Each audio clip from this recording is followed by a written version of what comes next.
manipulation, body language, dark psychology, NLP, mind control, and how to analyze people, master your emotions, influence people, brainwashing, hypnotism, Stoicism, personality types, and persuasion. Dark psychology secrets. Defend yourself from brainwashing. Mind games. Dark persuasion. Deception. Hypnotism. And undetected mind control. Learn techniques of emotional influence and intelligence. Written by Jake Smith. Narrated by Stephen Justice. Copyright 2019 by Jake Smith. All rights reserved. This document is geared towards providing exact and reliable information with regards to the topic and issue covered. The publication is sold with the idea that the publisher is not required to render accounting, officially permitted or otherwise qualified services. If advice is necessary, legal or professional, a practiced individual in the profession should be ordered from a declaration of principles which was accepted and approved equally by a committee of the American Bar Association and a committee of publishers and associations. In no way is it legal to reproduce, duplicate, or transmit any part of this document in either electronic means or in printed format. Recording of this publication is strictly prohibited, and any storage of this document is not allowed unless with written permission from the publisher. All rights reserved. The information provided herein is stated to be truthful and consistent, in that any liability, in terms of inattention or otherwise, by any usage or abuse of any policies, processes, or directions contained within is the solitary and utter responsibility of the recipient reader. Under no circumstances will any legal responsibility or blame be held against the publisher for any reparation, damages, or monetary loss due to the information herein, either directly or indirectly. Respective authors own all copyrights not held by the publisher. The information herein is offered for informational purposes solely, and is universal as so. The presentation of the information is without contract or any type of guarantee assurance. The trademarks that are used are without any consent, and the publication of the trademark is without permission or backing by the trademark owner. All trademarks and brands within this book are for clarifying purposes only and are owned by the owners themselves, not affiliated with this document. Introduction.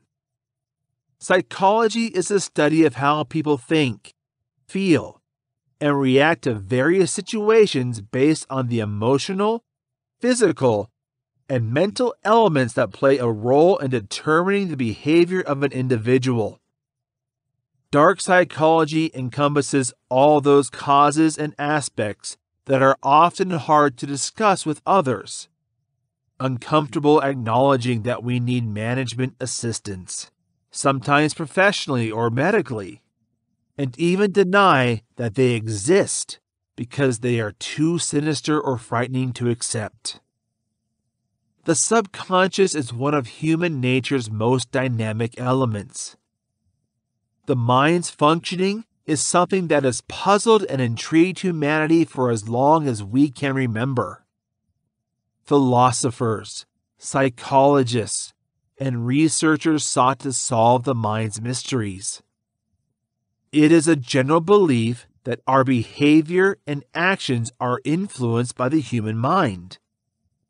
So, a lot of research work has gone into understanding a person's mental process, whether good or bad, before taking action. Some attempts to study the human mind have focused on the brain. These experiments explore the brain's physical aspects with a focus on how data is obtained, processed, interpreted, and stored. Essentially, They hope to get a better understanding of how a person's way of reasoning can be affected by the brain. Such studies have paved the way for progress in managing weakening conditions such as Alzheimer's, perception problems, and even memory loss. Psychology is the most familiar aspect of the study of the human mind. We either consulted a therapist at some point in our lives or knew someone to talk with to handle our toughest emotional fights. The experiences of our life wear us down many times in ways that we cannot repair on our own. The breakdown often stems from certain biological markers that we inherited from our ancestors. Our daily experiences are darkened by emotions such as depression, anxiety, and fear, making it difficult to thrive. We can protect ourselves from the darkness within with a combination of drugs and therapy. But what about other people's darkness? Everyone has the potential to do great good. They have the power to do great evil as well. Under emotions such as sadness, depression, joy, and happiness, there is a deep-seated desire that can lead us to deliberately harm others unless those urges are brought under control. These darker impulses are embedded in the more primitive instincts that encourage our survival, such as flight or fight response. Sometimes, only one word determines the human response to these dark emotions: evil. Dark psychology is a study of the human condition in relation to human beings' emotional disposition to prey on others. In layman terms, dark psychology examines the aspect of human nature which allows us to take actions that intentionally and knowingly injure our fellow human beings. In this sense, the use of prey does not necessarily translate into a person's physical damage, though a subset of dark psychology is completely devoted to this. We will briefly touch on these areas in the following chapters to gain a better understanding of the topic. You may have come across words or phrases in movies or books that refer to darkness within. It has even been referred to by some of the most famous philosophers. Christian's respected book talks about how man's heart is deeply sinful. We've all found that a person we've defined has unusually calm or relaxed in social settings to perpetrate an act so devious that we find it hard to connect with the individual in question. We're the person sometimes. It's not completely shocking, as surprising as it may seem. Just activated reactions to external circumstances are those events. So to say, the pot was stirred, and the dark feelings hiding beneath cooled to the surface. They usually retreat once control is exercised. If the right buttons are pushed, everyone has a latent tendency to be a bit naughty, or just plain evil. On the other hand, some other individuals have complete control over these dark emotions. They cultivate them, feed them, and they gladly unleash them at the detriment of another human when it serves their own purposes. Sometimes, from an early age, these feelings are groomed. A child learns that the adults in their lives hurry to do their bidding if they weep in a certain way. If the parents don't force the error of this on the child early enough, the child grows up believing that people in their lives can be manipulated to make their offering. The weeping would cease to be a tool as they grow, but their manipulative ways would continue. We use feelings where they don't use tears to threaten their victims. So what started as an innocent, childish behavior becomes a dark need to be controlled. The lengths to be exercised by this individual would define the intensity of their actions. Dark psychology is all about researching a person like this thinking process.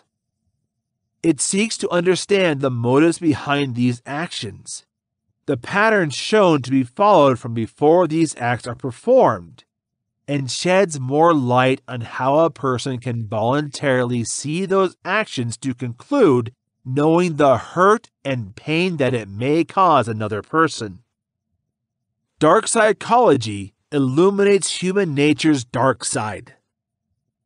The following chapters will address subjects related to dark psychology and manipulating people, such as the art of persuasion and the various forms of approaches that involve such as covert persuasion and dark persuasion strategies. The broad variety of psychological methods that operate in the world every day and how to identify them. Do you wonder how cults that seem so dangerous and daunting to be viewed from the outside continue to draw people to reinforce their convictions and their isolated community?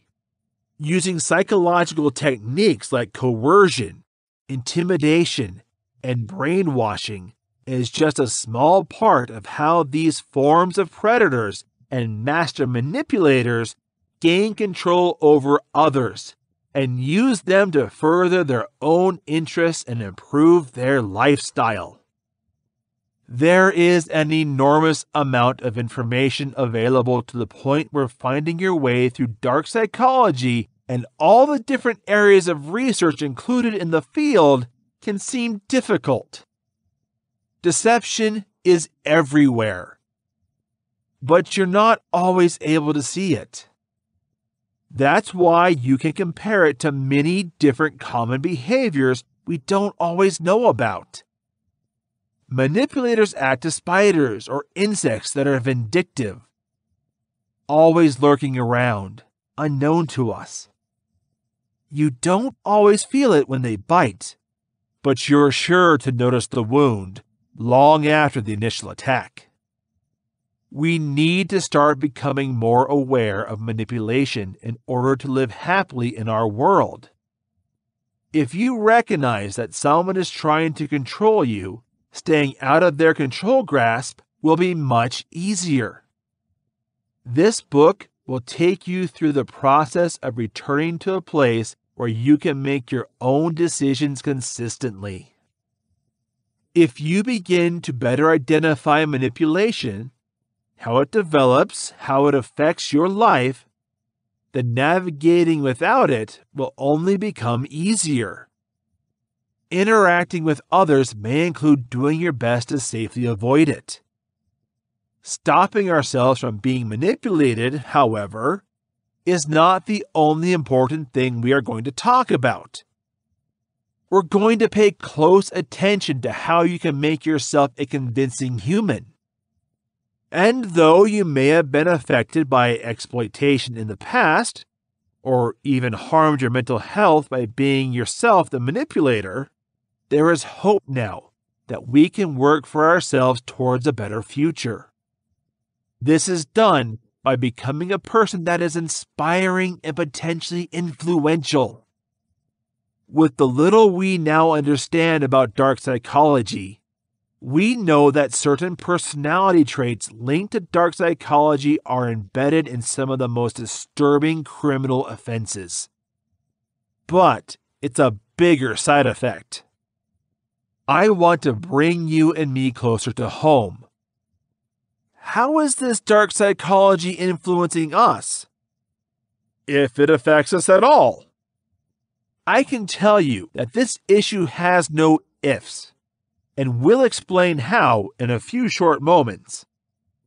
Both the abuser and the survivor experience the effects of dark psychology. We need to discuss certain aspects of dark psychology in order to know the impacts. People who exhibit certain characteristics of personality that are considered mysterious, such as narcissism, psychopathy, and Machiavellianism are likely to experience problems in all facets of their relationships.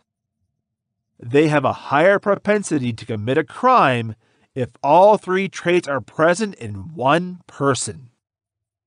The three aforementioned personality traits have specific characteristics grouped under them.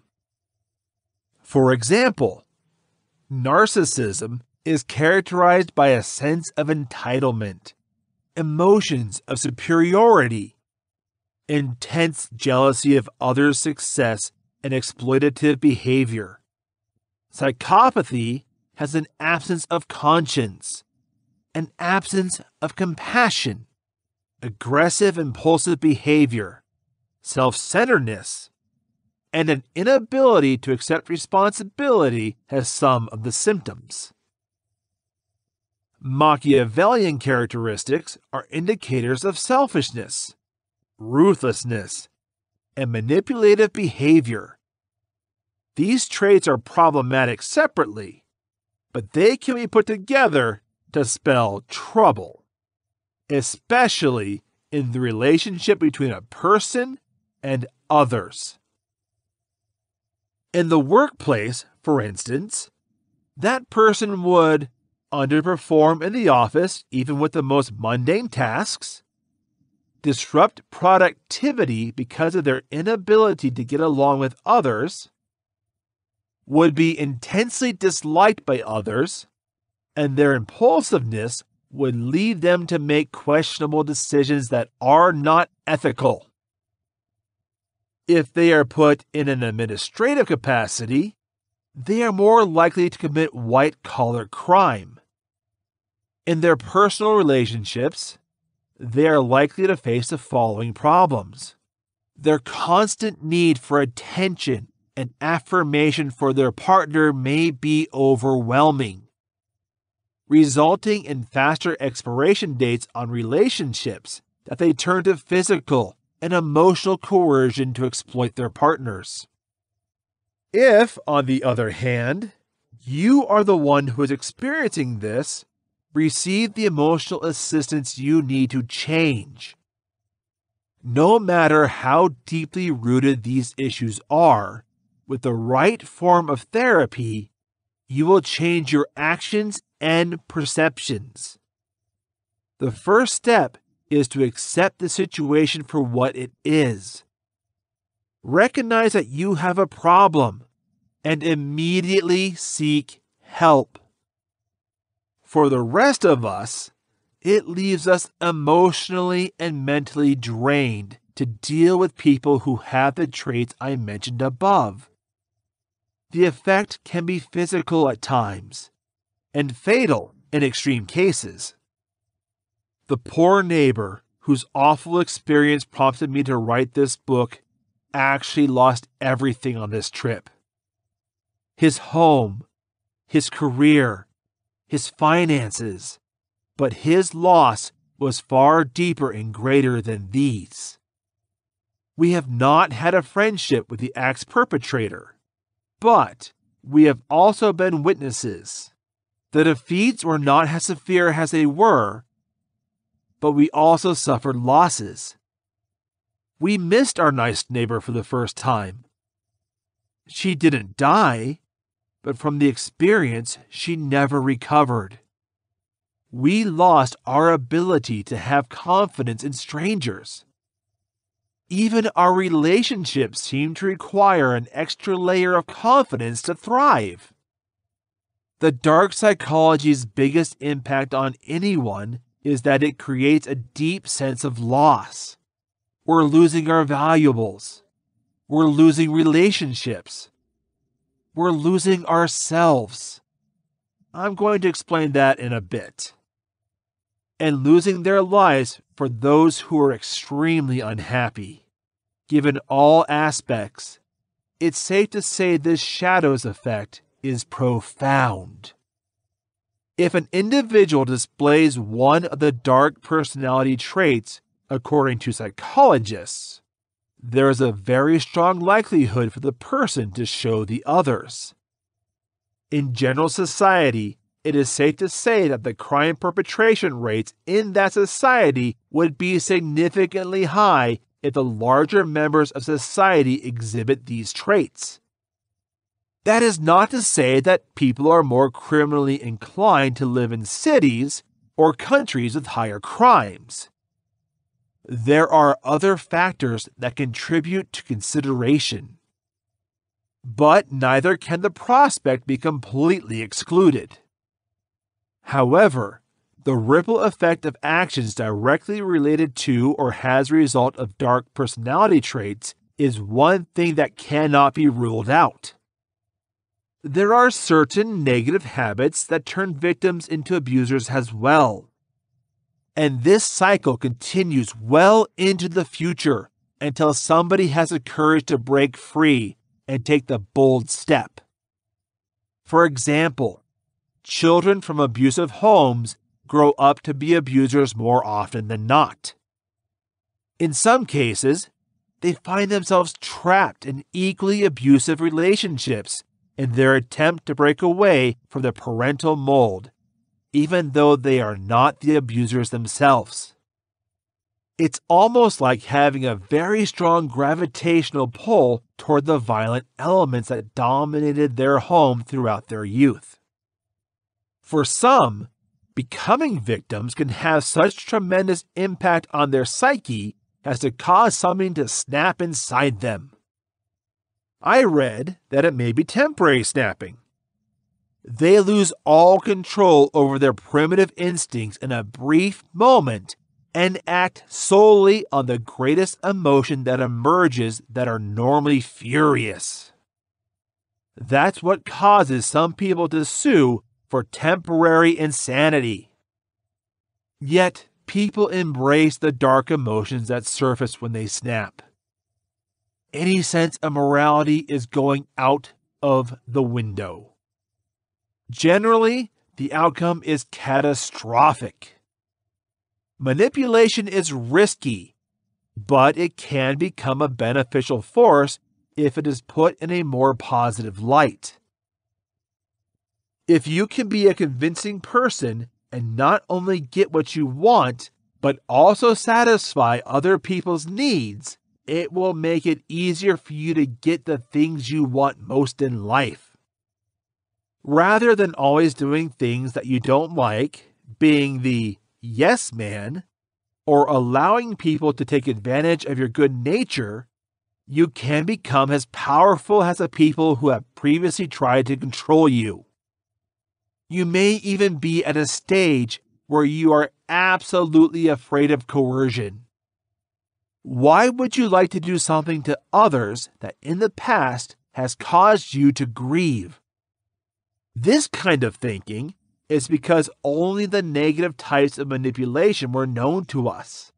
It is important that we become articulate individuals who know what we want in order to live a harmonious life. Not only that, but it's important to make sure we have the tools to understand how these things can be done. The first important step in this method is to identify the forms of manipulators of personality, as well as the individuals they usually follow. You may have heard of the famous type of personality, narcissist, a person who only thinks about himself and gets the things he wants. Narcissists may benefit from compassion, or highly sensitive people who are more concerned with other people's well-being. After that, we will continue to explore constructive manipulative attitudes and how in your own relationships you can incorporate some of these helpful behaviors. You will be better able to see how positive influence will change your life for the better if you can do this. Besides that, we're also going to discover how our bodies communicate, the signals and responses we're giving off, and what other people might take away from our body language. In contrast to our verbal communication, the more you will grasp influence, the easier it will be to stop being affected by yourself and to make those around you better. Once we understand what all this entails, the majority of the popular ideas we will share throughout the book will be easier to learn and practice. Remember, at the end of the day, that you should only have a positive influence on others. While it may seem easier to manipulate those you want something from negatively, the person you'd most hurt in this process will be yourself. Always look for ways to influence each other positively so that both parties can benefit each other. Let's get this book started.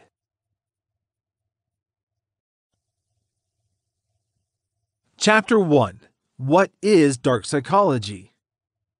Understanding why people are the way we are has been a subject of emotional, philosophical, behavioral, and psychological study in one form or another since human beings became self-aware through evolution. Our ability to understand, imagine, and change the way we or others view the world through slight alterations in thinking or seeing are just some of the amazing talents that the human brain is capable of. With all the good aspects of life that are simulated, and all the inventions developed from the human mind, many people are reluctant to think about the shadowy side of human thought, emotion, and behavior, and how it stems from the wondrous mental organ that keeps the rest of the body running as it should. Despite those who prefer not to think about the darker side of humanity, there are those in the world of psychology who have dedicated their lives identifying characteristics and emotional traits, monitoring, and studying individual behaviors, understanding points of view, and definitions of the world, predicting dangerous or harmful behaviors individuals may be capable of acting on their own. It's all about how you choose to use it or protect yourself from it as soon as you know what kind of people, circumstances, situations, statements, and actions you want to keep an eye out for. We'll start our journey through the darker side of the human mind by looking more closely at the concept of dark psychology, its history, and the various elements that make it one of the most fascinating brain-related themes, and how it works at the most primal and private level. Psychology is a subject that has attracted the attention of millions around the world, and has now become invaluable in both health and justice matters.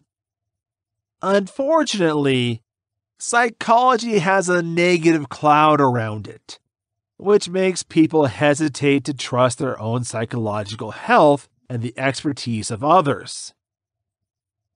In most cases, this hesitation stems from a lack of knowledge or understanding of what psychology is and how it can be used daily to improve people's daily lives. Psychology studies have had a massive impact on human self-awareness and understanding of emotions. But the subject as a whole is far greater and has a far greater impact on our daily lives than many credit it for. Psychology is defined as the study of the science behind the thoughts, emotions, and actions that govern each human being on the basis of his or her own personal history or inclination to learned or developed behavior. In other words, people who study psychology are driven by curiosity and the quest for knowledge as to why people are the way we are. Dark psychology examines the hidden parts of the human mind, the areas that people try to ignore, bury, or cover, if they are even aware of them. Others use their familiarity with dark psychological techniques to influence the thoughts of others, gain control of others, or manipulate people to do what they are told. sometimes without ever suspecting that their thoughts or actions were not their own. Some of the most widely read and discussed subsections of dark psychology include cyberstalking and other virtual predatory behavior. This category includes personalities as mild as internet trolls on social media sites, to the most serious as virtual identity thieves, those who have made a lasting mark on the entertainment industry, and those who have dominated many artistic careers have thanked the psychological tactics of persuasion and reading people for their success in their chosen fields. Every person's experience with dark psychology in his or her personal life depends on the individual's personality, and if he or she is the type to try to keep himself or herself from being the victim of dark psychological techniques, or if he or she is the sort to use them on others as a way to advance his or her own position, to benefit from a certain situation, or to consciously cause harm. If dark psychology is such an issue of interest, why is it still considered to be such a new and scarcely established branch of the psychological world? One of the many reasons for this is that while psychology as a whole is still a newer concept in the history of medicine, dark psychology as a field of study is one of the newest developments in psychology since it has become a serious subject in mainstream society. Dark psychology made its imprint on the field in the early 2000s, when psychologists around the world were determined to better understand cybercriminals and began collecting knowledge about criminal psychology and profiling people to help catch them or predict their next attacks before they ever had a chance to set them off. Research into the individual traits associated with dark psychology, known as the trait of malevolence, has been going on for decades, leading to some of the world's biggest developments in injustice in criminal law, such as criminal profiling and investigative services dedicated to its study and enhanced at government level. From county-level cops to international investigators. Numerous uses have been made for the entertainment business that continues to be explored, including high-quality and informative shows on real crimes against fictional criminals, and crime solvers with depth and humanizing qualities that have attracted the attention of people at all financial, professional, social, and class levels throughout the world. Further than anything else, dark psychology and its growing popularity have forced even those most denied the darker side of human nature to stand up and take notice. Accepting that there is a possibility of darker traits making themselves known, even to the happiest and most optimistic people. Each person is made up of both positive and negative traits, characteristics and behaviors that are inspired by the events we survive and the people we surround ourselves with. It is perfectly natural for each person to have questions about their nature, their thoughts, their emotions, and their actions, which can be answered by the research and study in the field of dark psychology. The effects and traits of dark psychology. There are 9 personality traits that psychologists most commonly identify with those who do well with dark psychology for personal use or as subjects of study throughout their personal and private lives. Sometimes known as the traits of malevolence, these character markers form the foundations of darker personalities, and understanding them can help to identify their use, whether intentional or unknown, around you. Having only one of the identifiable traits is not enough for someone to be solidly named a dark character. If they only fall into one section of markers, then it could only be a chance of developing a young trauma or a complicated set of circumstances that they survived that turned out to have a major influence on the creation of that individual's personality. In cases such as these, where the trait is harmful to the person or others, or where the individual is unable to accept that part of himself or herself and causes other psychological difficulties, the person should seek the help of a psychologist or other psychological health professional to identify their concerns and to find out how best to treat them in the future. Here is a closer look at the characteristics shown. and identified in people with darker personalities who are driven by their own dark psychology. 1. Narcissism. Narcissists are individuals whose actions, thoughts, and concerns revolve around their own well-being and advancement before others, sometimes at the cost of others. This character trait is inspired by the Greek tale of Narcissus, a man who lost his life in love with his own reflection. Narcissists tend not to work well in groups and can easily be offended if others try to supervise them. 2. Excessively sensitive egos, also commonly referred to as egoists. People with overly sensitive egos that look like narcissists on paper, but they have a key difference. Like narcissists, people with overly susceptible egos are mostly focused on their own advancement and improvement in life. But unlike narcissists who have naturally high opinion of themselves, egoists and others who show this trait determine their self-worth on the basis of what others think of them. When others praise them, their self-worth increases, and they can perform in their environments without attracting too much attention, whether at work or at home. It is when egoists and those with overly sensitive egos are rebuked or criticized that their darker nature emerges, and it can manifest itself in a number of ways, such as lethargy or antisocial behavior. 3. Inflated self-interest.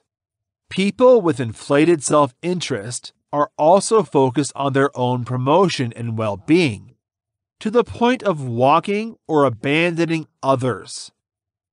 This characteristic is often associated with a remarkable personal ambition and drive that makes them stand out among their peers.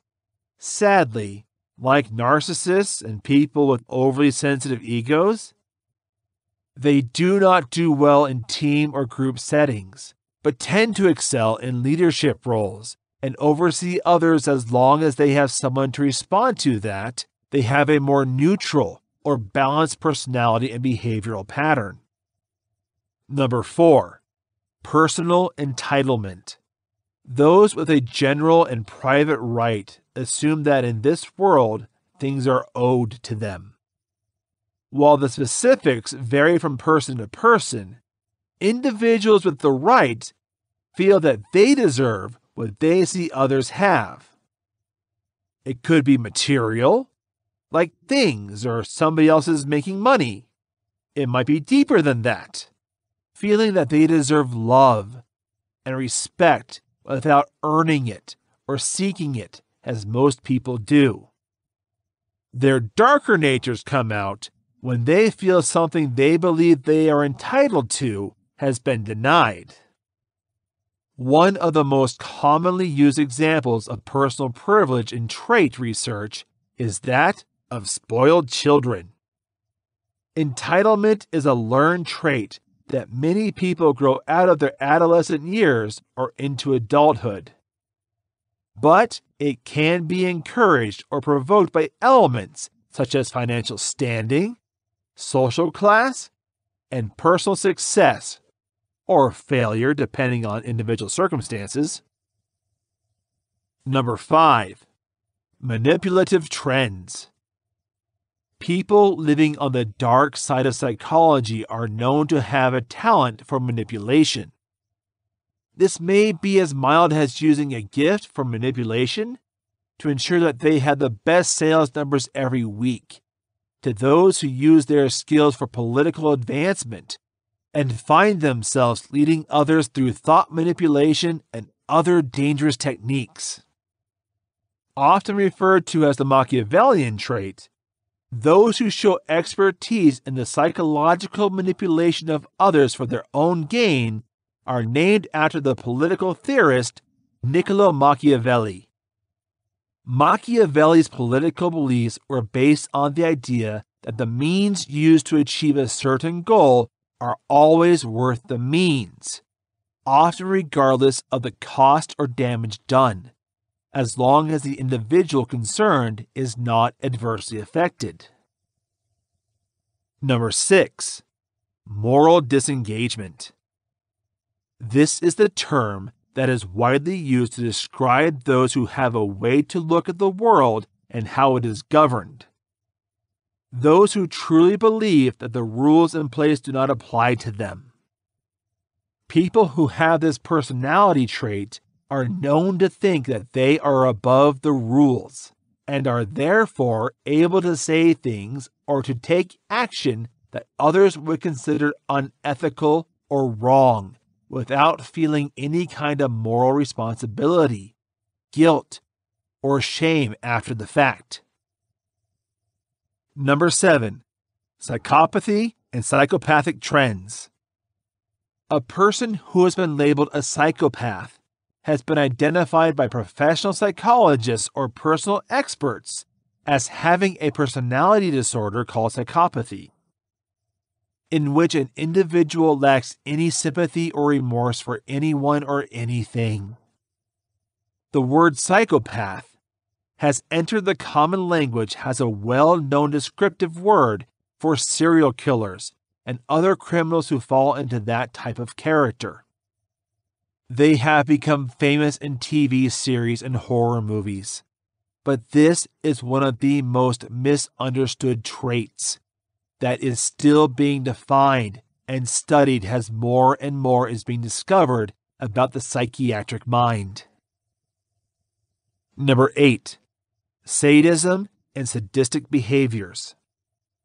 A sadist is someone who has been identified as showing sadistic patterns of behavior or, as part of their formed personality, showing a habit of causing pain or humiliation to others and gaining pleasure from these actions, as a means of asserting their power and authority over others. Don't always have to be physical or psychological. This personality trait is often linked to sexual domination, as well as to the assertion of emotional and psychological power. Number 9. Spitefulness and malicious predispositions. Malice is the knowledge and willingness to cause harm or to do evil, and despite the willingness to take such action or harm, even if it means harming themselves in the process, physically, emotionally, or psychologically. These malicious provisions may manifest in any number of individual characteristics, but should be taken very seriously when they are encountered and handled with the greatest of care, as the risk of personal damage through interaction is high with those who have regular contact with malicious persons.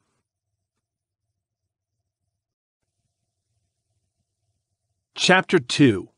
Understanding Psychological Manipulation.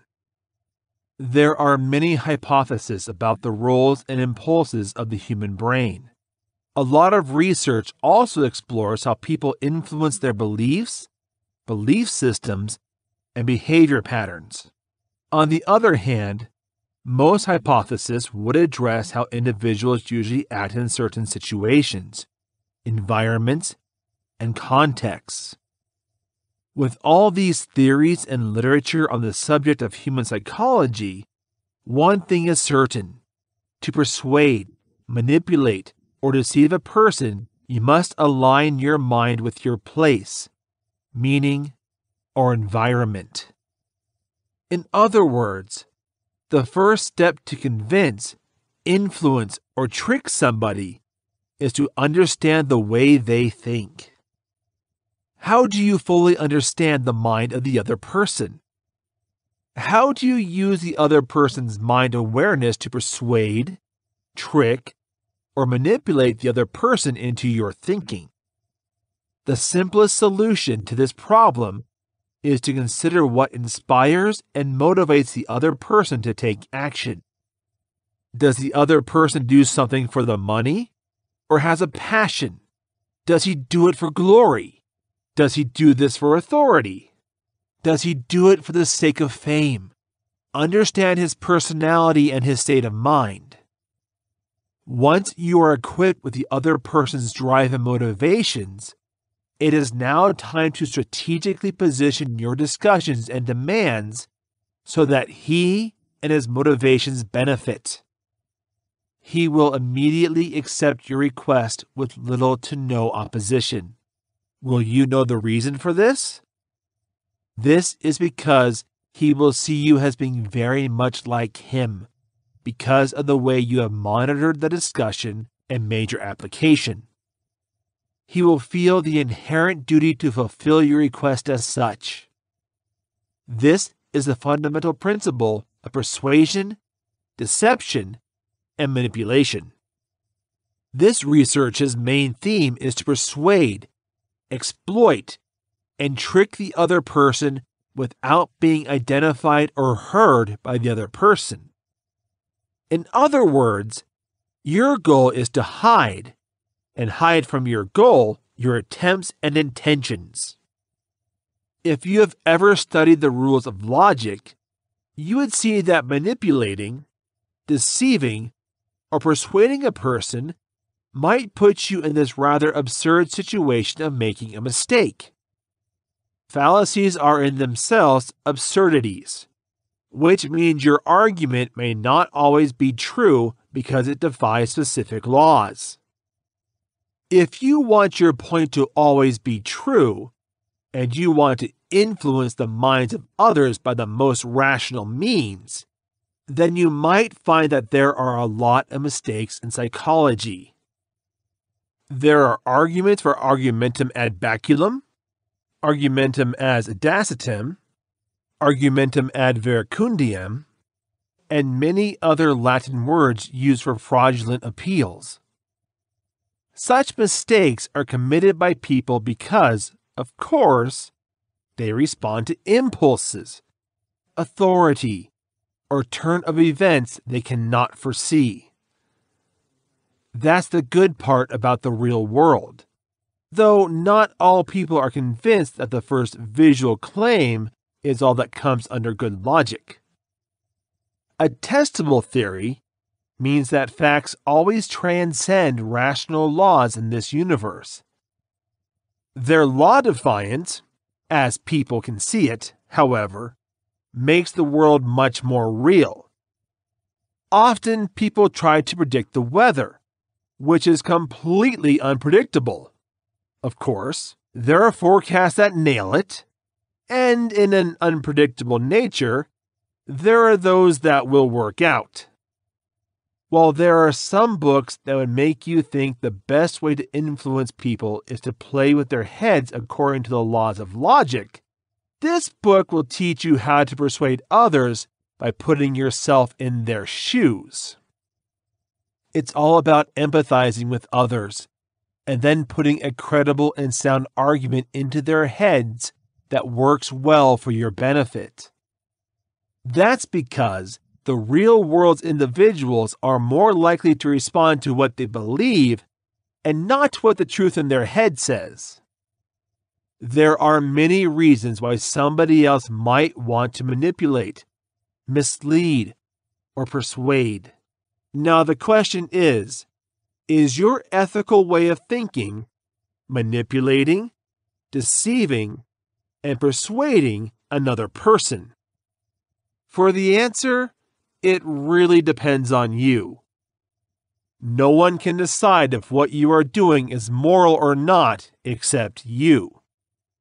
Nonetheless, there are many social situations where you need to perform specific methods of bribery, deceit, and persuasion to achieve your goals.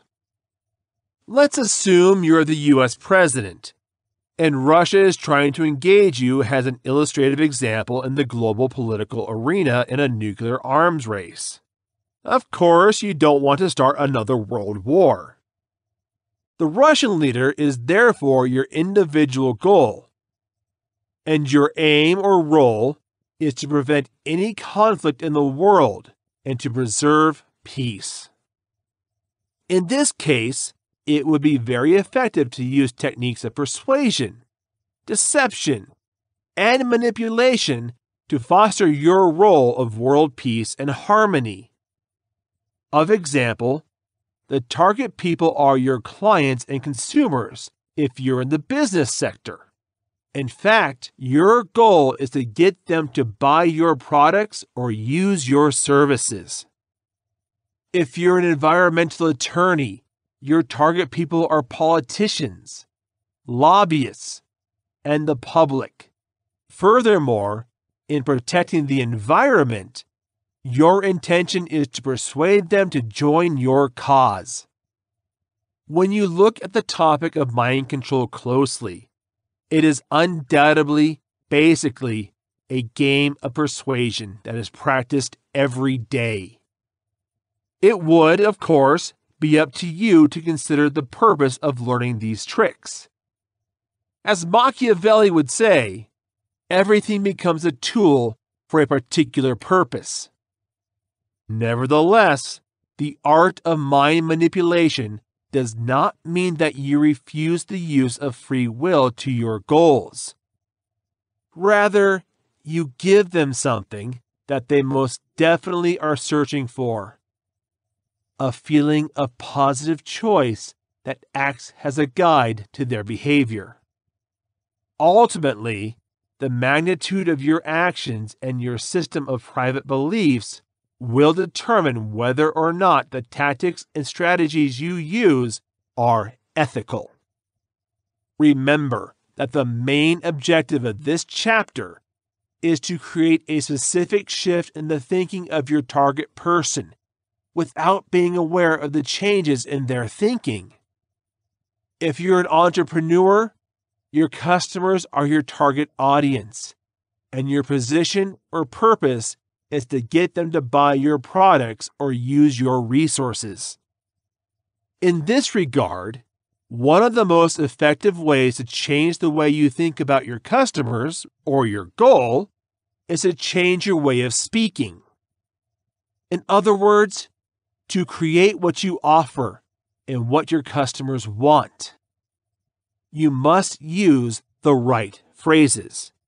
If you're watching commercial advertisements on TV and YouTube right now, you'll understand that short business clips are attractive because they use words or lingo to address the specific issues of their target people.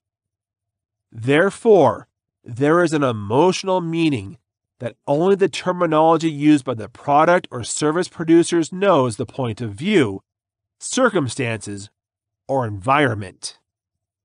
Today, when you think about how ads show on TV, they all deliver two kinds of sensational pleasure and pain.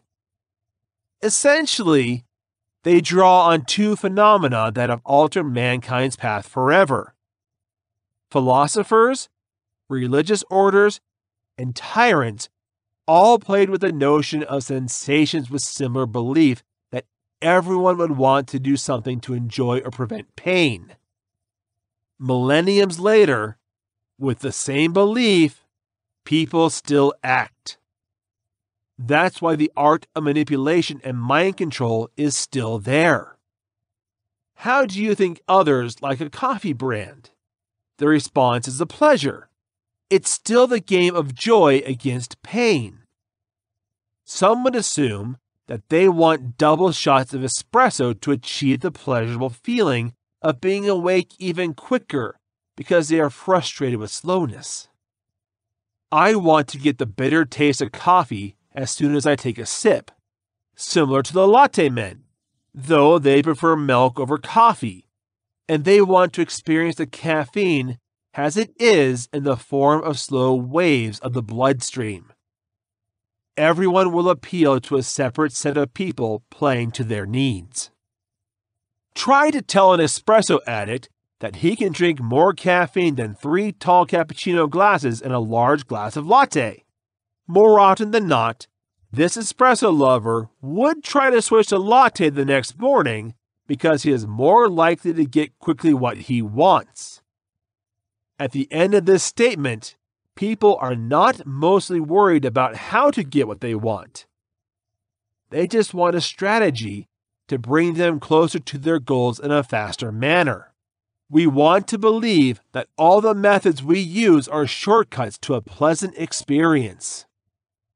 With that in mind, it is rather straightforward for individuals to adjust their belief systems if the move is to ensure achievement.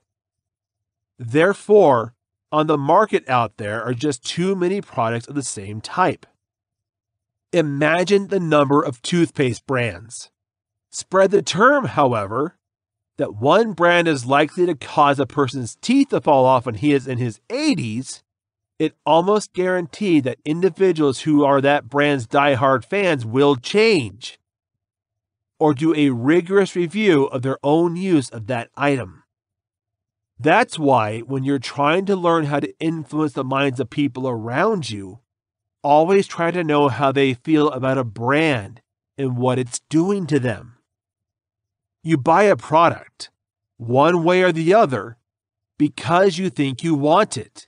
But once somebody gives the concept that they shouldn't want it anymore because it will hurt them, they will reject it. However, they would rather look for a similar item, maybe 7 out of 10 times, than stop using it every day. If you can offer cigarettes that don't cause cancer problems and spoil the mouth, but still offer the same level of satisfaction as other brands, then you're almost guaranteed to get rich. People don't want cancer, but their cigarettes don't want to say no. Why is this the case? It's because they all want what they get used to. Now, change the perspective and offer a benefit. Offer something in the easy way to make your life better. They're going to risk their lives if they refuse to take something. The art of mind control is comparable. The unconscious would always say aims for going towards avoidance of pleasure and pain. Another basic principle for manipulating, deceiving, and persuading a target person is the authority declaration strategy. This means that a mere suggestion or claim by a power figure can often alter and modify a person's visual memory to create a distinct memory beneficial to the power figure. Keep in mind that each person's power figure is different. Many individuals will see a university professor as an illustrative authority figure, while some individuals will see a person who has learned from hard knocks as an authority figure. In other words, you must put yourself in a scenario in which you will understand the authority figure of your target person. You may think that there are people who don't believe in energy. Okay, you're right. So it's not going to be a common tactic to influence people. However, if you look at the history of this civilization, people have always been rooted in any kind of organization.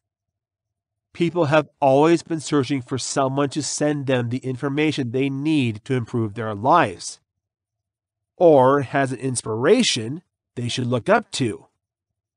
While individuals may think it is possible to ignore and dismiss the significance of government, they will still be looking for a leader. You must either have a leader's characteristics or have your words come from an important person to be able to influence an individual. That way, those listening to the phrases you say wouldn't doubt. When people who are admired for sale are able to see this all the time, more people are going to buy the product. Chapter 3: Understanding Manipulation Tactics and Schemes. When we claim that you try to manipulate someone, you deliberately pressure someone to do something that would benefit you if you tried to manipulate somebody. Learning manipulation is one of the toughest skills in this lifetime for someone to learn due to the amount of effort required to make tactics work. However, some individuals seem to be able to manipulate people as they walk into a place immediately. Obviously, you can't learn that ability overnight. Manipulation is a technique that involves you bringing the goal in the direction you want to go by using several sequential tricks that need to be timed properly. Manipulation methods are also defined as aggressive, meaning that all tactics you use are intended to match your goals strongly with your line of thinking. And to do so would require you to closely follow your goal to see the correct set of strategies that work. On many occasions, you will never get enough chances to get your aim well understood to test how your tactics will work for them. Make sure that you use the following intimidation techniques to move closer to your objectives, and to make sure that until they are vulnerable, you will wear down their defenses. Not only would they allow you to move closer to your chosen goals, but you would also ensure that you can generate an extensive set of methods that will allow you to manipulate them when you come across them again. Relationship is a relation, according to the dictionary, of emotional affinity or mutual trust. Simply put, the relationship with the other person merely implies synchronizing or strategically harmonizing your feelings and emotions with theirs. Therefore, building relationships with your target will be one of the most important tools you can use to manipulate them. So, what's the useful test to determine if you're having a good relationship with someone else? The question is this: does this person have a positive reaction to my actions, ideas, and words? If the answer is yes, you have successfully built a relationship without knowing it. If the answer is no, it is necessary to use certain methods and strategies to create a healthy amount of relationship with your target. This means that more research is needed. Facilitating relationship building with another person is demonstrated by the following approaches: matching and mirroring the other person's body position, having a discussion on topics of common interest. How, when trying to manipulate a target, is it very important to mirror interest and behavior? That's because people are more likely to react to you once they know that you're in the same industry. That's why a kid is more likely to react to a person who would tend to sit down or kneel while speaking to them. By actually insinuating that they are on the same level, the adult places the kid on a fairly level playing field. The child then listens intently and reciprocates. The most likely to do the same thing were vocal adults interested in other people. That's why when they talk to a slouch person, when they talk to a confident person, they'd either stoop their shoulders or stick their chest out. It is understood that people who are used to building relationships with individuals take on the individual's attitude and mannerisms. You're certainly going to be great at it as you continue to practice these skills on the road. This means that your ability to relate flows subconsciously and naturally with your conversation with another person. In fact, there will be times when you're not even aware that you've already built a lot of relationship with that person. The later techniques of deception include more sophisticated methods for building a healthy amount of partnership. Do some sort of research on your individual goal. For example, you have to put yourself in positions where you can learn about topics that concern or are emotionally connected to your goal. If you are also interested in the topics that are of interest to your target, then exploiting such a person will be relatively simple for you. Why is it that way? It's because people are more likely to react favorably when they're comparable to the person trying to get them involved. Of example, if you're a billionaire who made his fortune by developing software, you're either likely to be in the same room as other billionaires, or you're going to talk to others who are developing their own apps. Remember that people are more likely to talk to you if you exude a quality that they also show. That's why people like talking about topics they're really interested in. Discussing these subjects removes their cognitive defenses and allows for fresh information and data. In other words, once the mental defenses of your target are down, this is the perfect time to exploit the target using your fresh data or information. Note at the same time that people are mostly interested in themselves. If you are just like them, they will be interested in you. For the same purpose, musicians hang out with a musician to talk to a musician. Nevertheless, a musician has a better chance of buying beer from someone interested in music or trying to learn an instrument. It's not the product they really like. It's just because the seller really likes them. If you look at the real world, people are more likely to buy something from someone who is trying to empathize with their desires. There is also another approach that you can use to manipulate your target, as well as building a report by having a discussion about a topic that your target is interested in. This technique uses techniques to make you look like your target. How do you use this tactic? By doing the same activity processes that your target is currently engaged in. You can do this. These procedures include placement or setting for work, type of work, small and medium-sized enterprises, family, clubs, sports, communities, hobbies, affiliations, brotherhood, masonry, politics, religion, etc. As you can see, there are many procedures you can use to create a relationship with your goal. Maybe you've both served in the military before and are both Army veterans. Maybe you're both a qualified solicitor or a surgeon. You might both be members of a Toastmasters club. Perhaps you're both fishing in the lakes. You may both be brotherhood members or sorority members.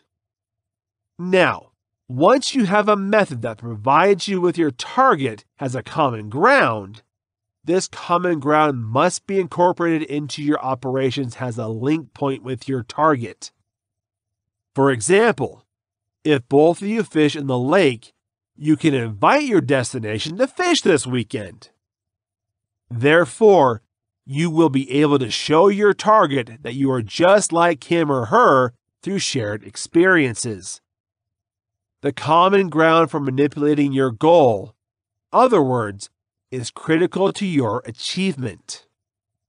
Now, if you think about it, you can convince a person to do something for you if you make sure you're sympathetic to the setting he's in. If you're trying to ask a fisherman's favor, you're more likely to get it on his waterfront than on a golf course. Introduce the concept by mentioning points of interest that you are interested in what he is doing in his home setting. What you would most likely get is this: a fresh skill you've been asking for, and that favor. People initially don't buy your ideas, goods, political office candidates, causes, or services. Instead, they buy you. Therefore, your first goal is to make your dream more than anything else as a person like you. One strategy you can use is to allow your goal to be reciprocated. Placed simply, inducing reciprocity means giving an object, service, or favor to your target. Note, however, that this item, service, or favor must be perceived as valuable by your target. The reason for this approach is to give your target individual a valuable item, service, or favor. He or she will be forced to do the same through a sense of gratitude to you. Not only in politics, but also everywhere else in life, you see this kind of friendly manipulation. In general, this works by reminding an individual that technically he owes you a favor. It would work better if you had been able to meet before, or you can change his circumstances dramatically in his favor. Say something vague when you do this, but to the effect of, "You owe me." The person would always associate you with a favor, and whenever he sees you, he would have to give you little favors. Why will this work? Okay, it works because the person who owes you a favor does not really objectivize you as a mere debtor, because you were able to help him through a difficult moment. He would always want to help, and the best thing is that you don't have to do something amazing or put yourself in danger.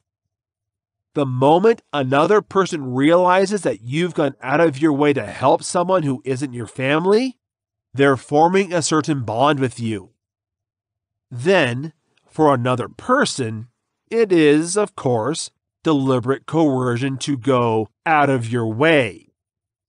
Every individual with a sense of dignity and honor, as long as they can afford it, would certainly want to pay you back in any kind of favor. The key to getting the most out of the reciprocity is to help them feel that the favor you are going to ask them would cost them practically nothing, but one that can create a shared benefit. It would then seem that you're also doing them a favor by letting them help you. You created a connection to make you the alpha. As long as you can prove that you are the one who can think of a healthy strategy that will benefit both of you, he will be happy to help you. This works because he thinks he would be a great addition to your plan.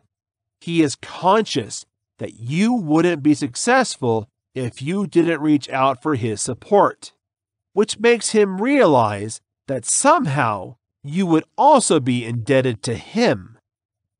On the other hand, it would be comparatively harder for you to manipulate that individual if you are not interested in the topics that interest your target. If that's the case, what you can do is learn about these subjects by reading about them in the newspaper or using internet search engines for the analysis. Remember that you do not need to have an expert understanding of these topics. To give you a head start in the conversation, it's enough to have a basic understanding of these subjects. Chapter 4. Different Manipulative Personalities. When we first understand how others can manipulate us and how we can affect ourselves, we need to figure out what makes up different types of personality. There are the people who are exploited, and it seems like the people who manipulate it. In fact, a person can be both. It is up to you to find a way to be mindful of your actions and make sure your behaviors and emotions are in control. Some manipulators do not realize what they are doing, and others are skilled, living in a world of delusion where everyone else is like a string puppet, and they are the master. If you want to make sure you're free from this kind of influence, then it's important to really understand the personalities that make up these kinds of interactions. Most dishonest people have similar characteristics, no matter how different they can look. It is often difficult to tell since their conduct is private. We learn, to their benefit, how to play things behind the scenes. Most manipulative people just love the fact that they can speak to others behind your back about your good and bad qualities. The defining feature of such manipulators is that when talking to others about you, they tend to put everything about you in a bad light. If you're often gossiping about others around you, then you can be sure they're gossiping about you the same way. In some cases, they may even play both sides, using both of you as a piece in their entertaining game on either end of the gossip. You will discuss you with others on a regular basis, even though it seems that the two of you have some unique confidence when you talk about others to you. Manipulative people don't understand the idea of boundaries. There's no limit to what they can do for them. We will stop at nothing, no matter who they may end up hurting along the way, to get the things they want. The only thing that interests some manipulators is to fill their wishes so that they can feel powerful. They're going to ignore your boundaries and drive you past the point you feel comfortable with. They're going to push you harder, no matter how resistant you might be. We want to see how far we can take things, which means they can stop at nothing to satisfy their curiosities. Manipulative people don't like being told what to do. They are the ones who want to be in full control, even when figures of authority don't reach them directly and try to tell them what to do. They can still feel very threatened by their power. They can take the slightest remark as someone attempts to attack their character, and they will stop at nothing to make sure they feel strong every day. They don't care who they've got to hurt to make sure they're not told what to do. It could trigger even a slight suggestion and finally set them off. Manipulative people will pretend to understand you, but they will never really. Some are skilled actors who make you think they are passionate beings. This can actually be their attempt to make you fall for them even deeper. They will make you feel like they want to interact with you, only to get closer and have a stronger grip. Manipulative people are going to want things they can't have, so sometimes it means pretending to be someone else. For the right setting, some people will put on different faces. Others will simply be able to manipulate the setting in order to align it with their current personality. They're going to pretend to listen to you, try to relate, and practice showing empathy, but deep down, they're not really who they are. You will end up being both manipulative and controlling, and at one point, might even be able to use some of the knowledge you share with you. These people may be narcissists, psychopaths, and other profoundly manipulative people who want to take power from you and keep it for themselves. There are 3 variables of manipulative behavior: dread, commitment, and blame. When someone manipulates you, you are actually mentally forced to do something you would probably prefer not to do. You may be reluctant to do it, committed to it, or guilty of not doing it.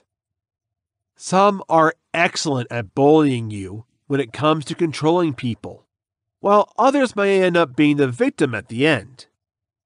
Someone who is more likely to control you will be scared, using animosity, threats, and other terror as a means of controlling you. You can even end up causing you to feel the responsibility for the problem while they do this.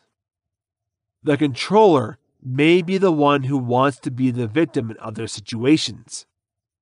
We may be upset by what you've said, raising their feelings to make you look like the bad guy. In reality, they are usually the ones that initially cause the problem. They become the person in charge by controlling the situation to suit their needs, easily manipulating the situation to suit their own needs. Common manipulators.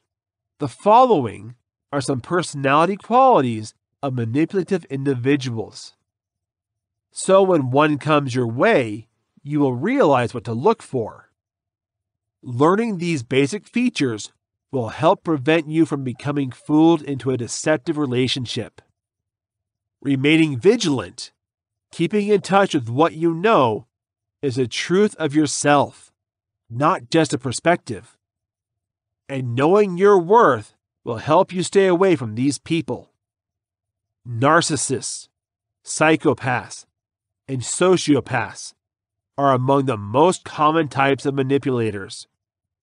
The main difference between the three is how they choose to share their feelings with each other and the image they put up to protect who they are.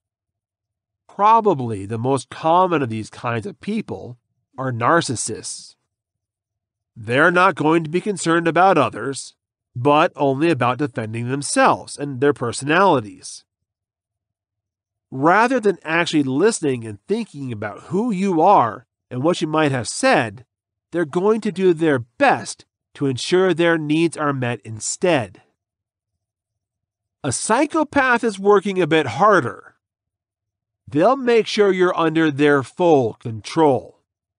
And they'll have a way to make you feel terrible about yourself while they're on their hands. Such types of people will never show their true colors and will instead create a fake picture of who they are. They will not show when they are angry and will do their best to protect their image, even if it means acting in an irrational or embarrassing manner. A sociopath is the one that is worst about his image. We will deliberately freak out in front of everyone, and they will never care how other people might be affected by their angry outbursts. These are the common manipulators, and all of them have similar qualities. They're only going to focus on the things that matter to them, and they don't care about you. It's important to remember that these people aren't worried about others because they don't like them. Your desires will not be dismissed by a narcissist because they hate you. We simply lack the necessary skills to understand what a person is actually going through. In the quest for what they need, they persevere and have little respect for those who get injured along the way. They don't worry about jamming into your space, physically, internally, mentally, or deeply. You can compare them to a parasite. This is an acceptable partnership on a regular basis in our country. But it's exhausting, crippling, and frustrating, and painful to profit from someone to their detriment. It's not so much that in any given relationship, dishonest people don't understand what their duty is. They do.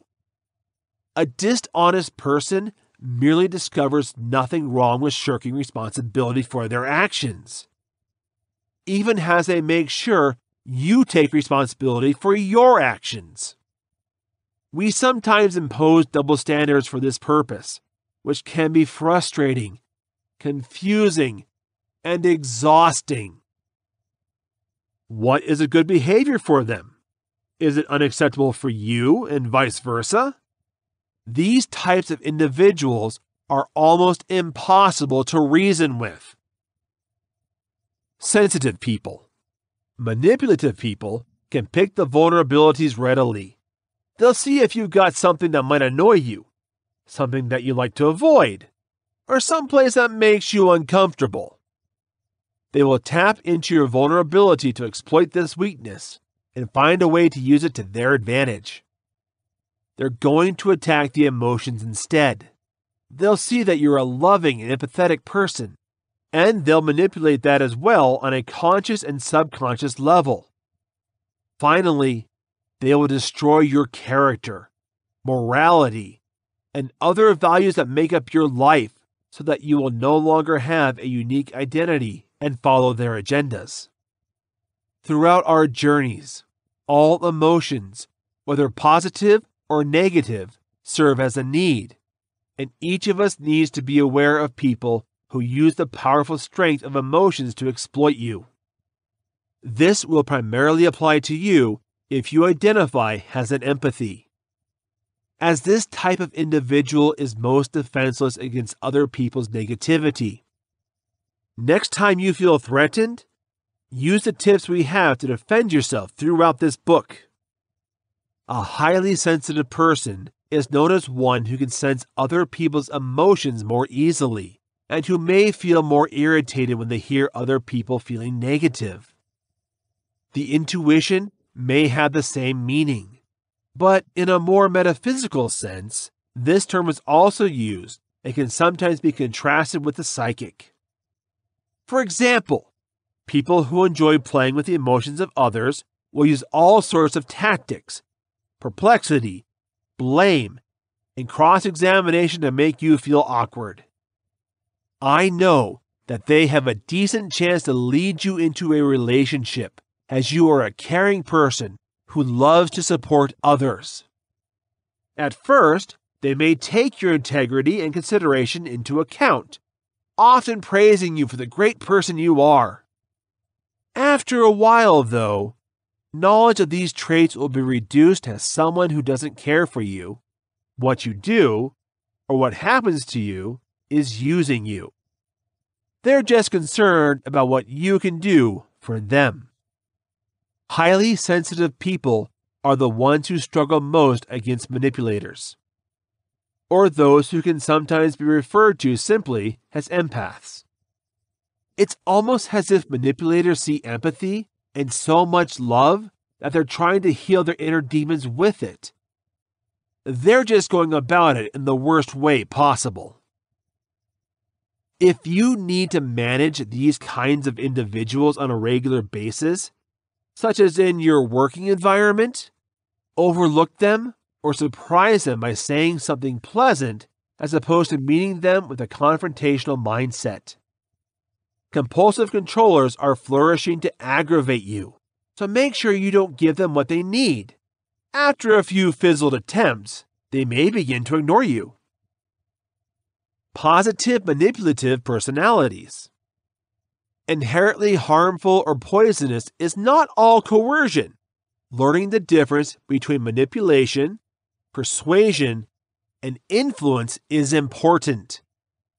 Although this first chapter may be intense, it is a warning against the risk of coercion and what can happen if others are not so careful about how to use this important tool. We will teach you throughout the rest of the book to recognize manipulation as we now know it. Often, it is seen in more manipulative and dangerous ways that can take over other people's lives. It can destroy relationships if it is not used correctly and put a strain on many individual lives. It can be used for malicious intentions and satisfying selfish desires. However, it is seen in the form of influence and persuasion when manipulation is used for the benefit of others. It begins from persuasion. You will both inspire others to do good things by demonstrating the various benefits of the result to which you lead them. Sometimes, even on ourselves, persuasion needs to be used, as it can be challenging to start doing the best things we know. Once a person gains a high degree of conviction, they can become an influencer. These are the people who can help shape the world, change lives, and keep people aware of a more positive and healthy outlook. It can make for a happy life and a better world when manipulation can be recognized, understood, and transformed into a more positive light. It's easy to manipulate negatively. Often, our minds can even do that without knowing us. If someone gives you good news, but you respond badly because the good news could damage you, it could be very subtle deception against the other person. For instance, a mother hearing that her child has been accepted several states away from a university might react poorly because of her own emotion about missing her child. It's still good news, and rationally, the mother might know that. But then, the child sees that mom is not happy with this decision and will choose not to go to this school due to the negative emotional response of mom. Maybe the mother didn't intend to react like that and only based on emotion, but it was still something that had a negative impact on her daughter.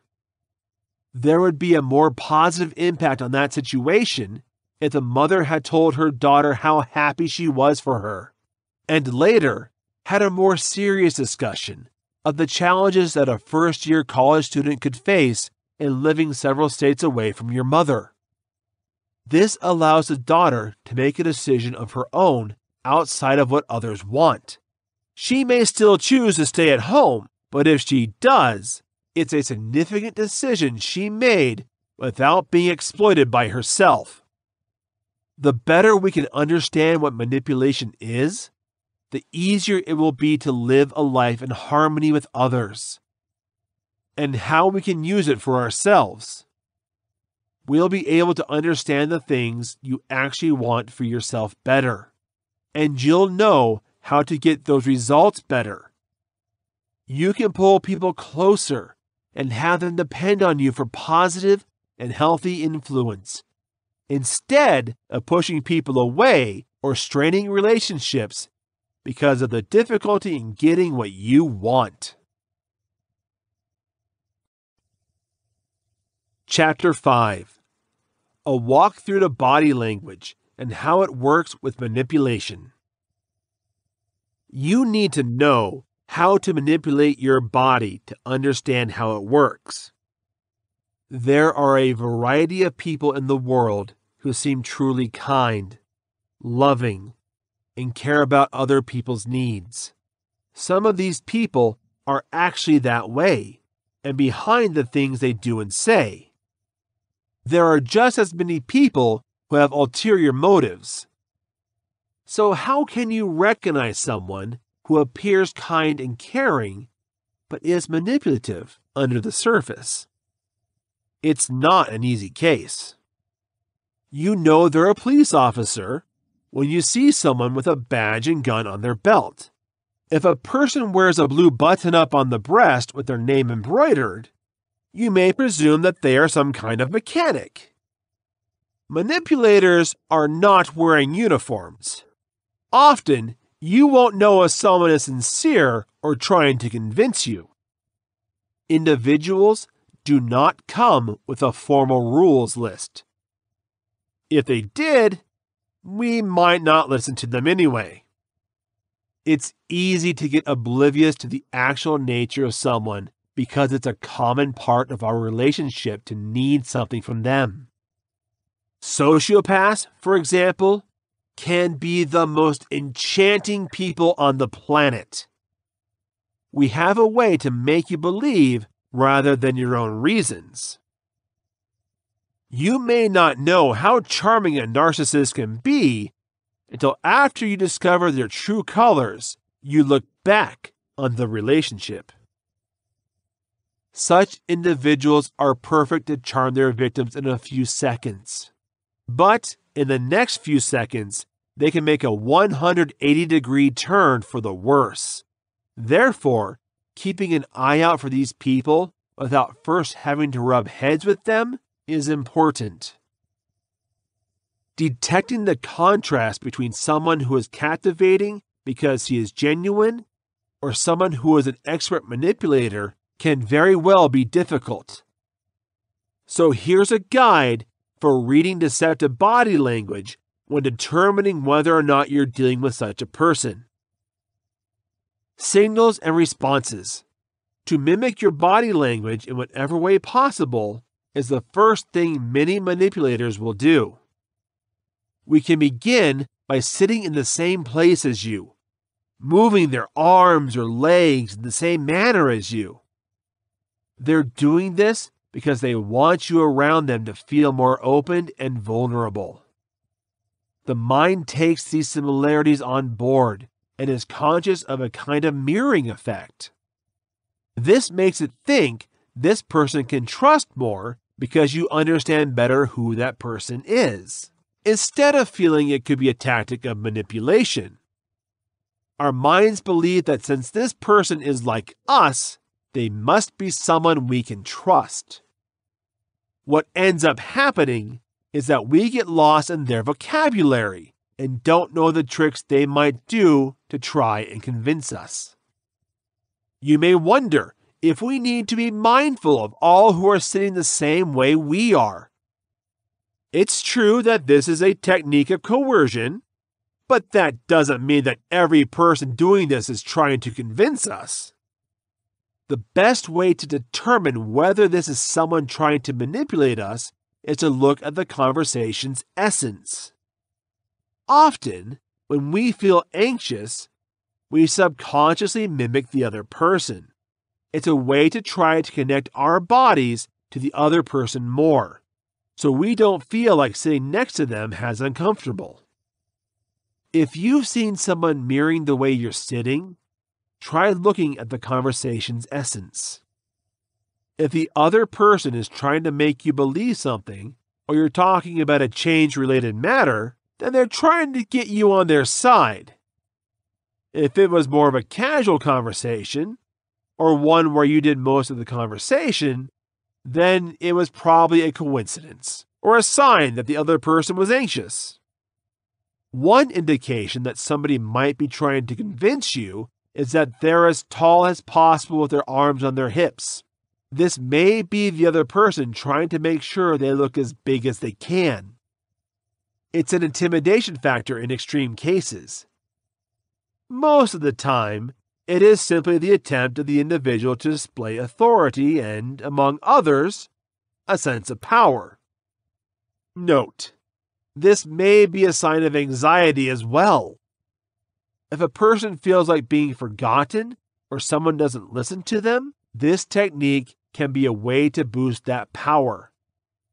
Being mindful of body language of all people is still relevant so that we can get the real context of the situation rather than what is happening on the surface level. Don't be scared of anyone who's like a superhero, but remember not to let yourself fall under the influence of someone who's just trying to make your body look bigger. One of the main body language indicators may not be the most encouraging interaction is that the other person is shut off, keeping his arms crossed, or even his hand over his mouth. Like everything else in this chapter, it can again be an indication that you don't want to open up or feel frightened and defenseless. If a person is faced with something bad or told some awful news, they may have such a body language. If the situation is one where you discuss yourself more openly and the other person is sitting like this, they may try to collect personal information against you that they may be able to use later. If the situation is one where you're both opening up and they're sitting like this, make sure you hold off on some of the juicy secrets until they're just as open up. Similarly, they may be more aggressive than this, and they may even give up their body language to be more convincing. They may be opening their arms and putting their arm around you, even if the relationship is not intimate, and sitting with a large chest to demonstrate that they welcome you. This is safe to do in most discussions, but if they are simply trying to get more personal information out of you, don't let yourself fall for this tactic. What do others perceive when they look at you? When someone may try to convince us, they will also take our body language into account. It is important to be aware of the things that can give them the signal that we feel weak, frightened, or anxious about them. If these kind of feelings can be felt, then many people can find it easy to take advantage of others. Let's begin with the top of our bodies first and then work our way down. This is a warning that you may be nervous when you wrinkle your forehead. This may lead others to think you're anxious and may benefit from this vulnerability. You can start talking about things that are even more difficult to you, which can lead to confusion. This can allow them to make the most of what you think. We can also use the frustration to make you think of more things in your head. This can be particularly persuasive if they are good ideas, because you will be more interested in listening to positive things to divert you from what caused stress. Then, manipulators will be able to look at your eyes to see what you think. Squinted eyes can reflect concentration, and it can be manipulated by others as if they were a wrinkled face. You should rely on wide and open eyes, and be an open person for new ideas. Some can see this and can suspect your good nature, seeking to exploit your empathy levels and take advantage of it. The same goes for broad and open smiles. Sometimes happy people may seem easier to manipulate, as they are less defensive and more open to persuasion. They are also going to look at how you hold your arms. Closed arms mean you might be skeptical of what they've got to say. You can see this and think you may need to work a bit harder to convince you. A more open attitude can show them that they have a chance to convince you. This can also be a warning when you exhibit certain signs of anxiety that you feel nervous and anxious about them. You know you might be worried about them if you fidget your eyes, twist your hair, pick your fingers, shake arms, or look around a lot. This can help them get the impression that taking advantage of you and swaying you to a certain way will be simpler. You don't have to be anxious about how you sit or hold yourself all the time, because not everyone will study your body language meticulously. If you're in a position where others seem to try to convince you or control you at all costs, then it's important that you make sure you're defending yourself. Stand tall and confident. Keep the right level of eye contact. Stay focused on the situation's context clues rather than just what the words come out of your mouth. We're going to go over the other forms in the rest of the book that manipulators take advantage of you through their words, and the actions they take to try to keep you under their spell. Then, we'll give you the resources you need to find something optimistic and become yourself a convincing person. Chapter 6. Development Stages of Manipulation. If by their actions you can understand people, you will never be fooled by their words. Keep in mind that there are two separate things that an individual says and does.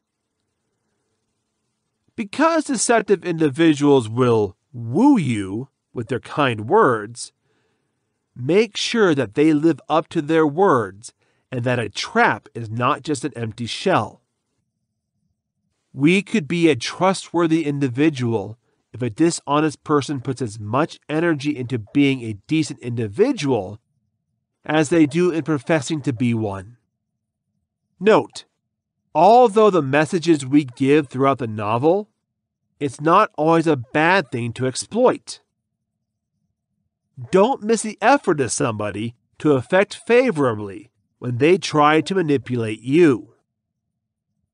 If we knew from the earliest point of departure that a person is not who they seem to be, it merely takes cover behind an exterior of what appears to be socially acceptable actions by all accounts, then we would be careful to interact with them at that point. Inspect what you are accepting constantly. We're not doing that enough. Our beliefs and frames of mind that changes as life progresses, and we need to know how these changing thoughts affect us. The best way to know what it is and how it can influence you is to consider the nature of coercion. It's easy to think that it's just evil and selfish people who are manipulators. You can ignore these people and keep them out of your life.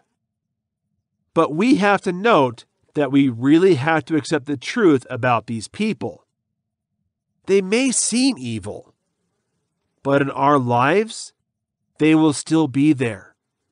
And knowing their nuances will ultimately help us the most. Intentions and motivations. The act of manipulation begins with motivation and intent. All coercion is a result of someone trying to get what they want. The problem is that there is a more concentrated effort on getting that at all costs instead of simply getting it. Sometimes we have a sense of urgency and believe that if we don't force people to give us what we want, our needs will not be met. We all have different desires and hopes. And a manipulator is someone who simply goes wrong. Often, manipulation may start in childhood. If you weren't properly taught to express your feelings or share the things you want, then learning how to get them or fulfill those feelings can be difficult. Beginning from an early age, we will try to twist and mold reality to help us meet our needs. Sometimes, it's a quick fix to force someone else to do what you want instead of doing it yourself the hard way. By wanting to control them, we can confuse wanting to be close to someone. So we're going to take wrong actions trying to fulfill that inner need. There is an important distinction that we need to be mindful of between coercion, inspiration, and motivation. As someone on the road to becoming persuasive, it is important to understand the difference between the motives of those who try to persuade or influence and the motives of those who attempt to manipulate intentionally. Persuasive motivation happens when both an individual and the client are considerate about the work that needs to be done. Manipulation comes about when only the actual work that needs to be done is concerned with the entity, not the person who would do it. She acts in a deceptive manner when a person is concerned only with making money for her company, not taking care of how she could manipulate her employees. Using fear tactics to keep them working and underpaying them. Persuasive motivation occurs when the person they influence is compassionate about. Manipulation comes from another person's desire for pride and power. If someone wants to get you to stop drinking because you have an alcohol problem, they're inspired to help you. If a husband wants his wife to stop drinking because he doesn't like it when his wife goes out with friends to taste wine, that's manipulation. Persuasive motivation and actual, substantial honesty are based on truth. Manipulation is concerned only with appearances from the outside. This is encouragement if someone tries to encourage you to lose weight after a heart attack. If someone tries to encourage you to lose weight because your stomach doesn't look flat in a bikini, but your health is fine, that's manipulation. In fact, persuasive motivation is concerned with the other person and their needs and desires. Manipulation is based solely on self-fulfillment that can be achieved with or without harming people. It is not about others. Leaders should focus on themselves regularly to assess their motives and to ensure that they are truly convincing, not manipulating. You're not driving success if you're guilty of controlling, trying to control individuals, or not thinking about those you're leading. Thoughts and feelings. Manipulators are people who are routinely involved in shrewd, ascertaining, and scheming behavior. Manipulators such as this are often referred to as Machiavellians or high Machs. On the other hand, the low Mach label implies that within the usual range, one's cunning inclinations fall. While low Machs may be involved in deceptive behavior, they tend not to swindle and manipulate, except when they see that such behavior is necessary or important. Why are people wired to be high Machs for? Is the behavior triggered by a fundamental identity issue? If this is the case, can the issue at hand be dealt with? To put it simply, no. Issues of identity do not transform people into high Machs. Machiavellianism is a quality inherited, presumably then aggravated by the social and family conditions of an individual. Cunning predispositions exist separately from an individual's identity issue. They should not, however, completely ignore identity issues. Different issues of identity can create tension, alarm, dejection, separation, craziness, happiness, and other mental states that can trigger aggressive responses. If someone regularly deludes and uses others to prove their own points, that person may establish a manipulator's label, self-assigned or otherwise. Being under constant stress from a question of identity does not give a free pass for terrible behavior. Before we act, we have a decision to make, and we are responsible for our behavior.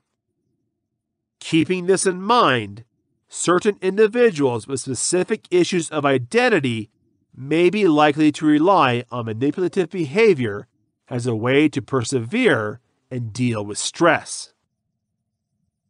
Apart from these underlying mental disorders, such as antisocial personality disorder, borderline personality disorder, bipolar disorder, and obsessive-compulsive disorder, there are some thoughts and feelings that usually drive someone to become a master manipulator. Fear is the first thing that could lead to manipulation. As soon as our brains feel that we may not get the exact thing we feel we need, we may eventually become heavily dependent on controlling others to fulfill that desire. The fear of being alone can lead someone to manipulate multiple people in their lives to make sure they stick around. It can cause us to cheat, often in the workplace, to get what we want, to make sure we stay in a higher position, when we are afraid to lose the things we have, such as money and material objects. The sense of uncertainty and the desperate desire to relieve that insecurity are reinforced by knowing that we are not good enough to get what we want alone.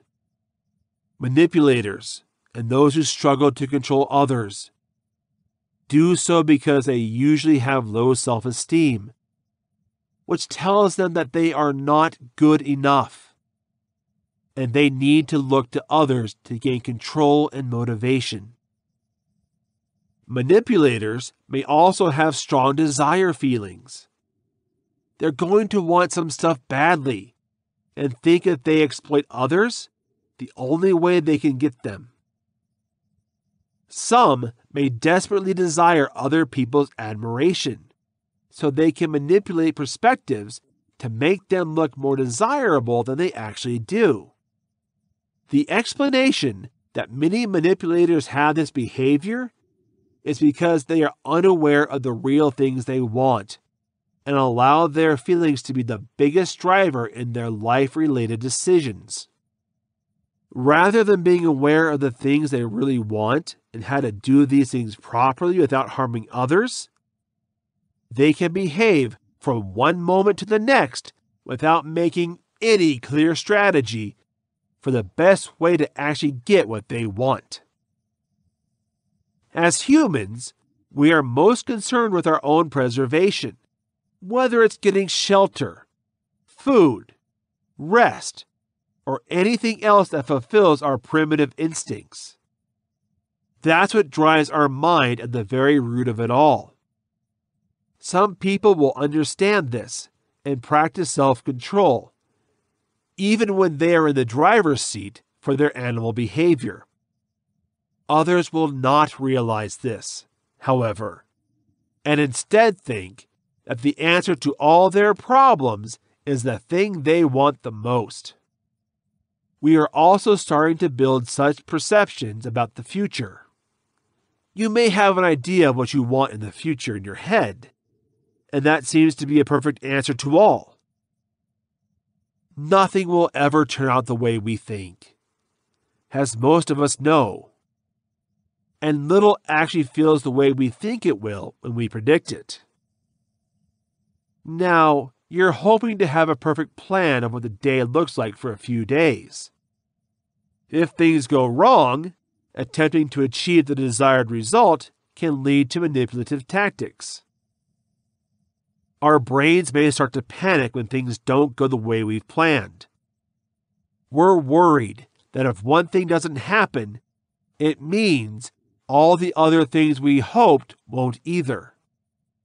We can take some extreme steps to try to fulfill those desires. It's not because we're manipulating because our brains give us what we needed. Manipulation comes from just believing that doing so will give us what we think we need, not what in the long run would actually help us. You're hungry in that moment when you're hungry. Even though you know you're going to eat in an hour, you can't just shut down the feeling of hunger. Time doesn't matter to your body. In that moment, it thinks about what it wants. Manipulators are currently concerned with fulfilling their needs. If we were all sitting down and thinking through all the difficult emotions we have, then most of the relationships would be in a much better place. Rather, our animal brains make us act in ways that motivate us in that moment to get only what we want.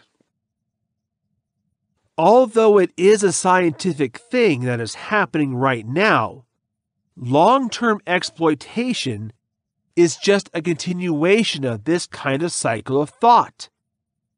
For many people, it becomes a common way of thinking, and our brains accept this as the way to actually get the things we want, regardless of who may get harmed along the way. How do manipulators act? Everything might sound simple. You might start thinking of a manipulator as an evil villain who doesn't care if they harm others in order to get what they want. You start thinking about villains like Cruella de Vil, who might just kill puppies to get a fancy fur coat. So, how can manipulators get into our lives? The implications of this issue are great, as this type of manipulation also occurs at both an individual and a societal level, and it has become accustomed to our culture. The idea of what manipulation is may seem evil and obvious. But what actually happens is that it starts small and expands into a confusing web of inflated stories, misunderstandings, and other people doing whatever they can to convince you of the things they want you to believe. Manipulation begins with the individual planning to take advantage of others. First, they'll go through something they've been taught, that manipulating others is the way to get the things they want. They're going to find their victim next. Generally, this is going to be a more compassionate person and someone who showed them love and empathy. Rarely will a manipulator start a relationship with another manipulator immediately. They will form a close bond from there, which will make the other person feel special and unique. First, they're going to start showing signs of influence slowly. But that's generally out of respect, or so they make it look. Next, they'll actually start to control what you're doing, and the manipulator will try even harder to make you believe you can't trust yourself when resistance is shown. Usually, the other person becomes aware of the manipulation and leaves after that. Or they won't recognize what's going on and fall deeper into the lies that build up around them. It's hard to break this cycle, but it needs to be done. Taking advantage of another person is not fair. We all help each other, and some things we need from others, such as love, financial help, or just emotional support. These are all things that should be clearly and consensually given, not something that can be manipulated from them. Chapter 7: How to Spot Manipulators and Manipulative Predators. Once people hear the word predator, many automatically think of panthers chasing smaller animals. From a meat-eating dinosaur painting from their childhood museum memory trip, through trees or imagined lines of razor-sharp teeth. While it is true that the term is usually used for killing recognized species, the real predator meaning is more than animal instinct. Predators are defined as beings that, for their own benefit, naturally prey and exploit others. This is basically the definition of the circle of life, or the natural order of things in the case of animals. It is understandable that in order to survive, some species feed on other species. This concept becomes unsettling only when survival is removed from the equation, and the animal concerned, in the case of dark psychology and its studies, the human being, is preyed upon and exploited by others for its sake or for the sake of gluttony. A visible skill set for the art of deception is a common feature among predators, whose specifics will be covered in greater depth throughout this section. Predators are one of the most frequently found and most threatening, if left unmonitored, of all forms of personality described in the dark psychology research. Get to know the type of rapist, some of their most common day-to-day tactics, and how to defend yourself from them when they wheel their way into the area, or even into your confidence. Who is a predator? As logical and self-conscious human beings, most people understand and can see the difference that taking the prey to survival is the way of the world, but that taking advantage of the more vulnerable people or creatures when life is not on the line is wrong.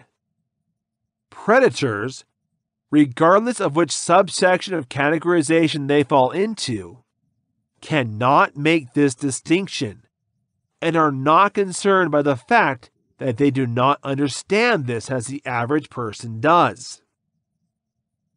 A human predator is someone who uses their understanding of human desires, thinking manipulation, and the general mental state of each person they meet to always know how to control and take advantage of them when the time comes.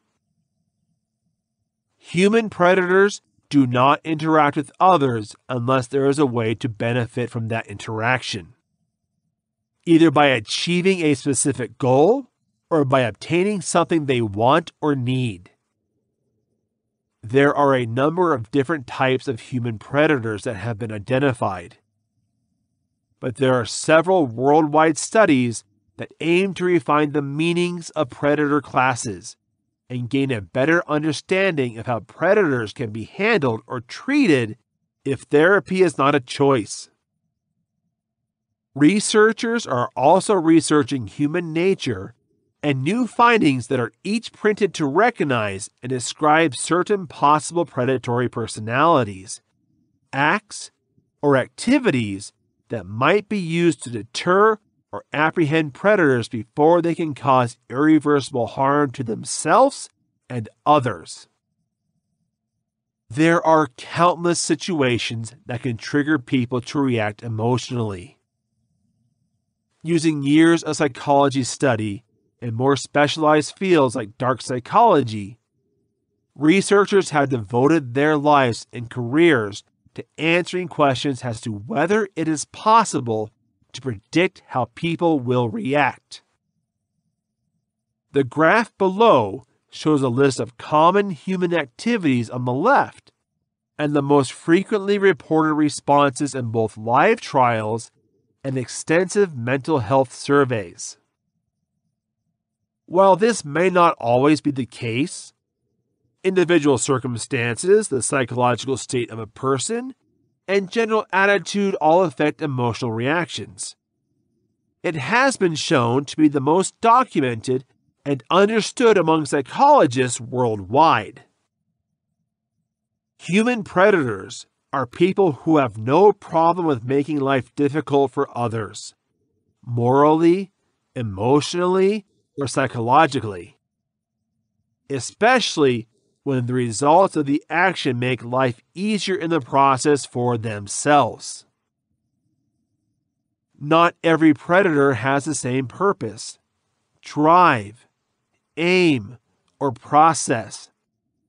So it's important to know how to recognize some human predators' most prevalent forms, so you're ready no matter where or when you encounter these people. Social predator. A social predator is a person who is motivated by desire to overcome all obstacles and sees everything from a friendly catch game to a corporate sporting event as a critical competitive obstacle to their conquest. A need to win makes socializing difficult for them, and a fragile egos are easily bruised, particularly if they are challenged before their peers or others they see as inferior. One of the social predators' most commonly expressed personality traits is their innate desire to win overall. This could be in serious matters, such as setting dominance in a room full of coworkers, or in simple conversations, such as small elevator conversation. They are interested in their own progress in personal as well as professional matters, and see their path towards their goal as being accomplished by improving their social status or making important connections that could be relied upon in times of fight. Most people meet with social predators at the workplace, becoming victims of verbal and mental abuse at the office. While their determination and attention to detail make people who qualify as social predators potentially efficient and productive employees, they do not work well with others. making team projects or events impossible without considerable negotiation or behavioral monitoring by someone they recognize as superior. While less common, social predators can demonstrate violent behavioral changes and physical abuse in their personal, private, and romantic encounters. Sexual predator. Sexual predator is someone who, through sexual conquest, often by physically, mentally, or psychologically malevolent means, gains control over another person or their thoughts and actions. Most often, the term sexual predator is associated with adults targeting children, winning their respect, and then taking advantage of their immaturity and lack of worldly experience to take advantage of them for personal gain or gratification. Predators derive their name from their animalistic or inhuman actions and their fellow human beings' way of seeing them. How they choose their prey or hunting grounds is one of the recognizable features synonymous with predators. For example, social predators are able to use their carefully developed social skills in almost any setting to work their techniques. On the other hand, sexual predators are best able to take action in familiar and controlled environments, addressing a particular type of person or chain of events. The term was first used in mainstream culture in the mid-1980s, and is typically saved for those who are not only known to sexually chase as predators, but have been recorded in the past as committing sexually violent acts. Cyber predator. This category of predators refers to people who take advantage of others for their own benefit by using technology and technological advancements such as social media, online chat groups, dating apps, community board sites, and seemingly endless list of virtual scams. Identity theft is one of the most widely discussed virtual crimes committed by cyber predators. The process of proving this can be cumbersome, and it can take years to recover from financial and credit issues. This is one of the forms of predatory behavior that those intrigued by dark psychology study choose a research topic or through interest.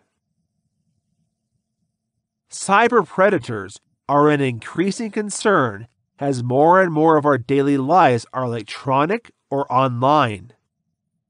From being paid to saving retirement money to interacting safely with friends and family, exchanging sensitive information in critical situations without fear of being hacked, captured, or copied. Due to the fact that virtually all communication with cyber predators takes place, it can be almost impossible to locate these criminals and dangerous individuals or groups who use the internet as an unlimited hunting ground. Many of the new advances in cybersecurity designed to protect vulnerable or unfamiliar individuals with virtual interactions can also be used to shelter and protect those who use the virtual world for nefarious purposes. Emotional predator. Often, this type of predator is lumped into general predators still being handled for more common categorization. They are described as people who feel positive and happy to cause harm to others. What specifically separates emotional predators from the general classification of predators is that their typical hunting ground involves victims who are targeted for their potential for romantic relationships. Emotional predators are building romantic relationships not out of a desire for companionship, but in order to benefit in some way, whether it is a focus on emotional or psychological harm over time as the relationship grows, or the benefit could also be financial. With a predator forming a relationship in order to later divorce their spouse for monetary gain. There are a variety of other predatory labels that people can use, depending on their behavior and their ultimate motivation, for the techniques they use to perfect through practice or the people they target in their favorite hunting grounds. The best way to protect yourself and the people you adore from predators is not to memorize all kinds of predators, but rather to understand the general markers that can be used to identify someone with predatory thoughts and actions. Knowledge is commonly said to be power, or in other words, the more a person knows, the more successful and productive they will be in their efforts to achieve their personal and professional goals. The same applies to those who are interested in dark psychology, its impact on the human mind, and, in particular, how to identify predators in their surroundings or in their personal lives. Some of the most prolific common traits of predatory people include an uncanny ability to fake their emotions, depending on their situation or audience. But no real sympathy or emotional connections are formed. They tend to embrace the victim's position in trouble or in a situation where negative attention is received. Playing the emotions of people by increasing the amount of empathy that someone feels for them, or the remorse of someone else to get upset with a manipulative individual, is the kind of emotional control that they try in their cultural, private, and work environments. We fail to take responsibility for their actions in terms of how we affect others. Depending on the situation, the survivor will be blamed by many abusers for their issues or negative emotional interactions, while enhancing their own reputation as the incident victim. Their personal opinion is very low and uncomfortably negative. That's why predators are often known to hide behind carefully constructed psychological masks that show people that they interact with each other on a daily basis, or their victims if they hunt, so that people are often caught by surprise when they finally see the individual who and what they are. Pro tip: how to instantly detect psychological traits. The amount of knowledge collected prior to practical use affects whether a person is able to understand dark psychology traits as regular behavior and how well, if at all, they will be able to identify them in their daily interactions. While gathering your basic knowledge of psychology and how it influences human behavior, one of the best subjects to explore is known psychological personality types and what to look for when attempting to categorize someone you associate with. There are a number of different gestures, twitches, eye movements, or word choices that can be made by people who are influenced by their personality type and behavioral pattern background. The more you learn how to recognize and interpret these physical and verbal abilities, the more you can read the people around you to understand their point of view or thought process under different circumstances and help predict their actions, specifically if the situation is serious or dangerous.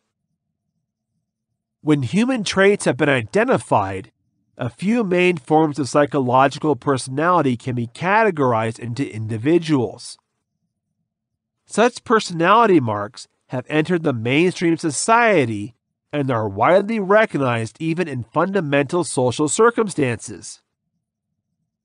Here is a brief introduction to introverts, extroverts, and open personalities to give a closer look at better understanding of human social nature to everyone. Introverts. Compared to those around them, this type of personality often seems to be shy and quiet. Ideally, most introverts avoid social situations unless they are needed, and when dealing with emotions or difficult situations, turn their thoughts and reactions inward. We can often be classified as antisocial and fulfill some of the character traits required to be labeled psychologically. They are most often provoked as their main emotional force by terror. This might be fear of rejection or feeling outcast. Each introvert's details are different based on their personal experience, environments, and circumstance. Social anxiety can be a powerful driving force for introverts. And when this is the case, their anxieties may manifest as physical tics in social situations, such as drumming fingers, wringing hands, or chewing lips. There are not a lot of introverts that fit easily into the field of dark psychology. Those who do identify as introverts and dark characters tend to lead strongly towards narcissism and its characteristics. Introverts are known to get tired during group activities or when large number of people surround them, especially when they are not used to being in larger groups. One of the reasons for this is because of their natural instinct to stay within their own heads, to focus on keeping their defenses and shielding themselves from gaining any attention from people around them. One of the positive features of introverts is that they are observant and sensitive to their surroundings. As they spend most of their time in defensive mode, they often absorb information and take mental pictures of their surrounding in order to remember if it is needed by the situation. Extroverts. This type of personality in psychology is best known as outgoing, friendly, and loud speakers. While this may be true for many people, not all extroverts have the same open nature. And research has shown that in their personal behavior, they are more likely to exhibit risky dark psychology characteristics than most other personalities. Again, this depends on the history, health status, and environment of the individual. As with introverts, people who qualify as extroverts may also exhibit physical characteristics or behavioral patterns such as high levels of confidence that can be expressed by their postures, usually by square shoulders, holding their heads high and keeping their heart tight. Extroverts are better at making direct eye contact in conversation, which can be difficult when it comes to dia. They are typically the most social personality types with large groups of friends, not all close, some may be just acquaintances, and make excellent additions to teams and group assignments. People with an open personality are highly adaptable and are known to find a way to feel comfortable in whatever situation they are in. Open personalities welcome new experiences that can be used to their advantage throughout their lives. But at times, they can also find it difficult as their widespread interest can also be a form of distraction. That type of person seems to know a bit about a lot of different subjects. So for trivia nights or as an on-call person, they are fun to be around. A wide range of knowledge can hinder their interest in concentrating on a particular field of study or professional practice. People with open personalities not only like attending parties, but also like being the one who throws them away. We perform well when they have people around them, either for support or as an audience. There are some physical characteristics associated with open-minded personalities, such as a soft, wide-ranging smile that many would encounter at their first meeting, or make physical contact while engaging others. This includes a type of diligent personality, characterized by high energy levels that converge on aggressive or dominant, and the type of neurotic personality, often characterized by nervous, repetitive, and sometimes compulsive behavioral patterns. What was observed about these personality types is that they are less likely to be classified without having any psychological disorders linked to their emotional control or interaction as well. In order to fit into a specific category and be treated as a hazardous predatory personality, a person must display at least 3 or more traits associated with their particular type, and be diagnosed with a professional psychologist or other experts trained and accredited to label predators.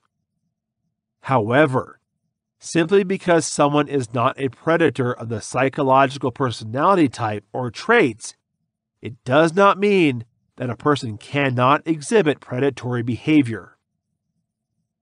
Here's a look at some of the most widely recognized and widely practiced predatory behaviors recognized by experts around the globe.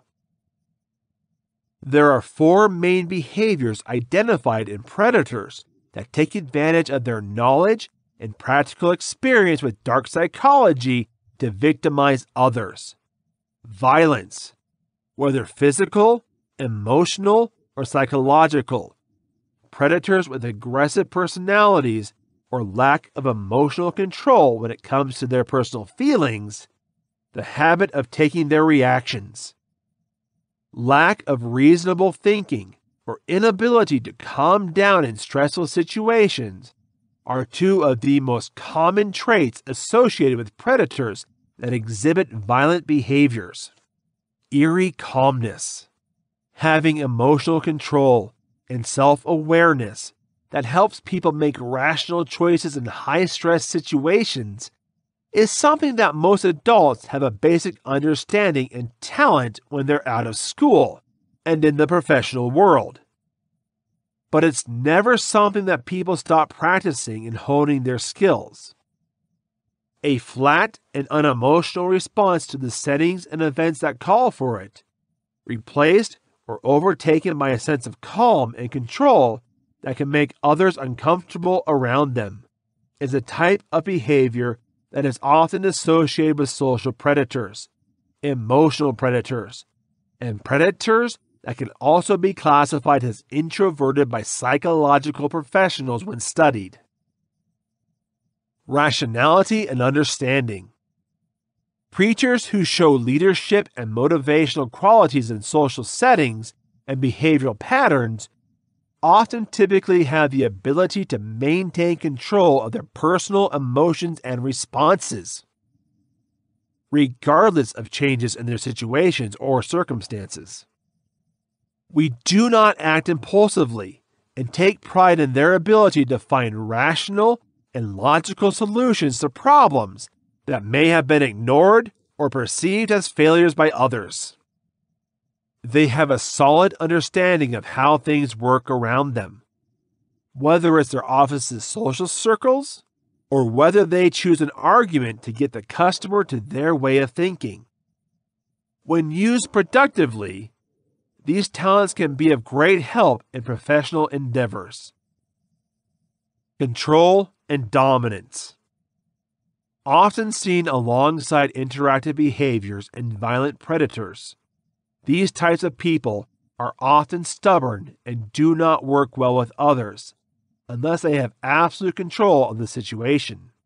In environments or assignments where there is no total control, predators with this type of behavioral pattern will do everything they can to make themselves indispensable or to improve their standing, even if it means tearing down and causing harm to others at the same time.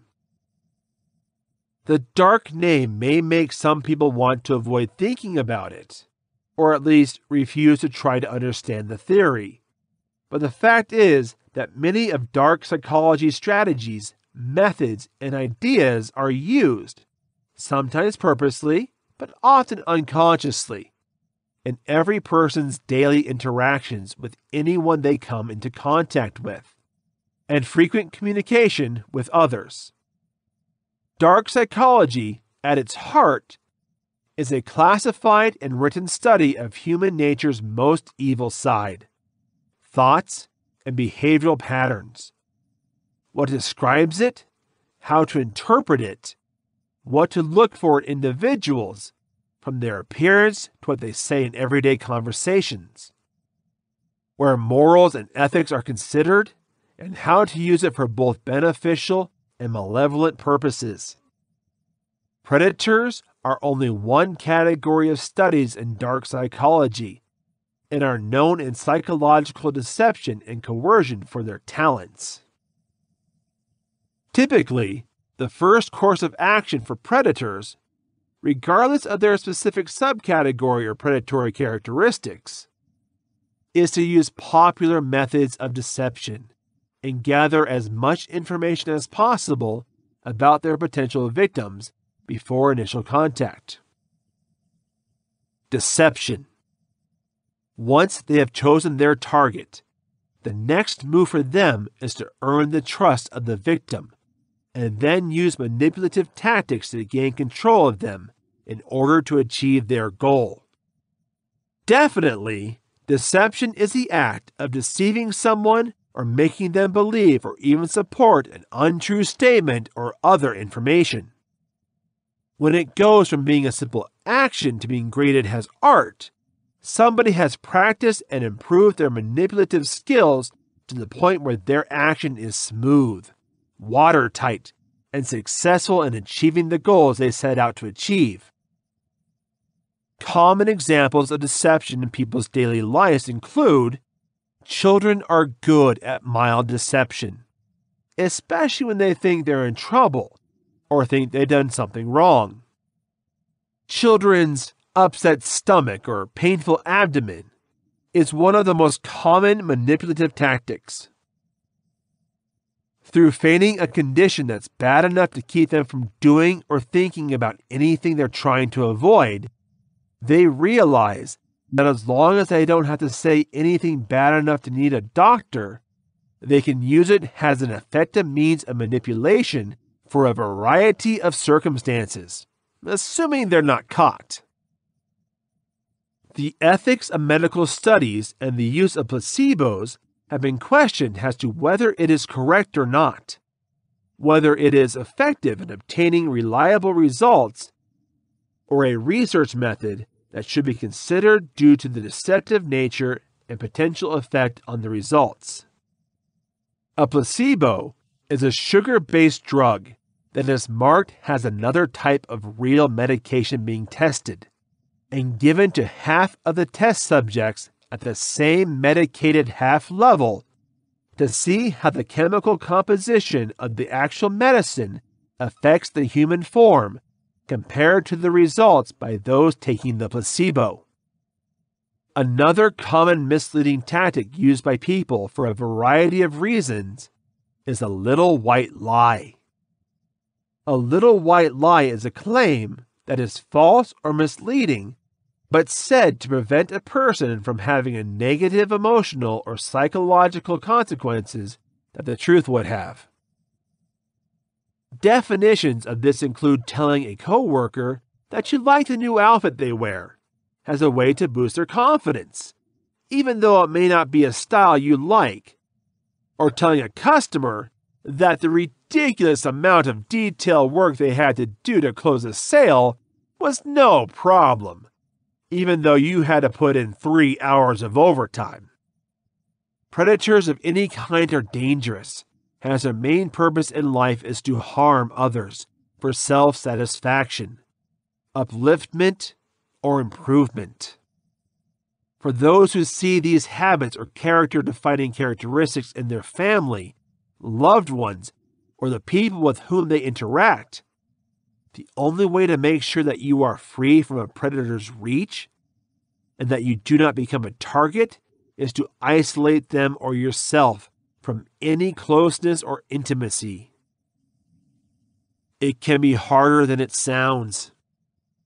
Depending on how close you are to the individual or how constrained you are in actions, you can take control of the situation, but eventually, it is worth ensuring that your own personality, mental, and emotional state is maintained throughout the ups and downs of life. Ways to deception, quiet and observant. This is a shared quality of predators and those using the techniques of dark psychology to further their personal or professional standing. The main reason for this is that you need to have a good understanding of what is happening around you to identify flaws and shortcomings in individuals, projects, or circumstances. When the time comes, the more information a person can gather about their surroundings or the people they are involved with, the more they will have to use to their advantage. People who use blackmail as a way to get money or run disadvantages are known by those who knew them before or during their criminal acts to be good listeners and careful watchers. Because of their reserved nature, these types of people are often identified as introverts, but in reality fall more closely into the category of open personality, as they can move freely between introverts and extroverts depending on what their current needs are. The risk is in the details. Preachers concerned with inconvenience or social ruses such as robbery of planned activities rely on deceit and falsehoods to avoid being caught or hampered in their plans. Research carried out on an international scale and over a number of age groups indicate that one of the behavioral benefits of people who have developed their duplicity skills is that they put as few details as possible when they have to lie in order to achieve their goals. For example, they might tell someone they won't be able to meet them later because they're going out, but they're going to leave out specifics like when they're going to be out or where they're going specifically. The reason for this is that it is possible to check details and contest them. Keep it clear and straightforward. The best advice that most experts give to those who want to improve their manipulative forces is not to provide information or specifics about anything that you are doing freely or openly. Only inform people when they ask about what is happening, and make sure they only answer what they are asking. Keep it vague and make it easy. It's harder to remember more complex stories and much easier to get trapped if they are incorrect. Repetition and buying time. If someone is interviewed or interrogated, it may make someone sound like a parrot, but one behavioral habit that those who practice dark psychology either come naturally or learn as a survival skill is to repeat questions before answering them, or to repeat important pieces of information, often in their own words, to ensure that there is no mistake. It helps them to prevent allowing any new or potential damaging data to slip unintentionally. Repetition is another behavioral trait shared by those who display psychopathic traits and continue to develop social skills. Repetition may also be classified as mimicry when used by these types of personalities. We are able to practice their own voice and vocabulary by repeating the tone and exact wording of those who first speak to them as we develop a personal style and personality that comes into play in the more nuanced dark psychology methods and plans. Not only do they gain practical experience with this behavioral pattern, but they can also be confident that the style they are cultivating is normal relative to other aspects of human behavior and culture. Physical tics and giveaways. When asked about an emotional topic or asked about something personal and sensitive about their feelings, deceptive people take comfort in unconscious physical tics that can be used as gifts to observe deceptive traits. Some of the most noted manipulative symptoms include playing with their hair, either by spinning it in their fingers or running their hands through it to brush it away from their face, even if nothing is there. Increased heart rate and heavy breathing are also common signs of deception. Fiddling with buttons and pulling their clothing while concentrating, or listening carefully to what is disappearing. Keep reading to learn not only how to develop a variety of methods and behaviors, but also how to detect these tactics when used on you and how to protect yourself from becoming a target of predatory habit. Chapter 8. Identifying Manipulative Behaviors. Emotional or secret coercion can be described by mental abuse as a distinct effect, with the intention of manipulating or gaining benefits at the expense of the victim. Recognizing the significant social impact of manipulative mental abuse is crucial. One person is used with coercion to help another. Intentionally, the controller does whatever it needs to serve its interest best, and only its interests. The following chapter will discuss ways of identifying what techniques deceptive individuals routinely use to force other people into a position of detriment.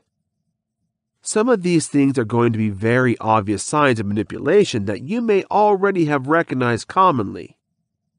Others will be more subtle, and aspects we need to be mindful of when we talk to people that we would not necessarily consider coercion. Note that not everyone who behaves in accordance with these habits tries to exploit you knowingly. Nevertheless, perceiving such activities is crucial in situations where your rights, interests, and protection are at stake. Signs of manipulators of emotional manipulation will attempt to take you to their home turf, or at least to a place where they are comfortable. This will eventually make it easier for them to manipulate you. A manipulative person can allow you to communicate with them at a specific location, such as an office, home, or public setting. It gives them a sense of command, since before asking you there, they most likely scoped the place out. That way, while you may not know anything about the place yet, they are familiar with their surroundings. Cunning, but a simple way to gain control access for manipulators. Manipulators will give you the opportunity to have first say to build up your courage before addressing your weakness. This is done by numerous sales representatives when they decide if you'll be the perfect candidate to buy what they are about to offer. We create a benchmark on your logic and behavior by asking general questions and evaluating them, from which they can determine your strengths and deficiencies. This kind of concealed plan addressing can also occur in the work environment or with personal connections. Manipulators know how to twist the truth, and they're going to get away with it because they don't always think they're lying. They're finding a way to twist the truth so much that they believe it's 100% true. This can occur in the forms of deception, making argument, double dealing, censoring the injured person for causing their own abuse, distortion of reality, disclosure or retention of vital information, misrepresentation, modest portrayal of the facts, and seeing only the truth in their own narrative. Sometimes manipulators will overwhelm you by presenting you with a great deal of knowledge, sometimes in a confusing way. They exploit you by feeding yourself with false claims, measurements, and other information that you may not care about or investigate yourself. In deals or financial circumstances, in conversations at expert level, or social interactions, this can happen. The manipulator creates the perfect opportunity to snare you by assuming control over you. Some people use this system to have a sense of academic predominance. Manipulators also find ways to formally overwhelm you, which means they are going to blame their decisions on rules or regulations and events that seem to be outside their control. Many people use administration, desk work, procedures, rules, consulting teams, and various forms of government to advance their strategy of trying to make you fall for their deception scheme. This method can also be used to postpone reality discovery, conceal imperfections and weaknesses, and sidestep examination. Your employer can make you work on a holiday and justify that he couldn't do something, even though he could have made the same change himself. This approach is like saying, "I would if I could," although the manipulator can definitely change the situation. A manipulator often raises his voice and displays negative emotions. This can be a powerful control device. If they complain loudly enough or express negative feelings that are out of proportion to a situation, most reasonable people would succumb to their threats and give them what they need, if not for a better reason, to maintain peace. The strong voice is usually accompanied by solid nonverbal communication, such as standing movements or energized motions to enhance conflict. Surprise may choose to use another can-technique manipulator. We may use an outrageous statement when telling a story, such as, "You'll never believe what the other person has done to me." They also use incredible assertions such as, "I was the only one doing any work today." These paint a surprising situation that can catch off guard the other person, more likely to fall for the increased truths that the manipulator shares. The sudden negative information regularly comes unexpectedly, so you only have to plan and counter for a short time. You may be asked by the controller for additional concessions to keep working with you. In some situations, a manipulator might not even give you the opportunity to choose. This is a standard contract and agreement technique, where you are depending on the controller to decide an option before you get ready. A manipulator will have high expectations of you and demand high demands, bearing in mind that you may not be able to do what they request. They'll make it look like it's not even an option to say no, although it might be unfair in the first place what they're asking of you. Manipulators expect you to break and surrender to the demands of the manipulator by applying pressure and power. Rather than asking, "Do you think you can do that?" they're always going to ask, "When can you do that?" Never give you the chance to decide to do something first. It makes it difficult for you to say no to anything they might be asking for.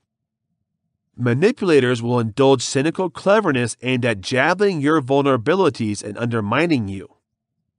They're going to make sarcastic jokes to knock you down. And when you're offended by these terms, they're going to say, "I was just joking," or "No big deal." Manipulators like to make statements, sometimes disguised as witness or collegiality, to depict victims as second-rate or weak.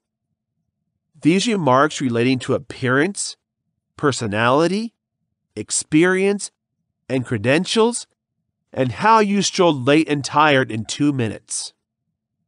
The attacker wants to establish control over you by making you look bad and making you feel terrible. In an attempt to point out things about you that could affect how others view you, they also do this.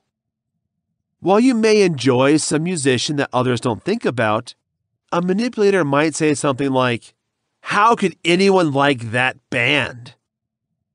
The silent treatment is a popular manipulator tool. They know you may be the best way to get under your skin if you ignore it. By deliberately not responding to your calls, messages, or requests, the manipulator assumes control by making you pause and means putting in your mind uncertainty and vulnerability. Sometimes, silence can be the most powerful weapon. We may not personally give you the silent treatment, but they may claim to forget you, so you don't know their intentions. The manipulator makes you take on what is her duty and makes you sweat with effort and anxiety by pretending that she doesn't understand what you need or what you need her to do. Kids use this technique to postpone assignments, delay demands on them, and force grown-ups to do what the child would not like to do for them. This strategy is also used by some adults when they have a task they want to ignore, or a commitment they want to avoid. For instance, mopping the floor intentionally poorly can trick the person in charge to decide not to delegate the task to you again. This can mean, on a larger scale, someone in a relationship pretends to be unaware of what you might need on an emotional level. They're going to say things like, "I don't understand what you're going to want," even though they know very well what you need, and just don't want to get into the work to achieve that aim. This leads to how often you are going to be guilty by manipulators. Other examples might include blaming others instead of him or herself, dwelling on their own failure, behaving as if someone else holds the key to their success and accomplishment, or despondency and deceit. The controller pressures the recipient into surrender by focusing on guilt-tripping others. Then, manipulators will make sure the victim plays no matter how wrong it may be. Some examples of this type of behavior include overrepresented or imagined individual issues, misrepresented or manufactured medical problems, reliance, codependency, conscious fragility to inspire compassion and support, and frail or weak playing. The motive for victim-playing manipulators is often to exploit the sympathy of the victim, feelings of guilt, feelings of duty and loyalty, or eagerness to protect and help, to extricate ludicrous advantages and concessions. The term gaslighting is often used to refer to manipulation that causes individuals to address themselves, their existence, memories, or musings. Gaslighting is basically when someone tries to make you feel crazy so that their manipulative behavior can get away. A manipulative person can change what you're saying and make it all about it, catch the conversation, and make you feel compelled to do something bad when you've done nothing wrong. You may feel a misguided sense of guilt when you're gaslighted that you've done something terrible, even if that's not the case. Manipulators blame. In a case, they admit no responsibility. Instead, if you let a manipulator know they hurt your feelings, they'll point out how crazy you are, remember things wrong, or be too sensitive to the situation. You can almost be sure that you are being used as soon as someone does you a favor. Not for the sake of just because, but with hidden motives. An effective manipulator can be called Mr. Nice Guy. This person can be helpful to other people and complete a lot of favors. Yet there's a string attached to every great deed, a desire. If you do not satisfy the desire or intent of the manipulator, you will be identified as irrational. For example, a sales rep, even though they don't think the item suits you, might influence your decision to buy a clothing item.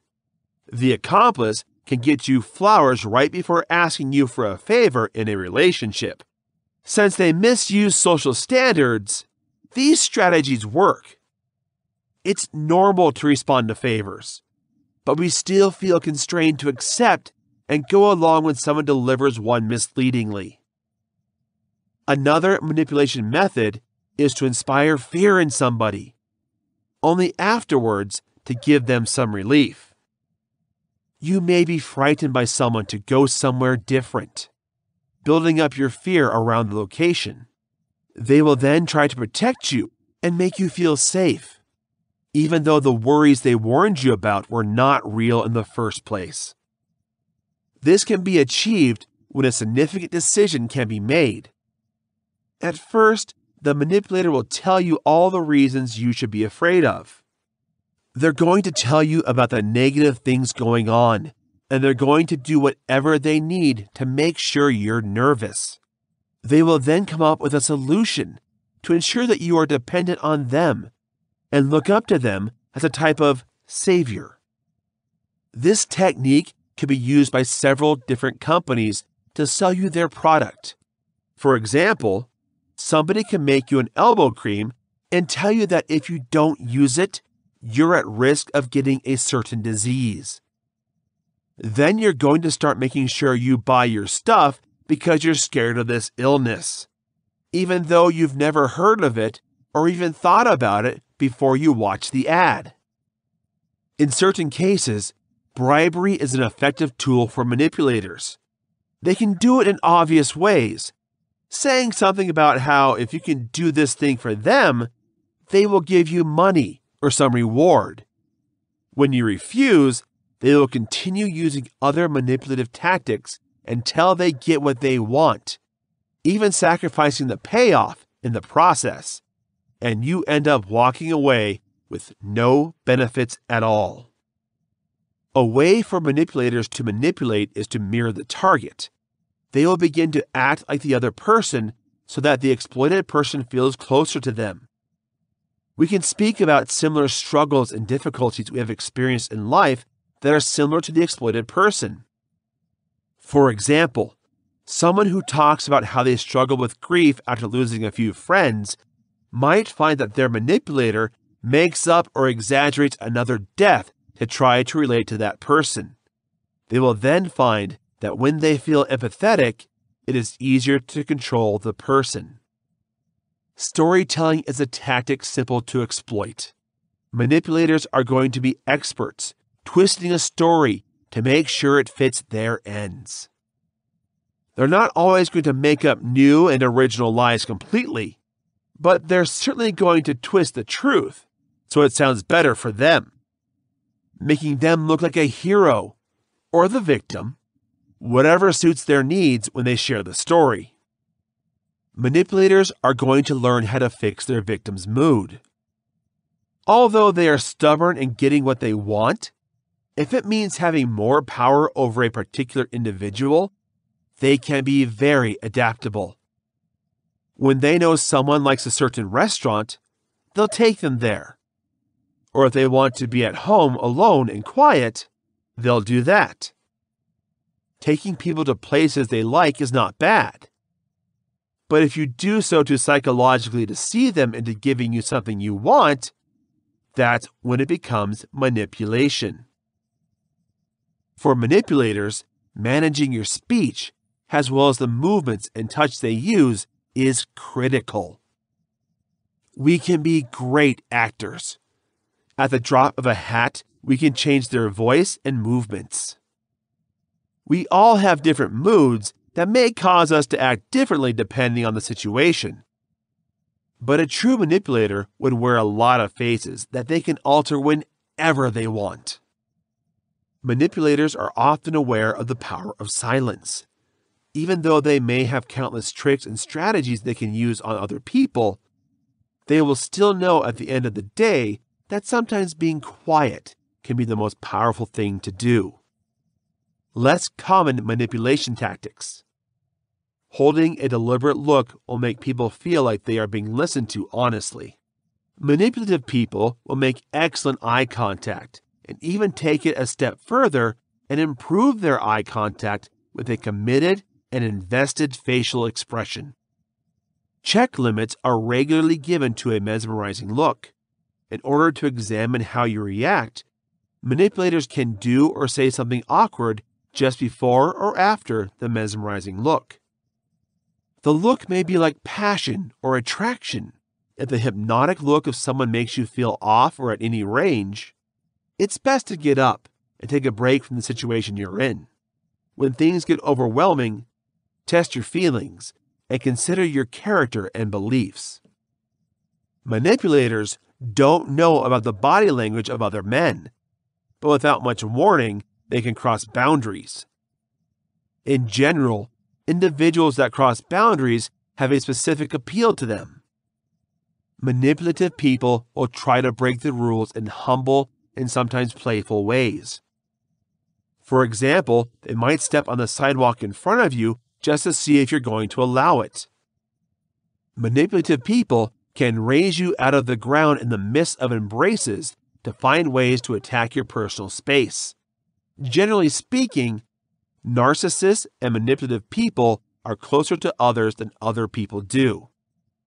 They use intrusion into space to threaten, exhibit control, test limits, and tempt. Manipulative people love to use this strategy to foster control over you and to motivate you to cede to their decisions or demands. Sometimes without hesitation, a manipulator could share secrets with you. They're going to do this as a ploy to keep you interested in them and to make them look more available, relatable, and reliable. You may also do this because they want you to reciprocate and share secrets they can use against you. Instead, in the future, once you approach the manipulator of the deception, the manipulator may deny that you have ever said anything, making you feel insane and defeated. Manipulative people know how to make their victims talk nice. We always know how to keep you at all times engaged in what we say. Manipulative people, as well as narcissists, are narrative spinners. It seems to be hard to stop them when they get started on anything. By how often they trust you, manipulative personalities can make you feel special. You may feel like you've done something wrong when they stop disclosing stuff to you and will do your best to get back into their great graces. Creating this form of vulnerability is related to manipulating your time and focus in order to secure your attention to the whim of the manipulator. Through selectively communicating and withdrawing, if you see someone bullying you, take a step back and put some distance between you and that person. Manipulators sometimes use pet names instead of your actual name. When someone starts calling you by a pet name, it might seem nice. Be that as it may, phrases like kid or dear will be used by deceptive personalities to belittle you. Then, when they stop calling you by the name of a dog, it can cause feelings of abandonment and leave you wondering what you have fouled up. It's just another part of their tactical maneuvers. If you're bothered by such names, reveal that you don't value being called pet names and would rather be called by your real name. If someone likes you a lot, you should obviously feel good about yourself. Distinguishing what their actual intentions are is important. Sometimes, people will use compliments to get something out of you. If you have authority in your job, school, or other professional setting, people with less authority or a lower position than you can use compliments with advancement expectations. If the person who praises you is at the same stage, it could be a genuine compliment without misleading process of thought. Male-female relationships, of course, further complicate these problems, even in the work environment.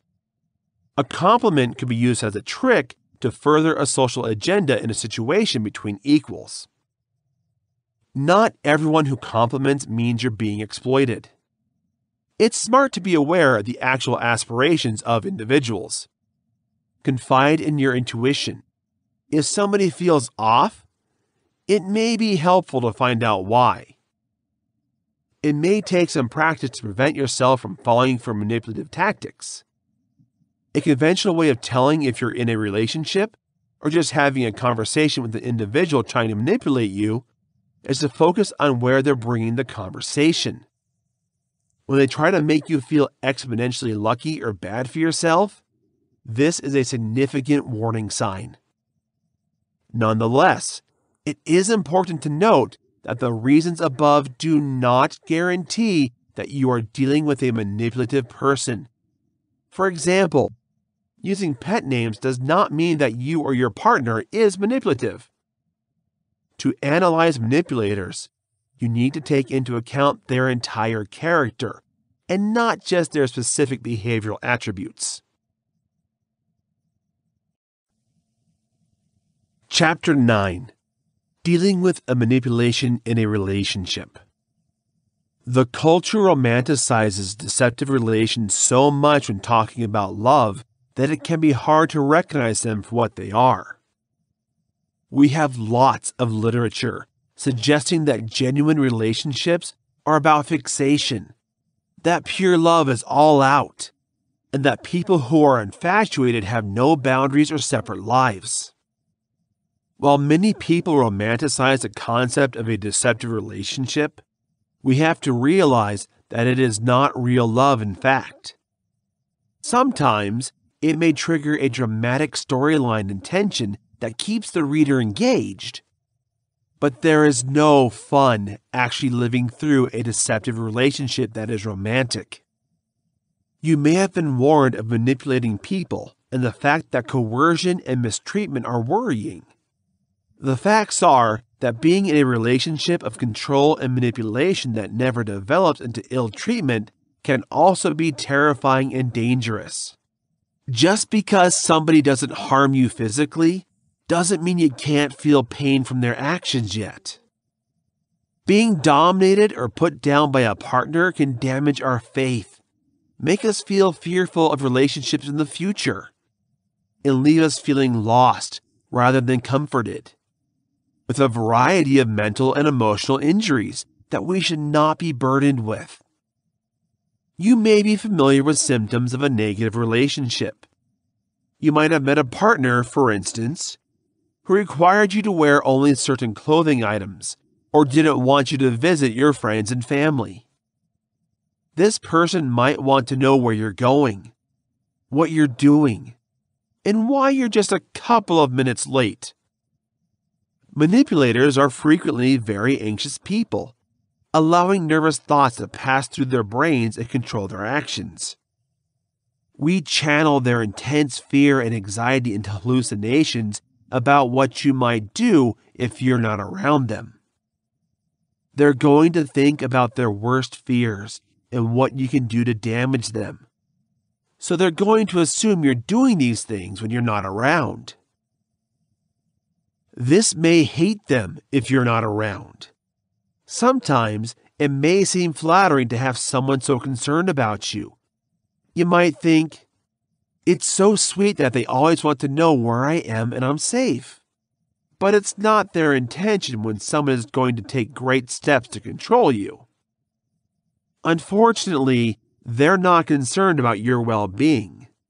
Therefore, they're thinking, I need to make sure I know where this person is at all times so they don't do something that I don't approve of. Your presence is actually their assurance that you're not meeting their worst fears about the bad things that you're doing to them when you're not both of you together. In this case, they won't be addressing your needs. The manipulator behaves only to serve the interests of his own. A manipulator will never tell you that, but will only be worried with improving the way they look to you. They're always going to use this technique to make sure you feel guilty. They would make you feel guilty if you don't respond for 20 minutes. instead of admitting that it's totally acceptable for a person to not always write back immediately. We would view you as if you did something wrong or disrespectful to them, without considering the fact that at the time you are actually not around your phone or too busy to answer first. Marriage should feel better, not confining, scary, or distressing, and having an accomplice will make you happier, not more sorrowful. There will definitely be hard times in life. Your mate may not be understood, and they may not understand you. On the way to making you stronger, these challenges should be pure obstacles. There shouldn't be a healthy relationship that continuously drains you and tears you down, making you feel constantly exhausted. Signs of a manipulative relationship. Most of us have had terrible things happening in our lives. Enough terrible things that the prospect of a hero sweeping us off our feet and protecting us from any problems for whatever remains of our lives can sound extremely tempting. For this reason, we are sometimes looking in the wrong places for security, empathy, and care. Reconsider whether the support thoughts of your partner include stopping you from making your own decisions and living your own life. A partner who secures you by assuming responsibility for your maxed out accounts, or perhaps speaking to a partner you've been struggling with, doesn't pay special attention to you. They're trying to make you have no choice but to put all your faith in them and no one else. A true partner knows they can't protect you and what it holds from everyday life. They can just support when you need them.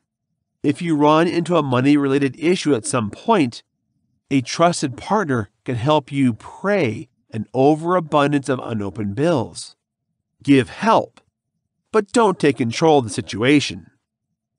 They won't take your passwords or insist that only a small amount of money per month be allowed until you have paid off all of your current debt. A true partner is going to offer help yet realize you need to manage your own problems. One common manipulative technique of a relationship is to make us feel guilty when we see friends and family members. If we imagine someone trying to cut off their partner from their emotionally supportive network, we envision something similar to a contemptible husband in a movie made for TV that threatens his better half that she will never talk to her closest friend again. Nevertheless, deceptive spouses can also inconspicuously isolate you from your support network. A shrewdly manipulative person will not outwardly discourage you from seeing your family because it could be an obvious sign that you should be running in the opposite direction. We will make the coercion more subtle, rather than slowly dragging you out of your life, rather than an outright ban. If your partner can convince you to apologize for an action that you know you have not done wrongly and that you are doing, your manipulative partner will realize that he or she can force you to do whatever they want you to do. Each time you go out with your buddies, your partner can sulk until you blow off other friends just to save the tension. Perhaps your partner will make negative remarks about your loved ones until you begin to believe that the thoughts they have about these people are valid. You may even have a hobby or an event you enjoy trying to get your manipulator to stop doing it. They'll make sure that you know that your interest is idiotic and will ridicule you until you give it up. The scrutiny of a controlling partner may not always appear as such. It can be framed in a reasonable and rational way, implying that your partner is just trying to help you. They might even tell you they're really trying to help you. At school, they will research your decisions. Some of their sentences may include, "Why do you choose to use it for your presentation? You're not thinking about what the boss will think." There are going to be questions about your spending habits and how you're going to buy things with questions like, "Did you really have to buy another shirt?" Manipulators are going to spin their words.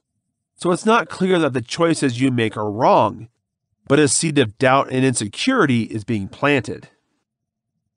All partners, however, examine each other periodically. Our loved ones are still supposed to look for us. And sometimes we need others to help us make choices or point out bad habits. Remember to always test this person's true purpose and find out why they'd really want you to change your actions. Sometimes a manipulator may ask for access to your personal belongings in a relationship, but they will not grant you the same rights. We may know all your secrets, but we rarely trust you. They're not just less likely to share, and they're definitely not helping you. This type of behavior demonstrates that the other person dominates. Your partner does not reserve the right of searching your emails or texts or asking for your passwords because they say they are concerned that you may be cheating. There is a distinction between having insider facts and having a healthy independence from your partner. And when you're in a relationship with someone, you don't have to surrender that. Every so often, sincere couples healing from a disaster would require the weakened spouse to view the messages of each other as a form of transparency. But if this isn't an agreement you've worked out directly with your partner, it's incorrect. By emotional influence, coercion is all about influencing the way someone else thinks and acts. This is veiled with emotion, or at least what appears to be a sort of empathy. Most of the time, this is a calculated attempt by the manipulator concerned to relate to the victim. It is essential that we recognize the impact it has had on us in order to completely overcome this manipulation. If you want a healthy relationship with someone, it's crucial that we look at all the ways we've been affected by their relationship. It may be the first sign that there is a manipulative relationship if the impact is negative. Most manipulative people have 4 standard attributes. They know the weaknesses. They use your vulnerabilities against you. They persuade you to surrender something of yourself in order to serve them through their quick plots. If a controller triumphs in manipulating you, he is likely to repeat the crime until the mistreatment is stopped. They're going to have a lot of different reasons for keeping you around and controlling you. One might just be because a past relationship damages them. We may have confidence issues that have made it difficult for them to be transparent and consider other partners. This can make them feel like they need to manipulate you in order to keep you loyal to them. Many partners could be lonely people who are desperate for love and attention. You will stop at nothing to make sure you stick around, even if that means bribery. Whether you feel like you're going to take that path or are afraid you're going to abandon them. You may also just want practical things from you, such as financial support, or your shared house, a car, or other benefits that are not connected to you as a person they love, but rather the life you choose to live. These are some of the most dangerous manipulators and are as normal as the others. Understand your rights in a relationship. It can be difficult to understand how to get out when someone is in the midst of an abusive relationship. Manipulators are good at creating uncertainty, so they can also avoid blame for trying to control others instantly. Recalling your rights is the way to ensure that you are safe. These are the things you completely have the right to take away and should never allow another person to take away. If you can remember these consistently, manipulation will be easier to confront as it happens, and it will be easier to recognize when a conversation may be toxic. Then again, you may give up these rights if you convey vulnerability to other people. Our common, main human rights are the following: You deserve respect from others, especially from those you respect. Your thoughts, feelings, and emotions can be expressed. You reserve the right to understand your own needs, share them with others, and do what you need to meet those needs, as long as you don't take anything away from others. You reserve the privilege of saying no without feeling sorry. You reserve the privilege of getting what you're paying for, working for, and making an effort. When people threaten you, you have the right to protect yourself from other people. You have the right to make a happy and healthy life of your own. Our general public is loaded with people who do not respect these rights. Specifically, mental controllers must deny you your rights to try their manipulative tactics on you. However, if you express the confidence and authority to announce that it is you, not the controller, who is responsible for your life, you can push back such attempts at control again. More possibly, these people have been bossing around others for so long and have never been up to it. Let them realize that they make you feel awkward and exploited. Please stand up for yourself. Regardless of whether they condemn their actions or try to turn it back on you, in any situation, you will relax by knowing that you are safeguarding yourself and taking a stand for truth. Maybe they'll start changing their tune if they believe you're hitting a nerve with them. Given all this, once they scare everyone off, they'll no longer have anyone to exploit. It's easier to say than done to keep a strategic distance from them if they do not immediately demonstrate their genuine nature. Please listen to the first hint of them steaming your emotions, gradually moving from the relationship in the opposite direction and pointing out your shortcomings to them. Manipulators need to manipulate another person, which is why they go so long to find people they can affect. If in the past you were part of a manipulative relationship, they could see some of that previous trauma as a way to make you more vulnerable to their progress. When you find that someone is still interested in your past and the negative experiences that you have encountered, consider looking for your flaws and causes. Some people may just want to connect to you on a more human level, but be mindful of the techniques used by manipulators to try to get better control over their victims.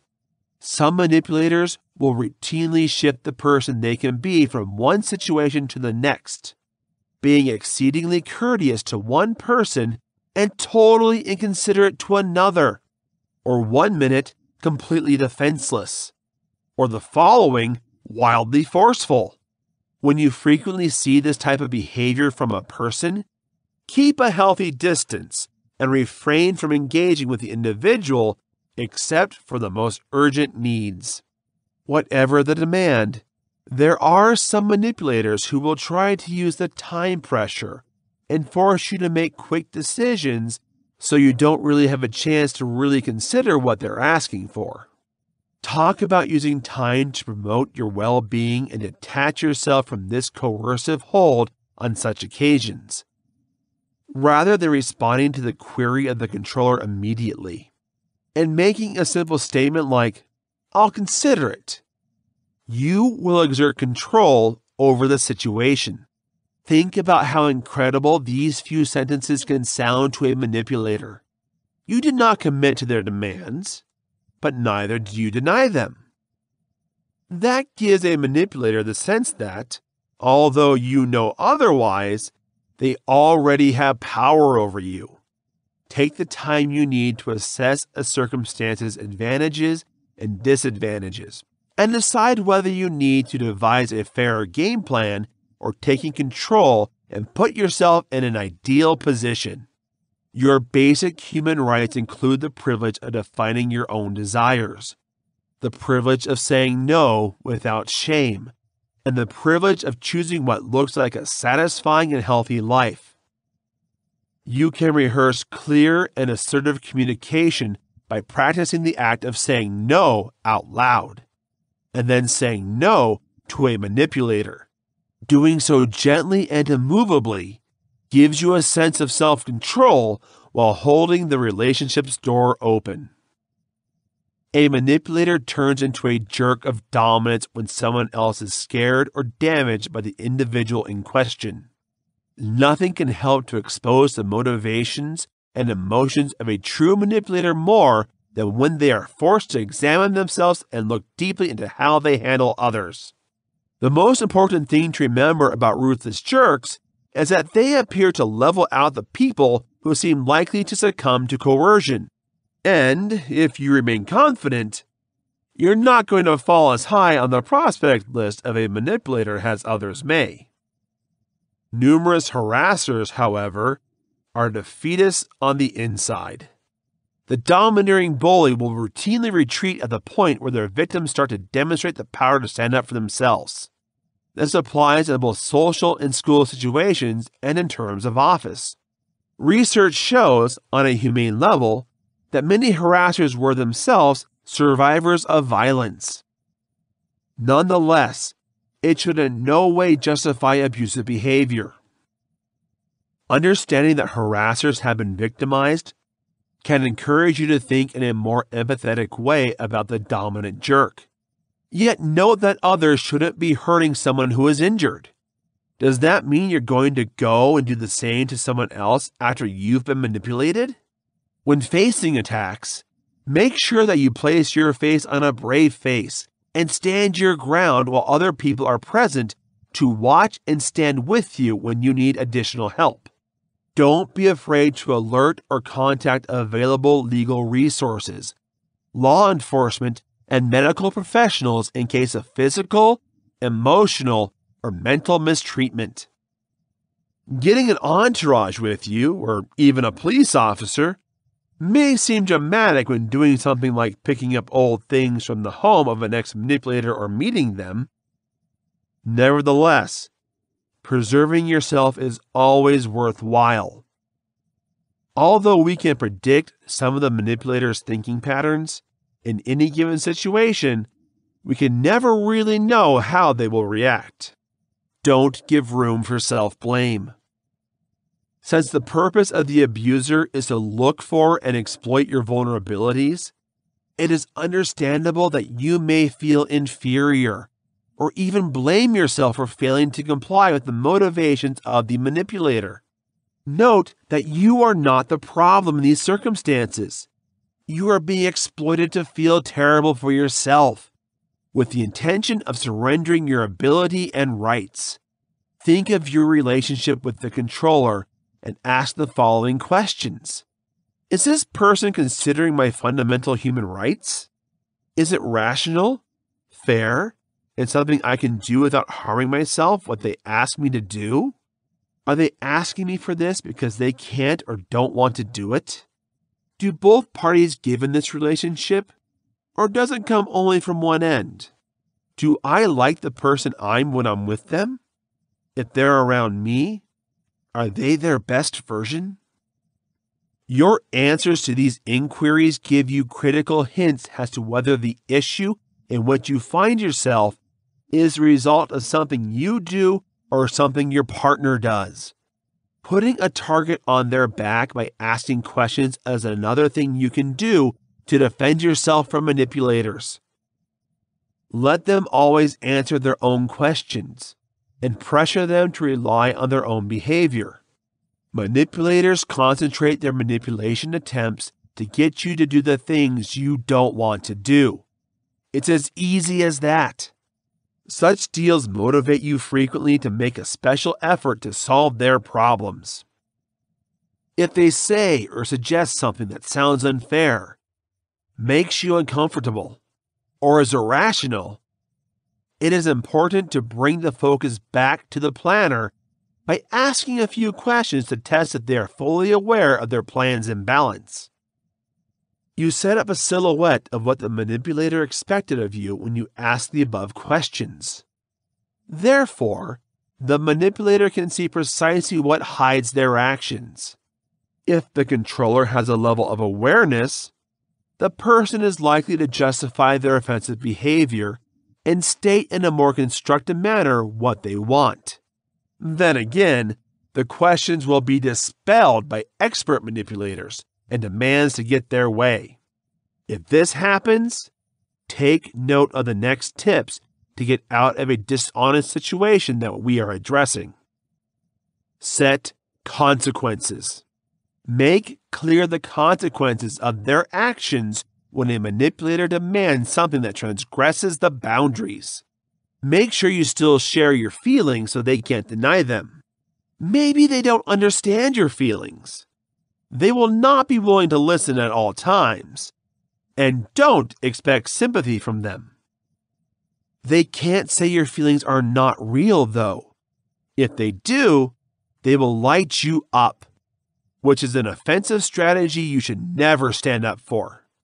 When you force them to think about the way they made you feel, it can help to show the effect. Don't show it right away, even if you forgive them internally. Wait for them to demonstrate the action you've been waiting for. Let's look at one instance.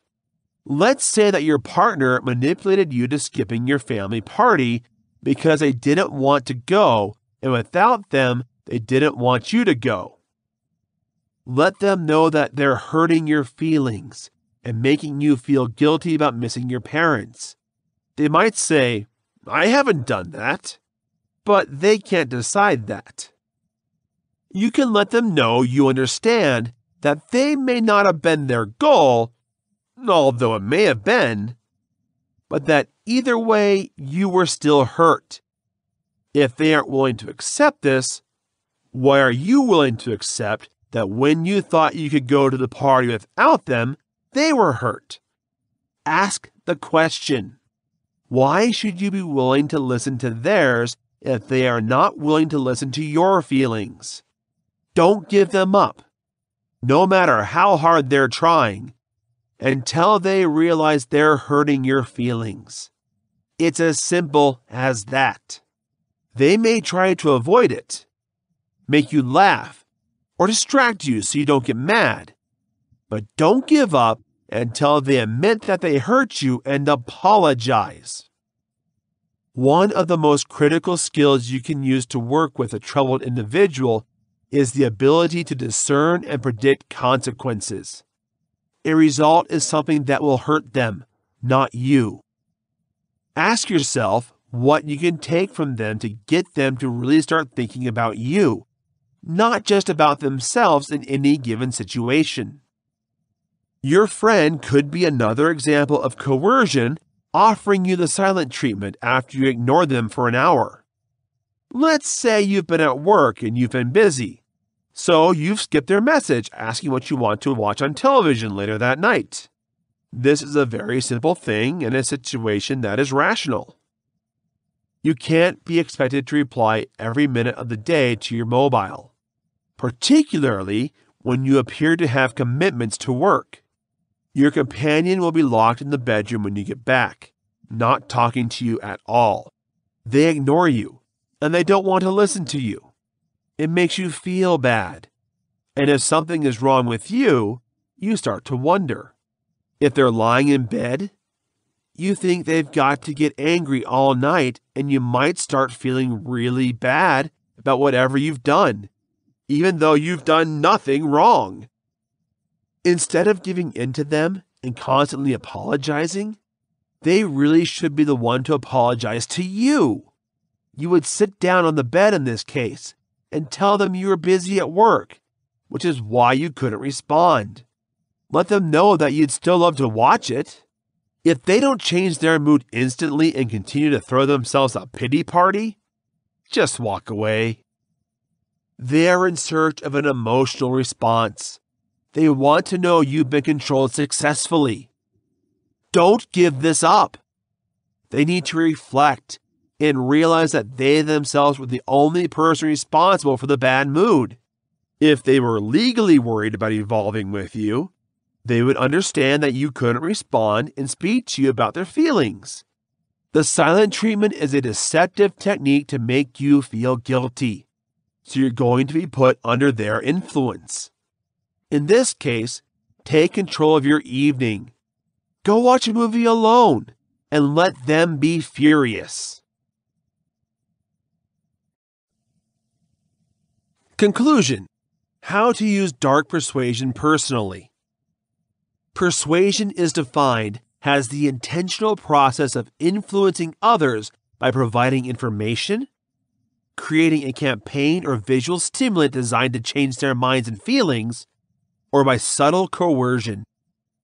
The manipulation is subliminal in some situations, and it really has to be in order to be fully successful in persuasion. People can try to convince other individuals to be right or to know the best way to accomplish a mission. But convincing others, even with the help of evidence, experience, and knowledge, can lead to disagreements and resentment. The key to persuasion is to be able to persuade someone to use the arguments, information, or images that the person is trying to do the persuasion presented with. The agreement method is one of persuasion, dark, covert, or otherwise. This technique is at the very heart of psychological persuasion studies and is a good starting exercise to make a habit for those new to the art of persuasion. Essentially, once the target has been established, the goal has been set, and a plan has been put in place. The next course of action for somebody trying to persuade others is to agree with every word that comes out of their mouth. Even if getting them on your side is counterintuitive, consenting to people builds confidence, a critical element of successful persuasion. For those who want to start practicing this method, the most important rule is that the target is always correct. They're right, even if you know they're wrong. It may sound complex, but essentially what this means is that when you try to convince someone of something and they disagree with you or say something wrong, instead of challenging them or calling them out and asking them what's true or what you want them to believe, you can find a way to change their way of thinking first by agreeing with them and then using other subtle persuasions. The person who disagrees with the persuader or says something that opposes the ultimate goal of the plan of persuasion is a clear sign that the methods of persuasion used up to now have not been successful and may need to change the plan.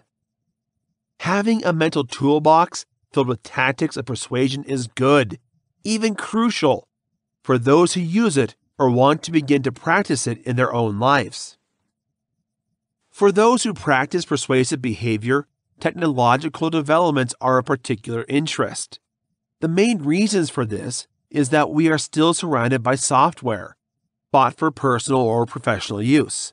From cell phones in everybody's pockets or bags to wall-to-wall television in virtually every restaurant, waiting for an area or other space where people gather to spend time together or alone.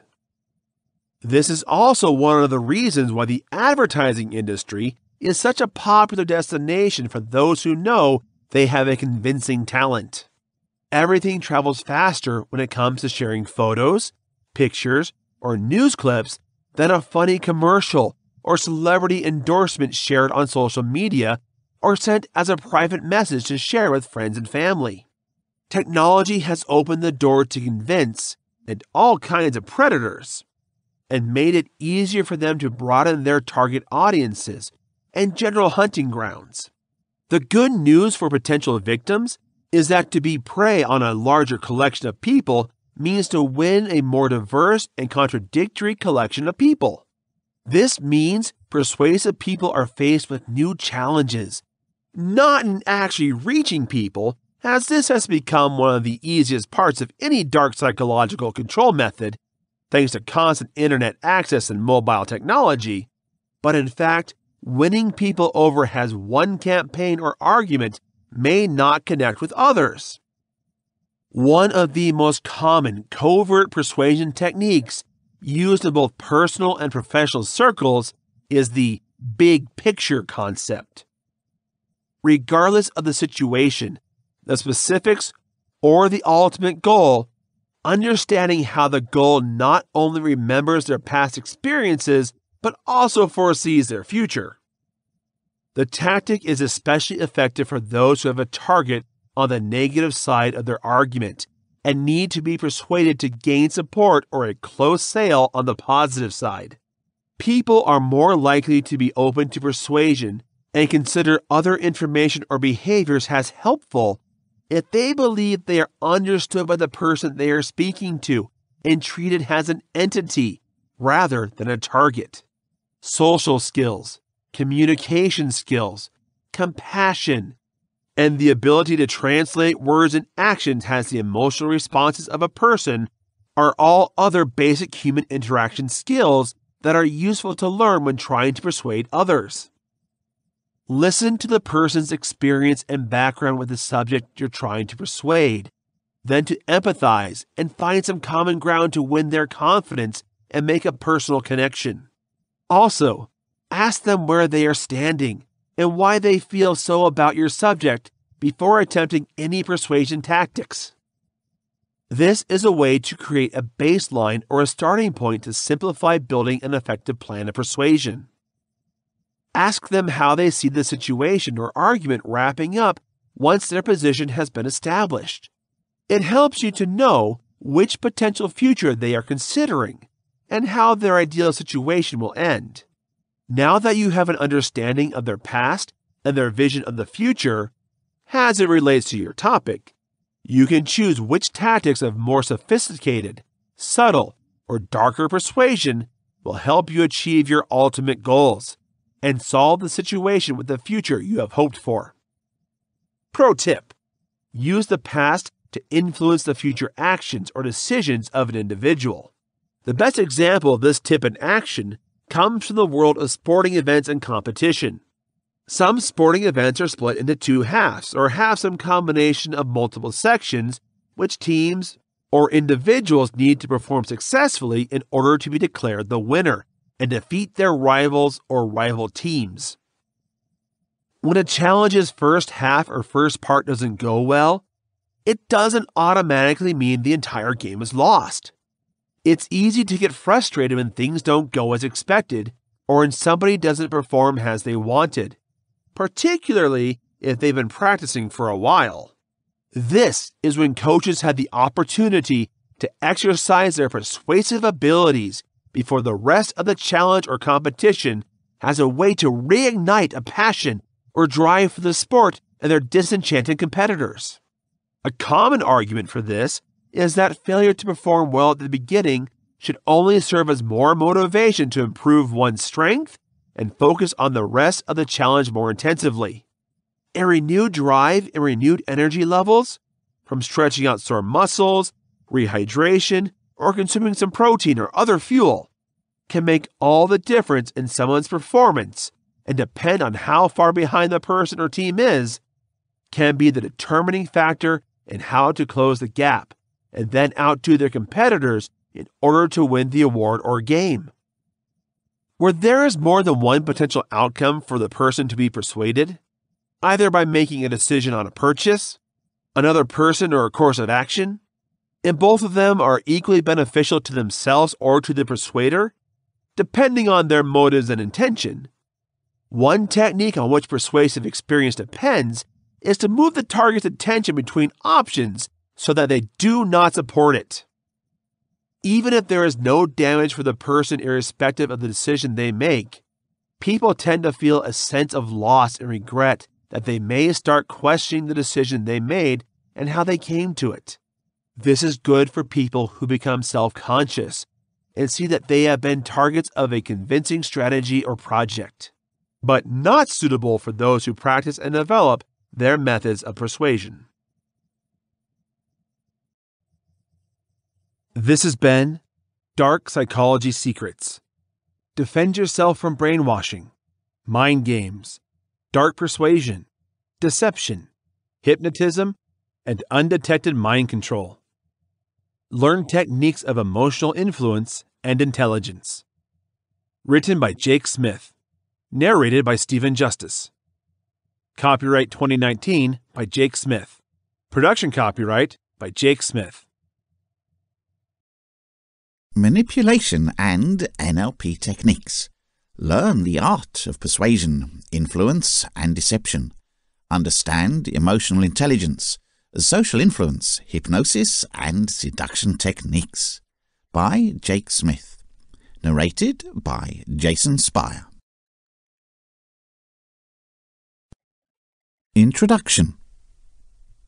This book is an introduction in a short form to the concept known as neuro-linguistic programming. NLP is the science and art of excellence, based on the study of how top individuals achieve exceptional results in different areas. To enhance their personal and professional efficiency, anyone can learn these communication skills. This book discusses many of the excellent models of interaction, business, education and rehabilitation of NLP. The strategy is practical, results are achieved, and it is increasingly influential in many fields around the globe. NLP continues to grow and create fresh thoughts. On the other hand, we, the writers, know that books are static and fixed. Each book is a statement when it is written. It is the snapshot of the subject. But just because a man will be different tomorrow is no reason not to take a photo today. Think of this book as a leapstone, allowing you to discover fresh ground and go on an exciting journey throughout your life. It reflects the writer's own knowledge of NLP and is not a formal or final version. A version like that will never exist by the very nature of the NLP. This is an overview, and I have made many decisions on what to include and what to drop out. The result is one of many ways to arrange the content. NLP is a model of how people create their unique experiences of life.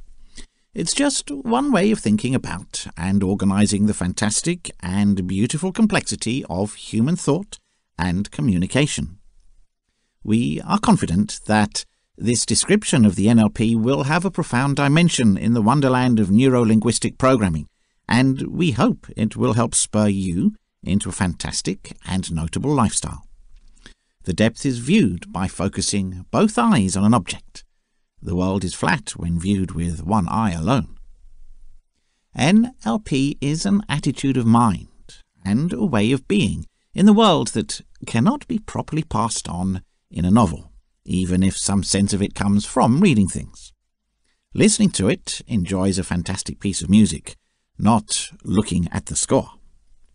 NLP is straightforward. It is a set of models, skills and methods that make it possible for the world to think and act effectively. The aim of the NLP is to be helpful, increase choice and improve the quality of life. The most important questions you need to ask about this book are: is it helpful? Does it work? Is it feasible? Find out what is helpful and what works by trying it out, and trying it out. More importantly, figure out why, when and where it doesn't work, and adjust it until it works. That's the spirit of programming in neuro-linguistics. Our goal in writing this book is to meet the need that we felt when talking to the growing number of people interested in NLP. It would share our enthusiasm for ideas about how people think and the possible changes. It would contain many of the most useful skills, patterns and methods in a way that makes them easily accessible for use as tools for change in a changing world. It would still be useful after a first reading as a reference book. It would provide practical advice when purchasing other NLP books to pursue specific interests and applications, and it would give advice in selecting NLP training classes. The objective was so daunting given the elusive obviousness of the NLP that none of us was prepared to tackle it on our own. It has given us the confidence to pool our resources. How successful we have been able to convince you with NLP depends on how helpful this book is to you. This book is an introduction to the field called neuro-linguistic programming, or NLP. NLP is the art and science of performance, originating from the research of how top individuals in different fields produce outstanding results. Anyone can develop these interpersonal skills to improve their personal and professional effectiveness. The book describes many of NLP's models of success in interaction, industry, education, and therapy. The approach is practical. It achieves results, and in many disciplines around the world it is increasingly influential. NLP keeps growing and generating new ideas. The author knows that books, on the other hand, are static and fixed. Each book is a statement about when it was written. It's the subject snapshot. But just because tomorrow a person is going to be different is no reason not to take a photo today. Think of this book as a stepstone, allowing you to explore new spheres of influence and continue an exciting journey throughout your life. It represents the personal understanding of NLP by the author and is not a formal or definitive version. Such a version, by the very definition of the NLP, will never exist. This is an introduction, and we made a lot of decisions about what to include and what to leave out.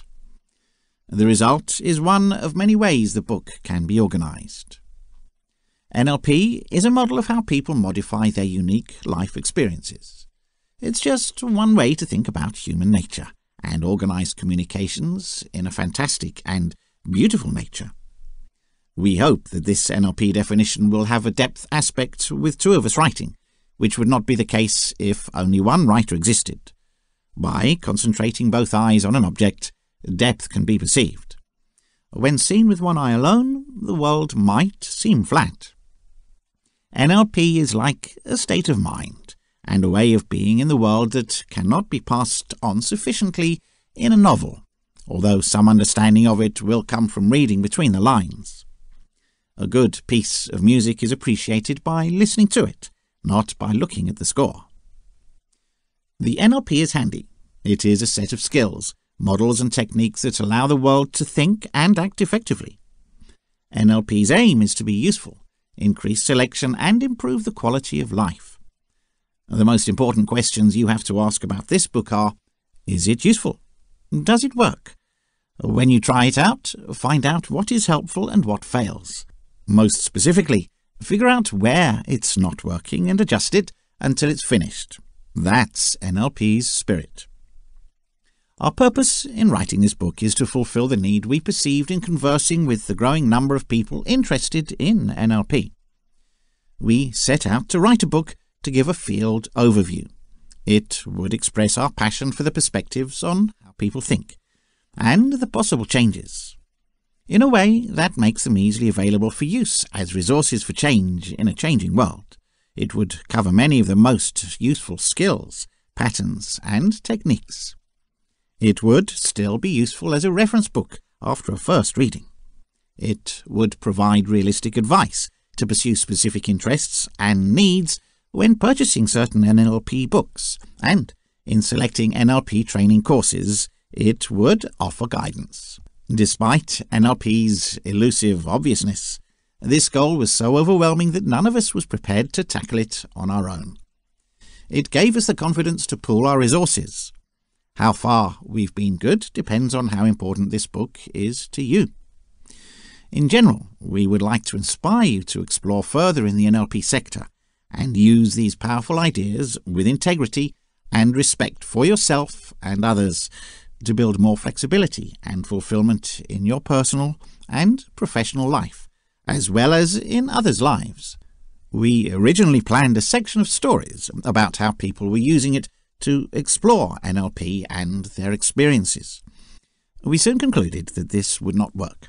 The experience of second-hand has a quality for entertainment, but little direct impact.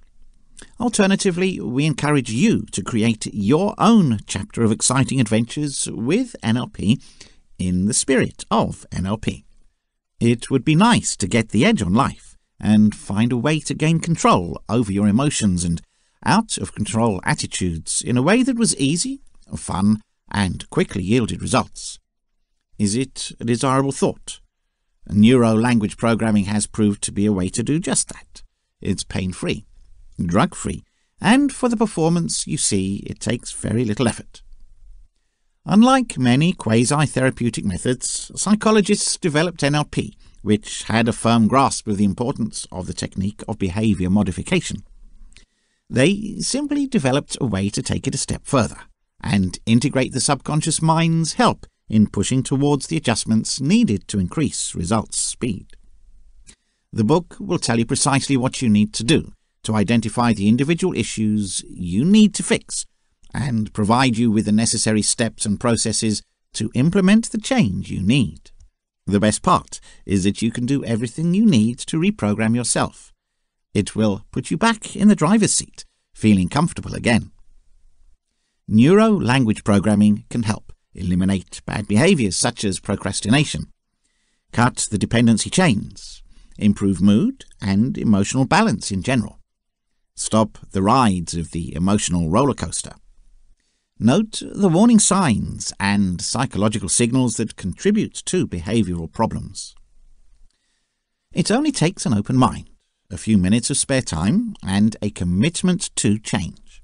It doesn't have to cost a fortune in finding a solution to the problems caused by bad behavior and lack of emotional control.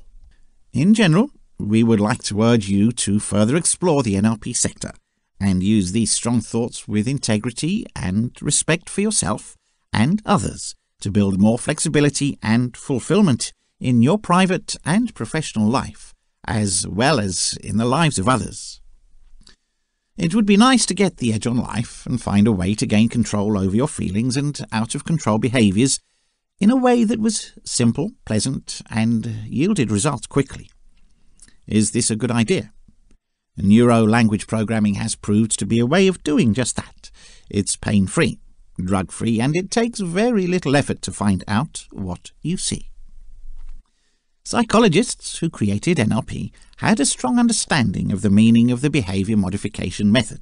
Unlike many quasi-therapeutic techniques, they simply developed a way to take it a step further and integrate the assistance of the subconscious mind in moving towards the changes needed to boost the velocity of the results. Control is a contentious subject that different people approach in a variety of ways. For most people, it needs the ability to control their life and environment. When an individual feels like he is in command of a situation, he becomes less likely to experience feelings like panic and fear. These days, a brief journey through TV shows how many people feel out of control when it comes to behavioral and emotional issues. There are full reality shows dedicated to people with all kinds of addictions to chemical and alcohol, serial cheating, hoarding, and behavioral issues. There are also movies that try to combat serious emotional control problems with satire, such as Anger Management by Adam Sandler.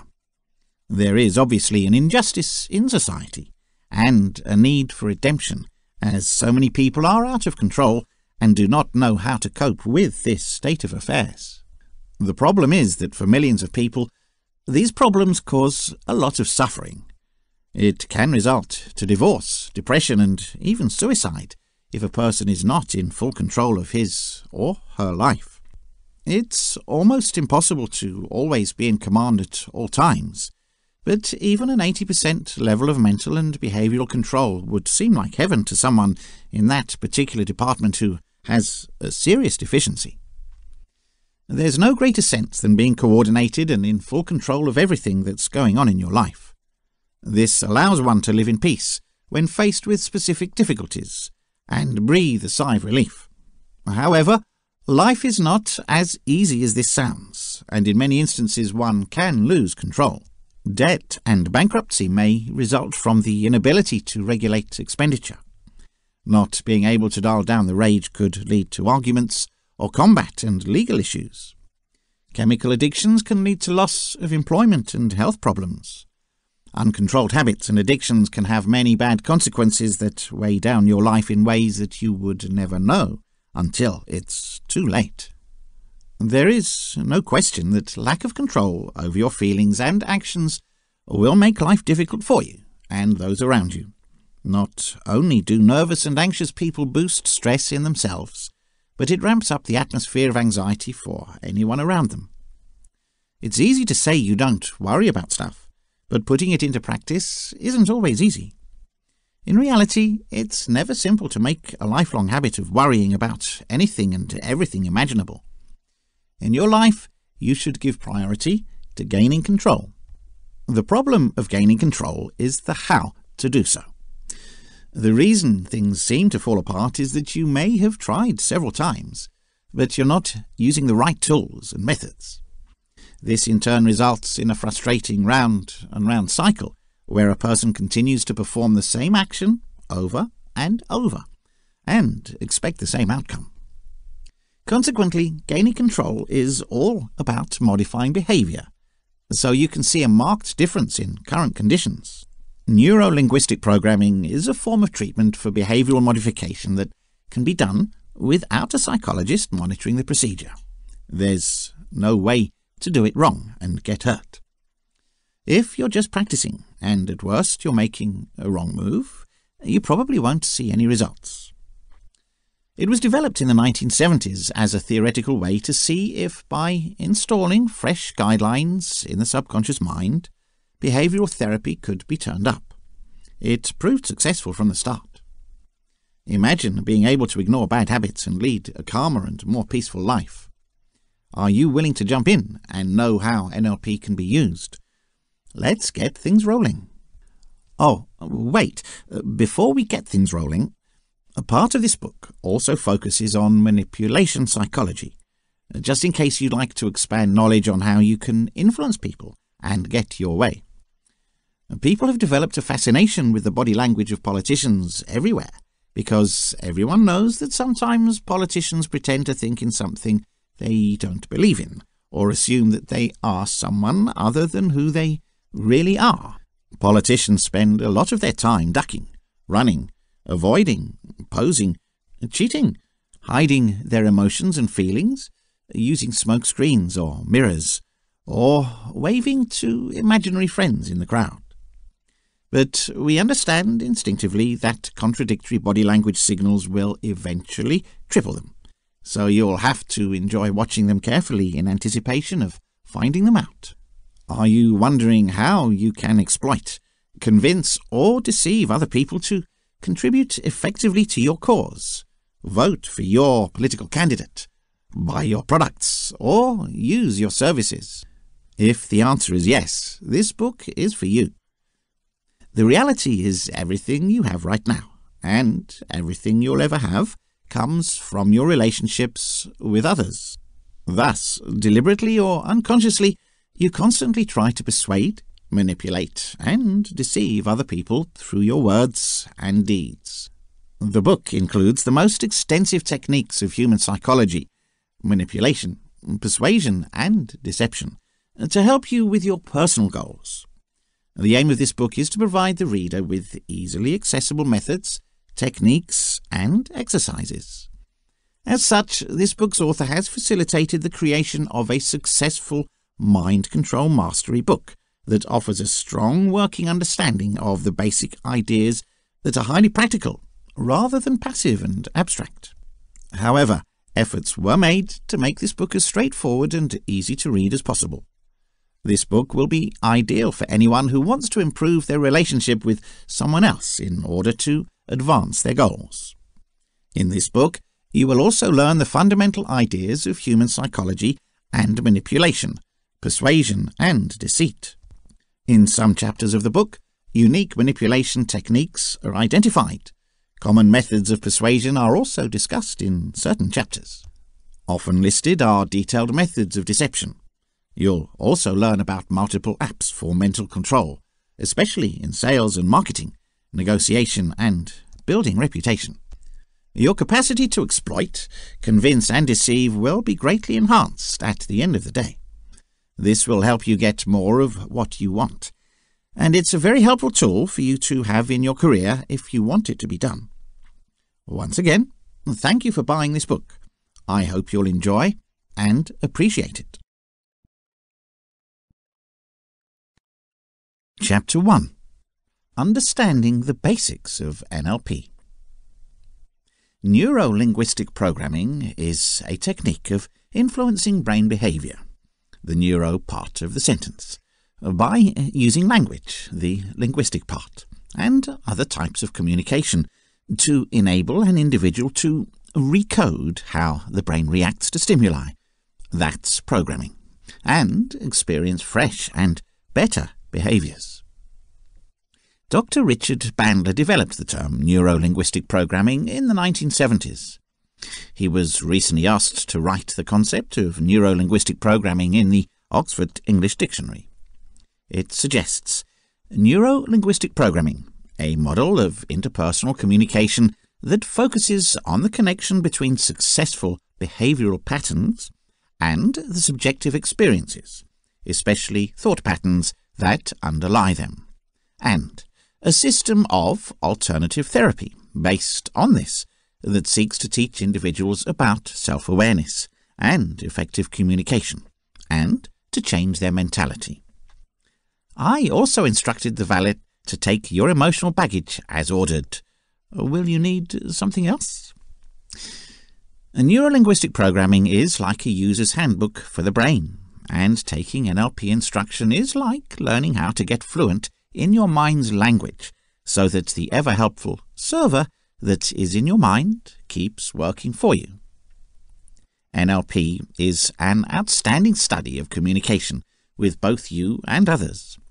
It was created through modelling outstanding communicators and therapists who, with their customers, had outcomes. NLP is a collection of instruments and methods, but much more. It's an attitude and methodology to know how to accomplish your objectives and attain outcomes. NLP is the practice of knowing how individuals organise their thinking, sensation, language and behaviour in order to generate their outcomes. NLP offers a methodology for individuals to model excellent performances accomplished in their field by geniuses and leaders. A main aspect of NLP is that we form our distinctive inner mental maps of the world as a result of how we filter and perceive data extracted from the environment around us through our 5 senses. Let's break the significance of the 3 phrases fused together. Neuro. Each person has set up their own distinctive mental filtering scheme to process the millions of pieces of information absorbed by the senses.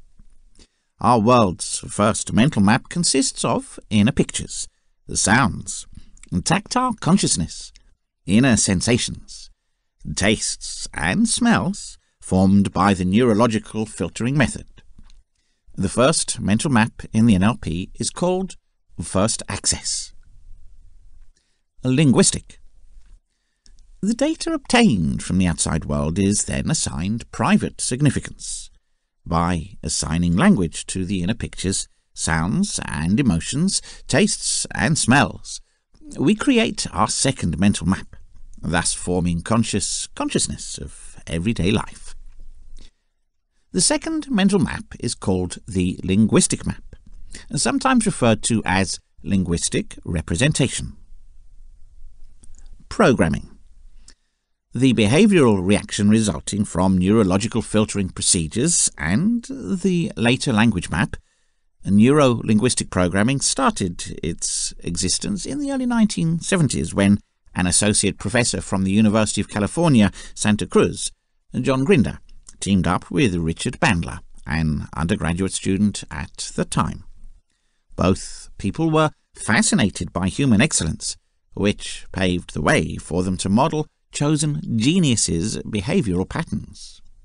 Modelling is the core activity in the NLP and is the process of removing and replicating an individual's language structure and behavioral patterns that are excellent at a given activity.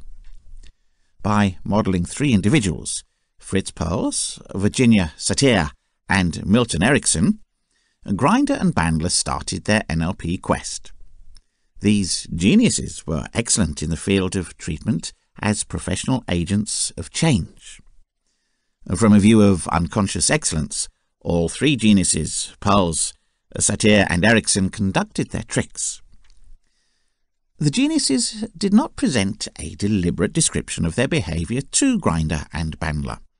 The modellers, Grinder and Bandler, unconsciously absorbed the genius pattern and then gave a description.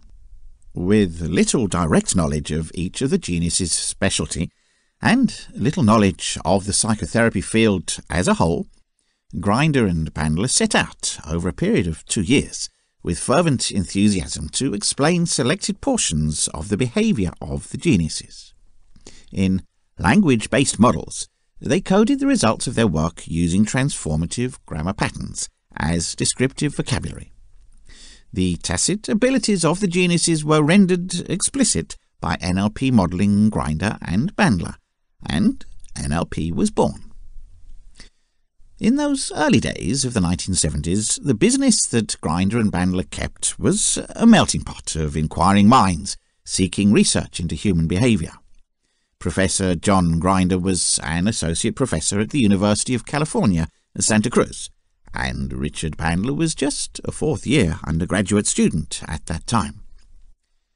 Gregory Bateson, the world-renowned anthropologist, entered the faculty at Kresk College, and this was the interest of Bateson in the cooperation of Grinder and Bandler that he brought to Milton Erickson.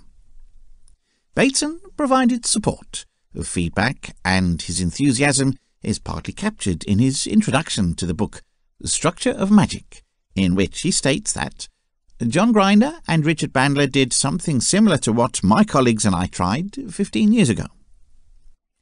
In 1975, Grinder and Bandler presented to the world the first 2 NLP models in the volumes Structure of Magic 1 and 2. Communication, behaviour and change-related people in areas sought to know how they too could achieve incredible outcomes when working on change. Grinder and Bandler volunteered to offer training classes in their model implementation. The training classes undertaken by Bandler and Grinder showed that the NLP models could be transferred to others, meaning that the learners could effectively use the NLP models in their own job.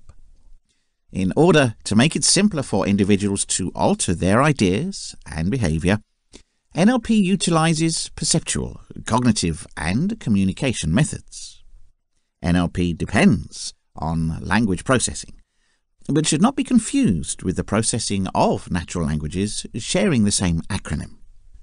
Richard Bandler and John Grinder invented NLP because they believed it was possible to identify and teach others the dynamics of effective individuals' ideas and behaviours. The different definitions of the NLP make it hard to classify. It is based on the concept that people work through the inner maps of the world that they learn through sensory experiences. NLP helps to identify and change a person's world map's unconscious biases or constraints. NLP is not hypnotherapy. Rather, it works by using language consciously to bring about changes in someone's ideas and behaviours. For example, a central feature of NLP is the belief that an individual is biased towards a sensory system known as the Preferred System of Representation, or PRS. To define this tendency, counsellors can use words.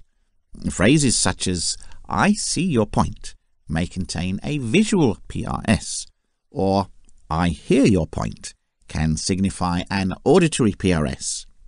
An NLP physician can understand a person's PRS and base their clinical structure around it. The structure may include relationship building, information gathering, and setting goals with them. NLP is used as a personal development tool by promoting qualities such as self-reflection, confidence, and interaction.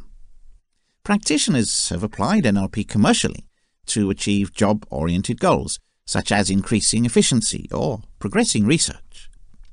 More broadly, NLP has been implemented as a treatment in psychological disorders such as phobias, depression, widespread anxiety disorders, or GAD, and post-traumatic stress disorder, or PTSD. NLP is the art and science of professional excellence. Art because everyone brings their own personality and style to what they do, and in words or techniques it can never be described. Science, because there is a mechanism and procedure for finding trends that are used to produce remarkable results in any area by exceptional individuals. This process is called modelling and patterns. The skills and techniques are increasingly being used in counselling, education, and business for more effective communication, personal development, and accelerated learning. Have you ever done anything so elegantly and efficiently that your breath was taken away? Have you ever been delighted with what you did and wondered how you did it? NLP teaches you how to recognize and model your own achievements so you can have a few more of those moments. It is a way of discovering and unveiling your own creativity, a way of making the most of yourself and others. NLP is a pragmatic ability that produces the results we really want in the world, while at the same time creating value for others in the process. It's the analysis of what makes the difference between the outstanding and the average. It also leaves behind a trail of highly effective techniques of training, counselling, business, and therapy. Used to identify patterns and move them on to others through excellent counsellors, they were not concerned with theories. They produced successful models of therapy that worked in practice and were taught. The three therapists that were modelled were very different personalities, but they used surprisingly similar underlying patterns. Bandler and Grinder took these trends, adjusted them, and created an excellent template for effective communication, personal improvement, increased learning, and, of course, further enjoyment of life. We put their first discoveries on the work of Erickson's hypnotherapy in 4 books, published between 1975 and 1977. The Structure of Magic 1 and 2, and Patterns 1 and 2. NLP literature has since developed at an increasing rate. At that time, John and Richard lived very close to the British anthropologist and writer Gregory Bateson on social theory and structures. Bateson himself wrote on many topics: biology, cybernetics, anthropology, and psychotherapy. He is best known for developing the dual binding theory of schizophrenia. He made a substantial contribution to the NLP. Perhaps it's just now becoming clear how influential he was. From these initial models, the NLP developed 2 complementary directions. The first, as a method of finding trends of excellence in any area. The third, as the effective ways that exceptional people use to think and interact. To make it even more efficient, these patterns and skills can be used on their own, as well as feedback into the modelling system. John and Richard conducted seminars across America in 1977 that were very popular. NLP has grown rapidly. To date, more than 100,000 people in America have been training in some form of NLP. In the spring of 1976, John and Richard were in a log cabin, way up in the hills above Santa Cruz, sharing their experiences and observations together. At the end of a 36-hour marathon session, they sat down with a bottle of Californian red wine and asked themselves, "What will we call this?" The result was neuro-linguistic programming, a complicated phrase that includes 3 simple concepts. The neuro aspect of the NLP acknowledges the basic idea that all action derives from our vision, hearing, smell, taste, touch, and feeling neurological processes. We experience the world through our 5 senses, make the information sense, and then act upon it. Our neurology covers not only our invisible thinking processes, but also our visible physiological reactions to concepts and events. Each simply reflects the other on the physical level.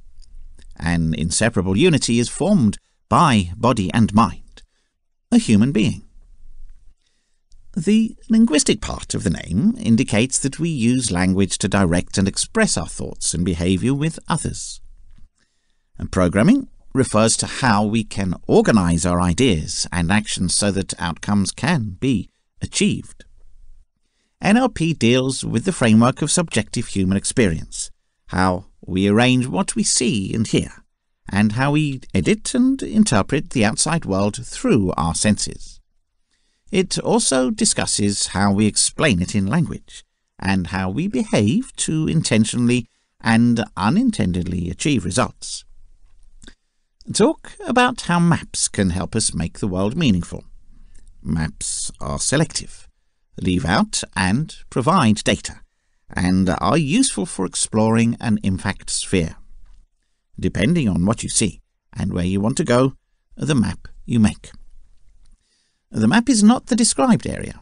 We deal with those facets of the planet that concern us and neglect others. The universe is always better than our feelings on it. The filters that we put on our perceptions define the type of world we live in. There's a story about a guy accosting Picasso, who asked him why he wasn't really drawing anything. It seemed confusing to Picasso. "I really don't know what you mean," he replied. The man created a photograph of his girlfriend. "Look," he said, "like that. That's exactly how it looks like my girlfriend." It looked suspicious to Picasso. "It's very small, isn't it? And it's a little flat."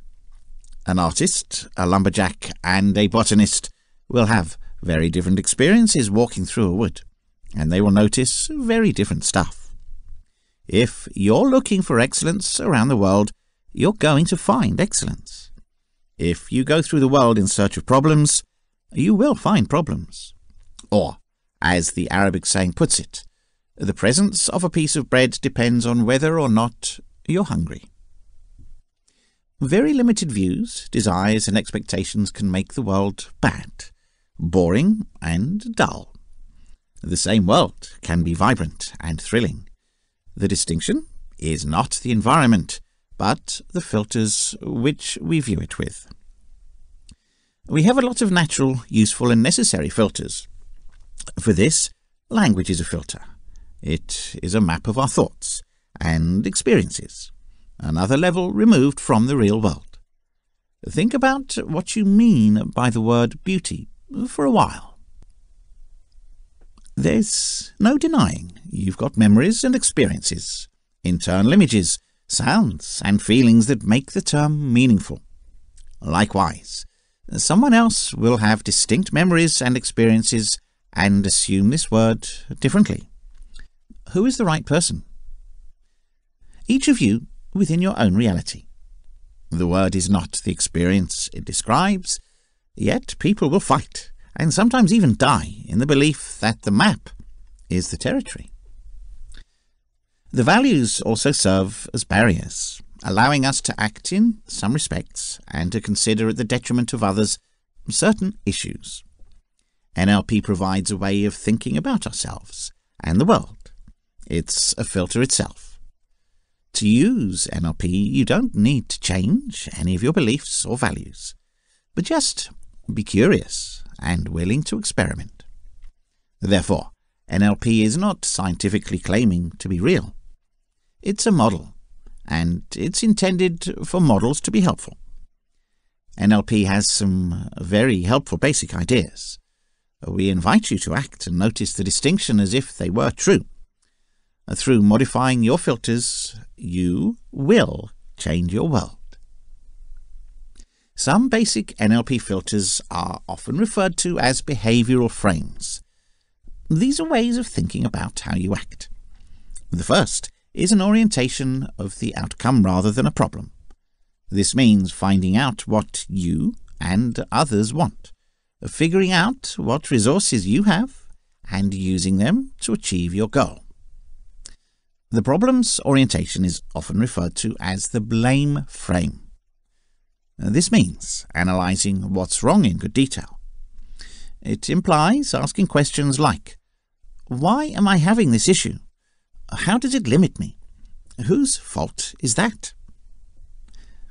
These kinds of issues do not generally lead to any useful place. Asking them will make you feel worse than you started, and will do nothing to solve the problem.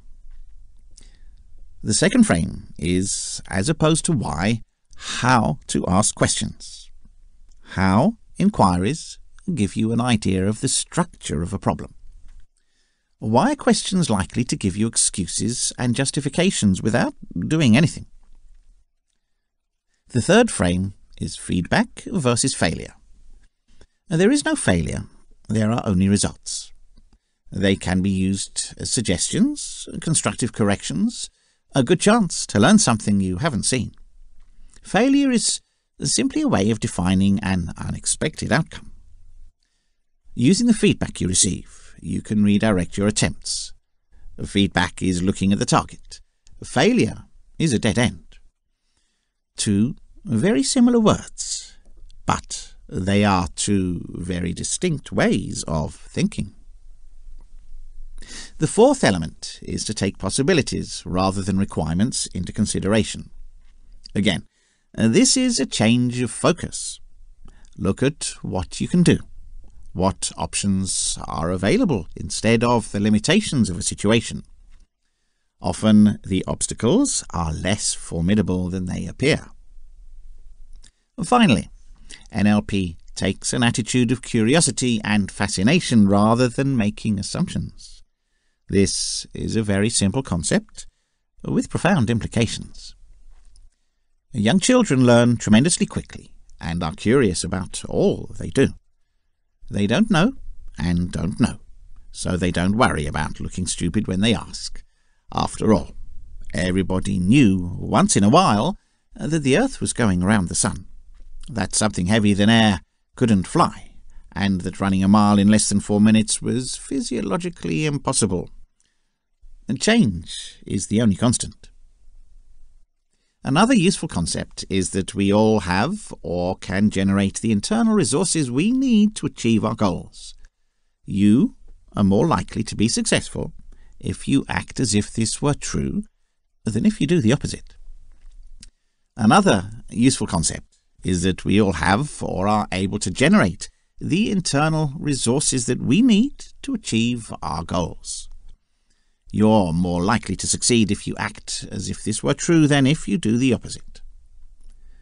Learning, unlearning, and relearning. Although we can deliberately take in only a very small amount of information the world offers us, we notice and respond to much more without being aware of it. Our conscious mind is very limited and seems to be able to keep track of up to 7 factors or bits of data at any point. This concept was described by the American psychologist George Miller in 1956 in a classic document called The Magic Number 7, plus or minus 2. These data pieces have no set size. They can be anything from driving a vehicle to looking in the rearview mirror. One way we learn is by deliberately mastering and combining small parts of behaviour into larger and larger chunks, making them habitual and unconscious. We build patterns so that we can see other issues. Therefore, our consciousness is limited to 7 plus or minus 2 bits of data, either from the inner universe of our thoughts or from the outside world. Or, on the other hand, our unconsciousness is all the life-giving procedures of our body, everything we have learned, our previous experiences, and everything we may notice at this moment, but not. The subconscious is a lot wiser than the conscious mind. To understand an infinitely complicated universe with a conscious mind that can hold only about 7 bits of data at once is clearly ridiculous. The concept of conscious and unconscious is centered on this model of how we learn. In the NLP, when there is awareness in the present moment, something is aware, as this phrase is right now. There's something unconscious in the present moment when there's no consciousness. You may have been unaware of the background noises you can hear until you hear this phrase. The memory of your first snow sight is almost certainly out of conscious perception. If you've ever helped a young kid learn how to ride a bike, you're going to know how unconscious that ability is in you. And the way your last meal is turned into hair and toenails is likely to remain forever unconscious. We live in a culture that thinks we're doing most of what we're doing deliberately. Yet, we do some of what we do instinctively, and what we do best. Traditionally, it's divided into 4 phases to learn a skill. First of all, incompetence is unconscious. You just don't know how to do something, but you don't even know you don't know. For instance, you don't know what it's like if you've never driven a car. So, you're beginning to learn. You will quickly discover your limitations. You have some classes, and you deliberately watch all the tools. Steer, coordinate the clutch, and watch the street. It takes all your energy. You are not yet eligible, and you are on the back roads. This is the stage of incompetence when grinding gears, oversteering, and giving cyclists heart attacks. Although this phase is uncomfortable, especially for cyclists, it is the phase where you learn the most. This brings you to the consciousness of competence. It's possible that you are able to drive a car, but it takes all your attention. You have learned the ability, but you have not yet mastered it. Finally, the goal of the endeavour is unconscious competence. All the little patterns that you have learned to mix so painfully into one unit of fluid behaviour. Then, you can listen to the radio, enjoy the countryside, and have a discussion at the same time. Your conscious mind lays down the outcome and encourages your unconscious mind to carry it out, opening your attention to other things. When you exercise anything long enough, you will attain this 4th stage and form activities. The ability at this stage has become unconscious. However, the attribution habits may not be the most efficient. Our filters may have led us to miss some important information on the path to unconscious ability. Suppose you're playing a tennis match and you want to get better. The coach would probably watch you perform, then change things like your footwork, how you hold the racket, and how you get the racket through the atmosphere. In other words, he would take what was a piece of behaviour for you, hitting a forehand drive, to break it down into some of its elements, components, and then rebuild it so that you would achieve a stronger forehand drive. Through the teaching phases, you would go back to conscious incompetence, and you would be unlearning before relearning. The only reason to do this is to create more efficient, fresh decision patterns. The same thing happens when researching NLP. We already have the communication and learning ability. NLP gives you the ability to refine your skills and give you more choice and flexibility. The 4 stages of training. 1. Incompetence unconscious. 2. Aware of incompetence. 3. Aware of competence. 4. Competency is subconscious. One way of thinking about progress in service, personal development and education as a path from a current state to a desired state. The difference between the two is a problem. In a sense, by setting out an outcome in the future, you have created a problem in the present, and vice versa. Any issue in the present can be transformed into an outcome. Your actions, ideas, and emotions will be different in the present state and in the desired state. To switch from one to the other, you need money. Motivation is the trip's fuel. The required state must be something we really want, or, of course, connected to something we really want. They also need to be committed to the outcome, Reservations often mean that environmental concerns have not been completely taken into account. In short, we need to build the trip and think the target is achievable and worthwhile. Skills, strategies, and resourceful states of mind are the means to achieve the goal. It may include our metabolism, nutrition, endurance, and resilience. The capacity of the NLP is a powerful way to overcome obstacles, opposition, and interference. Communication is a term that covers almost all communication with others: informal conversation, persuasion, reading, and negotiation. What does contact mean? The word is a fixed noun, but it is a sequence or loop that involves at least two individuals. You can't communicate with a waxwork dummy. What you're doing doesn't make sense. It doesn't give you an answer. When you communicate with another person, you interpret their reaction and respond with your own ideas and emotions. What you see and hear from your internal reactions determines your continued behavior. Only by paying attention to the other person you have any concept of what to say or do next. Your partner will react to your behavior in the same way. You interact with your sentences, the strength of your speech, and your body, postures, movements, expressions. You can't interact without it. Even if you don't say anything and keep quiet, some message will be passed on. Therefore, contact requires a message that goes from person to person. How do you know that the message you send is the message you receive? You've probably had the experience of making a neutral comment to someone and being surprised at the meaning they are reading into it. How can you be certain that the meaning that you intend to portray is the meaning that you get?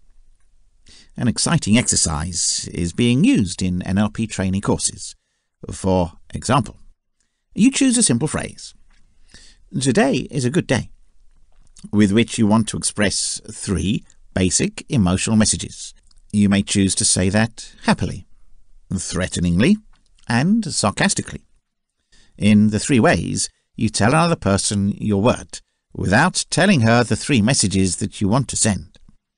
She then tells you about the emotional messages she actually received from your word. Sometimes what you meant corresponds with what is interpreted. It's not frequent. You can then analyze what your tone and body language should do differently to ensure the messages you're receiving are the same as the messages you're sending. Our communication skills are constantly used to affect individuals.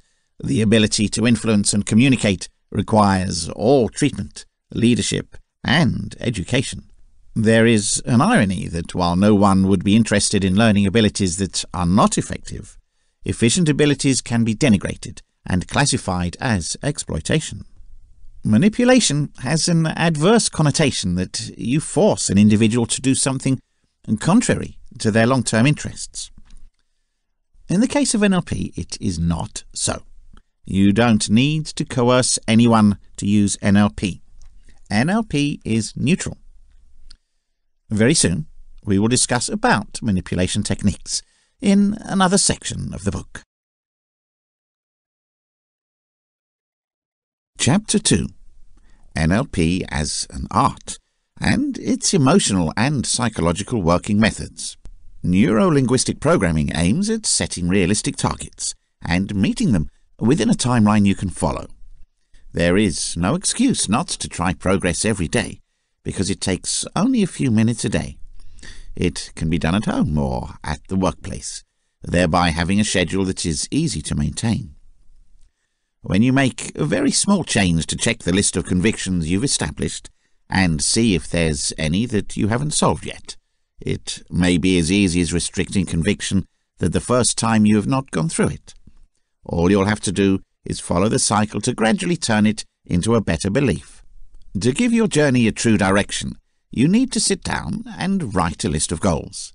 The ultimate goal of the NLP is called the outcome. What are the behaviours that you want to change, or the social rules that you want to set up? How do you think it's different and better in your life? A lot of unnecessary steps will be saved. It will help you focus your energies on what really matters. When you try to alter detrimental behaviours, you spend a lot of time discovering which feelings contribute to the habit. That many individuals who smoke battle is not just a physical addiction.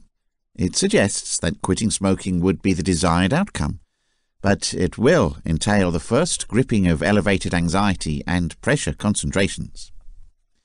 How do you balance your convictions with the outcome you need? You don't have to question your ability to reach your target. If you see any stumbling blocks, try taking care of them as quickly as possible. You may need to receive therapy and recovery support if you are battling depression. If you are trying to fight an addiction, it may take brief inpatient counselling to begin. You always have to make sure that you do things safely and use common sense. Give yourself every chance to succeed. Using the authority for visualization is an easy way to make sure you have everything you need on the list. Here, you start by picturing the final outcome of what you want to achieve and the joy you'll feel once it's done. The next thing you need to do is think of all the steps you need to take to achieve this end result. Through reviewing these steps, you will be able to produce a list of duties that need to be performed. It only makes sense to predispose you to lose your temper in certain circumstances if you are dealing with anger management. Many people call these pet peeves. It is necessary to learn how to avoid them as much as possible, or at least to restrict their impact in producing your emotional state. If you can recognize that you tend to control situations of all kinds, you will be much further ahead. You may not always have control, and you have to practice letting go. If you need to gain control over depression, you need to see where your mind tends to wander during periods of rest. Many depressed people worry about things that cannot be monitored, is very caught up. Feeling as if you don't have any authority in a given scenario can lead to severe bouts of depression. Concentrate on things about a scenario that you can regulate. If you have a difficult marriage, the day you appreciate, spend your time doing things. Every bit of temporary joy that you can add to your life will make it a bit more bearable for the rest. If you're worried, read a troubling newspaper. You should set aside a journal to take care of all your issues. It will encourage your mind to stay less distracted by elevated stress and emotions of anxiety causing disorders. Let your mind know that you're just going to look at it and worry about things later. It will create a state of relaxation and help regulate frequent and serious bouts of anxiety. NLP involves reprogramming your brain to achieve your goals. This is something new for many individuals, but so many motivational speakers are now doing their best to convey this form of success to people, as it has been seen to work very well to change behaviour and emotions as well as the opinions of many people. There are a few steps you can take to successfully master the art of NLP, which in turn will help you achieve a lot of things in life. These steps are as follows. A. Knowing what you are about to start. This is the most important thing to do to succeed in mastering the use of NLP to achieve your lifelong goals. NLP is not a simple method of learning, and so many people were unable to control their minds or vocabulary in order to do even the simplest things in their lives. NLP will include you not only in resolving these two factors, but also in re-evaluating our whole selves in order to alter things that have held you down and, for instance, keep you from achieving success. To learn and improve your beliefs and practices, you need your entire life. So don't be in a rush to get excellent results in a short time. B. Take time to learn about NLP. Most people talk about NLP, but they don't understand the details. In order to achieve outstanding results with NLP, you have to know the technique very well. There's a lot of media data on NLP. For example, some are valid and the rest are not accurate. Search for your own truth and see to it that you know what it is all about. Understand the NLP's activities. In most cases in life, we define a problem we face and then seek a solution to it immediately. For example, by taking pills, a migraine is treated. NLP is quite distinct. It defines the problems and understands that the problems were caused by something you fed into your brain. Instead, NLP helps you to realize that you have the ability to cure your problems. Then it gives you strategies to solve these problems.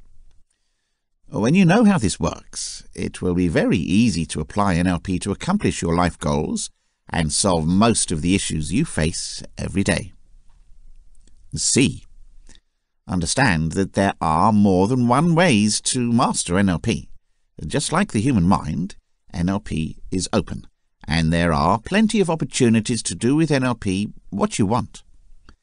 NLP is an important tool that you can use to accomplish many things in life. There is an ability to overcome fear, for example, as well as an ability to overcome adverse feelings. If you want to obsess with something useful in life like working out, there's a talent for that. It's all about neuro-linguistic programming. Just recognize and use your preference to create better things in your life. D. Try as much as you like. There's no particular way to use NLP to achieve the goals of your life. Experimenting in different ways will ultimately help you. Focus on yourself and try your best to get deeper into your emotions and ideas if you want to achieve beneficial results with NLP. What you should do is challenge your inner views and your perception of things and the globe as a whole. Be ready to find out a lot of stuff you haven't heard before, and that could be a little frightening. Nevertheless, doing so is necessary for the mastering of NLP. E. Understand experiences in your own way.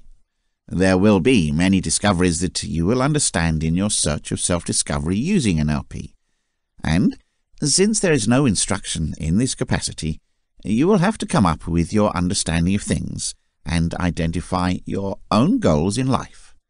This will come after you use NLP to master the limiting factors. F. Do not restrict yourself. In fact, there is no limit when it comes to what the human mind can accomplish. Therefore, you should not limit yourself either. Why do you want to restrict yourself if your mind will help you do so many things in life? Those phobias won't have to be dealt with anymore. When using NLP, you can easily overcome them. Set the sky as your limit and make as much as possible for better days in life. G. Enjoy it. If you don't like to change your belief patterns, you might not do much through NLP. So you've got to enjoy it. Having fun trying to overcome your addictions, fears, obsessions and other things that will ultimately help you achieve better results. You can do so much to overcome these limiting factors, and that's how easy it is to restore order to your lives. Note that the way you feel about NLP is exactly how you should feel when you face all these restricting factors. Try not to follow a certain itinerary. Define your own itinerary, have as much fun as you can, and see how lovely it would feel. When individuals are physically and mentally at an all-time low, we often claim it to be in a bad state. We also recognize that to make the most of a task, we need to be in the right mindset. Very literally, these are all the thoughts, emotions, and physiology which we articulated at the time, the mental images, sounds, feelings, and all the physical posture and breathing patterns. Mind and body are completely linked, and our emotions instantly and vice versa affect our physiology. Our state of mind is constantly shifting, and one of the few things we can rely on. If you change country, the entire world out there is also shifting. Generally, We are more aware of our emotional state than our breathing patterns, physiology, posture, gesture. In reality, emotions are often considered beyond conscious control. They are the visible tip of the iceberg. We don't see the entire psychology and thought system sitting below and encouraging the emotions. These are the submerged 9/10 of the iceberg. Trying to influence the emotions without altering state is as pointless as trying to make the iceberg vanish by staring at the top off. More will just surface unless you spend too much energy holding it underwater, and that's often what we do with drugs or willpower. The mind leads us, and with obedience the body follows. Usual emotions can thus be stamped on a person's face and posture because the person does not notice how his or her physiology is shaped by the emotions. Try to experiment with it. Take a moment to think about an enjoyable experience, a time when you felt really good. Think back to that experience if you've been thinking about one. Spend as much as you can to re-experience it, a minute or two. Look around you. See what you see and hear as you relive this memory, as you enjoy these pleasant feelings. Recall how you felt. When you're prepared, go back to the present. Notice how your current state is affected by this, especially your posture and breathing. Past experiences don't go away forever. They can help you feel better in the present. Even though the past sights and sounds are gone, the actual feeling is as real and tangible as it was when we reconstruct them mentally. So just put yourself in a more resourceful state, or whatever you felt before you heard this paragraph. Today, on the other hand, think back to a somewhat painful past experience. If one comes to mind, imagine yourself in it again. Back in that situation, what do you see? What are you hearing? Note how you feel. Return to the present and see how this has affected you. Do not stay very long with this experience. Compare your feelings after this experience with how you felt after the previous experience. Note also the unique style of breathing and posture. Now, change your emotional state. Perform some kind of physical activity. Move your body to something completely different, and turn your attention from memory to something. Look out of the window, jump up and down, sprint across the hall, hit the wall, or bend and touch your feet. Look at the physical sensations of the action and what you experience here and now. This is known as altering or breaking state in terms of the NLP, and is worth doing if you feel pessimistic or unresourceful. Once you recall unpleasant memories and unresourceful access environments, the entire body takes on and retains such adverse conditions as muscle tone, posture, and breathing patterns. Such physically stored memories can contaminate your future experiences for minutes or hours. We all know what it's like to get out of bed on the wrong side. People with depression have unconsciously mastered the ability to maintain unresourceful state for long periods of time. Others mastered the ability to change their emotional state at will, creating for themselves a mental freedom that transforms their quality of life. They feel the emotional ups and downs of life completely. However, they know, step on and do not dwell on emotional pain unnecessarily. As we go through life, we constantly move through different emotional states, sometimes faster, sometimes more gradually. For example, you might feel pretty tiny and a friend is calling you with some nice news. It makes your spirits lighter. Or maybe it's a bright sunny day and you're opening your mail to discover an unexpectedly large bill. The mind's clouds can cover a moon. We can affect our states instead of simply reacting to what is happening outside. In the last few minutes, you felt nice, then awkward again. But that's how you feel now, and nothing has actually happened in the outside world. You've done it all yourself. Elicitation. Elicitation is the term used in NLP to define how someone is guided into a specific state. Under a distinct label, This is an everyday skill because we are all highly trained in placing individuals into distinct moods or bringing them out of a mood. With our words, tonality and gestures, we do it all the time, but we don't elicit what we want sometimes. How many times did you hear a sentence like, "What's happening with him? I didn't say anything much." The easiest way to provoke an emotional state is to ask the individual to remember when he experienced that emotion in the past. The more expressive you are, the more expressive you are going to be. You are more likely to get it if your voice tone, words, facial expressions and body posture match the response you are asking for. All your efforts are coming to fruition. If you're attempting to put somebody in a quiet, resourceful state, it's pointless to talk in a loud, quick voice tone, breathe rapidly and shallowly and make loads of fidgety movements. The other person will become more anxious, despite your soothing words. You've got to do what you're saying. So, if you want to lead somebody into a state of confidence, you ask him to remember a certain time when he was confident. You speak clearly, breathe evenly, with your head up and your posture upright in a confident tone of voice. You are acting with confidence. If your words do not match your body language and voice tone, the nonverbal message will tend to follow. It is also important for the person to remember the experience as if it were inside, not watching from the outside, dissociated. The association in the situation will more fully bring back the feelings. Imagine eating your favorite fruit, eating someone else. Now imagine eating the fruit for yourself. What's the most delicious experience? Put yourself back as fully and as vividly as possible in the experience to elicit your own statements. Calibration.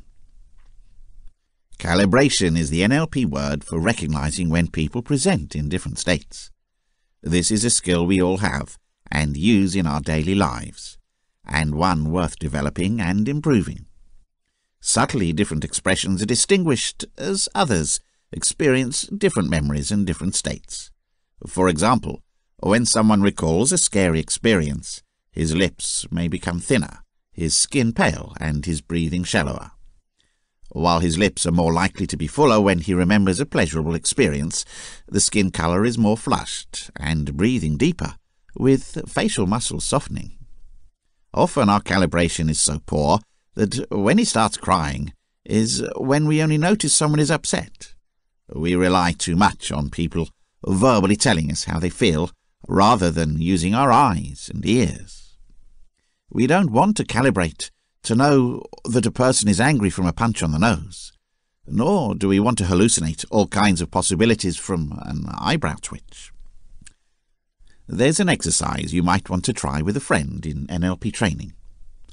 Ask your friend to think about a person he loves a lot. Notice his eye position and head angle as he does this. Note his breathing as well. Is it deep or shallow, quick or slow, high or low? Notice also the variations in the shape of the facial muscle, skin color, lip size, and voice tone. Pay attention to these usually neglected subtle indications. They are the internal thought's outward manifestation. They are the physical dimension's thoughts. Now, ask your friend or someone he dislikes to think about. Notice the distinction in the indications. Ask your friend to think about one, then the other, until you are sure you can detect some physiological variations. In NLP terms, these two states of mind have now been calibrated. You understand what it looks like. Ask your buddy for one of the individuals to imagine, but without telling you which one. By reading the physical indications that you have already recognized, you will understand which one it is. It seems like you're reading their mind. So, we can perfect our abilities. Mostly we unconsciously calibrate. For example, if you asked a loved one if he or she wants to go out for a meal, you will immediately know intuitively before they open their mouths what the answer is. The yes or no is the very last step in the process of thinking. we can't help but respond so deeply to the three connected with body, mind, and language. You may have had the experience of talking to somebody and getting the intuition that he or she was lying about. You had probably unconsciously calibrated this, and without knowing why, you got the feeling. The more calibration you practice, the better it will be. There will be some slight differences between some states, some unmistakable. Subtle changes will become easier to detect as you practice them. The changes were there at all times, no matter how small. You'll detect them as your senses become sharper, faster, and better. Chapter 3. NLP Anchors. Our emotional states impact our thoughts and actions strongly and omnipresently. How can we use them in the present to become more resourceful after these states have been produced and calibrated?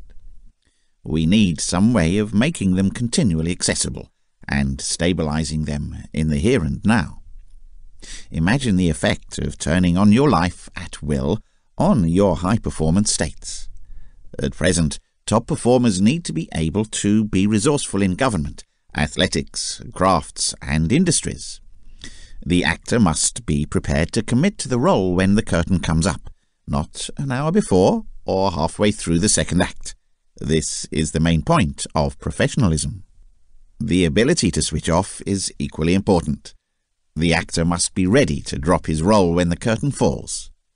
Many individuals in the company are extremely driven, doing excellent things, yet burning out and becoming dissatisfied, losing their family life, or, in extreme cases, suffering from a coronary. In order to manage our nations, we need balance and wisdom. We each have a rich personal history in different emotional states. To re-experience them, we need a trigger, some association in the present to elicit the initial experience. Of course, our minds connect experiences. That's how we make sense of what we're doing. Sometimes these associations are very enjoyable. For example, a favorite piece of music that carries a pleasant memory back. Each time you hear that particular melody, it evokes those fun emotions, and every time it does that, it reinforces the relation. The anchor in NLP is called a stimulus, to which a physiological state is related and induces. Some examples of naturally occurring beneficial anchors would be favorite objects, evocative tastes, or a loved one's distinctive speech or voice tone. The anchors are usually external. There is a ringing alarm clock and it's time to get up. The bell of the class signals the start of the short break. These are anchors that are visible or warm. A red light indicates a stop. A nod to the head implies yes. These are the visual anchors, and the scent of freshly laid tar could bring you back to a scene of your childhood where you first smelled it. Advertisers are trying to create a connection for their brand name for a particular product.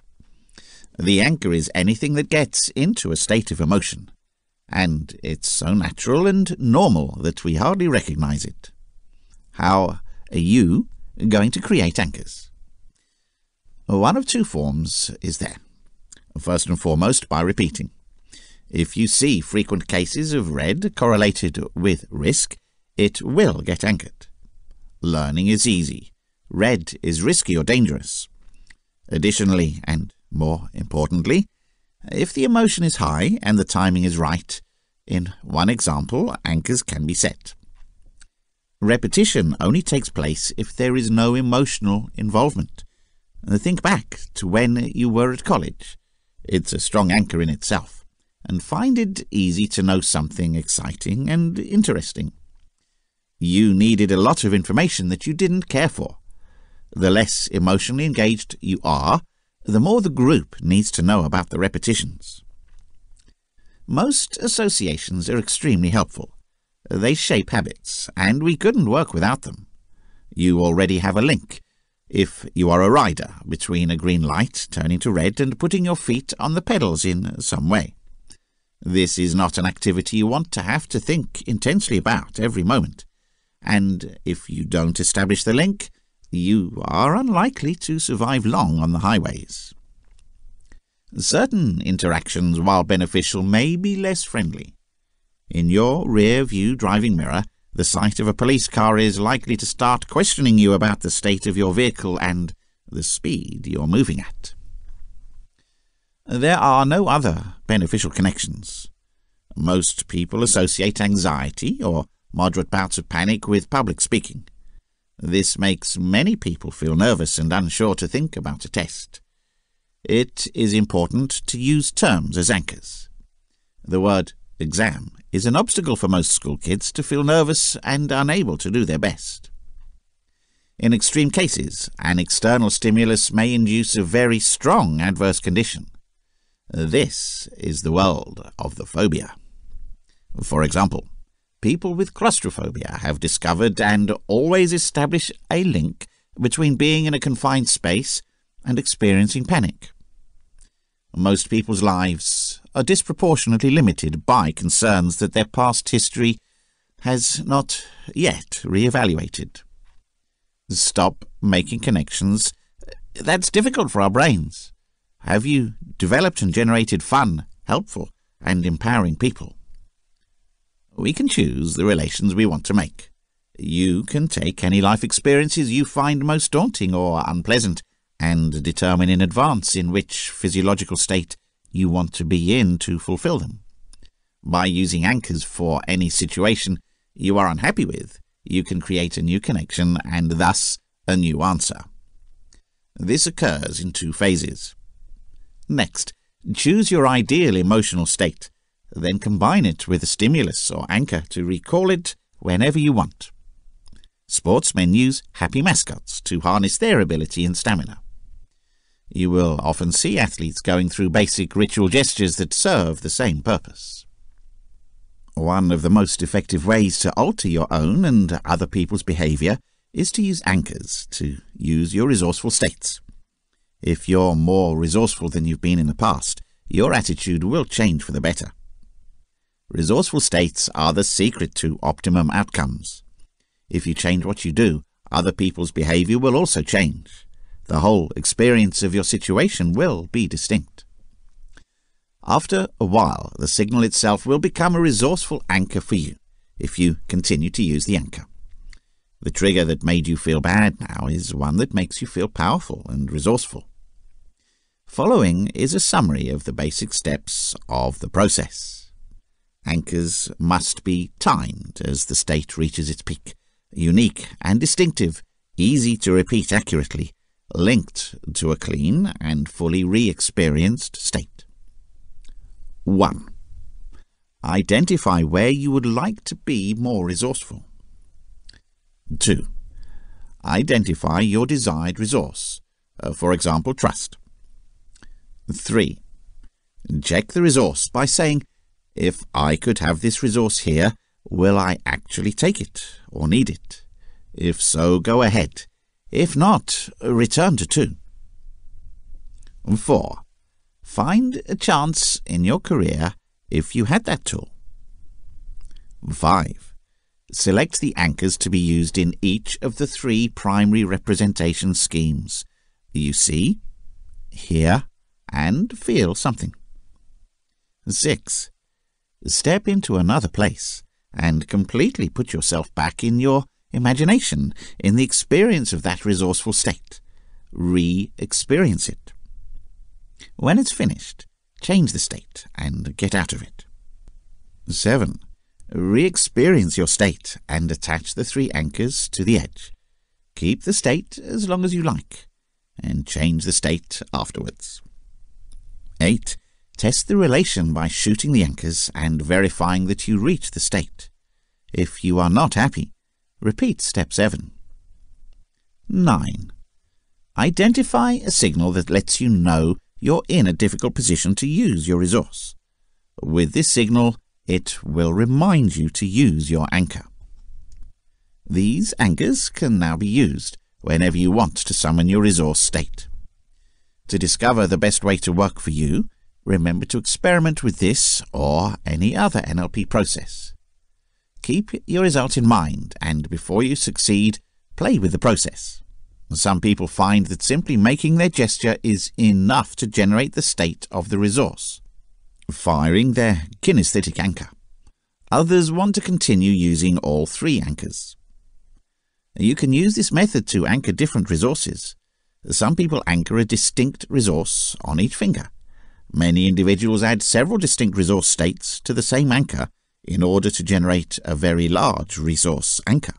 This method is known as stacking resources to provide the same anchor with distinct resources. Anchoring and using your resourceful states is an ability, and as with all skills, the better and the more effective you use it. Many people discover that it works drastically the very first moment. Many feel that in order to build their desire to do it, they need to exercise as well as their faith that it really makes a difference. Mind the teaching model. If you are new to anchoring, congratulations on switching to incompetence awareness from subconscious incompetence. Enjoy this phase as you gain insight. Asset anchoring is an emotional decision-making process. This culture, unlike some, assumes that emotional states are involuntary and are caused by external conditions or other people. We can get from the universe a blended hand of cards, but we can choose how and when to play them. Experience is not what's going on with you, it's what you're doing with what's going on with you. Aldous Huxley. Chaining anchors. Anchors can be chained to connect one to the other. Each anchor provides a chain connection and causes the next one just as the electrical impulse flows from nerve to nerve throughout our body. In a sense, anchors are a mirror on the outside of how we create a new neural pathway in our nervous system between an initial stimulus and a new response. Chaining anchors helps us to pass through a set of separate states quickly and automatically. Chaining is particularly useful if the program state is strong and the resource state is too far away to reach in one stage. For starters, think of a situation where you feel frustrated. Can you determine the coherent signal that triggers this feeling? The tone of voice in your inner dialogue, a particular sensation. Do you see something? The universe can often seem to conspire against you, but how you react to the plot you may be able to regulate, and the sense of frustration is not going to change the outside world. Decide that condition if you have this inner signal you want to pass on, perhaps curiosity, and maybe inspiration from there. Think back to a moment when you were really curious, maybe kinesthetically, to set up your chain and anchor it with a touch on your hand. Break state. Then imagine yourself back to a moment when you were in a very creative state and anchor that, perhaps with a touch on your side at another spot. First, get back to a frustrating experience and contact your imagination anchor as soon as you get the frustration signal. Shoot your anchor for curiosity and maximum curiosity sensation. This produces a network of neural connections that move easily through excitement from agitation to imagination. Practice as many times as you want to automatically make the link. You have a tremendously powerful counseling and rehabilitation resource once you have distinct emotional states to evoke, calibrate, and anchor. You and your clients can quickly and easily access every emotional state. Anchoring can be used to help clients make extremely quick changes and can be done in any system, visual, auditory, or kinesthetic. Collapsing anchors. What if you wanted to feel warm and cold at the same time, which happens if blue and green are mixed? Even if at the same time two opposite anchors are fired, you feel warm and blue. For crash barriers, called cold or blue, and a desirable state called hot or purple, you anchor an unwelcome adverse state and simultaneously fire the anchors. After a short period of uncertainty, the adverse state is changed and a fresh and distinct state is formed. To break anchors, you can use this approach with a friend or user.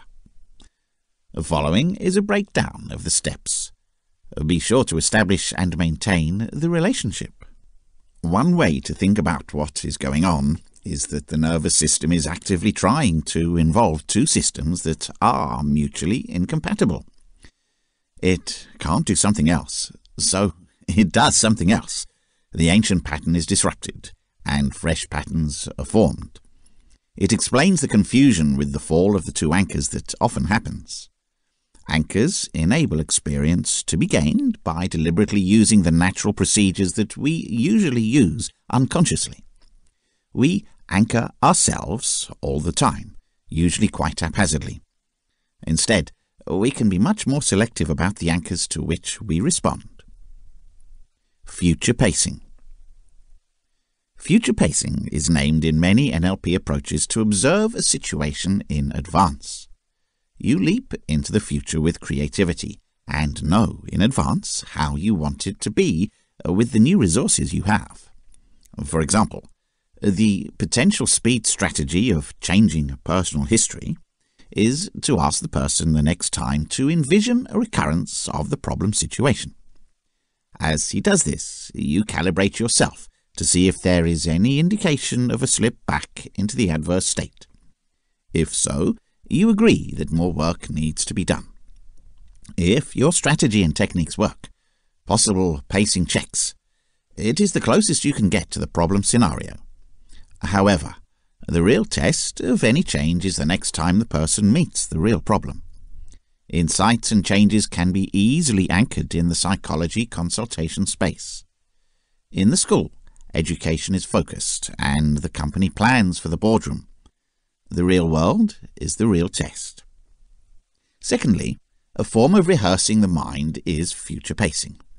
In all top performers, actors, musicians, salesmen and sportsmen in particular, mental training and exercise is a coherent pattern observed. All training programs are designed around this one aspect. Mental rehearsal is exercise in the imagination, and since the body and mind form one system, it prepares and makes the body first for the real scenario. Giving the brain powerful, favorable pictures of achievement programs makes believing in those terms more likely. Expectations are self-fulfilling prophecies. Such future pacing and cognitive training principles can be used to learn and construct fresh daily habits. Before going to sleep, you might want to take the next steps every night. Choose something that you did very well as something with which you are not so happy as you evaluate the day. Watch the two scenes. Rehear the sounds. Feel them again in a similar way. Then get out of them and tell yourself, what else could I have accomplished? In these encounters, what were the points of choice? How could the outstanding experiences improve?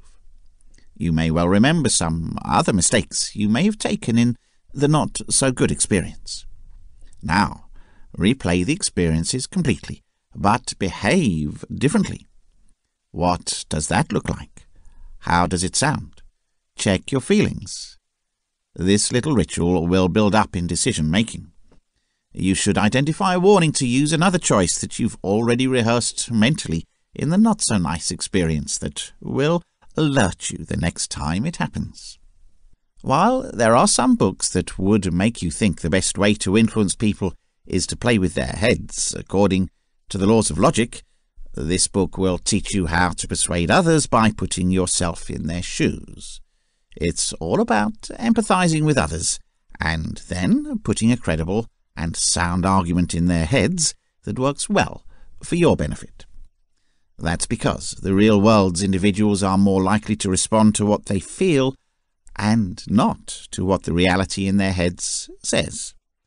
There are many reasons why somebody else might want to deceive, confuse, or persuade others. Now, the problem is your ethical way of thinking manipulating, deceiving, and persuading another person? For the answer, it really relies on you. No one can determine whether what you are doing is ethical or not, except you. Nonetheless, there are many social situations where you need to perform specific methods of bribery, deceit, and persuasion to achieve your goals. Let's say you're the US president, and Russia is trying to engage you as an illustrative example in the global political arena in a nuclear arms race. Of course, you don't want to start a new world war. Therefore, your target is the Russian leader, and your purpose or position is to prevent any conflict in the world and to preserve peace.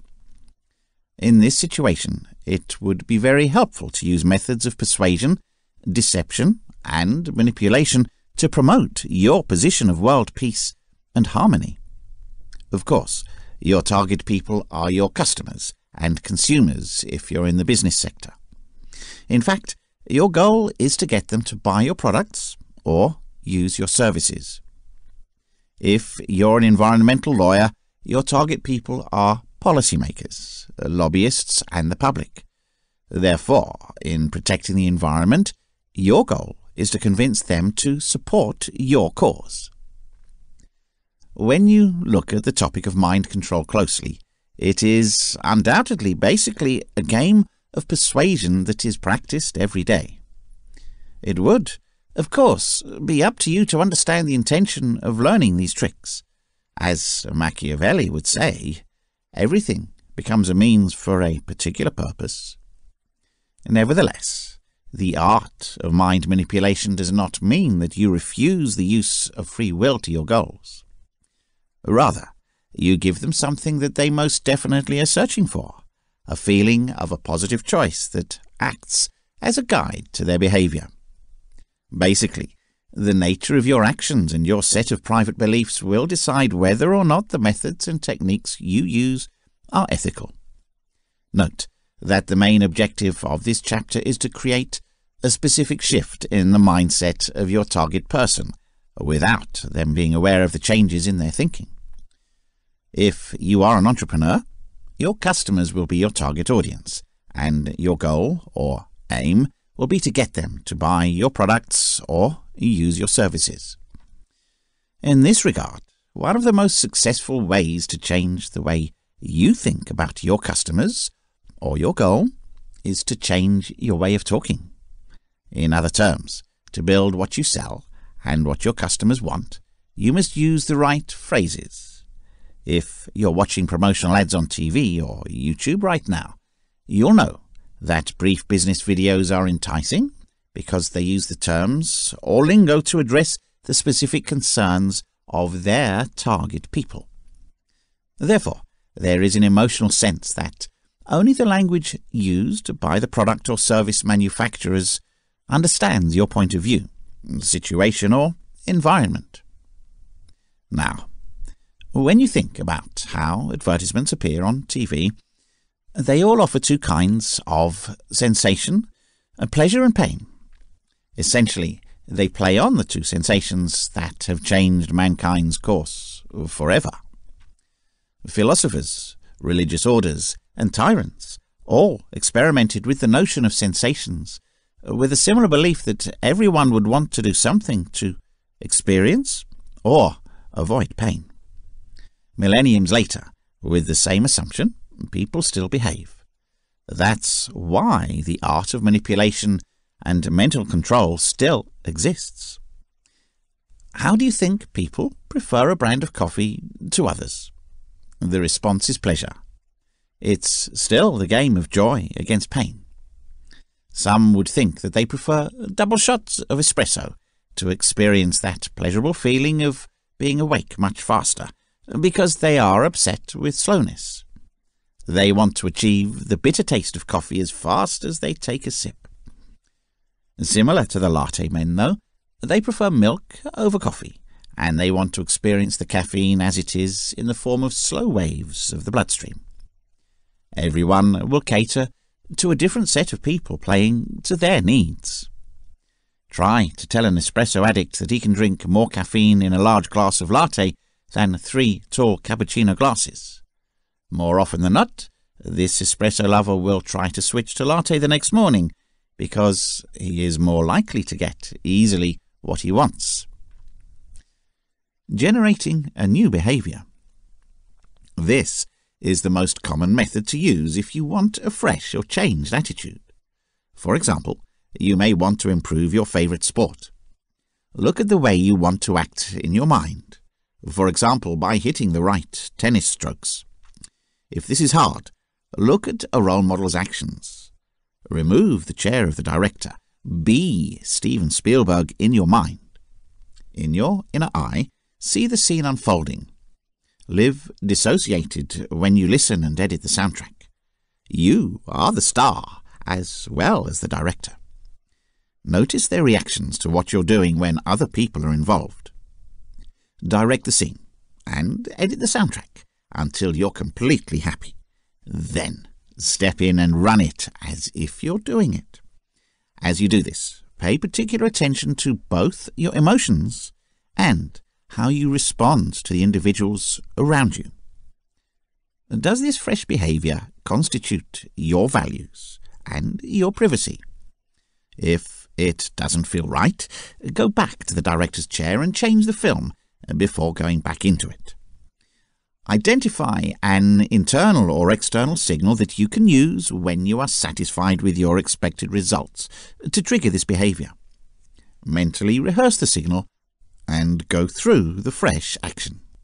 A fresh behavior generator is a simple but effective tool to use in your private and professional development. Every experience becomes an opportunity for learning. The quicker you step to become the person you really want to be, the more you do this. Chapter 4. Applying NLP to real-life situations. Application of NLP in developing a healthy lifestyle and reducing anxiety. The health and well-being of a person should be the most important elements of his or her life, as it determines the quality of life. Recently, if you feel unwell, you can use some methods of NLP to drastically improve your health and promote your well-being. You must tackle multiple elements of well-being in this scenario, such as stress reduction, accessing and enhancing healing states, reducing anxieties, creating and maintaining the perfect weight, and so on. Reducing stress with NLP.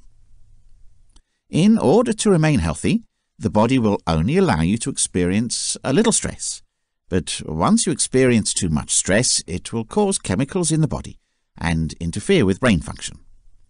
NLP methods will help you cope with stress and let go of the excess stress that is harmful to your well-being and health.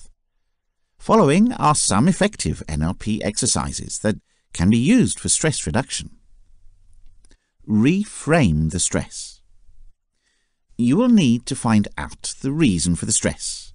Most of the time, we are aware of our stresses, so it should be very simple for you once the cause of stress is determined. You will need to find possible solutions to solve the problem without stress. For example, if you don't have enough cash to run a specific project, it's a nice stressor. What you need to do is to analyze the problem and find solutions that do not involve stress in any way. You can choose to go for loans, borrow money from friends, for example, or just put up with the amount of money you have.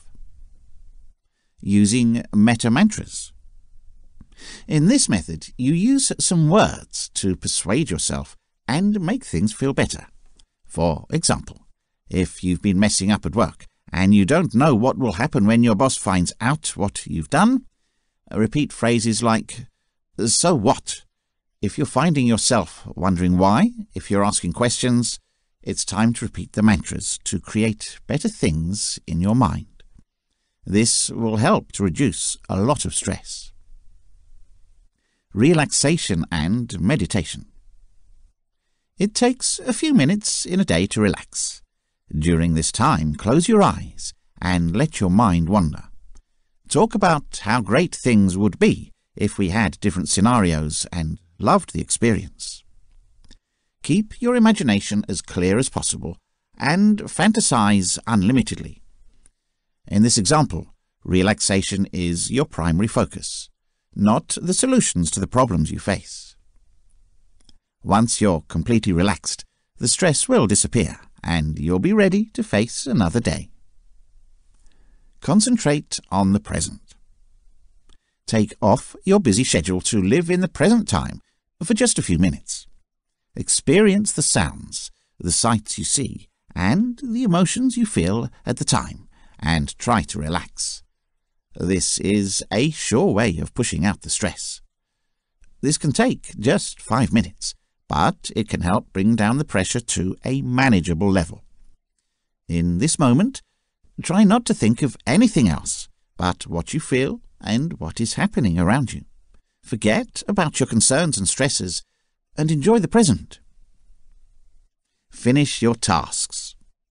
Always have a list of things to do when you leave the office the next day or at home. You need a notebook for this, because you want these things in your mind as well.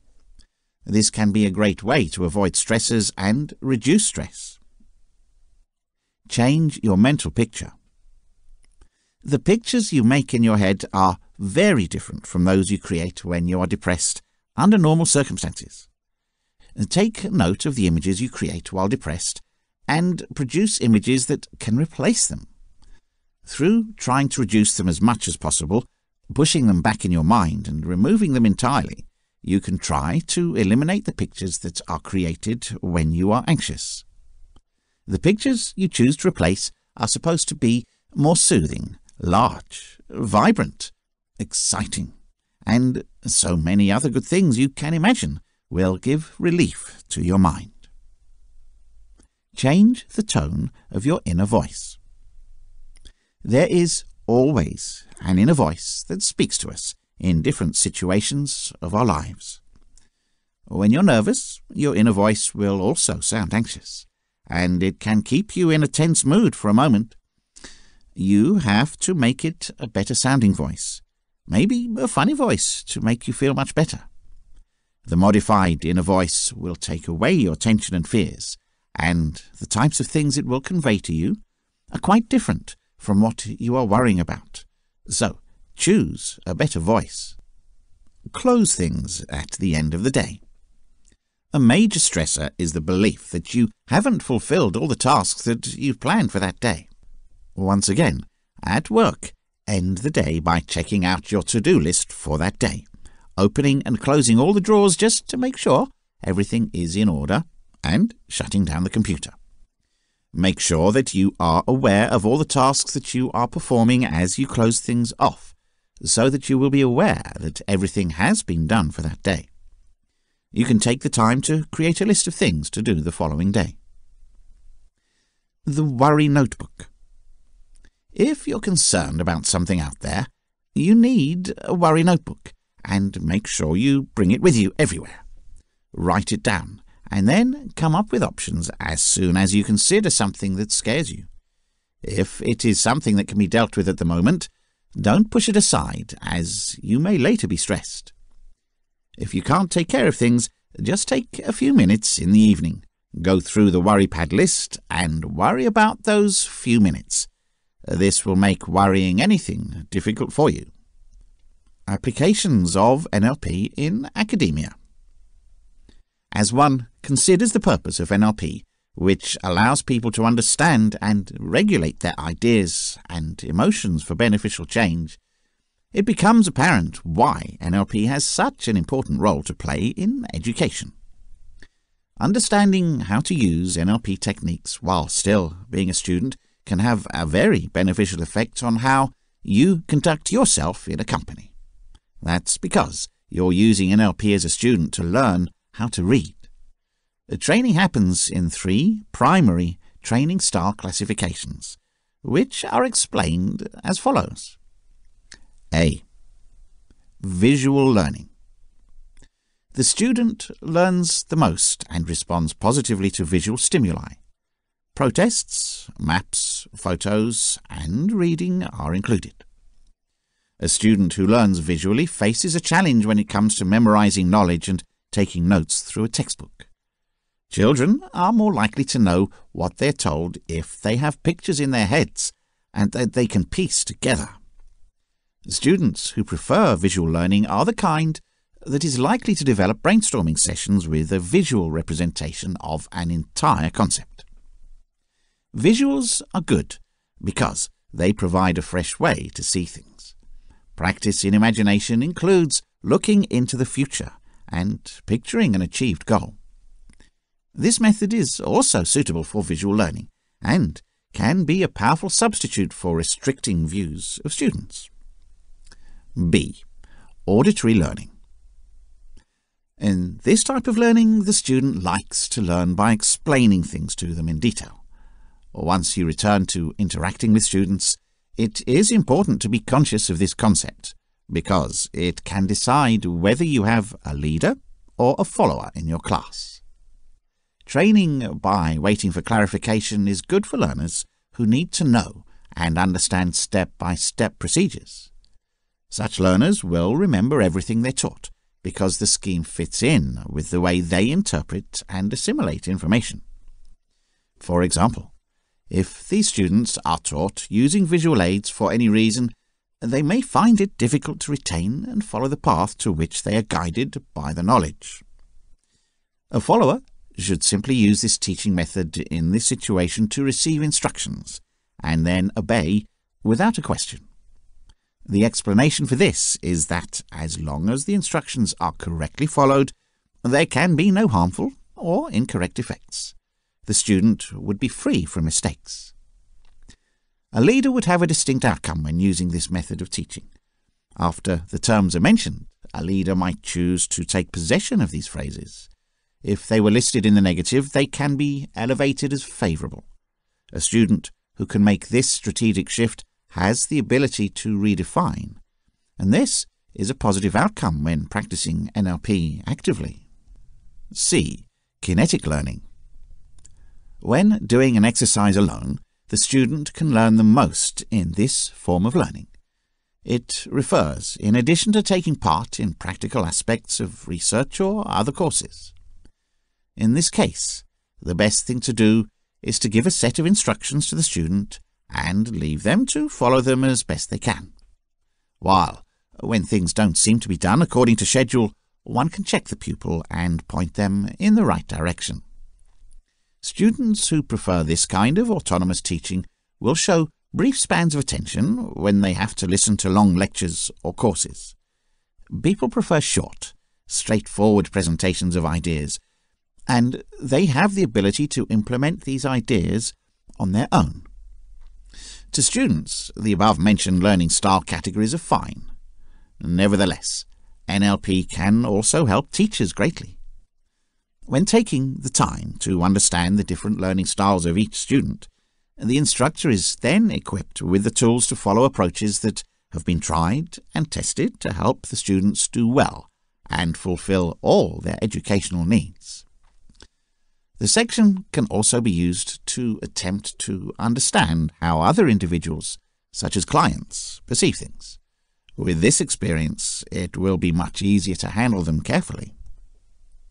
Application of NLP in getting rid of fear and other phobias in general.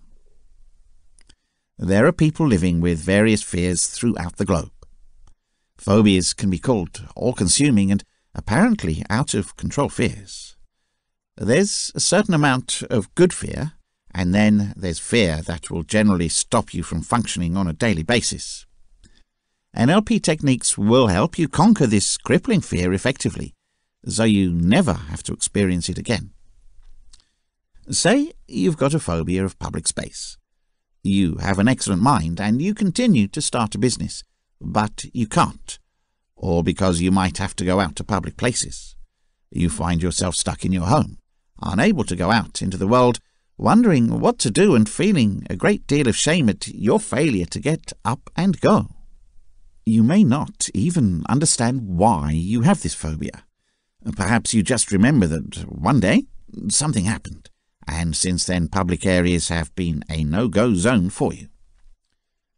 By using phrases like, "not right now," and "I'm going to think about it," you may have become a natural deflection to get out of communicating or going to public places. The first step to overcoming phobias is to understand NLP's anchors. For fear of public places, here is a practical example. You would start by thinking about how to go to public places with a block. You're unmotivated and apprehensive, choosing not to be worth it. Create a vivid mental image of this scenario and feel the associated emotions, like your racing heart. Listen to the sounds, like your shallow breathing, and anchor it on any aspect of your body when it's crystal clear. The next thing you should do is think of all the frustration or desire that you felt when you didn't fulfill your goals and stack those anchors. Take the full weight of your position deep into your mind and recall a time when you were able to get everything you wanted. Recall what you saw, how you felt, and what you heard. Paint that moment's wide mental image. At the moment when it happened, it should feel as real as it did. Enable the feeling of satisfaction to fully wash over you, and then anchor it to another part of your body. Now, fire your first anchor and stuff all the while you've been a barrier for yourself. Then shoot the second anchor, both mentally, and then detach the first anchor. Repeat this process in your mind over and over until you feel encouraged to go out and take action. You need to reflect on all the emotions and experiences that you have lost as a result of your phobia, rather than focusing on all the negatives. This method is relatively time-consuming, and by using NLP you may be looking for a quick way to solve a phobia. So, this next method is fast and should help you see almost immediate outcomes. The instance is going to be the same as the previous strategy, which seeks to overcome fear of the public place. If you want to go to public places, think about what exactly happens when you experience a phobic reaction or an unpleasant memory. First, remember in particular a sense of security that you were safe before going out to government locations or coming back from public places. Imagine sitting in a movie theatre and watching yourself on a black and white screen, now that you know that you can be free. Imagine yourself in control of that image, and see yourself in the projection booth. See yourself sitting in the movie theatre. Watch the little film on the monitor. Your movie must start with a moment before you're afraid of public spaces, and you're supposed to play out the experience you've had before you got any fear. Keep up with this image until you feel completely free. When you feel totally secure, freeze the film and turn the screen white. Consider floating out of the screening room, then out of the chair, and at the end of the film, landing. Run the movie back in full Technicolor quickly, as if you were in it all the time, right back to the beginning, when you felt really safe. Note that the sense of security is all you need to do as you go into the future, and you'll find that you are better equipped to handle phobia. Applications of NLP in business. Companies around the world have started to adopt NLP approaches because they have tremendous benefits that can push the business to the next level. Using NLP methods will almost ensure the most fundamental level of revenue increases. Therefore, peer-to-peer communications will greatly improve. NLP is just what the entire round of a business needs. There are a number of business-related aspects to neuro-linguistic programming. These include motivation pattern management, cognitive change technology, conflict resolution, training and coaching, guidance, learning, and teaching. At some point, all these dimensions cope with feelings, and once they have been handled, these feelings are of great advantage. The following section aims to explore how NLP, by maximizing its overall efficiency, can create a business. NLP can make an amazing difference if people apply NLP methods in any sector. This is because, with a successful NLP practice, it is possible to change behavior in such a way that everyone is working towards doing it. To start with, there are 4 concepts that can direct any organization interested in succeeding. Work to achieve results.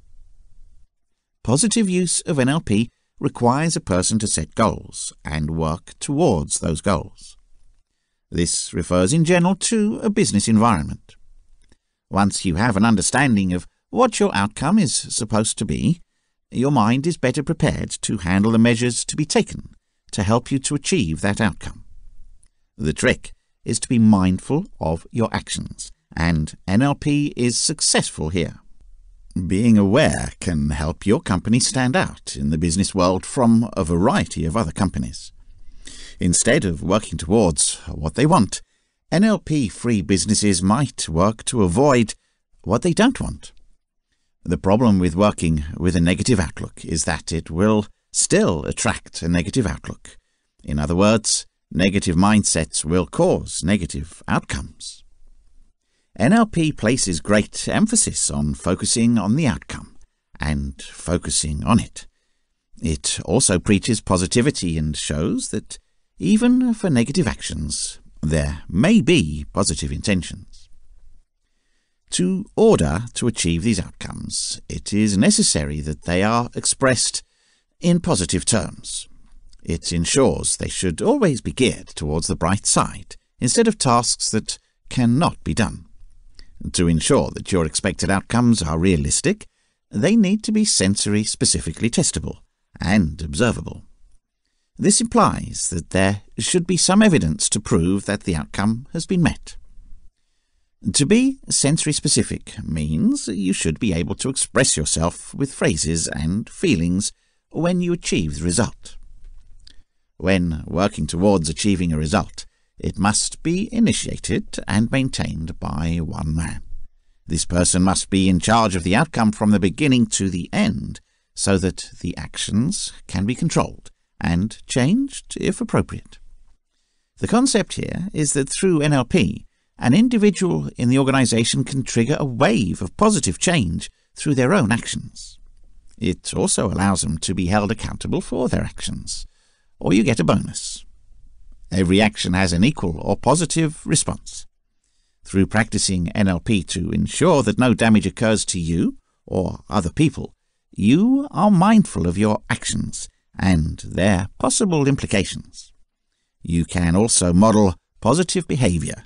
So, if people imitate what they see in you, you will only have positive feedback reactions. Understand and be aware of your senses. After learning the ability to use NLP, you will be able to read other people readily. It includes all the nonverbal cues they use when consciously or unconsciously communicating with you. As you are more aware of them, you must increase your senses. Changes in skin color, blushing or pale, higher or lower breathing rates, and there should be visible muscle flexing. This skill can become essential when dealing with a client, as it makes it easier for the person practicing NLP to determine what kind of impact they have on other people. This will help the NLP therapist quit when the other person has achieved their desired outcome. For example, you're working in the sales department of a busy clothing store. A customer walks in and you notice that they have broken a little sweat, are a little out of breath, and keep looking at their watch even before they start shopping. If you've used the NLP methods, you may find the client is in a hurry and needs to be quickly served to make sure they make their next appointment. Therefore, it is possible to adjust the amount of service you offer accordingly. Change your behavior to ensure an outcome. It links directly to the first premise and discusses the essence of NLP, which is behavioral transformation. In a business environment, you need to be versatile enough to change gears when you know that the response you expect is not the one you get. This can only work effectively if you always have your end goal in mind. This is particularly true if you use the modelling authority and have a picture of the steps you need to take to achieve your goal. Tap your ability, as explained in the second principle, to measure the response. If you obtain the desired result, you must continue with your predetermined course of action. But you should try to use a different strategy if you don't achieve the desired outcome. You can potentially save stress and frustration if you spend time analysing and monitoring your actions by actually being mindful of the feelings and how you can cope with them. Take action. It requires NLP to be actively involved at this point in making decisions. There's no point in taking the time to learn all the NLP techniques if you don't bring your reading to the test. The thing is to work to change behaviour. It's crucial to do things in the present. Changing and enhancing behaviour when needed by being present becomes simpler. Companies who send their workers to NLP skills training, particularly practitioner skills, will often focus solely on sending their leadership team on the expectation they would have learned a fresh skill that could then filter down to the rest of the team. NLP is not a resource that should be limited to the leadership of a company. Instead, it is a software that should be well versed by everyone in the company to ensure that the corporate objectives are properly achieved. Employees can use NLP methods to achieve optimum results or interact better with customers. The effect is often quite clear when one uses NLP tools to deal with customers or connect internally. A percentage increase in consumer purchases or productivity of employees. When an employee is trained to learn NLP skills at any point, they are greatly motivated, which generally leads to their increased production.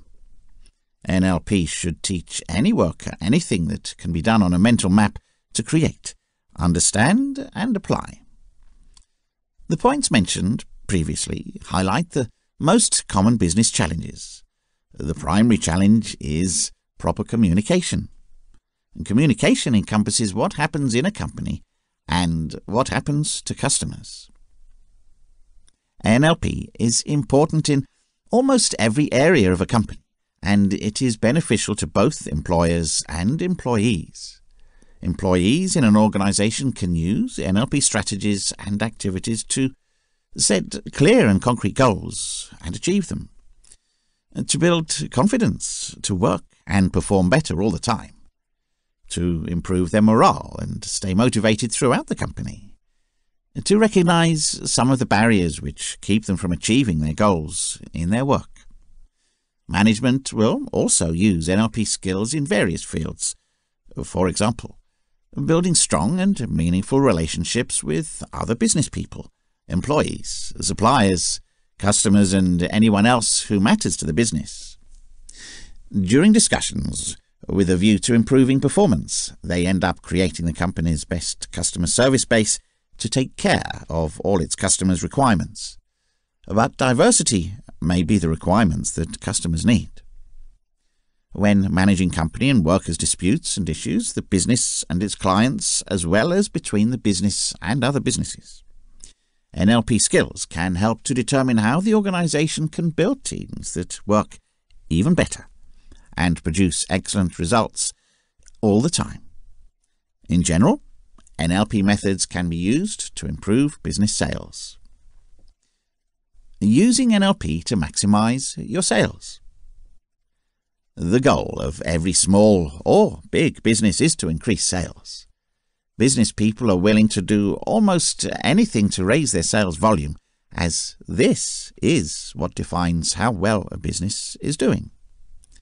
Salespeople, sales managers, business people and entrepreneurs use NLP today to increase their sales volumes. Even the company that does exceptionally well, or a good salesperson, will need some tips to help them stay on top of their game when it comes to higher income. Because salespeople and their customers have different interactions, NLP can provide significant assistance. Neuro-linguistic programming has a set of ideas and capabilities to combine the brain, body, and feelings of people to allow them to communicate effectively with other people. These are skills and strategies that will help you create your career better if you are engaged in sales. Everyone has a language that they prefer to speak or hear. You need to know the language they prefer and use it to your advantage in order to connect with your customers. Listen closely as your customers speak and understand whether, for instance, they want to use visual phrases or auditory phrases. Then use the language they want to sell. Your customer's strategy for purchasing must suit your strategy for sale. When visual sounds attract a potential buyer more, you will need to use sounds to catch his attention. Carry samples to show their attention to customers who prefer to see first before buying. Applications of NLP in relationships and emotions. Without focusing on the most important emotion of all, writing a book on emotion and changing actions is unlikely, and that is love. NLP methods can create extremely effective relationships as each individual can work on their self-esteem and perfect some excellent communication skills in the relationship. NLP also assists in accepting a partnership and allows parties to broaden their views when dealing with each other.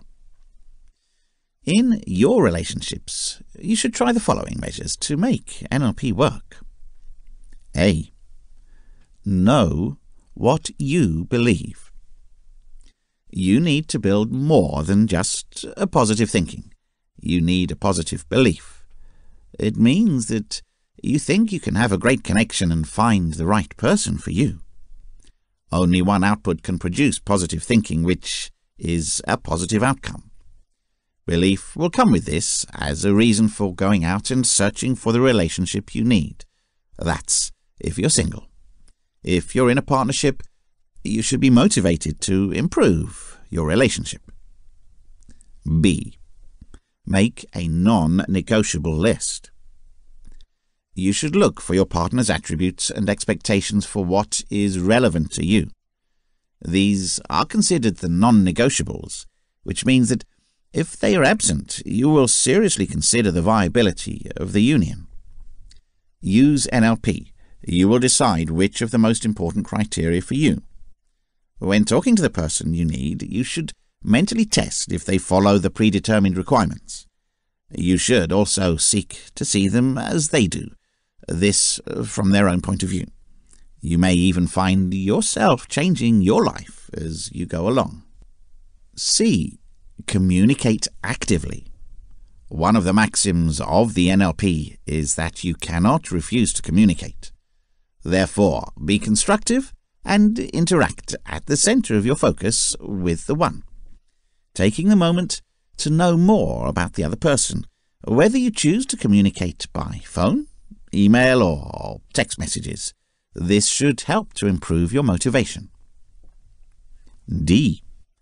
Avoid arguments. Arguments and misunderstandings may be a breakdown, however healthy, of any relationship. Keeping NLP approaches in mind, avoiding disputes becomes much simpler when communicating with your partner. Pacing and guiding are the right methods to use.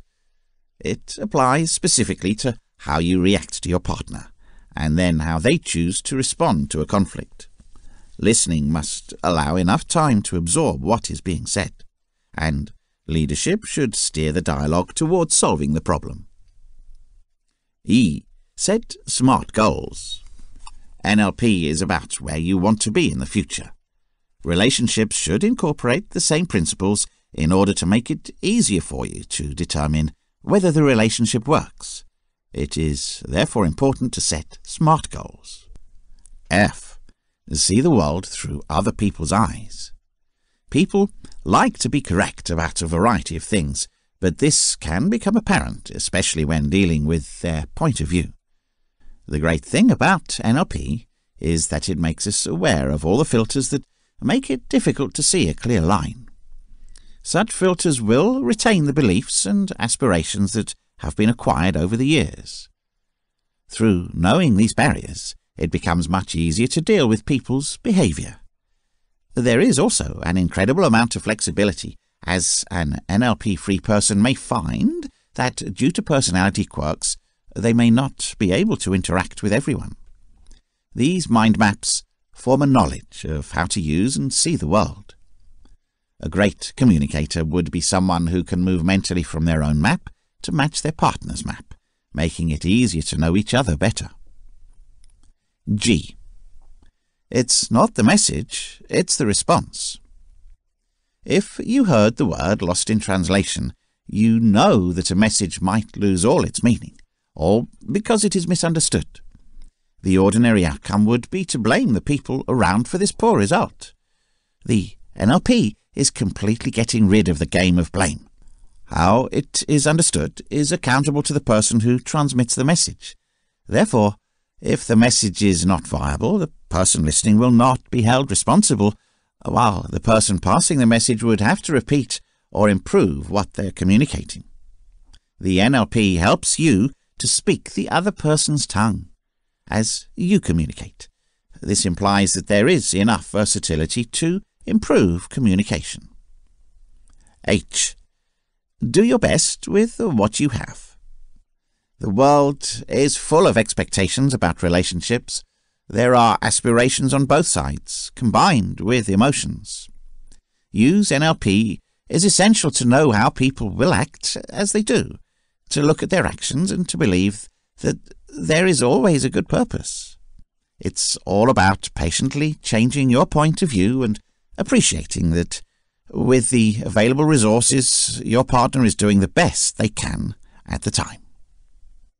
Other NLP skills in relationships. A practical application of NLP in a relationship is the use of your auditory skills.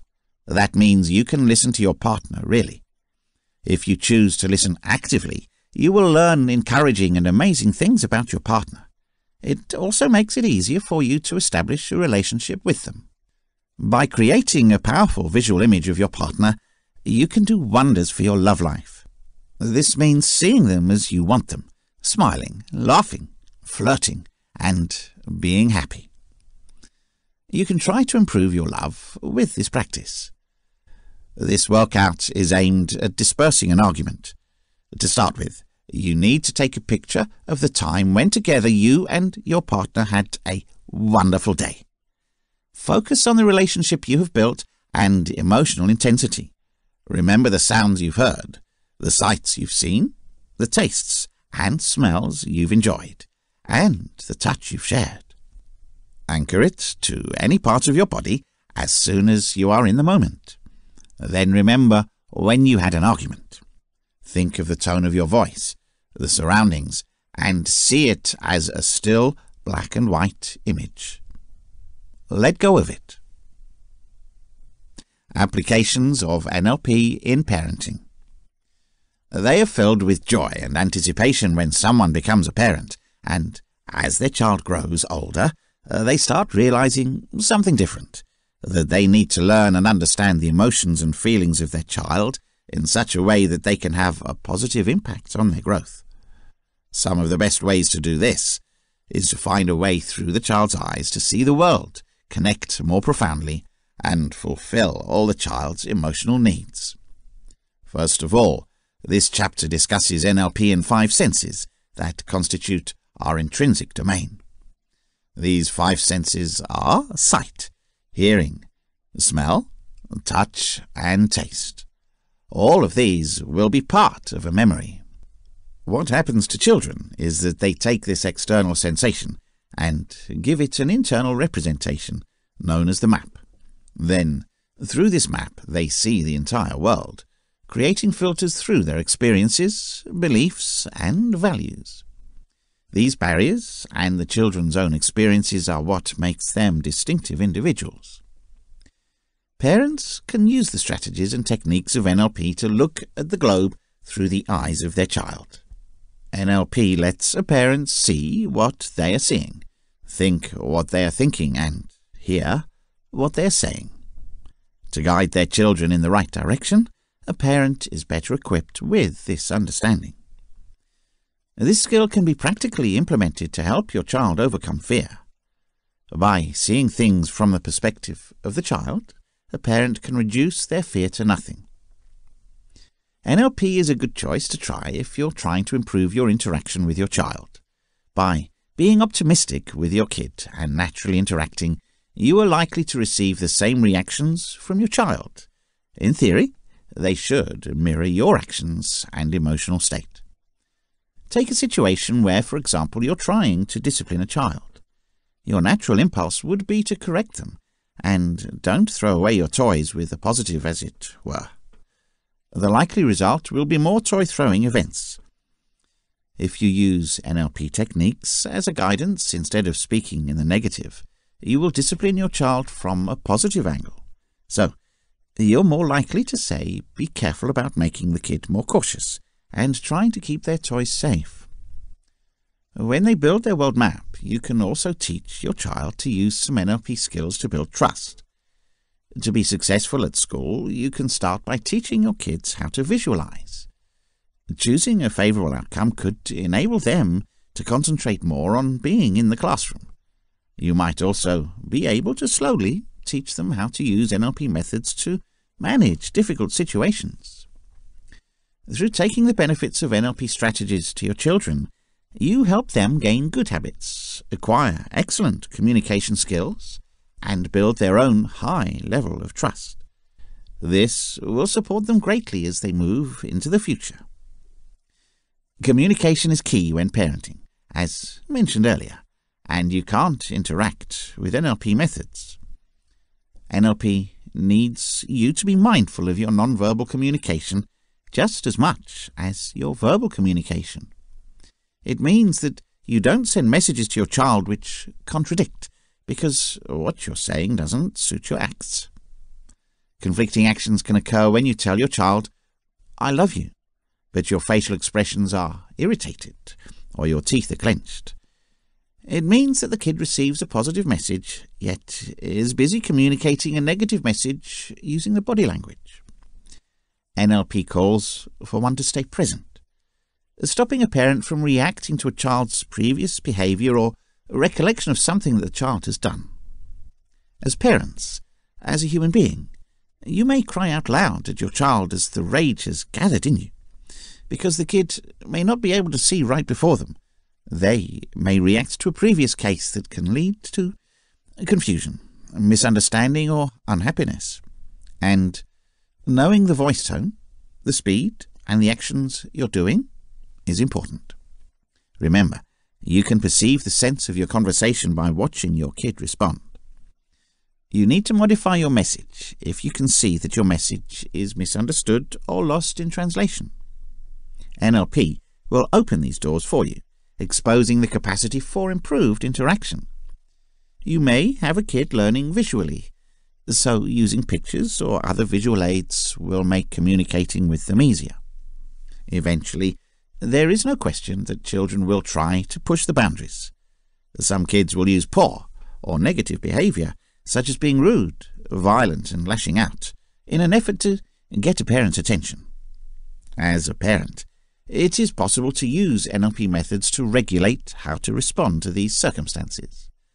Responding as favorably as possible is the concept here.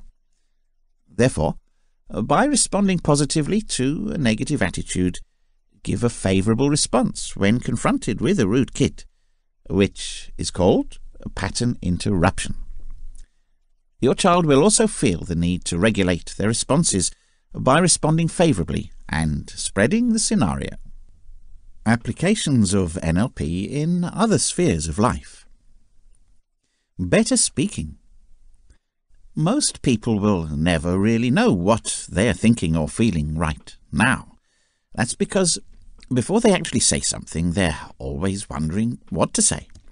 It turns the unconscious features of language production, grammar, and word selection into conscious activities, which means that a message can be changed and inauthenticity can result. It's time for people to chat, just like when they're on the line. We can send organized phrases without spending time worrying how to relay a message. Using NLP, you can just start speaking in any scenario. The idea here is to submit an end goal in your conversation and work towards achieving this end goal. It is essential to stop worrying about looking stupid or making a mistake, as this leads to the overthrow of communication. There is an unconscious mind that is very powerful. The unconscious mind will find the sentences and words in line with the goal set once a target has been set mentally. This NLP method is an excellent reference to teaching action, where the fastest way to learn anything is to do it actively. Modeling successful people. This method of NLP is very efficient and is used mainly in sports and business. A prototype is chosen in this approach, showing the actions you need, and you should observe it to learn from it in practice. For instance, if you want to imitate someone in the company who finishes deals effectively, someone who is confident, smart, and always driven to do business, you have to watch this individual do their thing, and maybe learn from their body language, the tone of speech as they speak, body posture, among other things. Modeling is not done once, but several times before it becomes a practice. When your turn comes to do it, you will have no problem presenting yourself, just like your good model. Empowering questions. In this method, you come up with questions that will focus on where you want it to be in order to change the thinking patterns of yourself or another person. This is a method used in business to persuade customers of what is best for them with their products or services. For example, if you want to leave a poor habit, you can ask yourself direct questions to persuade you how bad that habit is. If you want to start something new, you can use questions to convince your mind that it's the correct thing to do. You may, for instance, come up with a list of advantages that you will enjoy when you start to work out through a number of important issues. Creating better communication. This is a much easier learning ability and will help you get along with any type of person. Creating a relationship with individuals can be accomplished in so many distinct ways. For example, you can follow a person's breathing patterns without them realizing it. You can copy their body language without being too obvious. You can choose to use the precise phrases that the other person uses, among many other ways. Find out their perception and use it. It can be audible, kinesthetic, or audible perception. This can be accomplished by talking to the person you are interested in, listening to the words they use, and how they use those words. Mind juggling. In case you feel nervous, this method is very helpful. It can create a balance between the right and left sides of your brain and ultimately reduce anxiety. For mind juggling, choose something that you really like, something that has some private meaning to you, something that will feel nice and sound nice and won't be harmed if it drops. You should have an affinity for the item you're going to use more than its features. To practice, stand with your legs apart or sit with a straight back in a chair without arms. Place your hands with the item on one side in a way that you help it. Start throwing the object from side to side with your eyes. To allow your mind to roam in the direction you want, drop the object at times. This exercise can be done for as long as necessary. Fast fear cure. There is a way of curing great anxieties. In this method, you are meant to imagine something that you fear in order to come to the truth with it and to overcome it.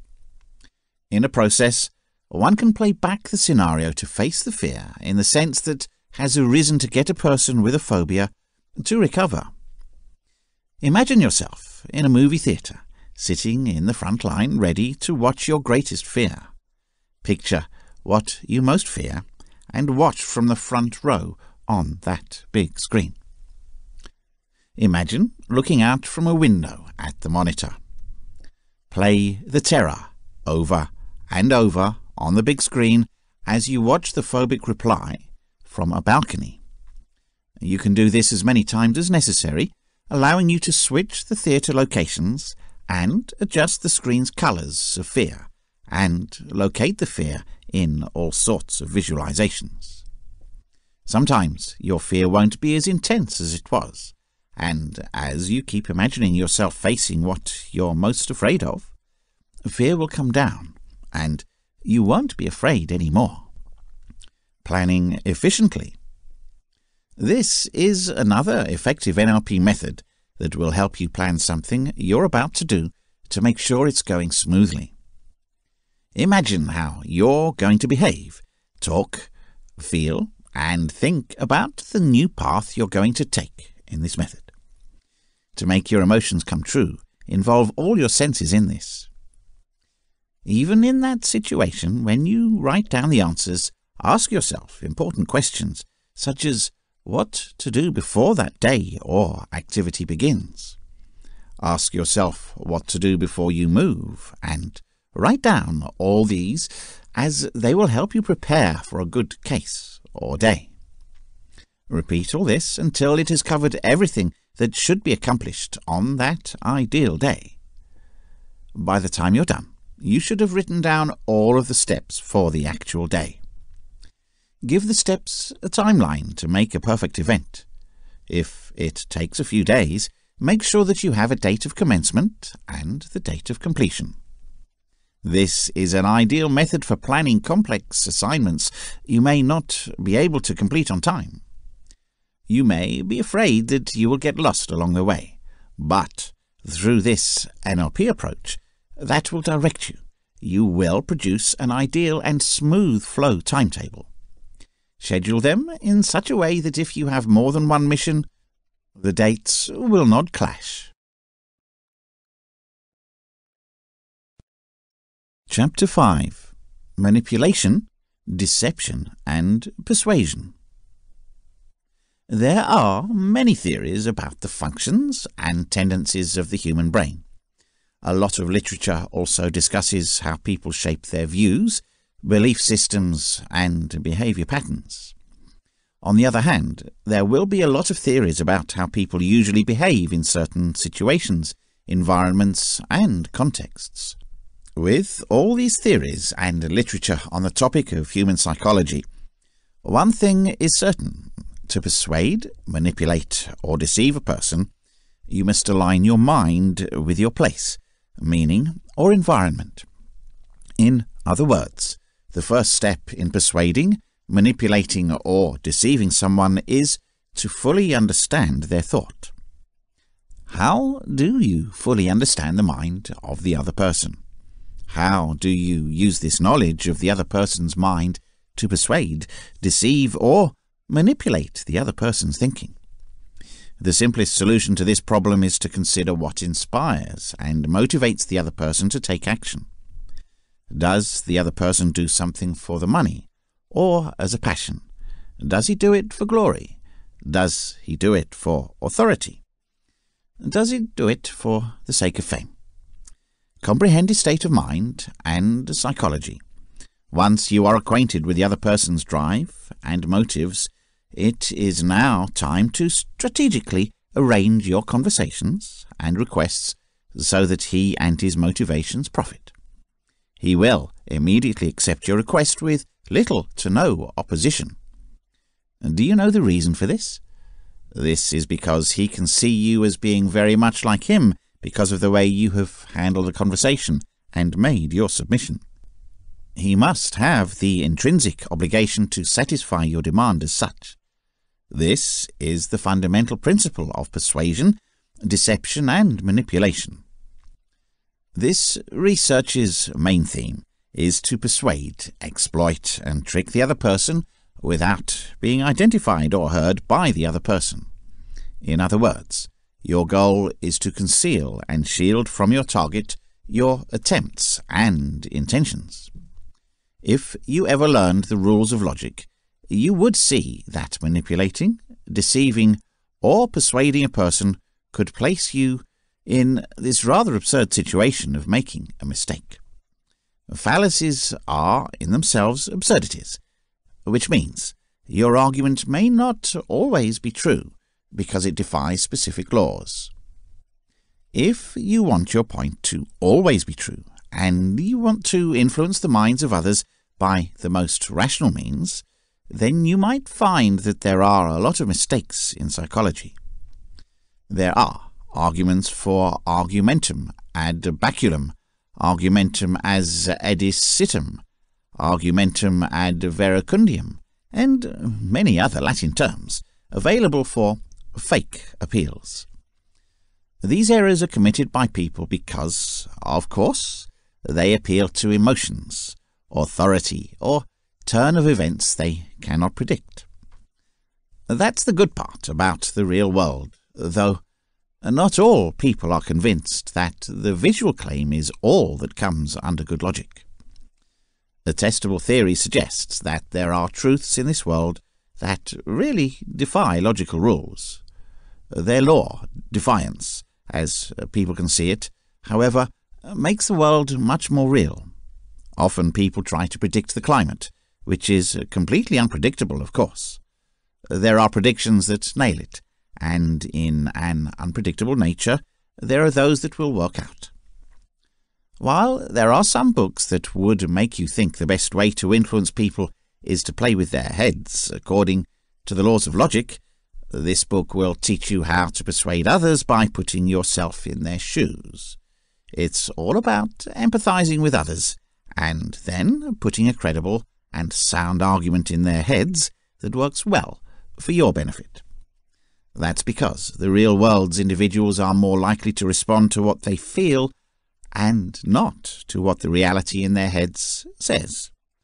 There are many reasons why somebody else might want to deceive, confuse, or persuade others. Now, the problem is your ethical way of thinking manipulating, deceiving, and persuading another person? For the answer, it really relies on you. No one can determine whether what you are doing is ethical or not, except you. Nonetheless, there are many social situations where you need to perform specific methods of bribery, deceit, and persuasion to achieve your goals. Let's say you're the US president, and Russia is trying to engage you as an illustrative example in the global political arena in a nuclear arms race. Of course, you don't want to start a new world war. Therefore, your target is the Russian leader, and your purpose or position is to prevent any conflict in the world and to preserve peace. In this situation, it would be very helpful to use methods of persuasion, deception, and manipulation to promote your position of world peace and harmony. Of course, your target people are your customers and consumers if you're in the business sector. In fact, your goal is to get them to buy your products or use your services. If you're an environmental lawyer, your target people are policymakers, lobbyists, and the public.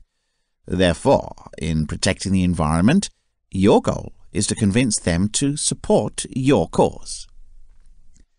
When you look at the topic of mind control closely, it is undoubtedly basically a game of persuasion that is practiced every day. It would, of course, be up to you to understand the intention of learning these tricks. As Machiavelli would say, everything becomes a means for a particular purpose. Nevertheless, the art of mind manipulation does not mean that you refuse the use of free will to your goals. Rather, you give them something that they most definitely are searching for, a feeling of a positive choice that acts as a guide to their behavior. Basically, the nature of your actions and your set of private beliefs will decide whether or not the methods and techniques you use are ethical. Note that the main objective of this chapter is to create a specific shift in the mindset of your target person, without them being aware of the changes in their thinking. If you are an entrepreneur, your customers will be your target audience, and your goal or aim will be to get them to buy your products or use your services. In this regard, one of the most successful ways to change the way you think about your customers or your goal is to change your way of talking. In other terms, to build what you sell and what your customers want, you must use the right phrases. If you're watching promotional ads on TV or YouTube right now, you'll know that brief business videos are enticing because they use the terms or lingo to address the specific concerns of their target people. Therefore, there is an emotional sense that only the language used by the product or service manufacturers understands your point of view, situation, or environment. Now, when you think about how advertisements appear on TV, they all offer two kinds of sensation, pleasure and pain. Essentially, they play on the two sensations that have changed mankind's course forever. Philosophers, religious orders, and tyrants all experimented with the notion of sensations, with a similar belief that everyone would want to do something to experience or avoid pain. Millenniums later, with the same assumption, people still behave. That's why the art of manipulation and mental control still exists. How do you think people prefer a brand of coffee to others? The response is pleasure. It's still the game of joy against pain. Some would think that they prefer double shots of espresso to experience that pleasurable feeling of being awake much faster, because they are upset with slowness. They want to achieve the bitter taste of coffee as fast as they take a sip. Similar to the latte men, though, they prefer milk over coffee, and they want to experience the caffeine as it is in the form of slow waves of the bloodstream. Everyone will cater to a different set of people playing to their needs. Try to tell an espresso addict that he can drink more caffeine in a large glass of latte than 3 tall cappuccino glasses. More often than not, this espresso lover will try to switch to latte the next morning because he is more likely to get easily what he wants. At the end of this argument, people are not mostly concerned about how to get what they want. They just want a technique to bring them closer to their goals in a faster manner. We want to believe that all the methods we use are shortcuts to a pleasant experience. With that in mind, it is rather straightforward for individuals to adjust their belief systems if the move is to ensure achievement. Therefore, on the market out there are just too many products of the same type. Imagine the number of toothpaste brands. Spread the word, however, that one product is likely to cause a person's teeth to drop off when he's in his 80s. It's almost guaranteed that individuals who are that brand's diehard fans would adjust or do a very thorough analysis of their use of that brand. That's why, when you're trying to know how to affect the minds of people around you, you always try to know how they feel about a product and what it's doing for them. You buy a product, one way or the other, because you think you want it. But once somebody gives the concept that they shouldn't want it anymore because it will hurt them, they will reject it. However, they would rather seek a comparable item, perhaps 7 out of 10 times, than stop using it every day. If you can sell cigarettes that don't cause cancer problems and ruin the mouth, but still deliver the same level of satisfaction as other brands, then you're almost guaranteed to get rich. People don't want cancer, but they don't want to say no to their cigarettes. It's because they all want what they got used to. Now, switch the viewpoint and provide a profit or offer something in the easy way to make your life better. They're going to risk their life if they refuse to take it. The art of mind control is comparable. The subconscious would always say goals of moving toward prevention of pleasure and pain. Another basic principle for manipulating, deceiving and persuading a target person is the declaration by an authority strategy. This means that a mere proposal or statement by a power figure can often transform and change a person's visual memory to create a distinct memory favourable to the power figure. Keep in mind that each person's power figure is different. Many individuals will see a university professor as an illustrative authority figure, while some individuals will see a person who has learned from hard knocks as an authority figure. In other words, you should position yourself in a situation in which you will grasp the authority figure of your target person. You might think that there are people who don't believe in authority. Okay, you're wrong. So for manipulating people, this can't be a standard technique. But when you look at the history of this culture, people have always been entrenched in any kind of organization. People have always been looking for someone to give them the information they need to improve their lives, or as an example they can look up to. Although individuals may think it is possible to disregard or discount the importance of government, they will still be searching for a leader. You must either have a leader's characteristics or have your words come from an important person to be able to influence an individual. This way, anyone listening to the phrases you say wouldn't doubt. If you can see this all the time, more people will buy the item if people who are respected sponsor products for sale. Chapter 6. The Art of Persuasion.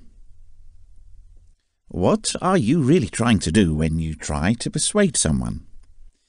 In its very nature, persuasion is the ability that allows you to influence your goal in allowing a new belief in your system.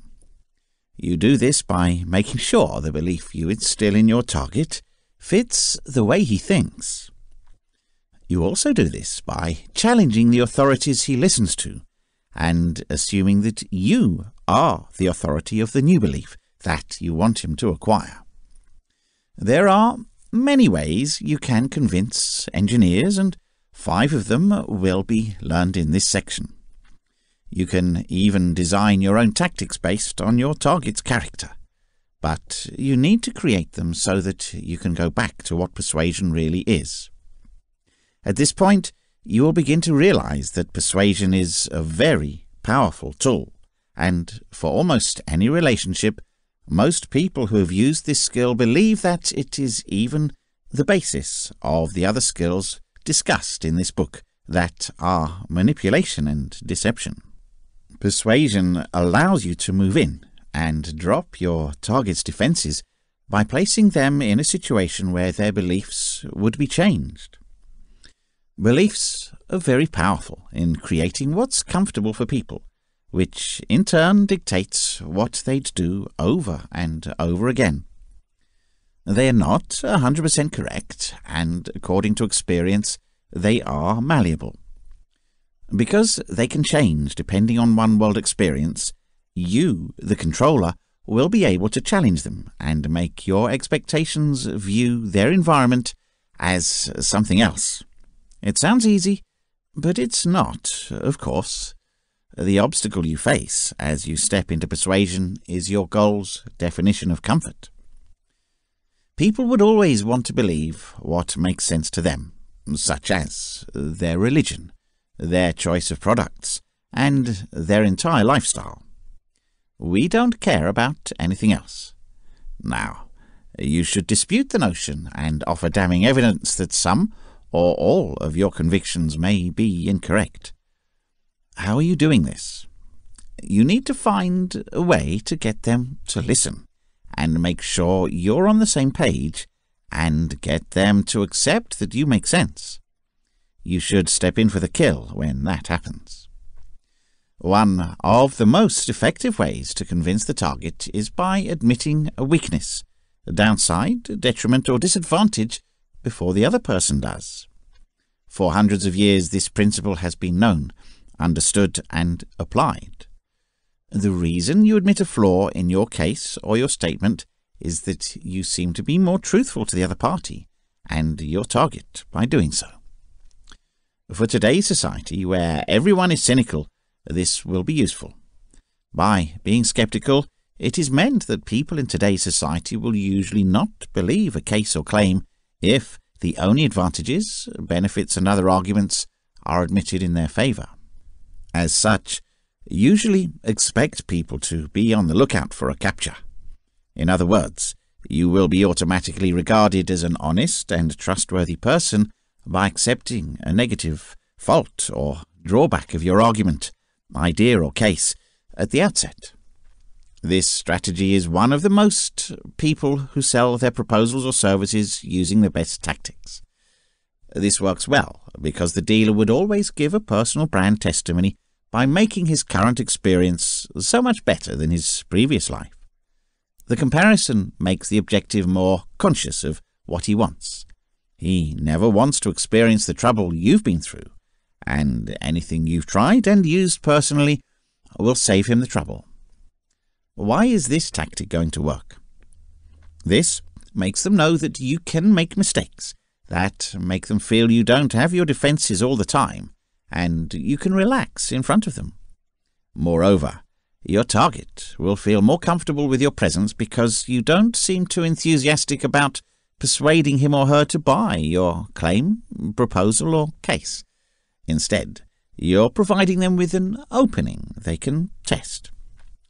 So, which makes the entire statement a very exciting proposition, it becomes something very fascinating about which they would like to find out more. As such, the moment you are trustworthy in the eyes of your target is the moment to strike perfectly. You can better convince your target if you've done something that's going to be in his or her favour. For example, by helping him or her with a problem, you can show your trust to your target. In other words, put yourself in a situation where, in any way, you can help him or her. For example, if your goal is to sell real estate, stocks or insurance, you can call a personal friend about the products that your goal is trying to sell. If, on the other hand, your goal is a businessman, offer your friends and acquaintances to distribute their business cards. If your aim has to be presented to a politician or policymaker because he or she wants such a politician or policymaker to support a cause for environmental or health care, introduce the two people to each other by all means. It means, more than anything else, that you will share with your goal a portion of your time and effort. Offer your assistance. Any form of help is appreciated. He or she will be more comfortable with you in this way. The target will also have a certain relation to you, implying that he sees you just like him or her. Once your goal becomes comfortable with you, your mental defences will be lowered. This is the perfect time to convince him or her in your plan, statement or case at the end of the day, when he or she lowers his or her mental defences. Here's what a lot of self-help gurus would do. They're giving themselves a little background, and that'd always be about the time they weren't successful. Once they find an easy way to change their lives, they turn up and tell you. They'd tell you their methods worked because they were trying the hard way to do things. They're willing, however, to show you how to do things that would make your life tremendously better, just the way you want it, the easy way. The technique appeals to many people because these accomplished people are willing to share what they have been through and are willing to share the secret without the recipient having to go through the bad experiences in order to gain the information. It would also be advisable to point out that you are like your target as well, and offer your claim because you think you are very similar. By making people think that people with the same rank can easily exchange experiences, you can always persuade people. Now they'd find they could relate to an expert like you. Knocking off the socks of your target means you're giving it a pleasant surprise. How are you going to do this? Blow off your goal with an amazing fact or an amazing statement or just something that only a few people would learn. Make a claim, case or suggestion that you can make. Or There's something you can teach him or her that's never been done before. This can also be something that can change the way the idea or statement is perceived. This will open their minds in such a way that they will accept new ideas and thoughts. It positions them in a state of relaxation and acceptance, in other words. And the psychology behind this is that people enjoy being pleasantly surprised in general. If your target has been pleasantly surprised, making him or her say yes to your proposal, claim, or case will be relatively easy. Why do you know? This is because if you help such a person discover some amazing new reality, making a decision to pursue another person, you, will always be relatively easier. In fact, it will be relatively easy to make a decision to give in to your statement or suggestion because your intention is to feel more comfortable and receptive. There's a reason why people believe in success stories. Everybody wants to always find the easiest way to do things, and they're willing to buy anything that a person used to get out of a terrible situation that's also likely to happen to them. When you sell a parachute, the belt that people usually use is made of strings used to hold a parachute together. Keep in mind that they likely wouldn't find themselves falling out of a plane and using a parachute to save their lives. However, if you tell people that a parachute can hold more than 500 kilos of weight so that they can use it to tow their cars, and that it's the favorite bracelet for hunters and adventurers because it can serve as a tourniquet, a fishing line, or something to tie up their tents, they'd buy one from you for 3 times the price. That's because these are the information that would make you think the service is much more important than it appears. Another useful tip linked to this technique of persuasion is the last introduction of the plan you want to be accepted or the item you want to purchase. This indicates that you have spent a considerable amount of time asking for approval of a plan or to buy an item from your target. Because of your actions, the target would usually have to accept a single item or service after you have been removed from the start of the discussion. As such, placing your most important proposal or product at the end of the presentation or conversation would be strategically advantageous.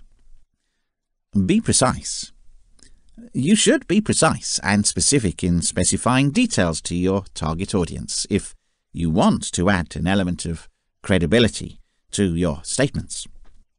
The explanation for this is that if your words contain clear and detailed information, it means you know how they affect other things. When you understand how certain issues can be influenced by your plan, argument, or event, your claims are more difficult to attack. Moreover, most people unconsciously feel better when very specific and accurate information is given to them. Why are figures and percentages of all sorts convincing people? It's because they get a sense of security from specific numbers. Of course, people don't think that 100% of the time something would work. They want something that's almost foolproof, because the almost perfect object they might get is even better than all the other products they've tried. That's why consumers often prefer to buy items using numerical adjectives, like most, almost all, and 9 out of 10.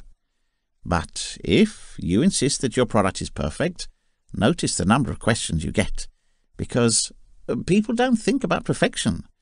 They would rather get something that can be flawed, but if they fulfill the conditions, they are still guaranteed to work. That makes the brand more interesting and trustworthy for people. Suppose you're a consultant for operations management, for example. How can you apply the principle to your target dealings? Okay, you can say your target that his or her revenue will increase by 46% in 6 months through the use of your consultancy services.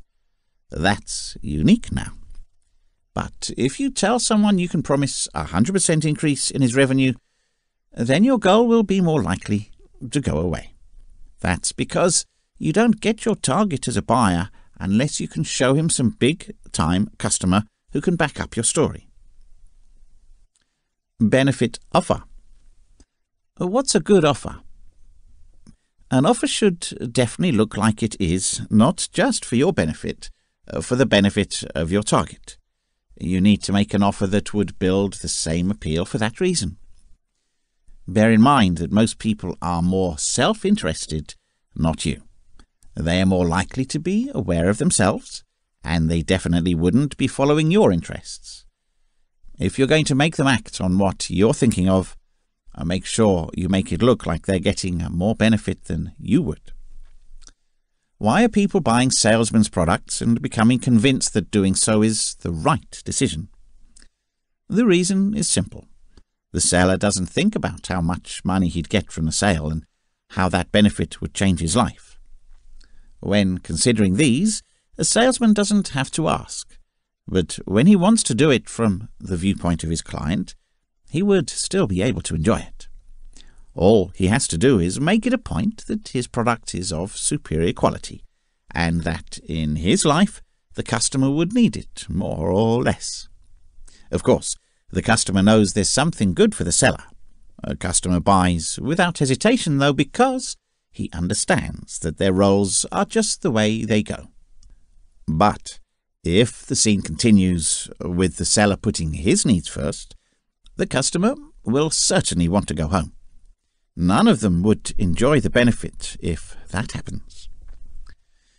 So, when it comes to persuading someone that doing you a favour would be to his advantage, make him a good offer to see his advantage first, before you finally get the bonus. Too necessary to convince someone is your closing spell? It would be the prestige in the art of doing magic, where the highlight occurs. Your initiative is not yet sure to come to fruition without a good closer. For this reason, reiterating parts of your conversation in which you went into some form of agreement would always be wise. If your target once said he'd like to try whatever you're offering in a conversation, then keep that moment in mind. Make sure you pull up the closing information before the conversation dies down.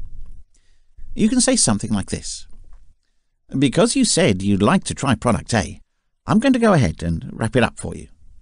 Now you're talking with a positive approach. As a very optimistic salesperson, something many consumers want. Now, if they do not want their order to be sealed, tell them if you should prepare it for them to pick up later. Always say they have the right to withdraw from your previous agreement. Remember the target that he liked it, and never insinuate there is an option to say no. You'd be shocked that it works for almost anything, no matter how old this marketing tactic is. It's because people are mostly worried about how to make it much easier to make choices. Proactive people know that if they think there is someone who is trying to save them from all the trouble, people are willing to be bent to your will. Chapter 7. Using scarcity to create value for yourself and in business. When people know that what they want is limited in terms of time, colour, options, availability and quantity, their desire for it increases exponentially. Corresponding to this theory, whenever you want something but can't easily have it, the appetite for that object increases significantly. This is nothing but human nature, and one of economics' fundamental laws. Citizens have always heard about the law of supply and demand, and they understand how difficult it is to buy something at a much higher price just because the market for it has increased. That's why they're going to markets to buy a product that's more likely to become extremely popular in the future and take advantage of its original price. Today, most stores use this strategy. First, they get people to understand their product's inherent value, which they know the consumers need tremendously. They will then throw in some freebies and a cheap price, which would help them generate sufficient revenue to fund their money. We will then conceal the product from the public, and once we think there's enough clamour for the product to return to the shelf, they'll bring it back on the market at a ridiculously high price. What is this action going to do? By listening to the people's voice, it makes the store owner look good, and then he earns a lot of extra money to do so. He doesn't need the people to know the second advantage he enjoyed, though. The first benefit is all that he would need to remind them of.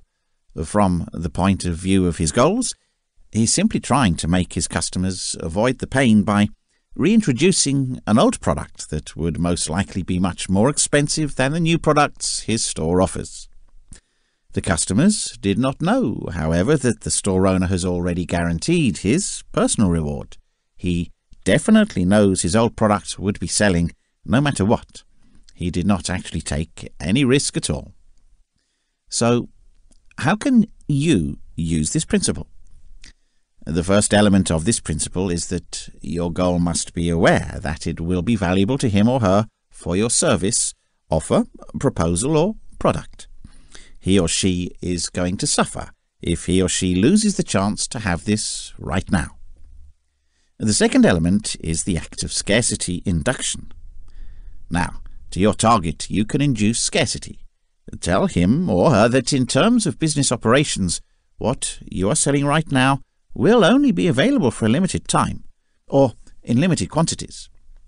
The target will know by causing scarcity that there is a real possibility that he or she may not get what they really want, because time or stock will run out quickly.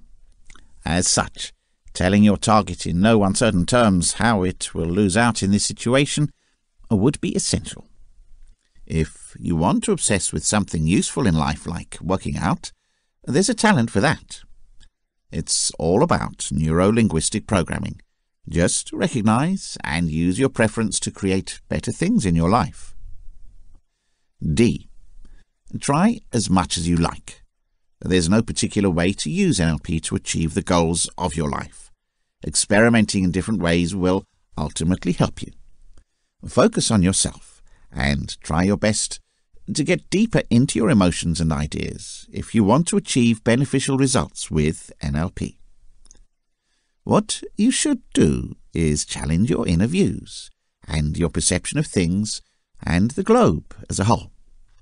Be ready to find out a lot of stuff you haven't heard before, and that could be a little frightening. Nevertheless, doing so is necessary for the mastering of NLP. E. Understand experiences in your own way.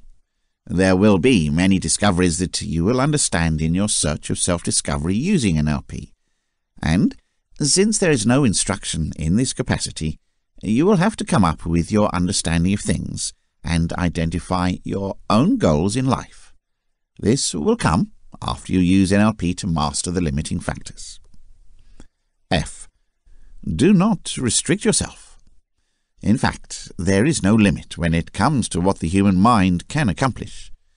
Therefore, you should not limit yourself either. Why do you want to restrict yourself if your mind will help you do so many things in life?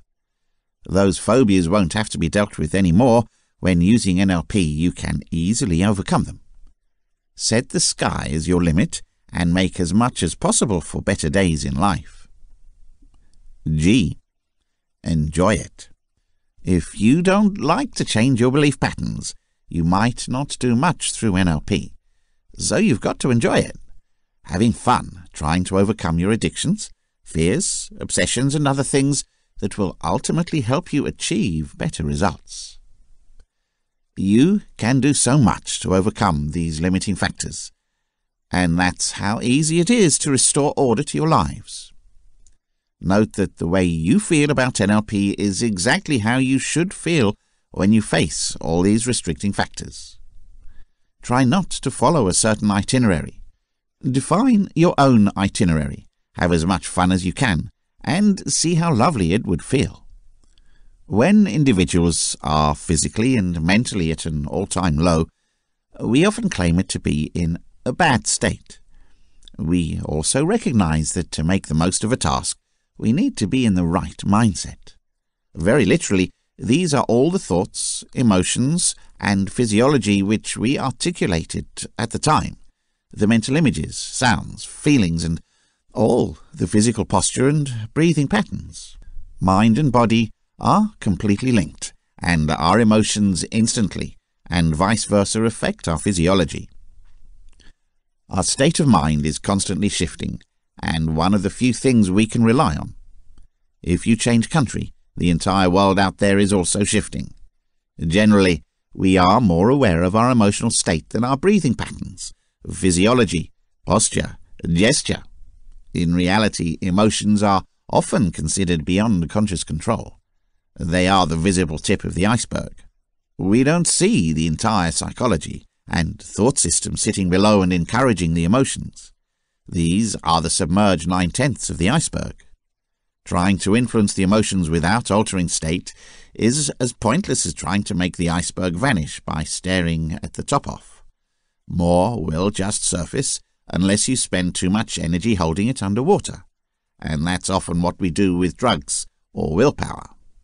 The mind leads us, and with obedience the body follows. Usual emotions can thus be stamped on a person's face and posture because the person does not notice how his or her physiology is shaped by the emotions. Try to experiment with it. Take a moment to think about an enjoyable experience, a time when you felt really good. Think back to that experience if you've been thinking about one. Spend as much as you can to re-experience it, a minute or two. Look around you. See what you see and hear as you relive this memory, as you enjoy these pleasant feelings. Recall how you felt. When you're prepared, go back to the present. Notice how your current state is affected by this, especially your posture and breathing. Past experiences don't go away forever. They can help you feel better in the present. Even though the past sights and sounds are gone, the actual feeling is as real and tangible as it was when we reconstruct them mentally. So just put yourself in a more resourceful state, or whatever you felt before you heard this paragraph. Today, on the other hand, think back to a somewhat painful past experience. If one comes to mind, imagine yourself in it again. Back in that situation, what do you see? What are you hearing? Note how you feel. Return to the present and see how this has affected you. Do not stay very long with this experience. Compare your feelings after this experience with how you felt after the previous experience. Note also the unique style of breathing and posture. Now, change your emotional state. Perform some kind of physical activity. Move your body to something completely different, and turn your attention from memory to something. Look out of the window, jump up and down, sprint across the hall, hit the wall, or bend and touch your feet. Look at the physical sensations of the action and what you experience here and now. This is known as altering or breaking state in terms of the NLP, and is worth doing if you feel pessimistic or unresourceful. Once you recall unpleasant memories and unresourceful access environments, the entire body takes on and retains such adverse conditions as muscle tone, posture, and breathing patterns. Such physically stored memories can contaminate your future experiences for minutes or hours. We all know what it's like to get out of bed on the wrong side. People with depression have unconsciously mastered the ability to maintain unresourceful state for long periods of time. Others mastered the ability to change their emotional state at will, creating for themselves a mental freedom that transforms their quality of life. They feel the emotional ups and downs of life completely. However, they know, step on and do not dwell on emotional pain unnecessarily. As we go through life, we constantly move through different emotional states, sometimes faster, sometimes more gradually. For example, you might feel pretty tiny and a friend is calling you with some nice news.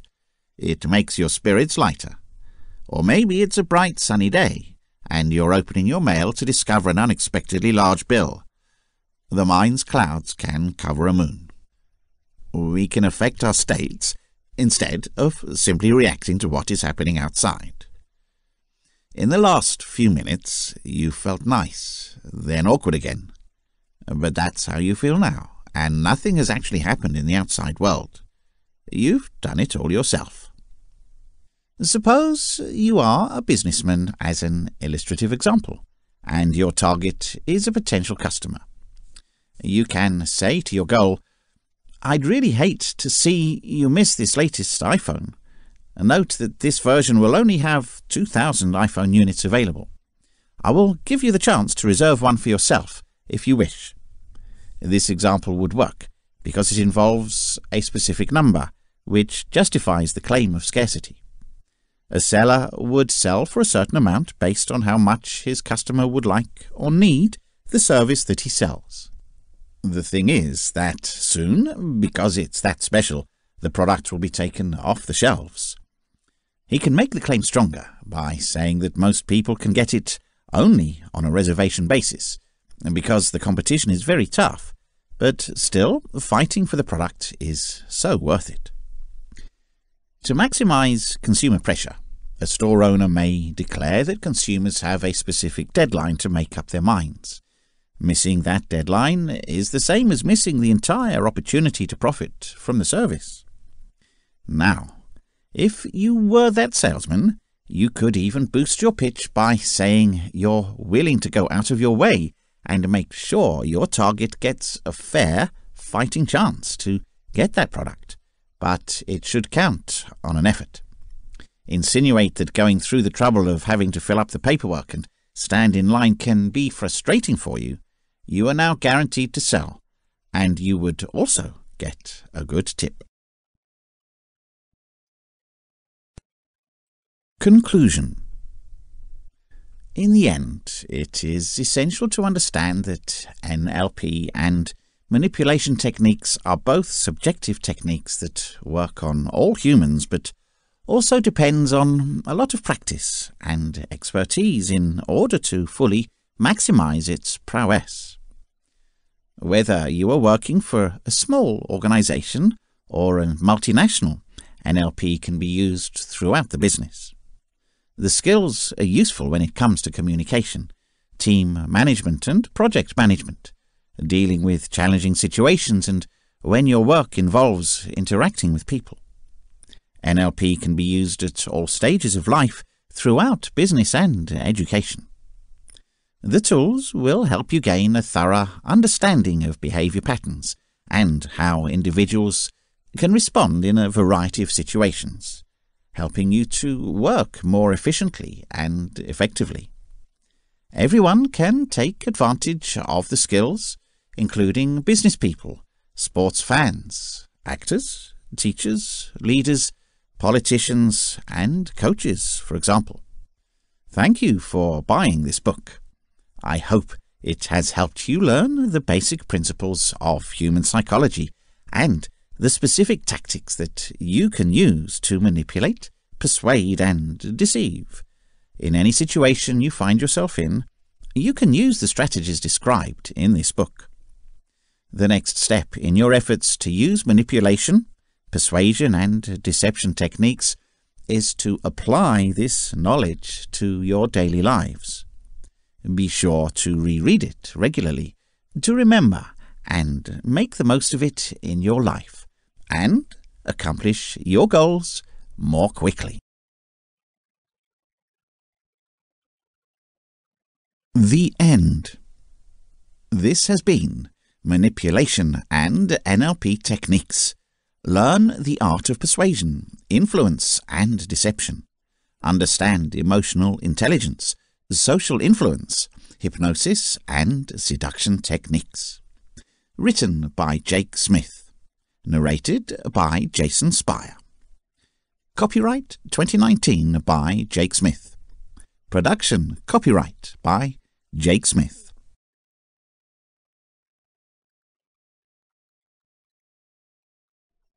Body Language Secrets and How to Analyze People. 2 books in 1. Analyze body language, speed read people, personality types, manipulate and influence people with emotional and mind control. Written by Jake Smith. Narrated by Glenn Bultice. Copyright 2019 by Jake Smith. All rights reserved. This document is geared towards providing exact and reliable information with regards to the topic and issue covered. The publication is sold with the idea that the publisher is not required to render accounting, officially permitted or otherwise qualified services. If advice is necessary, legal or professional, a practiced individual in the profession should be ordered. From a declaration of principles which was accepted and approved equally by a committee of the American Bar Association and a committee of publishers and associations. In no way is it legal to reproduce, duplicate, or transmit any part of this document in either electronic means or in printed format. Recording of this publication is strictly prohibited, and any storage of this document is not allowed unless with written permission from the publisher. All rights reserved. The information provided herein is stated to be truthful and consistent in that any liability, in terms of inattention or otherwise, by any usage or abuse of any policies, processes, or directions contained within, is the solitary and utter responsibility of the recipient reader. Under no circumstances will any legal responsibility or blame be held against the publisher for any reparation, damages, or monetary loss due to the information herein, either directly or indirectly. Respective authors own all copyrights not held by the publisher. The information herein is for informational purposes only and is universal as so. The presentation of the information is without contract or any type of guarantee assurance. The trademarks that are used are without any consent, and the publication of the trademark is without permission or backing by the trademark owner. All trademarks and brands within this book are for clarifying purposes only and are owned by the owners themselves, not affiliated with this document. Introduction. The human body operates like a computer, constantly processing information and giving out information in form of body language. We all understand what it is, but most of us don't know exactly how it works. That's because, without our conscious awareness, the process of obtaining and decoding nonverbal communication is often completed. It's just true. Human beings are genetically programmed to scan and quickly understand their significance for facial and behavioral signals. We see somebody's movement and determine the meaning of that gesture automatically. And for a long time, we've been doing this. As a culture, we knew how to win friends and influence people long before we learned how to use words, or avoid, place, or confront people we couldn't be friends with. Our ancestors made decisions on survival based solely on complex bits of visual information which they obtained from others. And they've done that early.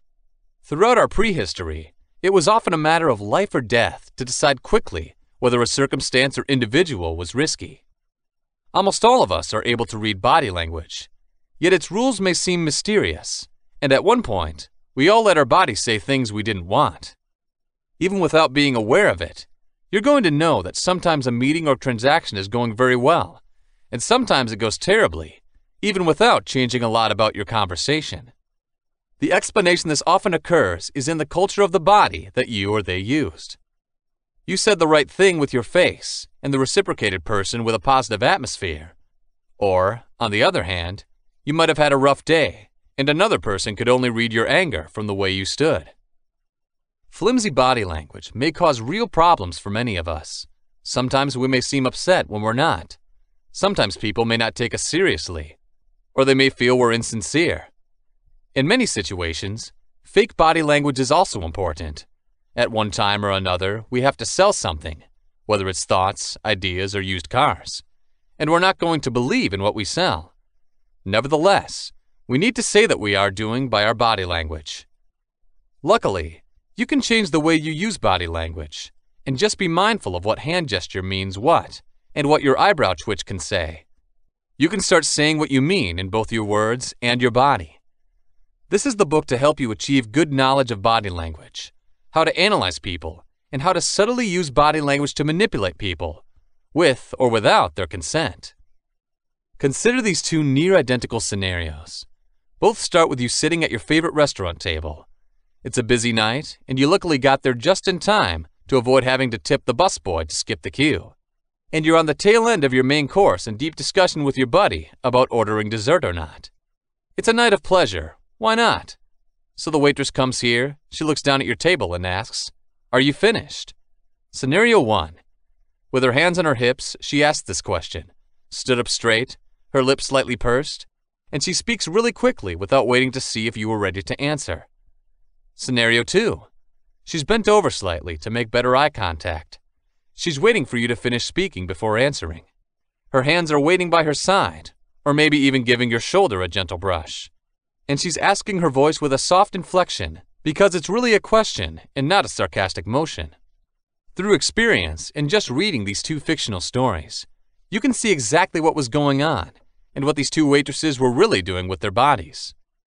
In the case, one of the somewhat villainous waitress was saying, "Hurry up because someone else needs this seat." She wanted you to quit in the second scenario, but she didn't want you to feel under pressure. After all, you might still want dessert. Body language is the means by which we interact with our bodies in a nonverbal manner. This description may be deceptive because, generally speaking, body language is not considered to include open hand movements, such as raising a thumb or fingers, or using sign language. These kinds of body gestures are still verbal and explicit in some type of way. Body language is commonly regarded as the subtle, accidental, and implicit ways of interacting with our body. Even just a middle finger can be viewed as playful given the right kind of grimace. In reality, in the same domain as body language, even some verbal communication is considered because how we make comments is just as essential as what we do to show what we mean.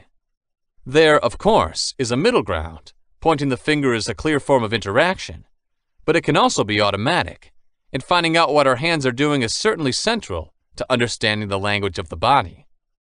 Body language is the analysis of our facial expressions, gestures, mannerisms, and how we move around to decide how to translate what we say, and sometimes, when we don't speak, to understand what a person might think or feel.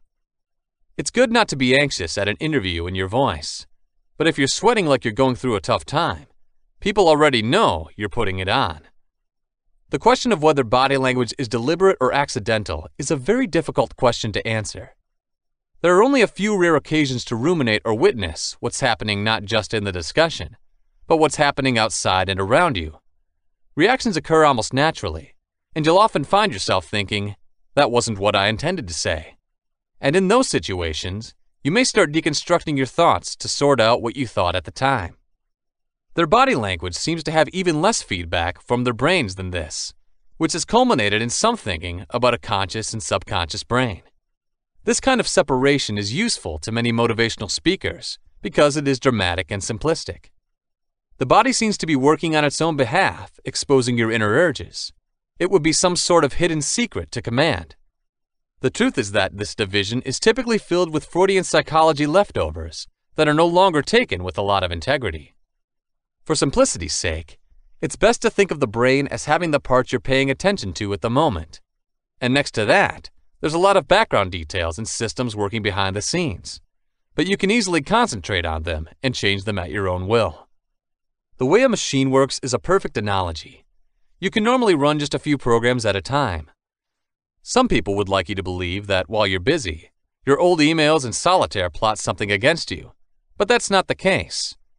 Body language functions as part of your conscious mind, as all you're doing at the moment does, but it also operates on some instinctual levels and mechanisms that we don't fully understand, just yet. We also hear talk about how much of our interaction depends on body language. Some figures suggest that 55% of what we say is in the regions around our nose and eyes. One famous figure indicates that only 7% of our communication is speech.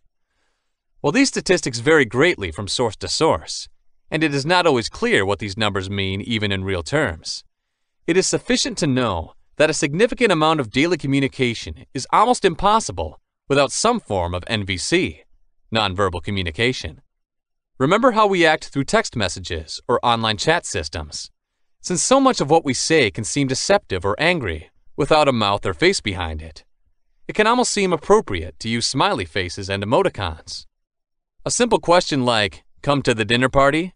without a polite smile next to it, it can sound accusatory. Note also how what we say is completely context related. It's difficult even to think of a word that can be said outside a situation. Take a simple word like thank you. It could be interpreted as sarcastic, disingenuous, friendly, or if followed by a hug or tears, it could be viewed as something highly sincere. We intuitively assume that the best measure of how someone feels is reflected in their face after the words they say.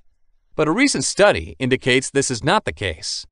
The study suggests that humans are not skilled in recognizing the subtleties of feelings and facial expressions, and it is exceedingly difficult for people to determine the strength of an emotion correctly from the face alone.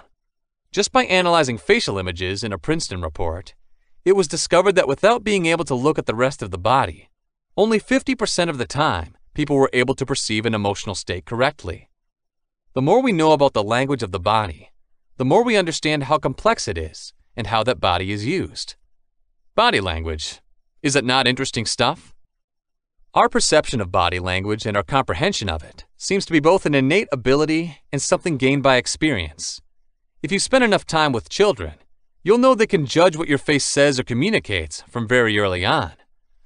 Research on blind people from birth shows that there are some highly inherent body language characteristics, like dramatic movements like raising your fists into the air when you're celebrating an activity. They also learn from studying people living with NVC, such as those diagnosed with autism, that our ability to visually process information is crucial to understanding the language of the body. Tests at one of the leading universities suggest that people with autism may fail to quickly interpret visual acuity, including predicting directions that people may move in. And this relates to their ability to match physical movement with mental states of people. You may be unable to improve your ability to read other people if your brain has the ability to process small gestures in other people and make observations and see trends based on this data. It is essential, however, that teaching people to read body language at a higher level is done regularly and often, so there is obviously some skill and potential for progress in this communication field.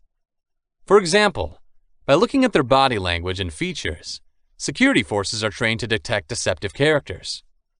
When it comes to body language learned, we can see from how it differs throughout the world how much of what we understand is either explicitly taught or absorbed from the people and culture around us as we mature.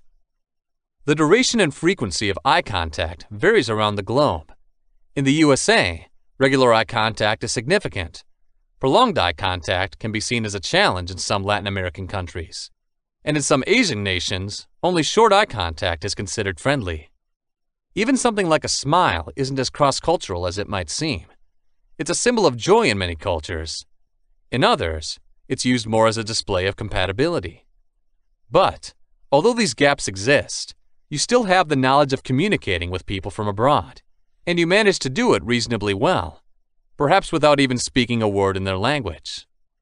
Tests carried out in the 1970s showed that isolated tribes in Papua New Guinea's forests could easily read American faces from photos without any awareness of American cultural norms.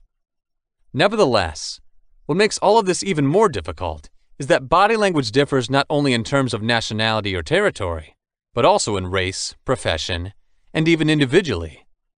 The language of everybody's body is different, and the more time you spend with someone, the more you can see their subtleties.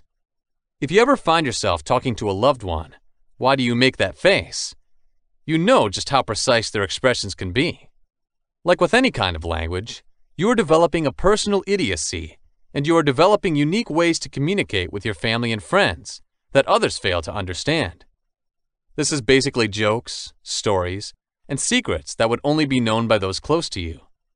Think of how a mother knows that a particular signal from her daughter means that she wants her favorite toy, or how a group of friends might have a dumb facial expression that they all find hilarious, which would seem to others to be extremely disrespectful.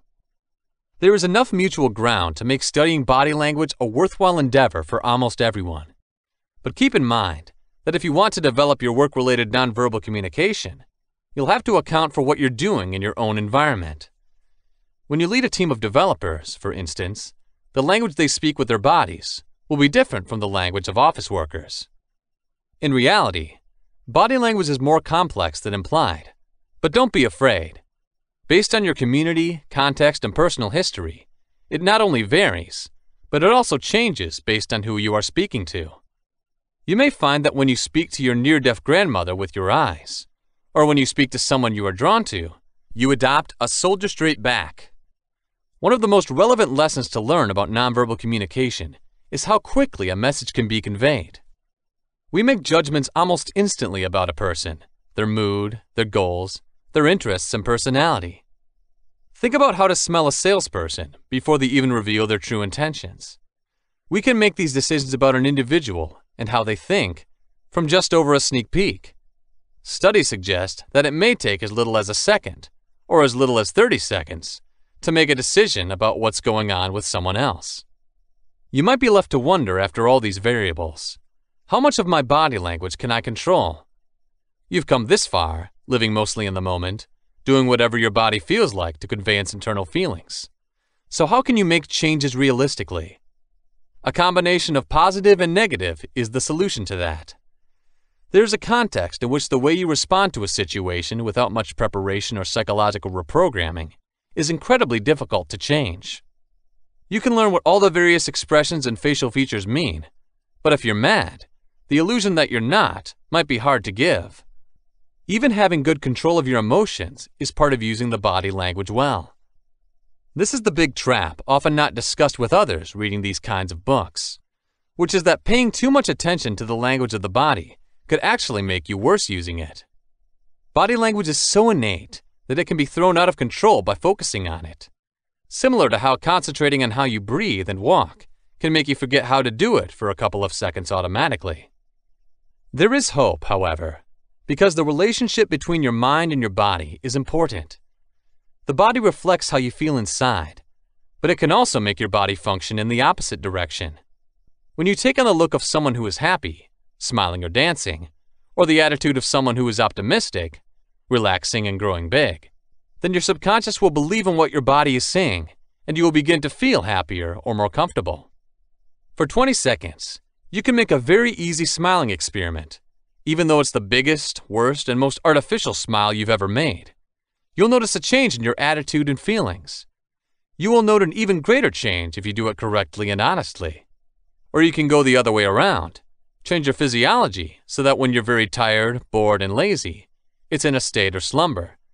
Slump down, hang your head, lean back, drop your weight, and look down to the ground. You can try this and sense the body's changes immediately. This functions in a positive feedback loop to regulate your body language, even a little bit. You begin to flex your muscles in the mirror and look like a powerful person, so you begin to act like a powerful person, and your body begins to do all the poses of a Superman. Substantial evidence indicates that just adopting a strong person's attitude for a couple of minutes could alter your mentality. That's why few therapists strongly recommend violent or aggressive vindication as a way to calm down. And it makes sense with some honest reflection. Why wouldn't you break a plate to make yourself feel less upset? So, when you know how body language functions and spend some time paying attention to what you are doing, you can change how others respond to you and how you think about yourself. Through actively modifying your actions, it is also possible to alter how you think, feel, and behave. Just as after you've been driving for a while, all the elements of driving a car come together as a second nature. So adopting a positive body language in response to different circumstances could affect how we instinctively behave. The brain works by constructing neural pathways. The quicker and more mindlessly it can be achieved, the more you do a certain action. You may need to learn self-discipline, or even switch to meditation or consciousness to better control yourself. But this lasting change will occur when you start to do so. Distinguishing how we can interpret body language and how you respond directly to a situation is crucial. Researchers can test and research how people react to photos and situations, and get a good picture of what the average American or average person will do when they're happy, frightened, tired, nervous, etc. It would then seem intuitively that if you could understand how the language of the body functions, you might not be able to change this, and therefore it may not be worth studying. If you're a boss and everyone hates you because you're always upset, it might mean you're going to have to take anger management classes, because the problem isn't your body language. It's just that your voice echoes an angry person's thoughts. The problem is that you're getting angry inappropriately. The story given from a body language research, however, offers a more detailed picture than this. Body language in the human body can cause a demonstrable chemical reaction. What does that mean?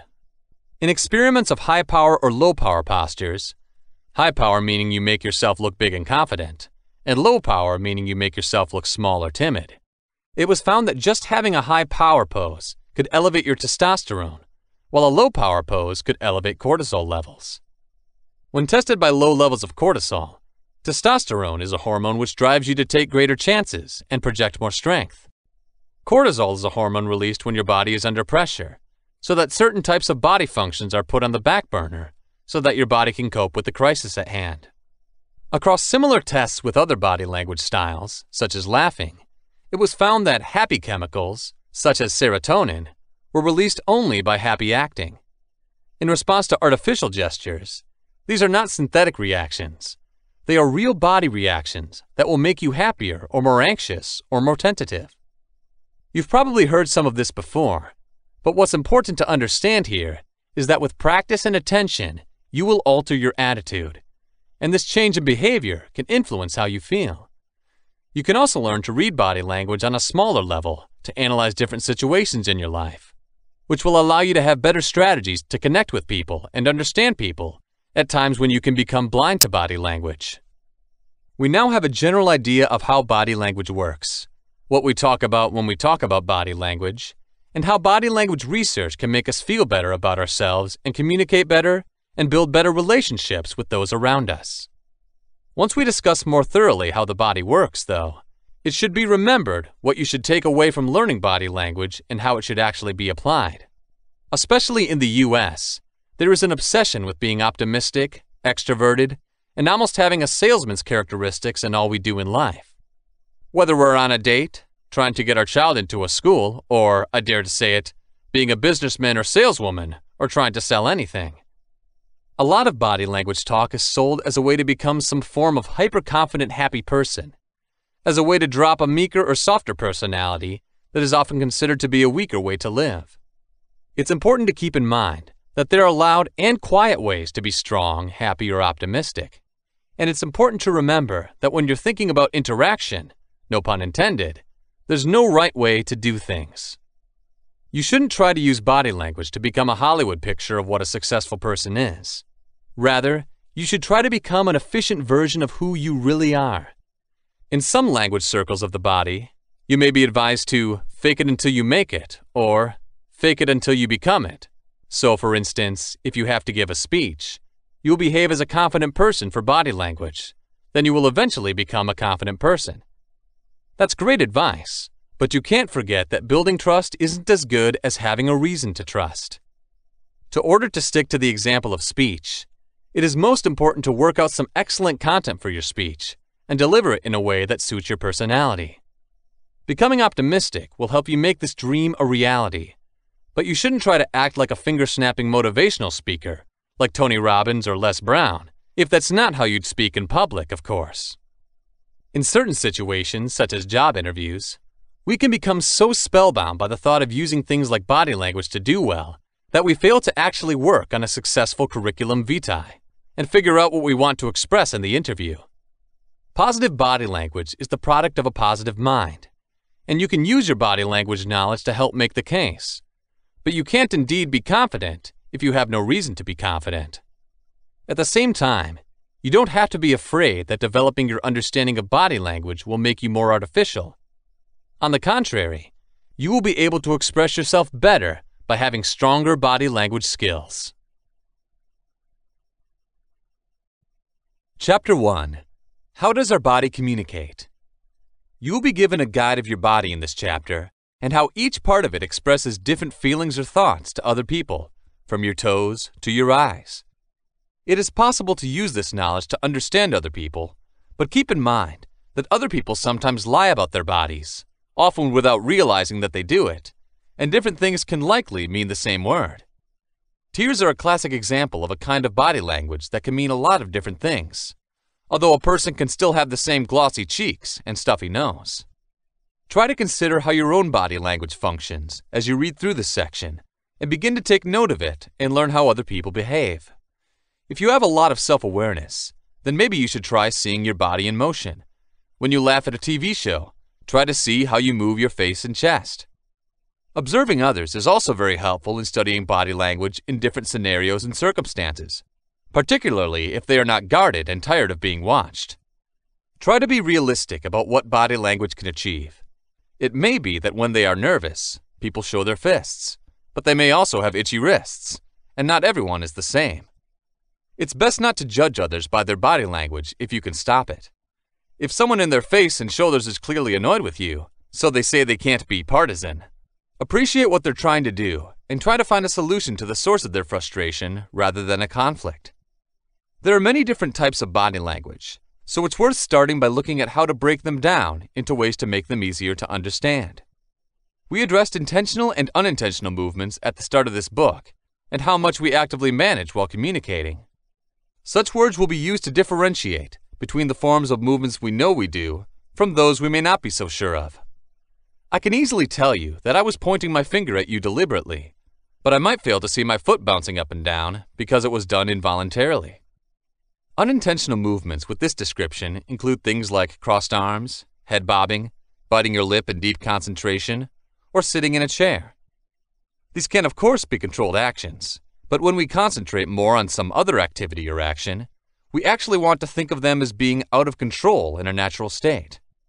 Intentional movements of the body can be seen as an open palm that tells us to stop, or 3 fingers that signify 3 minutes, signs that can easily be converted into words. For closer examination, these movements can be further broken down. We have release signals that are often seen in things like fidgeting and shaky knees that seek to release or relieve some sort of feeling. As they try to remember, you often see people tap their fingers together. Another example is the microgesture. These movements are the minute and delicate details that can be very hard to see. The way an eyebrow rests on your head, or in the wrinkles between your eyes, a slight ripple of frustration. Another distinct gesture is the gestures of support. These are the movements that are made very specifically to support what you say. It goes from simple gestures such as holding hands apart to signify size, or it could be a general hand waving to show excitement or strength. Often people wave their hands just because it helps people think about various neural pathways and stimulates them in a strange way. It takes us to personal gestures, gestures that will or will not be unique to that person that one individual will have. Personal gestures could be stuff like slicking a person's hair back when they're anxious. False gestures are one of the trickier types. Not all gestures mean what they seem to mean. A smile can mean, "Please hurry up and go," as easily as, "I'm glad you're here." The last form of gesture is non-body gestures. It involves gestures you are doing, as well as gestures you are not doing. Personal space is an essential gesture, for instance, but it needs very little movement. Other examples of non-body gestures are the way you speak, or even what you may look at. The feet, leg, and posture. We're going to start with your personal pillars, the things that hold you standing up and automatically bring you into your stance and what it tells the world. Such body parts are essential to reading body language because people don't often regulate them. Apart from being often told to stand straight as a child, people are not quite aware of how to stand or how to protect their feelings by adopting a specific stance that is more normal with hands and face. But when you're wearing a uniform, suit, dress, or when you're at an important event, just think about how we pose or where we put our legs a bit. You may even be a sign of lack of control or depression when you appear sunken or locked in it. People walking faster than they usually do are one of the common symptoms of depression. When one's posture, a physical appearance reflects itself, you know that the person normally feels a strong feeling. If someone has started pushing the floor like a maniac, you can interpret stress and rage built up as someone who is trying to scare you or someone who is releasing. Furthermore, the happy and relaxed slouch is closely related to the sad slouch. Spotting the difference from the person's general energy is simple. If the shoulders are pushed back and the mouth is closed, somebody's happy about it. If you're struggling to see their eyes, they're probably sad. When you feel sad, you can go some way to counteract it by consciously breathing deeply and softly and attempting to dissolve your anger by looking outside of yourself and adopting a stance that opens your heart to the world and makes you stand taller. It can convey a lot whether a person is just standing or sitting. Standing implies that a person is active and willing to start thinking or walking. When you first sit down, you rarely start something energetic. This is useful to remember if you're meeting someone and trying to make a good impression. If you're standing up, if you're open to playing around with personal space and touch, and if you're sitting down, it helps you to use more powerful body language. Walking is a good way to use the vibrancy of standing and stimulates fast thinking in some, and often makes the other person relaxed by preventing direct contact with the eyes. It's also an excellent way to mimic someone else, build relationships, and exchange energy because you have to stick to a similar pace to walk with someone else. Sitting, though, is still a standard requirement in existence, so you need to be mindful of what it's all about. While seated, it's possible to become too comfortable, which could show to others that you're exhausted or unenthusiastic, by flopping your arms around and tilting your head back. If people are in this country, you may need to approach them first because they most probably won't be disturbed. Power poses often come into play when you're sitting. The same inward slouching is often a symbol of depression and powerlessness. And something like rubbing your neck serves as diversion and appears to others to be particularly weak. Contrary to that, it seems easier to stand up straight and spread yourself out. Often the more comfortable you feel, the more confident you look. It is often used by politicians and leaders like Obama when you sit with knees crossed so that one foot hangs in the sky. It can often be seen as a reflective pose in the right environment. Whether sitting or standing, it's a good sign that you're interested in moving towards someone, and the reverse means that you're not. Something like a shrug, particularly if you are dismissive or deliberately uncommunicative, can seem very soft and flippant. But as with plenty of body language, just because something may seem differential or soft doesn't mean it doesn't have other benefits. A shrug can be a friendly and open way to say, "I don't know," and it helps someone else to feel comfortable taking over. The trick is to use a happy face and transparency to grin, flung away from the body with open palms. The arms and hands. Hands are among the most effective communication resources you have.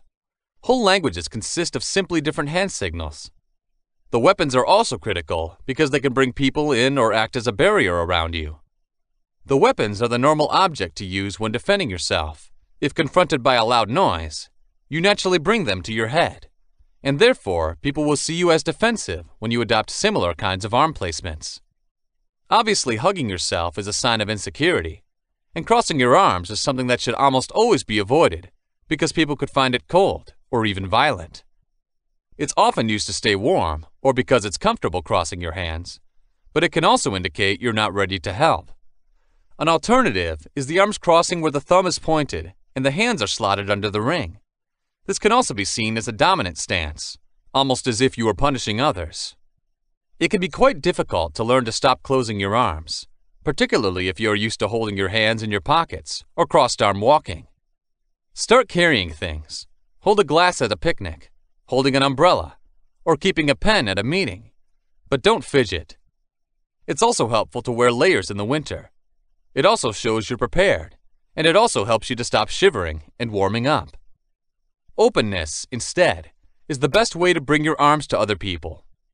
Opening your hands before you demonstrates that you're transparent and you don't have anything to conceal. It wasn't just a joke to meet someone, but it was to show the other group you weren't holding a knife behind your back. If you can, try talking with your hands. You don't have to start making jazz hands, but miming quietly what you're saying with your hands is often well received by others. Be vigilant when you're at your side with your feet. Stop slouching, and if possible, drag them around. Connecting with someone, or breaking contact if done poorly, is one of the best ways to do so. In particular, a region with all but family and friends is prohibited in areas, such as Eastern countries, and some parts of Europe, touching outside of a quick handshake. Nonetheless, you can include some touch elements to improve certain common touch styles. For example, a touch of closeness can be produced with the handshake on the shoulder or closing in with the other hand. There's a lot of discussion about rough and soft handshakes, but a strong but polite double pump shake with touching your hands' webs is perfect in general. Nonetheless, one thing to consider when touching others is how the superiority would work, and this is not always a desirable quality. After a handshake, touching someone on the back may seem very corporate or cold if it's a more relaxed setting, or among people who aren't familiar with such posturing. That is why it is really important to analyze the audience. The problem is that it can seem to be measuring and look as if you are attempting to create a relation artificially. If you're with someone new and you're not sure how such a touch will be handled, it's best to avoid reaching for touches. It's something you have to learn with time to master the friendly shoulder pat with a colleague. You don't want to have a reputation for being touchy-feely, and there may be legal ramifications in such settings. Touching also suggests a kind of leadership or superiority that may not be accepted when you try to make friends with someone. Now, let's look at the feet. The open palm and open wrists are a direct invitation. With their palms and arms open over their head, more dramatic styles may enter a room. It may seem over the top, but it's appealing right away as well.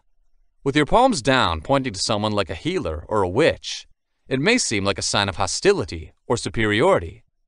The point of the finger and repetitive rubbing of the hands are things to avoid.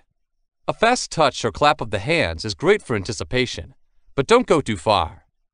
Closing or locking your fingertips together often has an aura of villainy around it, and placing your hands before you, as in prayer, can give you a sense of urgency. Try to understand the audience when it comes to using your hands to express things. Lots of handshaking and clapping will not work for a nervous or early morning crowd, but in a tense talk, they can be powerful energizers. Signals such as OK with your finger and thumb can sound a little cheesy, and thumbs up can sound childish or patronizing. Try to be sensible and use your hands to express your message, but if you are a seasoned hand waver, don't sacrifice your personality. The head. The head is one of the most important characteristics because when we look at another human, it is one of the focus of attention. It's quite amazing how we make eye contact with people immediately.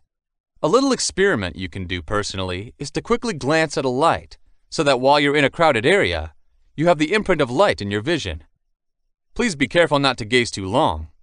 But what you will find is that when you look at people, you are attracted to their eyes like a magnet. The head itself is a significant place to make movements. It's probably next to your hands, the main physical tool you've got to show things. The condition of droopiness in your head is an indicator of many things. When you're depressed or contemplative, you're going to arch your neck down and gaze at the floor, looking up and eagle-eyed, giving you a sense of power. Look up too far or too far in your face with your head pointing up, and others may think you're arrogant. Thrust it further and your head becomes a gun, showing people that you are angry and confrontational. The neck extension indicates that you concentrate on a target, and it could be an aggressive and threatening move. Looking back and forth can be a strong message of obedience to the speaker or man. It's a look associated with kids and even worried dogs. It's a gesture that's used a lot when you're told off, and is never a successful way to engage with others, unless you use it deliberately to try to massage their ego. When people age, it can almost appear disrespectful to use the submissive head bow, signaling to the other individual that they are too harsh, or that you will not engage them on an equal level. Telling someone off is one of the most powerful things that the head can do. A slight head bow or a side incline along with large eyebrows that indicate disappointment. When you deliberately avoid looking at someone when they make a suggestion, it's also a strong indication that you're not in agreement with them. Turning away is also a way to put a wall between you and someone else. It can either be offensive or deferent to someone else. The shake of the head is another way to communicate intensely. Clearly nodding up and down is a way to answer a question, but a subtle nod is a good way to tell someone you pay attention to. Some people like toys in a car window that fit well bobbed together. A very fast-paced nod may be an indicator that you want the speaker to hurry up and agree with what they're saying. The head nod is also vulnerable to faking. If you don't get any verbal confirmation on what you're doing, search for real engagement. Nodding your own head is a good way to reinforce what you're saying. If you're providing orders, then combining "do not use fire escape except in an emergency" with a subtle yet visible left and right head shake can be made stronger. Obviously, people want to imitate you, so giving people body language that they can mimic is a strong tool that also enhances a belief. Like any body language, it can change what you think. Get someone to respond to something you've said and get them to agree with you. A teacher's favorite move is to give the eyes a half-no expression with a quizzical look.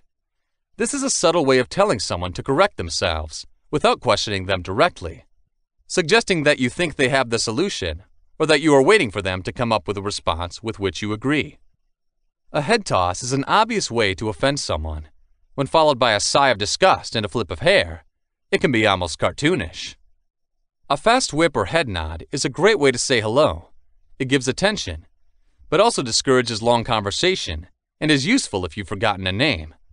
You'll never forget a name once you've got your free bonus after the end, or if you're in a rush. When you lean to a nod, you can have a "how do you do?" Think of it with a hat tip that can be cute if well pulled off. Boredom and curiosity are two kinds of expressions that you can read from your hands. Propping your head up with your hands can mean, "I'd rather be sleeping," if your eyes are empty or darting.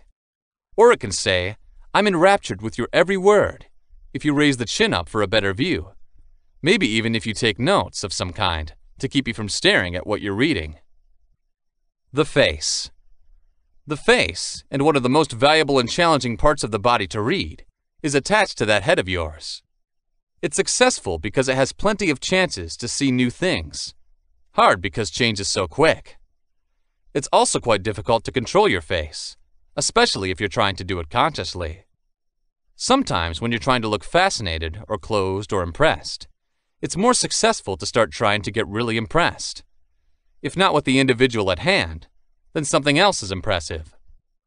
It would take a long time to try and corner that person face mechanic, so it's best to stick to and work around similar emotions. Note that there are many reasons with the eyes. What might seem like ineffable irritation could be constipation. Depression is complicated because it is often not deliberately expressed, and many forms of depression can also be simply anger directed at you. Sadness is often followed by averting eyes that suggest you don't look at them, a hand that supports the head as it might drop away, and the start of crying or heavy breathing, and a face that usually records a blank expression.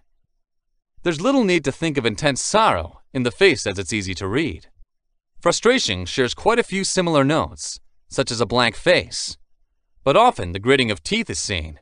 General frustration may promote the avoidance of eye contact, but when it's focused on you, it's likely that you can read it. Pulling a baby's face is a strong indication that somebody's mad. Controlling the breathing deliberately is a sign that somebody is battling their rage. While tense, sorrow is often accompanied by a slack mouth, suggesting a lack of control. A pair of focused eyes fixed on you is an indicator of a situation's control and dominance as well. Cutting eye contact tries to leave a situation. It can say a lot of things. And if someone hides an emotion like sorrow, it might be a little cry for help. This indicates frustration if you have strained or closed lips, or if you hold anything off. It's not always a bad thing to be nervous, though. If you see a pout, somebody will probably be quite angry with you. Pursed lips can mean someone is slightly annoyed, or maybe just deep in thought. It's good to look at the eyebrows. A pursed lip is usually more likely to be angry when directed at you. However, relaxed and vacant eyebrows may be due to concentration. Happiness is one of the easiest and safest feelings to recognize. At least someone is still a little happier if you get it right. The difference between a real smile and a fake smile is more difficult to spot, but you can feel the difference in your face just by making yourself laugh and then giving a fake smile. Real smiles are not often as extreme or toothy, and in the jaw and back of the throat, natural smiles are felt more. The eyes are also important, because if someone is really happy or not, you can see in a bored expression. Also, a fake smile can cause the eyes to squint more because the muscles are controlled instead of falling into place naturally. But don't look too much down on a fake smile, as it shows willingness to do so. Some may not regard attraction as an emotion on their own, but it is an important element of reading a face, and most people are interested in it. When someone is very interested in you, or something, their eyes will be wide open, almost as if they were an excited cat. They will lean their head towards a person, and they will not be forced or shy. Pupils may also expand, and if so, there is definitely some sort of fascination or evidence of recent use of drugs. A long fixated gaze suggests interest, and if you notice contact with your eyes, that means contact with your eyes was most likely intentionally made. Some people prefer a more subtle side look that indicates that you're going to have to approach the guy. Nevertheless, a side look can also be a sign that they don't pay attention. Making eye contact regularly is an obvious sign of attraction. For many people, eye contact is very important. Many studies show that it is crucial in many Western nations to build trust and attraction. But don't be too quick to start looking down at people if it makes you uncomfortable. It's not always better to look nervous and anxious. Blinking a lot is usually a sign of nervousness, but it also indicates more focus. People are struggling to tell the difference between real eye contact and someone staring at the front. So if you think you need to pay more attention, then feel free to look at it instead. A slightly open mouth may also indicate interaction with someone else.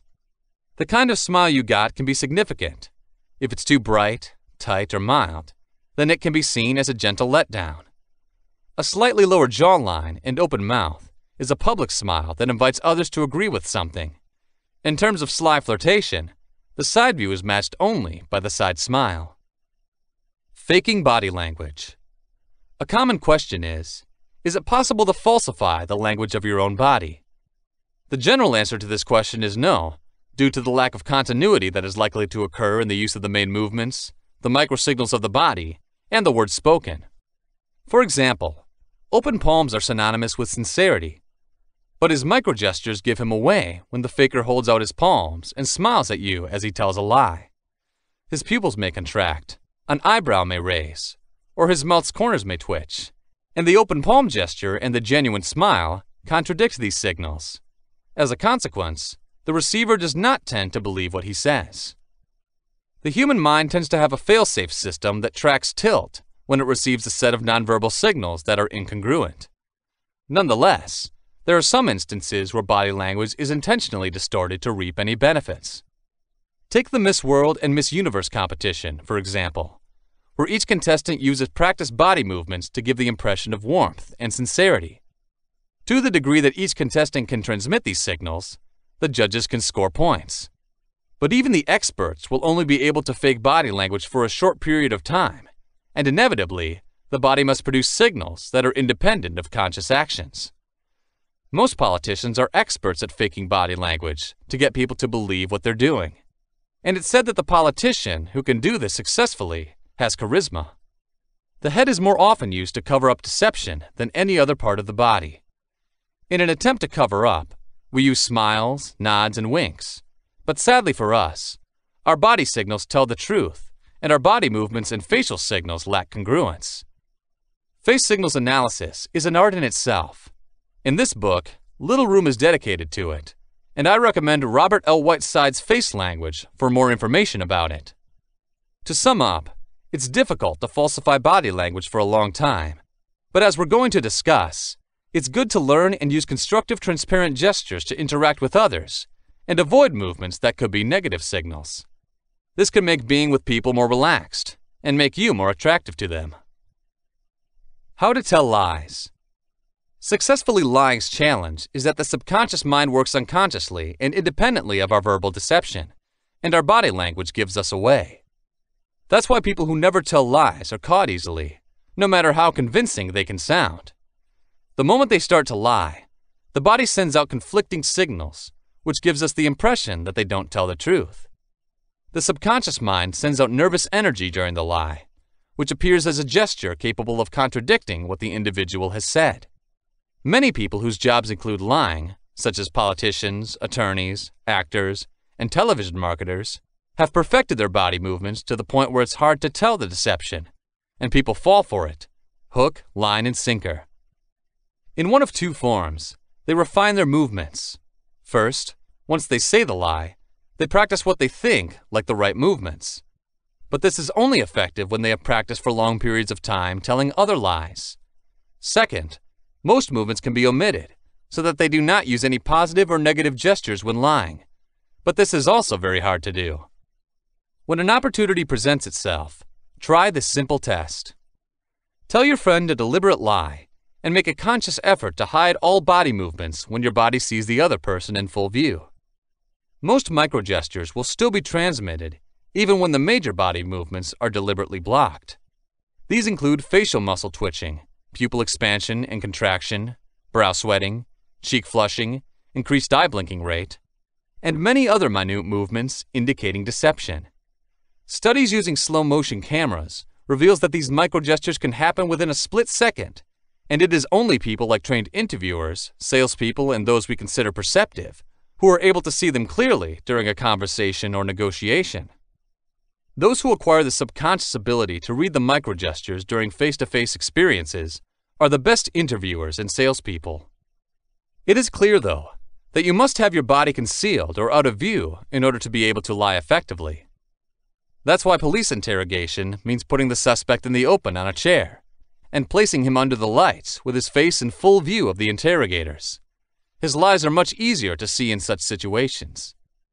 It's easier to tell lies, of course, if you're sitting behind a desk where your face is partly concealed, or peering over a wall or a closed door. Over the phone is the best way to lie. Chapter 2. The Basics of Body Language. There are those of us who raise their hands in fear and argue that studying body language is just another form of using scientific knowledge by interpreting their secrets or thoughts to manipulate or control others. This book aims to give the reader more insight into connecting with his fellow human beings so that he can have a better understanding of other people and thus of himself. Learning how something works makes it easier to deal with, while lack of knowledge and ignorance fosters mistrust and superstition and makes us more critical of others. A birdwatcher is not observing birds so that they can be shot down and kept as trophies. Likewise, the learning of nonverbal communication knowledge and skills is used to make any interaction with another person an enjoyable experience. Originally designed as a working manual for sales representatives, sales managers, and executives, this book has been extended in the 10 years it has taken to study and compile it in such a way that anyone, irrespective of their vocation or position in life, can use it to gain a better understanding of the most dynamic occurrence in life, a face-to-face experience with someone else. From a technical point of view, if we call someone perceptive or intuitive, we refer to their ability to read the nonverbal signs of another person and equate these indications with verbal signals. In other words, when we say that we have a hunch or a good feeling that someone tells us a lie, we just mean that they don't agree with their body language or their expressions. This is also what speakers call the consciousness of the audience, or a group associated. For example, if the audience sat back in their seats with chins down and arms crossed around their neck, a perceptive speaker would get a hunch or think his delivery wasn't going through. He would become conscious that to achieve the attention of the audience, he had to take a different approach. Furthermore, a speaker who is not perceptive would irrelevantly blunder. Women are generally more perceptive than men, and this has resulted in what is commonly called women's intuition.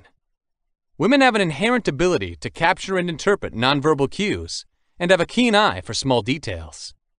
That's why few husbands can lie and get away with their wives, and why, conversely, most women can pull the wool over the eyes of a person without knowing it. For women who have brought up young children, this feminine instinct is particularly evident.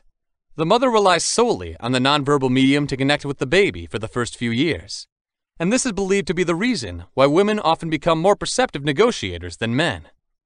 Most of the basic signs for human communication are the same throughout the world. We smile when people are happy. We smile or scowl when they're sad or angry.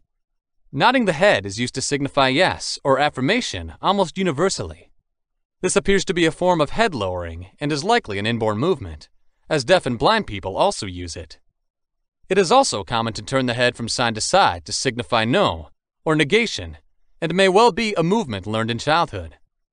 He turns his head from side to side when a baby has had enough milk to refuse the breast of his mother. When the young child has enough to eat, he shakes his head from side to side to avoid the effort by his parent to feed him with spoon, and thus quickly learns to use the motion of head shaking to indicate disapproval or a negative attitude. Many movements may trace the evolutionary roots to our primitive animal history. Baring the teeth is derived from the attacking act, and is still being used in the form of a sneer or other such offensive movements by modern man, even though he will not strike his teeth. Smiling was originally a sign of threat, but it is done today to show joy in tandem with non-threatening gestures. The shoulder shrug is also a good example of a common gesture used to demonstrate that a person doesn't know what you're talking about or understand. It is a complex movement that has three main parts: palms open, shoulders hunched, and brow lifted. Just as verbal language is different from culture to culture, so can nonverbal language be different as well. Whereas in a particular culture, one gesture may be popular and have a simple sense, in another culture it may be irrelevant, or even have a completely opposite meaning. Take the social meanings and consequences, for example, of 3 specific hand gestures: the ring gesture, the thumbs up, and the V symbol. In helping us to shape fast impressions, nonverbal signals play a key role. The ability to do this is one of the basic instincts for survival. But not all our first experiences are correct, as inherent as the skill may be. While our brains are hardwired to respond instantly to certain nonverbal signals, the circuitry was set up long ago, when our ancient ancestors faced threats and obstacles that were very different from those we face in modern society today. Today, life is more dynamic, with social constraint layers and ambiguous interpretations contributing to the intricacies of our interpersonal relationships. This is particularly true in organizational environments, where corporate culture adds its own complexities, a unique array of behavioral limitations and guidelines. While first impressions may not always be correct, by filtering your impressions through the 5 C's – context, clusters, congruence, continuity, and culture, you may enhance your ability to read someone's body language. Understanding the context of a situation. Picture this scene. It's a cold, free winter night with a light snowfall and a blowing north wind. You see a woman sitting on a bench at a bus stop. You know she's a coworker. Her head is down, her eyes tightly closed, and she's hunched over, slightly shivering and embracing. Now the scene is changing. In the same physical position, it's the same girl. But instead of sitting on a bench outside, she is seated in the office next to yours behind a chair. The expression of her body is the same: head down, eyes closed, slumped over, shivering, and cuddling herself. The nonverbal signals are the same, but the interpretation of those signals has been altered by the new setting. She left to tell you in a flash, "I am cold," to say, "I am in pain." As the context shifts, the sense of nonverbal interaction varies. Place counts, just like in real estate. Without considering the circumstances under which the conduct happened, we cannot begin to understand someone's actions. The message sent by the body language of that woman changed dramatically, as shown by our example, depending on whether she was sitting outside in the cold or alone in her office. And some situations require more formal actions that in any other environment could be interpreted very differently. As people interact, much of the context is dictated by their relationship. With each one, the same man talking to a customer, his supervisor, or a subordinate may show very different body language. Time of day, assumptions based on past experiences, and whether communication happens in a public or private setting.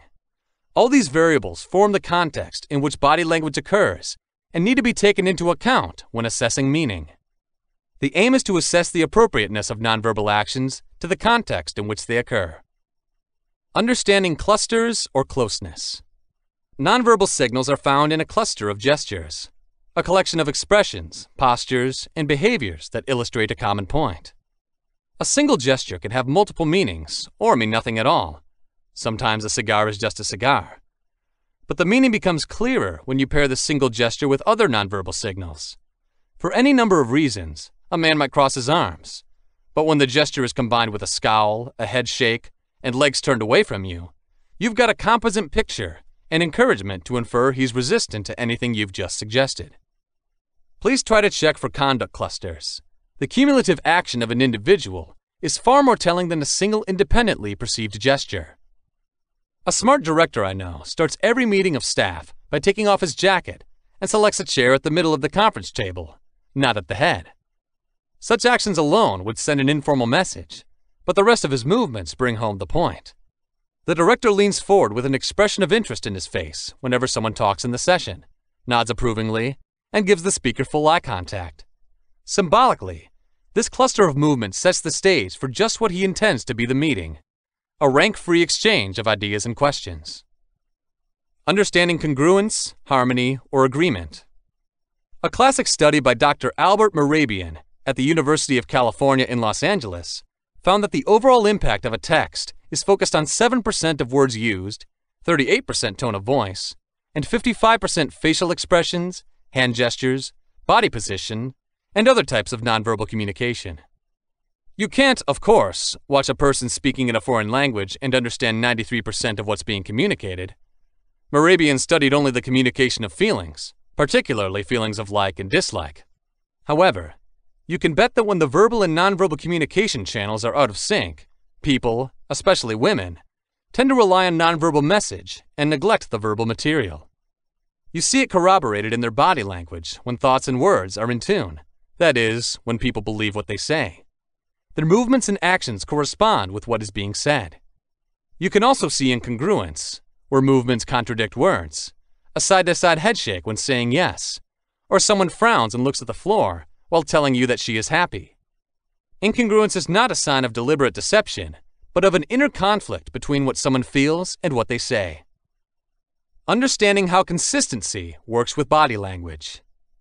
You need to know the basic actions of a person under relaxed and relatively stress-free circumstances so that you can contrast it with the expressions of movements that occur when stressed. What is his usual way to look around, sit down, stand when he's relaxed? When discussing a non-threatening subject, how does he respond? Understanding the pattern of somebody's behavior increases the ability to spot significant variations. One of the techniques used for detecting dishonesty by seasoned police interrogators is to pose a series of non-threatening questions when watching how the subject behaves when there is no reason to lie. The officers then look for changes in nonverbal actions that suggest deceit at key points when the more complicated issues are addressed. We're always running into problems trying to assess the reliability of someone we've met. The following is an example of what happened to me a couple of years ago. I gave a presentation to a financial services company's chief executive officer, CEO, describing a speech I was expected to deliver the next day to his leadership team, and that didn't go well. Our meeting lasted nearly an hour, and the CEO sat closely crossed his arms at the conference table throughout the entire time. Of encouragement, he didn't smile or nod once. He said "thank you" without eye contact when I finished and left the room. Since I am a specialist in body language, I am sure that his nonverbal contact was telling me that my dedication to communicating would be canceled. But when I walked up to the elevator, the assistant to the CEO came up to tell me how pleased my presentation was with her boss. I was shocked and asked how if he didn't like it, he would have responded. "Huh," the assistant said, her eyes confirming she had seen the reaction before. "In the middle of your speech, he'd got up and walked out." The only nonverbal signals I got from the CEO were those I considered negative. What I didn't realize is that this was a normal behavior for this guy. Understanding why culture affects body language. Our cultural heritage affects all nonverbal communication. For now, it is important to understand that you should realize how much pressure the person is under when reading body language. That's because the higher the emotional level, the greater the likelihood of cultural-specific movements occurring. Therefore, the many subcultures of which we are a member influence body language. Take, for example, posture. Ballet dancers are taught to keep chest forward their bodies, so you will often see them standing together with their heels and toes pointing, a modified first position. Many of the office staff are round-shouldered from hours spent hunched over their keyboards, with a slight sag in the head. Military personnel often take a back-to-back, spine-straight posture long after their service tour is over. Many people from different parts of the world can also make very different use of their bodies. Take, for example, a typical New Yorker's fast-paced walk and compare it with someone from the South's slower gait. Or consider the potential variations in body language between a prototypically reserved and formal New Englander and his more relaxed counterpart in California. The more you learn about the history, habits, and preferences of an individual, the more you can understand why some movements or postures are part of their particular repertoire, and why deviation from these patterns is important. Persons often change postures when subjects are moved. In my counseling practice, when talking about their mom, I would often see clients take one stance and a completely different stance when talking about their father. Chapter 3. Using Body Language for Good Communication in Real Life. The primary reason you need to know about body language is so you can communicate better.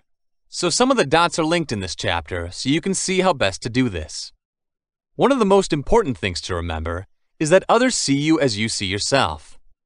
Enhancing your mood by positive body language is the key ingredient to good communication. Nonetheless, there are ways we can be mindful when it comes to using our bodies to communicate. Conversation and rapport. Building a bond with a new person or establishing ties with old friends is the most important part of building a good relationship. It's something in body language circles that's talked about a lot because it's the main goal of most experiences.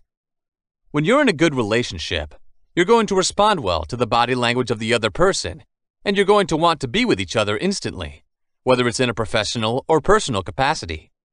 So how do you build a relationship without a natural spark or common ground? You do this with a body language style known as mirroring or matching. Mirroring and matching is quite literally what it sounds like. You mimic another person's body language so you can create a connection right away and make it simple. People tend to like a similar wavelength and familiar attitude spending time with others. This will obviously be created by keeping the bodies in harmony. You need to look at how an individual behaves and acts in order to do this. Are they closed? Open? Should they talk quickly or slowly? What are the styles of hand gestures they use? Seek even to see how easily they breathe and what kind of personal body space they prefer. Then you can try to copy it. Don't try to mimic some kind of Groucho Marx, but just take a similar pose naturally so you're as comfortable or on the edge as they are. If they use big arm motions, then try to do the same thing. Do try to match the pace and tone they speak. Don't try to match their accent, but stop using fancy words if they don't use them. For example, if the other party is using the word fascinating, don't start using marvelous to explain the same thing. Just use fascinating and it will make the other party feel like you're closer to them. You will find that you can actually start leading by doing this, so that after a short amount of time, they start copying you. There are things about which you must be vigilant here.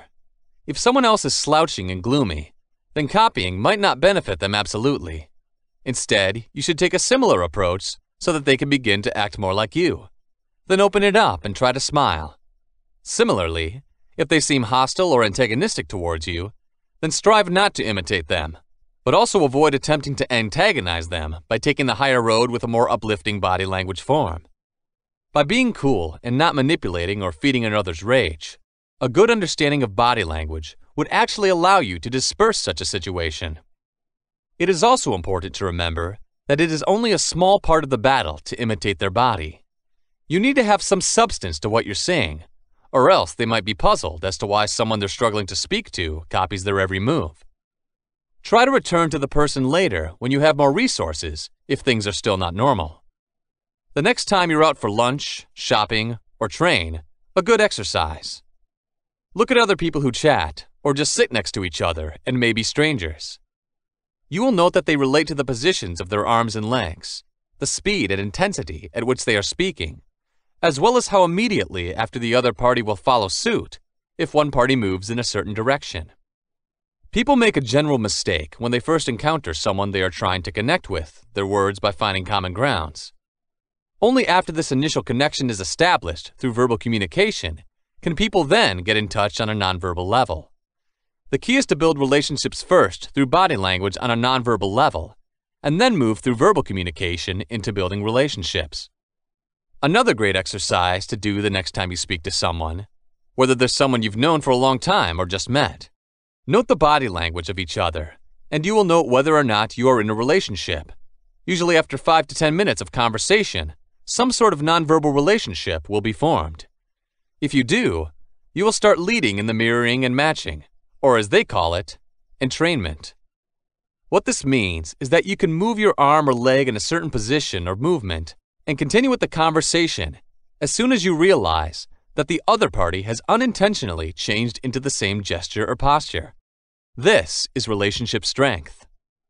Breathing in harmony with the other party is the best mirror that can build relationships.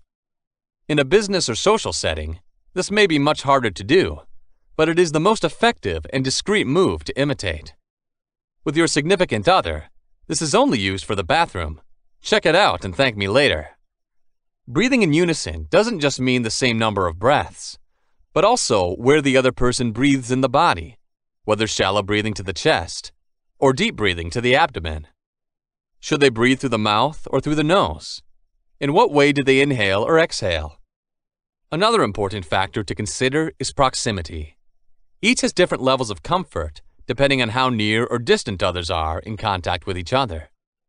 We all know the one person who loves to stand up in our face and spit on us literally as they speak. But there are others who are more comfortable talking at a distance, where we can barely touch them with our hands.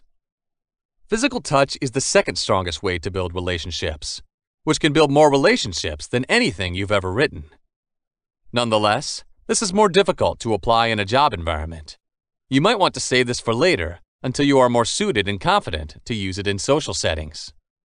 If you're on the phone a lot, then you're going to want to concentrate more on the auditory elements, including voice tone, speed, rhythm, volume, jargon, and keywords. Dating and relationship. Reporting in a date is vital, but it's also crucial that you don't live in your head and just copy your friend. Mirroring is best done when something doesn't fit well and you note that you're out of sync physically, but don't necessarily test their actions and mirror everything they do. You can try to be yourself as much as you can, because it's nice to have plenty of give and take in a relationship. You don't just want to imitate them. A strong communication, however, will ensure that things go smoothly. If it's good to look for encouraging signs on a date, and if things feel like they're going well, then go on the same path. But don't just repeat yourself, or you risk alienating or upsetting the person you're with. One of the most dangerous considerations in evaluating a date is that many of the positive behaviors, like playing with hair or shyness, can also be indicators of discomfort or dissatisfaction. You should be able to pick out whether these things are good or bad, depending on whether they are geared towards or away from you, and whether there is power and joy that reciprocates them. Like with many of these guidelines on body language, it's best to focus on yourself when you feel a lot of disconnect, and then take further steps to reflect and observe. Once people connect, synchronization is very normal, so don't feel like it has to happen if it isn't. When you try so hard to connect with someone, maybe it wasn't meant to be. In business and job interviews. Good practice in business meetings and job interviews follows many of the trends discussed here already, such as good eye contact, good standing or sitting posture, and not rubbing your eyes or fidgeting. Nonetheless, when actually in an interview, there is a deliberate power play to bear in mind. You need power and confidence to plan, but you also need to stroke your colleagues' and potential employers' ego. When going to the meeting, when walking up to the building, keep a good posture, and when sitting down, take up more space than normal, without being annoying, and maintain an upright posture. It is very good to take on power positions. Research has shown that performing power poses with testosterone and cortisol for a few minutes at a time produces biological effects at a hormonal level. Increasing the latter and arising from bad poses, and increasing the former from power poses leading to greater confidence. When you're in the interviewer's house, make sure you're reading how they're doing. In reality, most interviewers feel very nervous and are happy that you are taking charge of the discussions and directing them in the right direction. That's not always the case, but don't always presume that they're in charge and don't want you to be in the role. Whether or not you're expected to mimic in this situation can be difficult to judge because you want to build a good level of partnership, because you definitely don't want to look weak or disrespectful when they're confident and assertive. Yet you don't want to announce that you're fair if they don't think that's the case yet. And just because they're comfortable doesn't mean you're supposed to be the same. The most important thing to remember is to keep constant contact with the face and eyes without scaring the other person, and keep a good stance on the ground with your feet attached. Hold your breathing steady and let your hands talk a lot, as long as they don't shake like wind leaves. Whatever you do, remember to schedule the interview correctly and maintain a good degree of charm and language of the body throughout the interview. Chapter 4. Communicating with Passion and Excitement. So many business thinkers pride themselves on the virtues of working day with a sense of high energy, optimism, and a fire in your heart for the job you're doing. And great business minds, for example, investor Warren Buffett, listed by Forbes in 2008 as the world's richest individual, says of the perfect colleague or employee, "I'm looking for a person who's excited about the work, strong communicators." It's easy for many people to get enthusiastic about their sports team. It's easier for even more people to get passionate about music, and it's hard for a relationship. Some people just love the food and drink they eat every day. Eventually, though, most of us spend most of our time at work, and you may be passionless for much of that time. If you want to be successful and powerful, enthusiasm will be one of the key ways to get everyone on board inspired and actively involved in the work you need to do to help build your inspiring vision. In presenting motivated, trustworthy, and enthusiastic business body language, you will need to be able to enroll others in your winning dream. We need to introduce you to passion right now by introducing you to the passion plane, a horizontal plane of gestures that lifts you to a degree of inspiration while you talk to an audience by bringing out the flame in the hearts of other people. You know, you may be trustworthy and so trustworthy, and you may be driven and inspiring, but that doesn't mean that anyone does anything for you. If you want to be able to motivate others into action, you need to be enthusiastic about what you are saying. This theory explains why you can be on target in a workplace, on a campaign, or during a sales call, but you don't get any results, because the message itself isn't enough to generate action, to make us move. We have to be inspired to a desire. Create your excitement, and you can create a strong sense of motivation for practice. And you will know that this is a thought, not a mental state, for those of you who have ever desired anything in your life. Not wanted or needed, but desired. And this desire is generated by the enthusiasm that you, the speaker, convey in the audience. Let's look at this feeling of emotion first of all, and find out exactly what it is, understand how and why it happens, and learn what it feels like so we can replicate it on our own. We need to explore enthusiasm so that we can appreciate the advantages and disadvantages of stirring it up, and learn how to harness it within ourselves, using it most efficiently to encourage others to share in our joy and inspire them in the most professional way. Passion. The word passion is most likely derived from the Latin pati, which means to suffer, as seen, for example, in the Christian Church, where the story of the crucifixion of Jesus is known as the Passion. The word's common martyr interpretation is that it signifies intense feeling and can be extended to any emotion. You can be emotional in all sorts of ways, intensely angry or passionately in love. Indeed, you can be passionate and intense about any human-known emotion, and there are many, many feelings. Let's look at some for a more complete understanding of passion. Take the example of love, which we may claim embraces the more nuanced, subtle, and intense attraction emotions and perhaps even lust. And within love, the more complex and implicit states such as adoration, fondness, desire, tenderness, or empathy may have been felt and seen in others. Also, therefore, one sensation has many more aspects or subfields. Over the years, many psychological and social scientists have come up with their own lists of the emotions and what they look like. There is one list, however, that should stand out for any universal body language student. The list suggested by Dr. Paul Ekman, a psychologist who has been a pioneer in the study of emotions and their relationship with facial expressions since 1954. He is considered to be one of the 20th century's 100 most influential psychologists. Global emotions and universal feelings. Through his work around the world, Ekman found that many emotional facial expressions are not social, but universal, and therefore biological in origin. The facial expressions he found to be uniformly the same include those expressing rage, disgust, fear, excitement, sadness, and surprise. Dr. Ekman and his relevance to the world of body language is more to come about, but for now, it is enough to remember that all these emotions conveyed by facial manipulations can be powerful and passionate, and, as Ekman has discovered, they can be communicated universally. The important thing for our business purposes is to know how to properly express our feelings with an audience, give our listeners enough strength of feeling that they feel compelled to join in and go for our passion. That is, we have to make our passion their passion and inspire them to move with it. Let's take a psychological look at this issue and see how the body can be used as a solution. Learn to speak from your heart. Take a closer look at how this horizontal movement rate switches immediately. Look to how the voice's pitch has risen dramatically. Notice also the increased upward inflection of the voice, which suggests non-verbally that there is still more to come. This creates tension and suspense, allowing an audience to be drawn into the sound to hear it, to be completed with a downward tonality. It's over. You instigate the audience members to demand the completion of the musical cadence by using this intonation, and they will be hooked until they are fulfilled. Do you also feel more suspended in your body?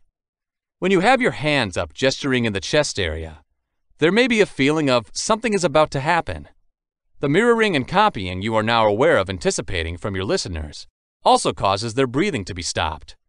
They're looking for a deep breath now and will stay hooked by you before you let them off the hook by offering a strong breath into an action direction.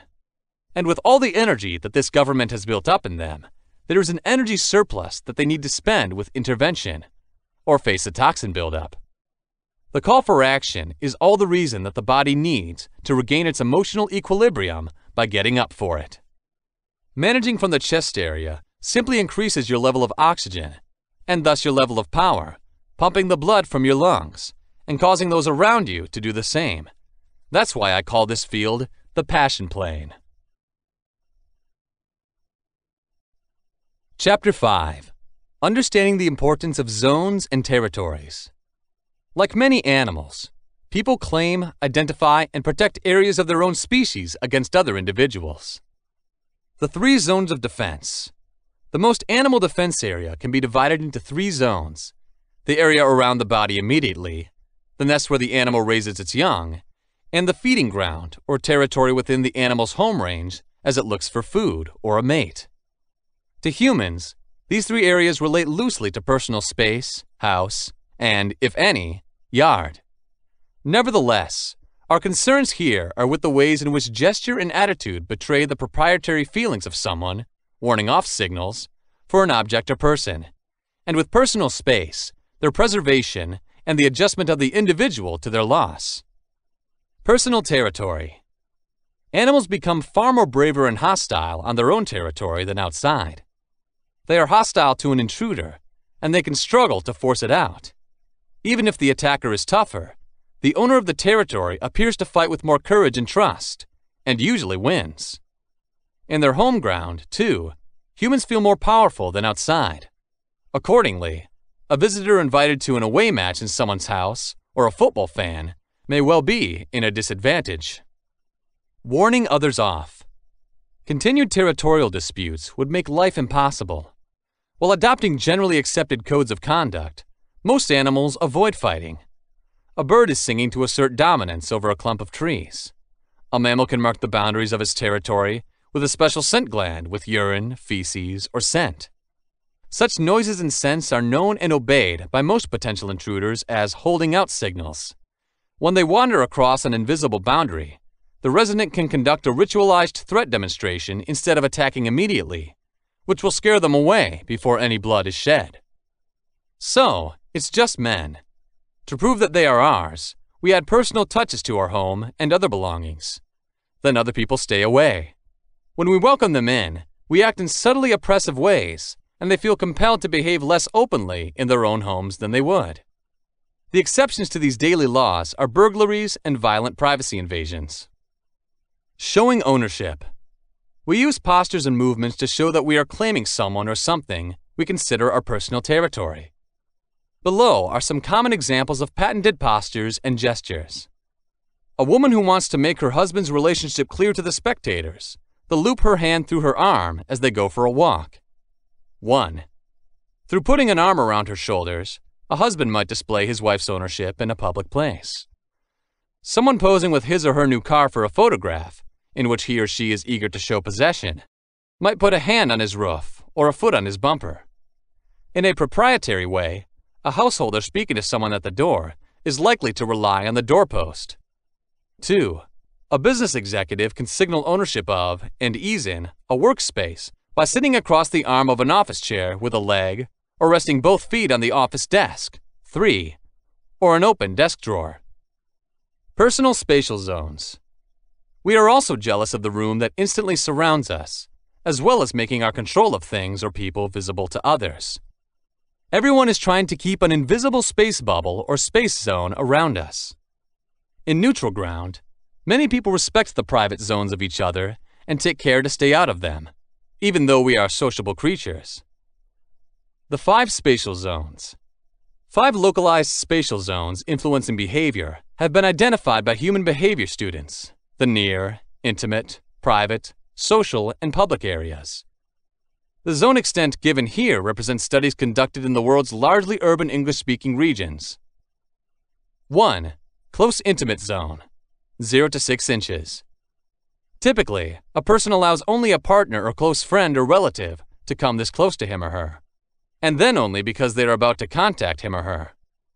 When someone who doesn't like or doesn't know the intimate area invades very well, the emotional reactions of the individual may be amplified. 2. Intimate zone, 6 inches to 1 foot 6 inches. An individual voluntarily allows a partner or near friend or relative to pursue this. Yet keeping this space free of strangers is typically key to the comfort and safety feeling of an individual. If someone is unfamiliar with him or her, or does not like moving within the personal area, he or she may feel stressed. The body can undergo changes automatically, ready to deal with an unwanted sexual experience or physical attack. 3. Personal zone, 1 foot 6 inches to 4 feet. This is how the majority of Westerners like to stand apart when speaking to each other at an office party or some other social event. A.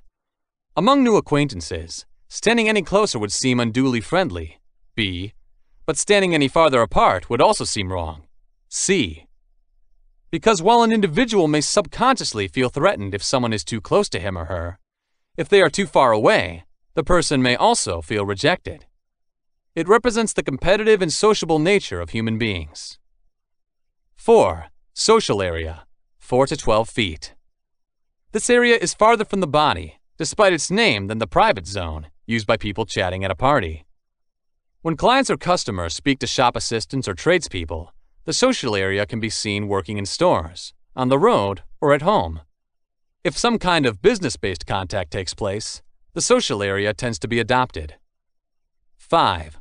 Public zone, 12 plus feet. When a person speaks to a large audience, he or she appears to be at least so far from the front line. Cultural differences. The amount of personal space we need also varies with the part of the world we are brought up into. People from different cultural backgrounds, when they speak, tend to stand at different distances. Below are some examples of these variations. If two North Americans or Western Europeans chat, one might touch the other with an outstretched arm's fingertips. If two Russians talk, one might contact the other with an extended arm's wrist. If two Latin Americans, Italians, or Arabs talk, with an elbow, one might strike the other. English-speaking people, Japan, and Northern Europe tend to avoid casual contact. In particular, people from China, France, India, and Ireland embrace some casual touching. Men in Latin America, the Caribbean, the Middle East, Russia, and parts of Asia prefer to practice casual contact openly. As some of these examples of potential scenarios demonstrate, when people from two cultures interact, their different spatial needs and perceptions may cause some embarrassment. Chatting distances. At international meetings of scholars, entrepreneurs, or diplomats, uncomfortable situations can occur when someone from a culture of wrist length has a conversation with a person from a culture of arm length.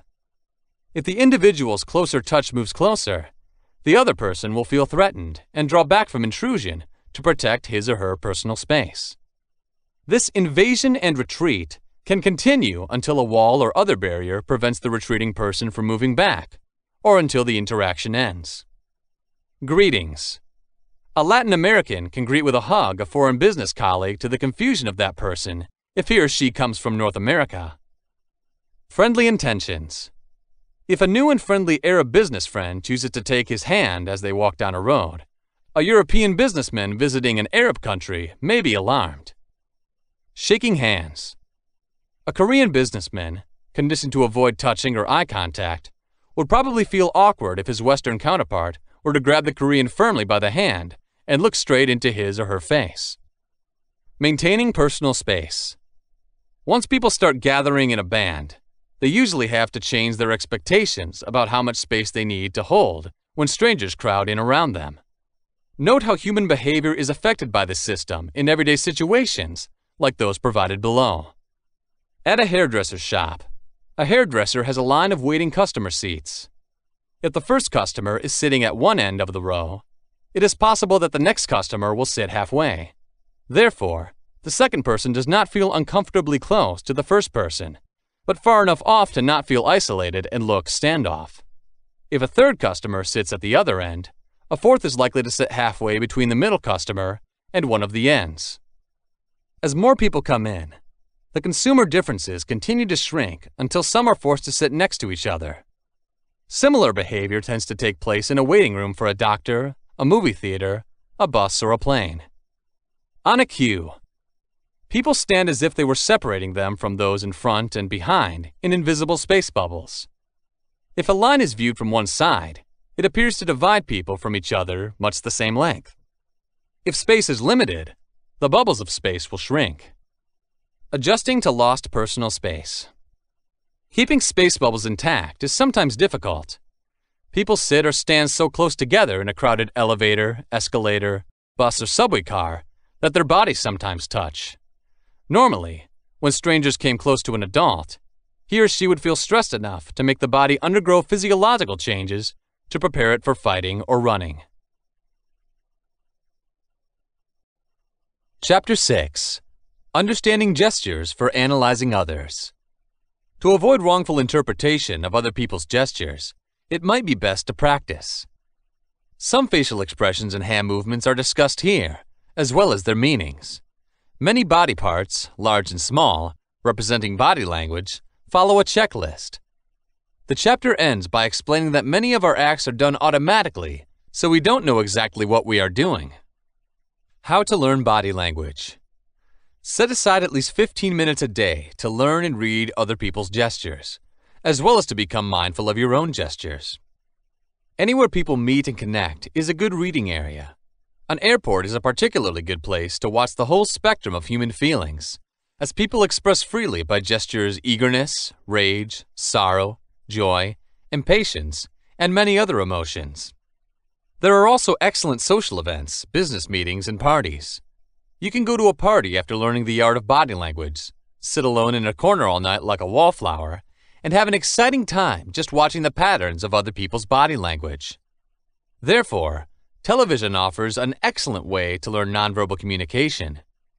Turn the sound down and try to understand what's going on by looking at the picture first. Through turning the sound up every 5 minutes, you'll be able to check how correct your nonverbal readings are and, as deaf people do, you'll be able to watch a whole show without any noise. There are at least 6 facial expressions found all over the world, indicating that they are inborn rather than learned. They are happiness, sadness, surprise, fear, anger, and disgust. To send a distinctive and instantly identifiable signal, each word requires a combination and an incredibly subtle rearrangement of features. The 3 individually mobile areas of the face concerned are the forehead and the eyebrows, the ears, eyelids, and the upper or heart part of the nose, and the lower face, which comprises the remainder of the nose, the neck, the mouth, and the chin. Note: the expressions mentioned below are those that can accompany feelings that are very intense rather than subtle. So let's analyze some basic expressions and then later analyze some more complicated expressions. Happiness and joy. Although this is not an exclusive indication of joy, the most noticeable indicator of this feeling is a smile. Smiling affects your mouth and the bottom of your head. 1. Eyes. The lower eyelids are raised slightly, with the wrinkles beneath them. At the outside corners of your eyes, the feet of crow can crinkle the air. 2. Mouth. As the corners of your lips travel out and up, your mouth lengthens. Your lips can separate enough, usually your upper teeth. A strong smile often produces a pair of lines that extend to your nose from outside the edges of your mouth. 3. Cheek. Your cheeks are rising and bulging, many high enough to make your eyes wider and show the lines of the mouth to the nose and the feet of the crow. Sadness. 1. Mouth. Sadness is usually betrayed by the mouth, which appears to fall into the corners, thereby emphasizing the face's normally loose and unified presence. If you're on the brink of shedding tears, the lips can quiver. 2. Eyebrows and the forehead. The inner ends of the eyebrows may rise in such a way that the space between them, the root of the nose and the eyes, becomes triangular. There may be minor lines over this triangular shape in the center of your forehead. 3. Eyes. These may shine with tears that are unshed. Surprise. 1. Forehead and eyebrows. Your eyebrows curl and shoot upward when you're shocked, and your forehead's wrinkles corrugate across its length. 2. Eyes. Your eyes' whites are shown as you open your eyes wide. 3. Mouth. Lowers your jaw, slackly open your mouth. Fear. When you're scared, parts of your face respond as oddly as they do, but there are subtle differences in most parts of the world. 1. Eyebrows and forehead. Rise and draw your eyebrows together. They seem to be a little less rounded than in a surprised expression. Your forehead furrows once again, but this time not across its length. 2.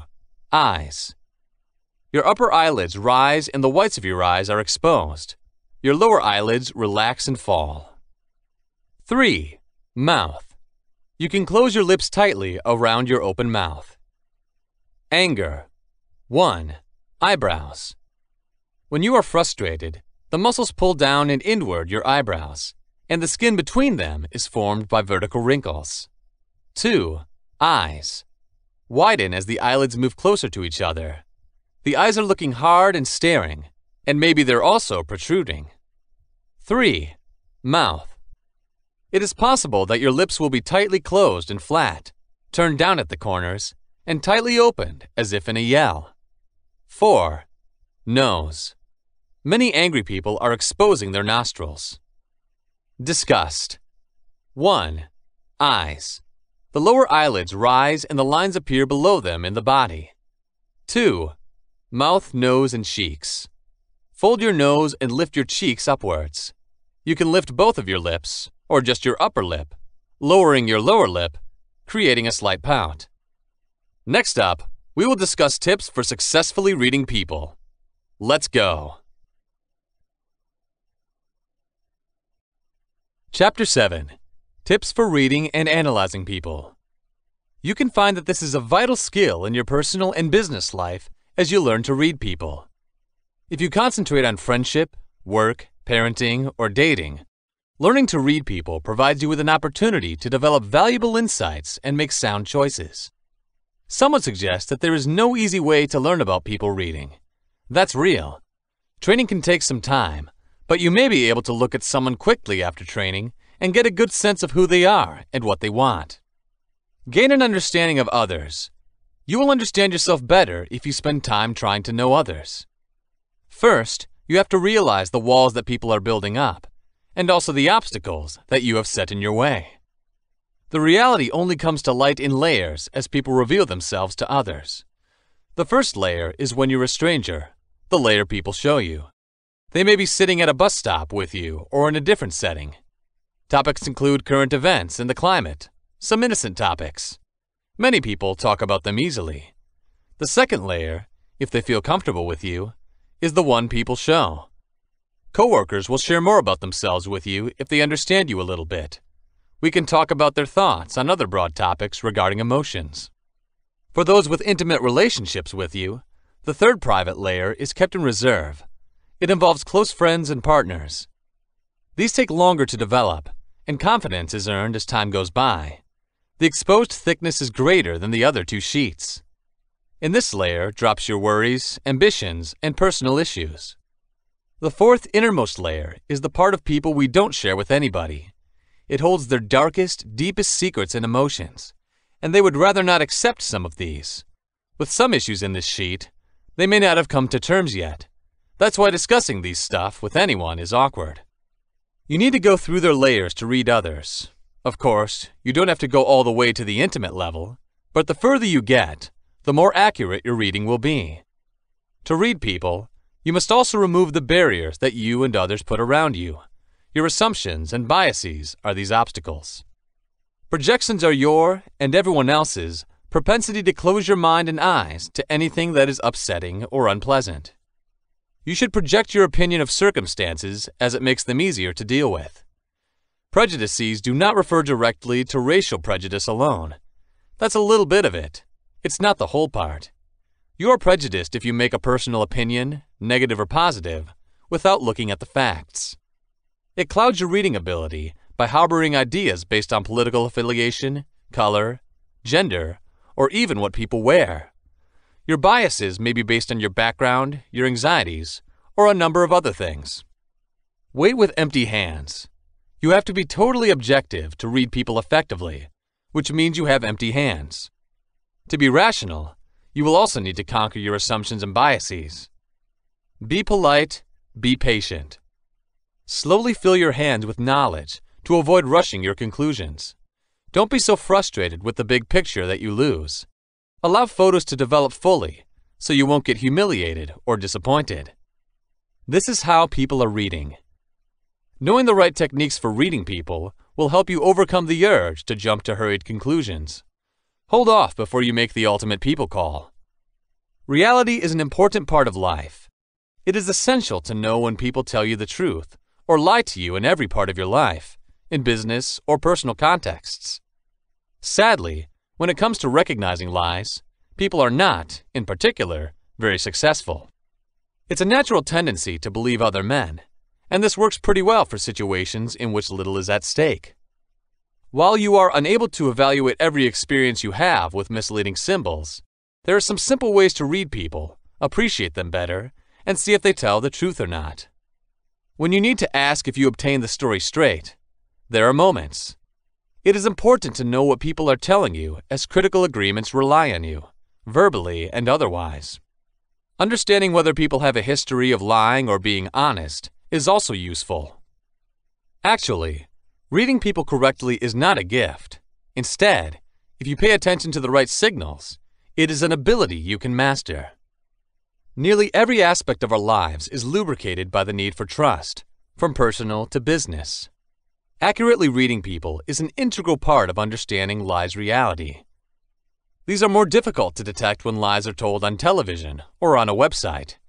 If you become a good reader of men, when you're in a face-to-face situation, they won't fool you as easily. Having your own decisions is sometimes better than relying on others to know who is lying to you and who is telling the truth.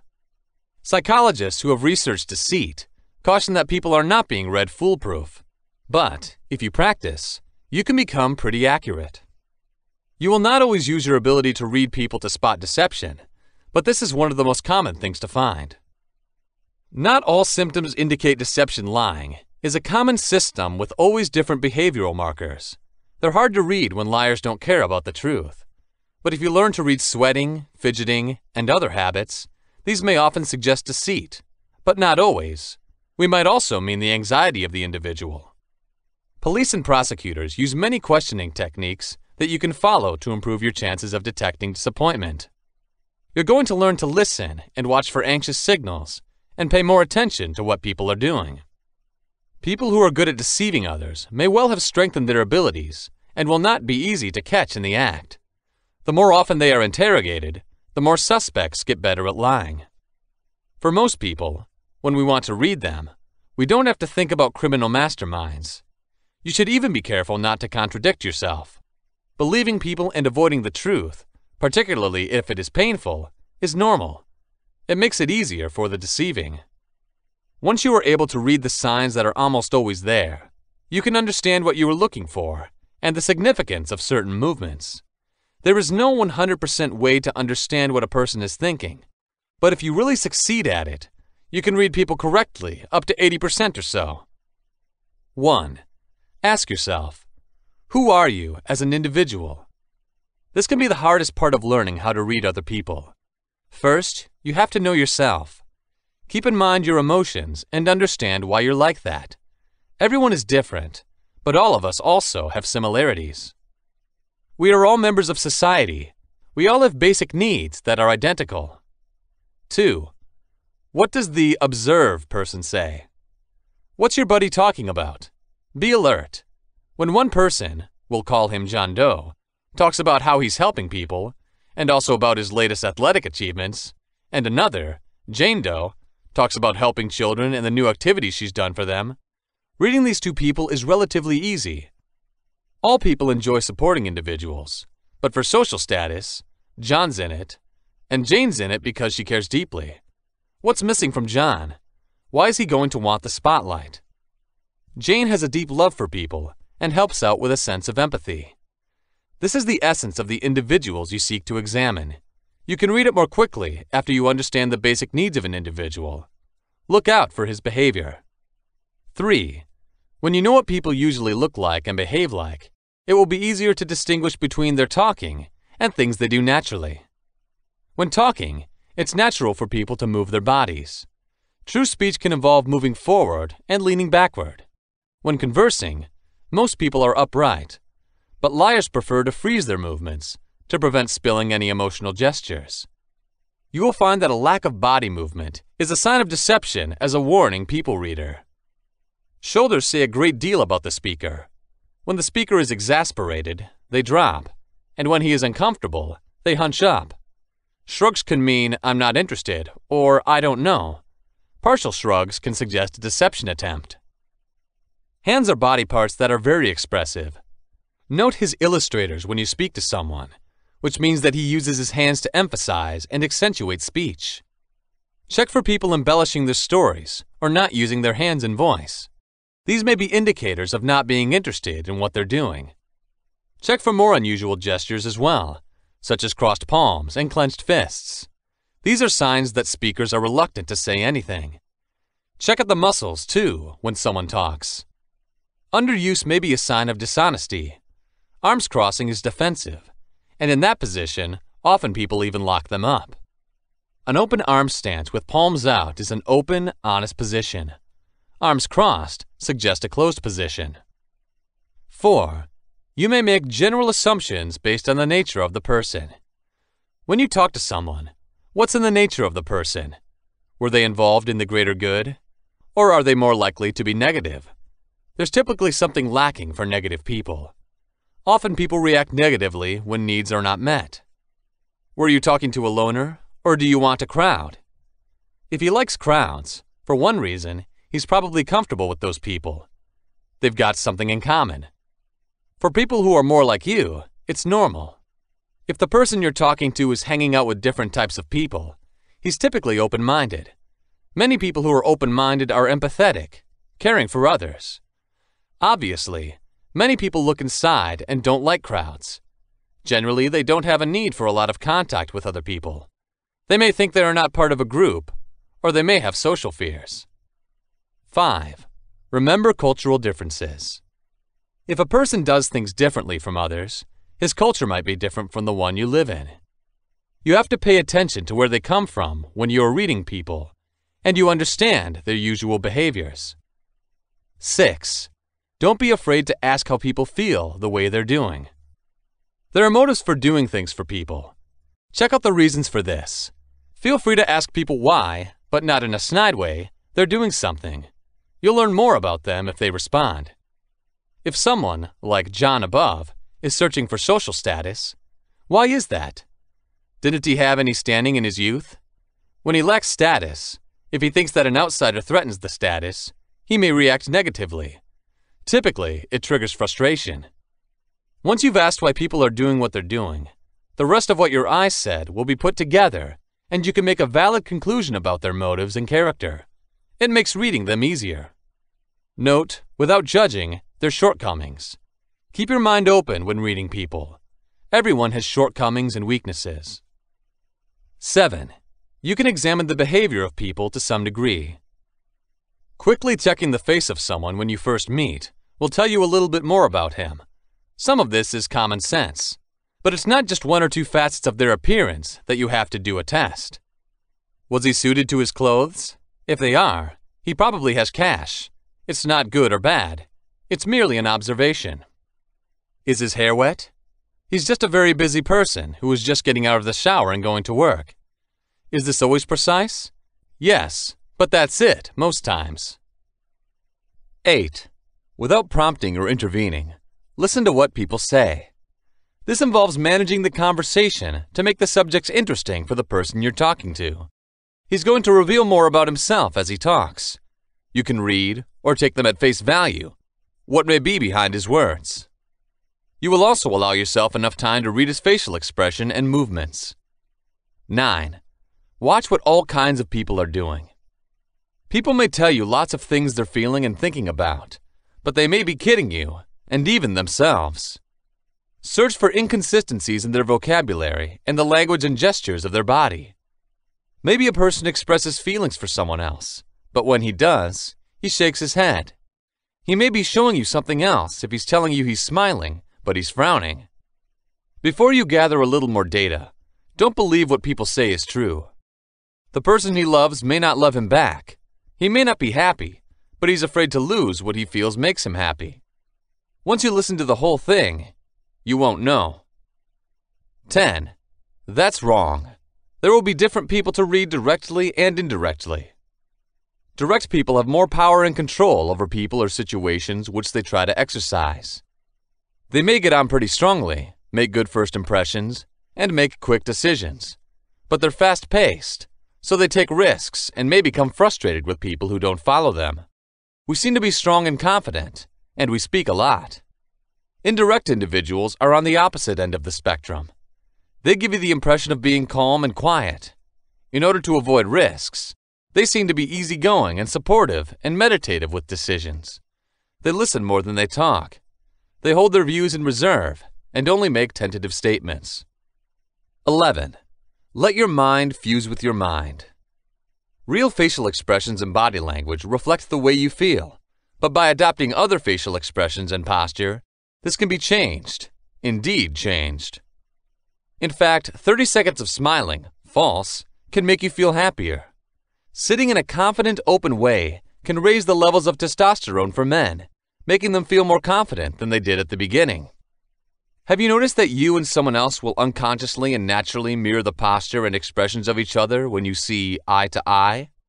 Try to adopt the expressions and posture of someone to build relationships and see how they make you feel. This will help you feel the way you might actually feel. You can read people much easier with some practice, especially if you can feel your own emotions. 12. There is no compassion or empathy in the area. When people are showing a lack of compassion and empathy, they may show their character. An empathetic person can be easily identified. They're not caring when they refocus the debate on themselves. 13. That's wrong. Through watching children and what they look like when they try to tell one of those little white lies, you will improve your sign-spotting technique. Professional poker players also say that they look for kids to help gather data and make it easier for people to learn. Adults say white lies in social situations, but that skill has not yet been mastered by children. They're not good at lying because they magnify their message because they're lying bad. Many people are naturally better at lying than others. If someone you're talking to isn't a good liar, they will show some of the same signs of lying that children do. Note that people who are honest use I as a pronoun more often than people who are difficult to develop the ability to read people. They're going to use this pronoun quite a bit, even in brief comments. Instead, disappointed people will use words to eliminate references to themselves. It may be misleading to describe the events of a conversation in a passive manner. We would say the door was unlocked, even if I left the door unlocked would be the correct statement. 14. Those who are dishonest often blame things on others. If you're on a date with a new acquaintance and he's thinking about his previous relationships, he might have nothing good to say about his old partners, and he might even blame them for breaking up. 15. Deception may be used by people who want to cover themselves up. Usually, honest people can only use deceit as an answer or defensive mechanism to cope with it. It may or may not be viewed as dishonesty, but for their acts, people cover up. Deceit is used in this case to cover up some poor results. Employees may be forgiving, to some degree, towards coworkers who only cover their backsides. Their lies may not contain malice, and they only spoke what was an honest mistake to avoid getting into trouble. These are usually overlooked as long as they don't concern someone else. 16. That's wrong. Several people blame their errors on the system. Several workers are willing to blame deficiencies in the business for their colleagues' dishonest behavior. We can think that if they want to keep their jobs, their employer wants workers to lie. In some businesses, honest people may not seem to be able to survive. For everyone, these are unpleasant environments. Lying in this situation does not necessarily mean the deceitfulness of a man. It's just one way of recognizing a lie immediately doesn't mean that the person is a bad person. 17. If you want to be able to read people faster and more accurately, you need to practice those skills constantly. That doesn't mean you've got to take classes. By always actively watching and listening every day, you can develop these skills. 18. Your ability to be overconfident will hurt your accuracy. Many people are good liars, but most people think that when someone tells the truth, they can easily tell. It makes you feel safe if you believe you can detect deception. It allows you to feel in control more. These beliefs, however, make it harder for you to detect the deception of others. 19. Deception can leak through the language of a person. You can never read people on the basis of what you see. Conversation, vocal tone, word choice, and speech patterns can lead to deception. Words can help tell you about someone who doesn't have enough behaviors to base an assumption on. 20. Watch for too talkative people. Researchers have found that sometimes good liars are more talkative. They are trying to convince you effectively that their lie is true. The stories go on, and each time they are told, they can become more elaborate. One good way to spot a lie is to sit still and encourage the people to fill up the silence. When they continue to speak, it gives them the opportunity to embellish their story and perhaps get into their own lies. Just watch the lies come to life when they talk. If the liar is cool, you can ask open questions and watch their reactions. It takes skill and practice to read people. If you don't care when reading people, you're just going to see what you want to see. Selective attention severely limits your ability to be a more efficient reader of people. For instance, you should recognize it if you imagine a penny in your mind. So many times you've used them. Remember the penny. Which way faces the profile of Lincoln? You probably don't remember, as we don't bother to watch them. You've had a chance of 50-50. Have you got that right? There is often a wide range of human observations, but they are based on what you need to know. You're probably not worried about how the head faces Lincoln. Observation secrets. The true secret of powerful observation is to train yourself. It's possible to teach yourself every day, allowing you to see things you missed. This is a valuable tool for understanding what you see as tells and expressions. You can also sharpen your observation skills in the same way as improving physical health with exercise. Take time to watch people, especially when they talk. Research people as they speak. Do it at home and in environments that are informal. You are looking for signals and mannerism variations. Watching television without the noise is another smart way to study. How much you can infer without knowing what the characters say will confuse you. You'll be surprised at how many kinds of smiles you'll encounter and how they can be measured when you spend more time watching people. Assess the smiles you see. Do the same with other words such as toe rubbing, dry coughing, finger pointing, smirks, and frowns. Take the time to consider the wide range of signals you receive and record them. Generally, salespeople are quite positive about their goods. If they are good salespeople, their pitches should not convey any doubts. They're only going to send signals suggesting you buy items from them. Observe their mannerisms and evaluate their efficiency. You'll find in a short time that you've become a collector's mannerism. After a while, you'll also find how to read easily. Bringing people's blatant actions under your own magnifying glass for inspection can even be amusing. It's not about listening, though, for your own benefit. During this training, you may become more sensitive to people. Well-known attorneys are using this ability to help them gain an edge in court situations. CEOs, clergy, teachers, therapists, and police detectives attended programs that helped raise awareness of the actions of others. Similar skills are also used by politicians and actors. Your improved observation skills will pay off slowly. In just 1 week's time, you'll become much more observant, and 2 weeks of training will alert you to nuances that may now seem mysterious to you. 21. Keep your eyes open if people talk about red flags. Red flags show signals that people may not talk in a truthful manner. Watching them, along with the behavioral clues of people, in spotting deception can be quite revealing. Some examples include evading your question. Evasion may be used to avoid lying. They're basically avoiding your question.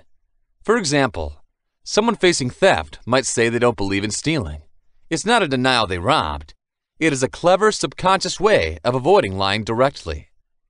They tend to delay their replies. If someone needs time to make a lie, they can stop for a while by asking you to let them remember or let them think about it. They don't need time to make up a plausible response if they're truthful. 22. Individuals can be hostile verbally. Is the person you talk to ever verbally aggressive? Will they threaten restaurant servers or staff? This will often leak into other areas of their lives if someone mistreats others. If you try to read other people, you may become clouded by your own emotional state. If you're sad or depressed when reading people, you're vulnerable. You may also be hanging on to misconceptions that are likely to be dangerous. It's natural for people to be worried about others that look unkempt and creepy, but you may overlook people who look like everyone else, but who are actually dangerous. It's quite obvious to postpone their response. If somebody needs time to make a lie, they can stop by some time by asking you to let them reminisce or let them think about it. They don't need time to make up a plausible response if they're truthful. 23. By personal traits, you can decipher deceit. The deception of peoples can result from personality flaws or character problems. Some may show avoiding communication styles and use white lies to stop people from getting upset or looking bad.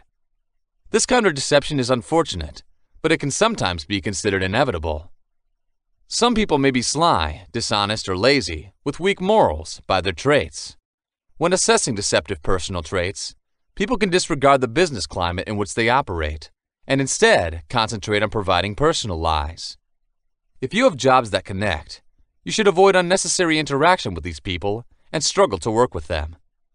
In about 20% of their experiences, average people commit some kind of deceit. These can cause them to be disregarded or still recognized, depending on the understanding of their deceit by other people.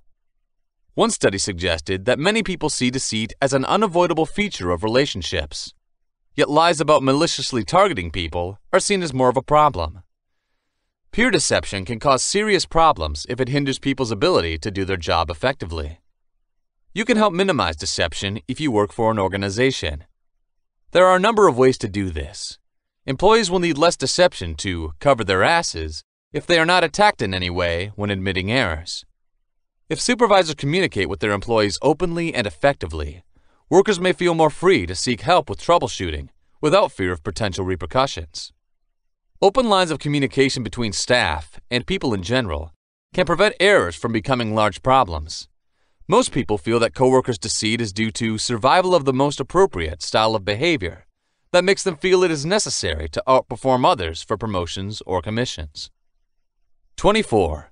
People who lie can get angrier faster. In some cases, people who have short fuses usually have them in certain circumstances. When you meet someone who shows road rage, even when they're not in the car, they are likely to have anger problems as well. You're likely to mitigate your life's danger. Most people do. Ignoring or rationalizing such behavior patterns makes it easy for you to postpone further action. The other may want to leave in a relationship where one person is a bully, but be afraid of it. These bullies always have signs to tell you what they really are like. Individuals who are threatened may also underestimate the aggressor's inherent danger.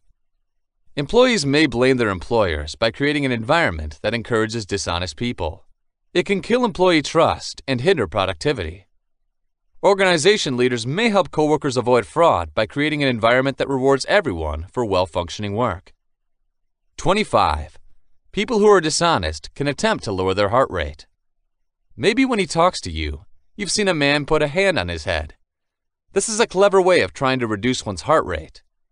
If for any reason you have ever had to take a polygraph test, these devices will be one of their markers in the heart rate. Polygraphs usually read the pulse, breathing rate, suddenness, and blood pressure of somebody. Some of these devices often track arms and leg motion. The questioner will ask multiple questions, creating an answer to the baseline. Then the questions of investigation will be answered. The person being examined has his or her signals registered on the chart throughout the questioning. This is a more advanced, accurate way to do what you can do for yourself: read people. Polygraph examiners watch their charts for vital sign shifts to be noticed. Any support from any computer, you can read some of the same symbols. Significant changes in suddenness, blood pressure, and heart rate can indicate the deceitfulness of an individual. For a variety of reasons, people are dishonest. It is often a defense mechanism that is used with an authority figure to try to avoid any trouble. Sometimes you can tell, but not always, when a person is lying. The more you practice, the better you are going to be. 26. Emphasis beyond the most superficial qualities. You can focus on superficial types of characteristics that won't tell you much when you try to determine if someone is potentially a threat or a good person. People typically offer a certain amount of credibility to others, and you can believe they're going to work every day and keeping a clean house. You may also assume that when you're around someone who's dangerous, your body will warn you. You're going to experience feelings of fear and know that staying away from that person is safer. However, you can feel comfortable with dangerous people with skills. We should make the right eye contact and be friendly and courteous. Sometimes criminals, like everyday people, can come across on the surface. The better you are at reading people, the less likely that someone who doesn't seem to be what he is can pull you in. The fact that you may not be a good listener complicates your ability to read other people accurately. Behavior analysis should be used in people reading, as well as listening to what they say. You will miss details you would otherwise learn when you talk a lot of time. 27. Dear brothers and sisters, in a person's speech, a wavering voice may imply deception. You should listen to vocal signs to say if a person with you is honest. You should listen for the volume, time, and duration of vocal signals without actually knowing it. Time among deceitful speakers is a major factor. We have shorter emails, longer response times, less articulate response times, and a faster rhythm than people who tell the truth. Individuals who are frustrated often show less good vocal quality, decreased frequency range, and increased pitch variations. 28. Many deceitful people who appear to be regular people are not what they seem to be. If your new neighbor has children, is married, goes every day to work in a suit, has a clean home and a lawn, and is polite and friendly, you might presume he's a kind and caring person. This description was actually from a sex sadist who used a trailer to hold people and torture them. You're probably never going to run into such a dangerous person, but it gives you an idea of how to manipulate the signals. 29. Excessive fidgeting or blinking may be signs of deception, but panic may also be indicated. Once upon a time, it was thought that you would never be looked directly at by someone trying to deceive you. Now it's understood that some experienced deceivers can look and lie to you in the eye. The movements of the eye of people may show whether or not they are real, but it's not foolproof, even though it tends to be on popular television shows. Detectives in real life are not always able to deduce whether a person is honest or dishonest just by seeing if they look right or left when speaking. In the real world, making snap judgments like this without further investigation is foolish, but in some cases, the technique may be quite accurate. Liars tend to blink faster when they speak untruths, but the blinking slows down after they say their lie or listen to you. It will also reinforce the notion of being honest when speaking. We worry you won't believe them, so you might notice them using phrases like, "You won't believe this," and "honestly." Lies spotting is a fascinating and useful tool, but don't jump to any hurried conclusions. The skills can be difficult to learn, but they are extremely helpful in some circumstances once you have them down. 30. Check for people to completely close their eyes, as if in deep thinking, or ask you to answer questions. This is a stalling tactic that gives them time to think about doing it. Deceptive people can play dumb and ask for more details, particularly if you haven't put a direct question to them. If you can, eliminating any ambiguity about the subject matter and being honest and upfront will remove the opportunity for the liar to use this tactic of stalling. You may also be fooled by people who are trying to trick you. It happens when you ask a simple question and the person answers with, "I can't believe you'd ask me that." This is another common trick used to buy them to pause for a few more seconds, allowing them to take charge of your conversation. The key is to keep them focused on answering your question. Don't let the tricky person sidetrack you. A third way for dishonest people to stop the time is to change the subject. They can give you a complex answer to your question to hide the fact that they don't really answer that question. If you've heard politicians talk, they've perfected that tactic. If someone wants to do this with you, repeat the question and preface it with, "I'm not certain of your response." You'll only read honest people, happily. Their answers are generally clear and simple. When you tell them that they shouldn't have been somewhere, they usually answer with something like, "No, why are you asking?" This is the way a person reacts when they have nothing to hide. You can never presume that if you just happen to show one of the stalling habits that we just talked about, people are lying. Furthermore, if there are several misleading signals, it helps to provide clear proof that people can lie. 31. Dear brothers and sisters, look at the face for signs of distress or discomfort. Looking at people's facial expressions to assess truth or deceit might save you from becoming a victim of fraud. It might even help you to know getting involved with someone new is healthy. Looking at facial signals, you'll learn how to read gestures that most people don't notice. It takes some practice, but it is worth it. Check for microexpressions. These are fast facial expressions that appear on people's faces briefly, revealing their true emotions. Training yourself to look for these gestures is not difficult. The microexpression will be a distressing feeling in deceitful men, with eyebrows pulled up to the mid-front. It allows short lines to appear across the front. Watch for people covering their mouths and scratching their noses. If people tell the truth, they generally don't use either of these movements. This is suggestive of deceit and anxiety if the lips are bent and the mouth looks tight. 32. Word collection provides valuable insight into what people think. For example, when someone mentions winning another reward, it is natural to assume that, in the past, they have won one or more awards. The speaker wanted to make sure everyone knew he was awarded other prizes. To raise his self-esteem, he may need your adulation. 33. People caught in frustration could quickly move their head. If you're asked a direct question and the person you're talking to is making a sudden head movement, he might be lying about something to you. Either side of his head could be turned or cocked, jerked back, removed, or bent. It usually happens just before he is going to give you an answer to your question. Unlike head movement, there may be somebody who wants to be deceitful standing still. He's sitting still instead of fidgeting to calm his nerves. This is believed to be a simple sign of the response of the traditional battle versus flight. His body is planning for a fight. If you talk to people who are honest, their bodies frequently shift in comfortable, subtle ways that are mostly unconscious. But a catatonic, rigid, movement-free posture can be a warning sign that an individual is not real. 34. Trust your thoughts about your heart. Intuition has many meanings, and the ability to understand something instinctively without relying on rational thought is one concise one. Nevertheless, it has mental components. You can use your previous experience and knowledge to analyze a person with intuition and make a simple assessment of the situation. Intuition and fear are often confused because either a good feeling can cause. You have to be open to this thought, and not all in logic and logical thinking.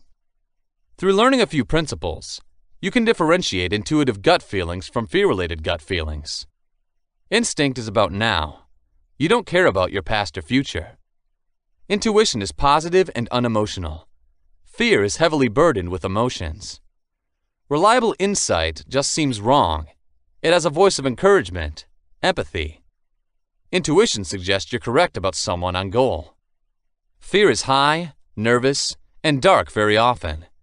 It has misleading, cruel, or demeaning substance to yourself or to others. This shows unhealed emotional wounds. Make a list of your fears to show your feelings of fear from instinct easily. Otherwise, you'll know if it's linked to anxiety when you have a gut feeling. Practice knowing the difference between instinct and apprehension in your gut feelings. Intuition is useful and very strong when you isolate it from a sensation of anxiety related to the heart. Immediately, intuition is respected. It is worth the effort to consider the feelings of the heart associated with fear, as compared with the intuitive feelings of the gut. And gut feelings are one of the easiest ways to tell someone who is deceitful to a truthful person. Chapter 8. Understanding what manipulation is. If you ever learned the rules of logic, you would see that manipulating, deceiving, or persuading a person could place you in this rather absurd situation of making a mistake. Fallacies are in themselves absurdities, which means the statement may not always be true because it defies specific laws. If you want your point to always be true, and you want to influence the mind of others by the most rational means, then you might find that there are a lot of mistakes in psychology. While there are some books that would make you think the best way to influence people is to play with their heads according to the laws of logic, this book will teach you how to persuade others by putting yourself in their shoes. It's all about empathizing with others, and then putting a plausible and sound point in their heads that works well for your benefit. That's because the actual world's individuals are more likely to respond to what they think, and not to what the truth in their heads suggests. There are many reasons why somebody else might want to deceive, confuse, or persuade others. Now, the question is your ethical way of thinking manipulating, deceiving, and persuading another person? For the answer, it really relies on you. No one can decide if what you are doing is moral or not, except you. Nevertheless, there are many social situations where you need to perform specific methods of bribery, deceit, and persuasion to achieve your goals. Of example, the target people are your clients and consumers if you're in the business sector. In fact, your goal is to get them to buy your products or use your services. If you're an environmental lawyer, your target people are politicians, lobbyists, and the public. Therefore, in protecting the environment, your goal is to convince them to support your cause. When you look at the topic of mind control closely, it is, undoubtedly, basically a game of persuasion that is practiced every day. It would, of course, be up to you to understand the intention of learning these tricks. As Machiavelli would say, everything becomes a tool for a particular purpose. Nevertheless, the art of mind manipulation does not mean that you refuse to use free will to your goals. Rather, you give them something that they most definitely are searching for, a feeling of positive choice that acts as a guide to their behavior. Basically, the nature of your actions and your set of private beliefs will decide whether or not the methods and techniques you use are moral. Note that the main objective of this chapter is to create a specific shift in the mindset of your target person without being aware of the changes in their thinking. If you're an entrepreneur, your customers are your target audience, and your goal or aim is to get them to buy your products or use your services. In this regard, one of the most successful ways to change the way you think about your customers or your goal is to change your way of talking. In other terms, to build what you sell and what your customers want, you must use the right phrases. If you're watching promotional ads on TV or YouTube right now, you'll know that short business videos are enticing because they use the terms or lingo to address the specific concerns of their target people. Therefore, there is an emotional meaning that only the terminology used by the product or service producers knows the point of view, circumstance, or environment. What are you trying to do exactly? You want to pressure someone to do something that would help you when you try to manipulate others. Understanding deception is one of the hardest skills in this lifetime for some to master, due to the amount of commitment required to make tactics work. Nonetheless, certain people appear to be able to exploit individuals when they walk into a place instantly. Clearly, you can't learn that skill immediately. Manipulation is a technique that involves you bringing the target into the direction you want to go by using several sequential tricks that need to be timed properly.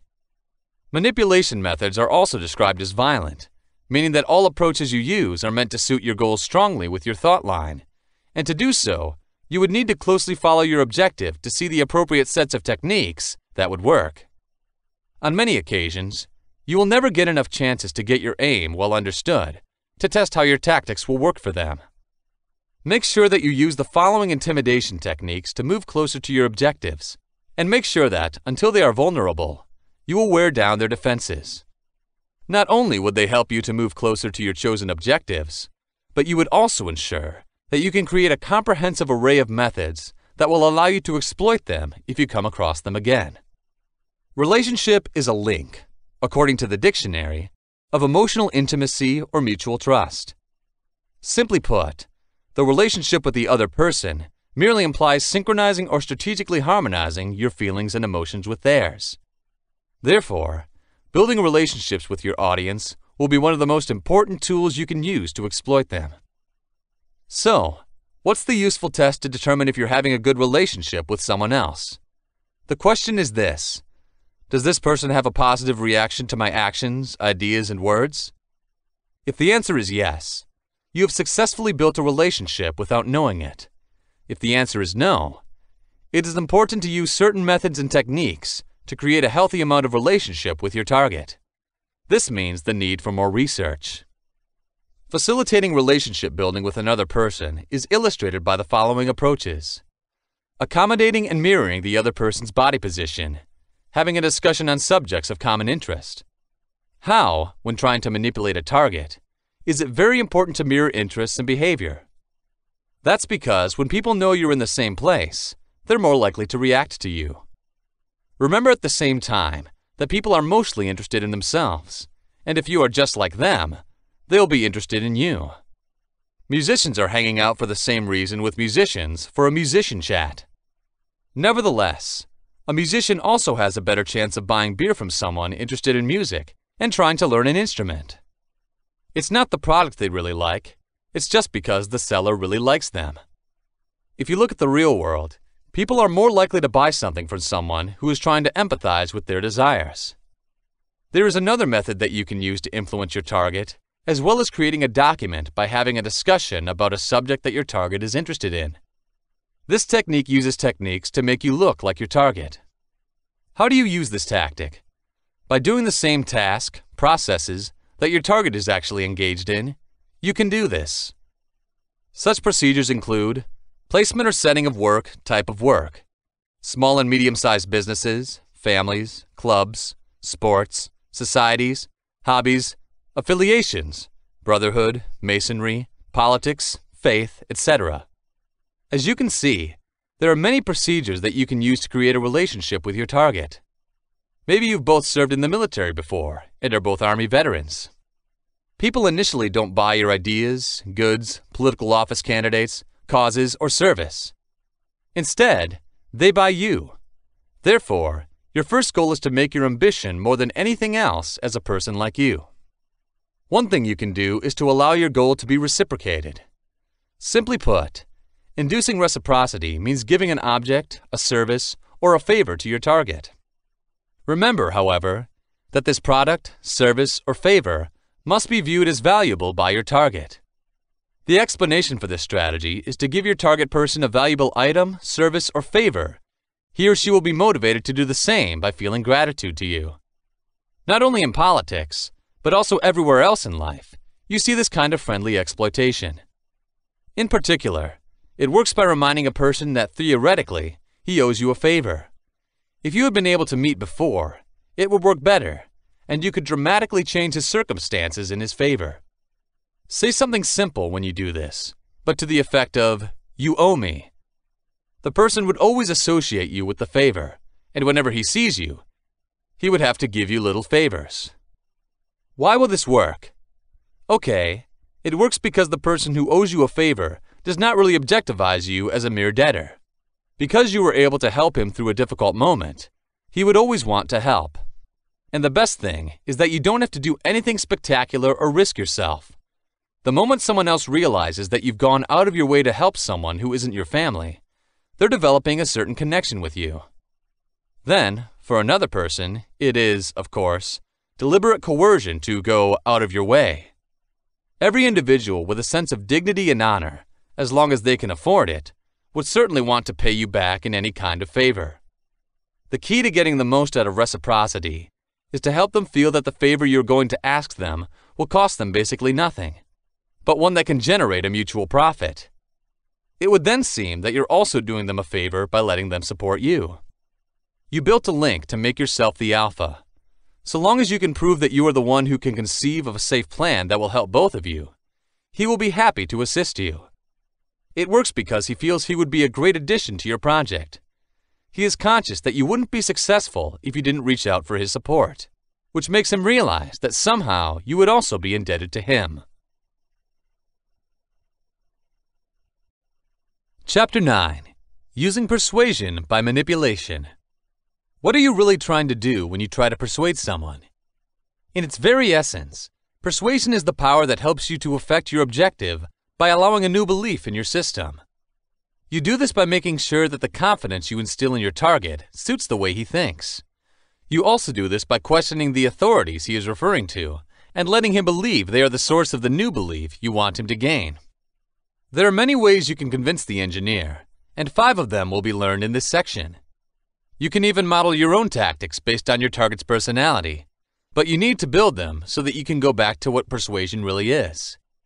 At this level, you'll begin to realize that persuasion is a very powerful tool, and for almost every relationship, many people who have used this ability feel that it is even the basis of other skills mentioned in this book that are manipulation and deception. Persuasion allows you to move in and lower your target's defenses by putting them in a position where their values would be modified. Beliefs are very effective in determining what's convenient for people, which in turn determines what they do over and over again. They are not 100% right, and according to experience, they are malleable. Because they can change depending on one's world experience, you, the manager, will be able to challenge them and make your expectations view their environment as something else. It sounds easy, but it's not, of course. The obstacles you face as you step into persuasion is your goal's definition of comfort. Individuals would always want to believe what makes sense to them, such as their beliefs, their selection of goods, and their whole lifestyle. We don't care about anything else. Now, you should dispute the notion and provide damning evidence that some, or all, of your convictions may be inaccurate. How are you doing this? You need to find a way to get them to listen, to make sure you're on the same page, and get them to understand that you make sense. You should step in for the kill when this happens. One of the most effective ways to convince the target is by admitting a weakness, downside, detriment, or disadvantage before the other person does. For hundreds of years, this idea has been known, understood, and applied. The reason you admit a flaw in your case of your argument is that you seem to be more truthful to the other party and your purpose by doing so. By today's society, where everyone is cynical, this will be useful. Being cynical, it has meant that people in today's society will generally not accept a case or assertion if the only advantages, benefits, and other claims are accepted by their favor.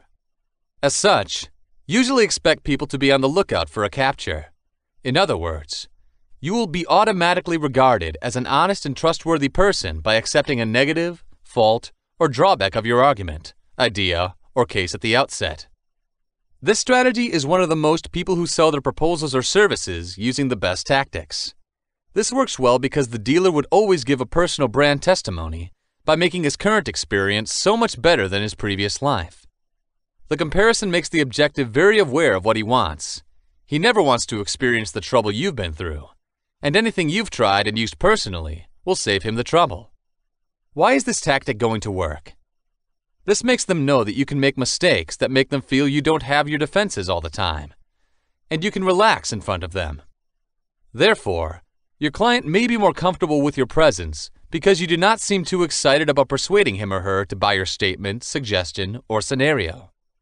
Instead, you're presenting them with an opportunity they can study. Now, which makes the entire statement a very exciting proposition, it becomes something very fascinating about which they would like to find out more. As such, the moment you are trustworthy in the eyes of your target is the moment to strike perfectly. You can only persuade the target if you've done something that's going to be in his or her favor. For example, by helping him or her with a question, you can show your confidence to your target. In other words, put yourself in a position where in any way you can support him or her.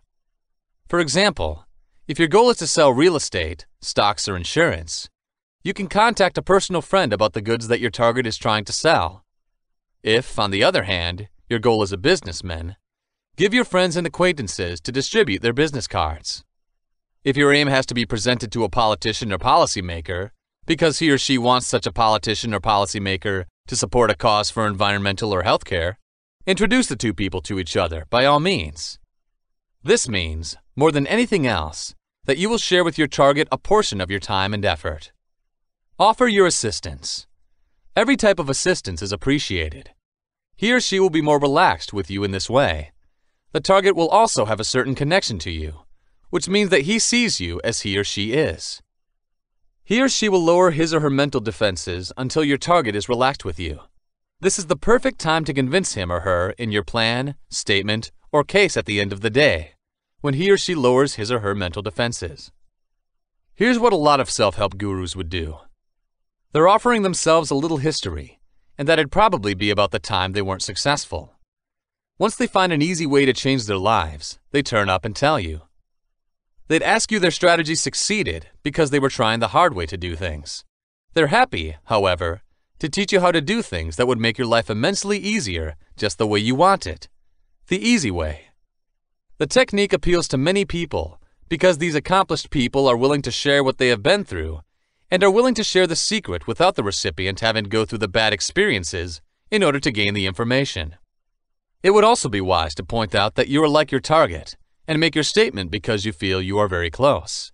In making people think that people with the same rank and exchanging experience would do what you would do, you can always persuade people. Then, they'd think they could talk to an expert like you. Knocking off the socks of your goal means you're giving it a pleasant surprise. How are you going to do this? Blow off your goal with an amazing fact, an amazing statement, or just something that only a few people would learn. Make a claim, case, or suggestion you may create. And there's something you can teach him and her that's never been done before. This may also be something that may change the way you interpret or say your proposal.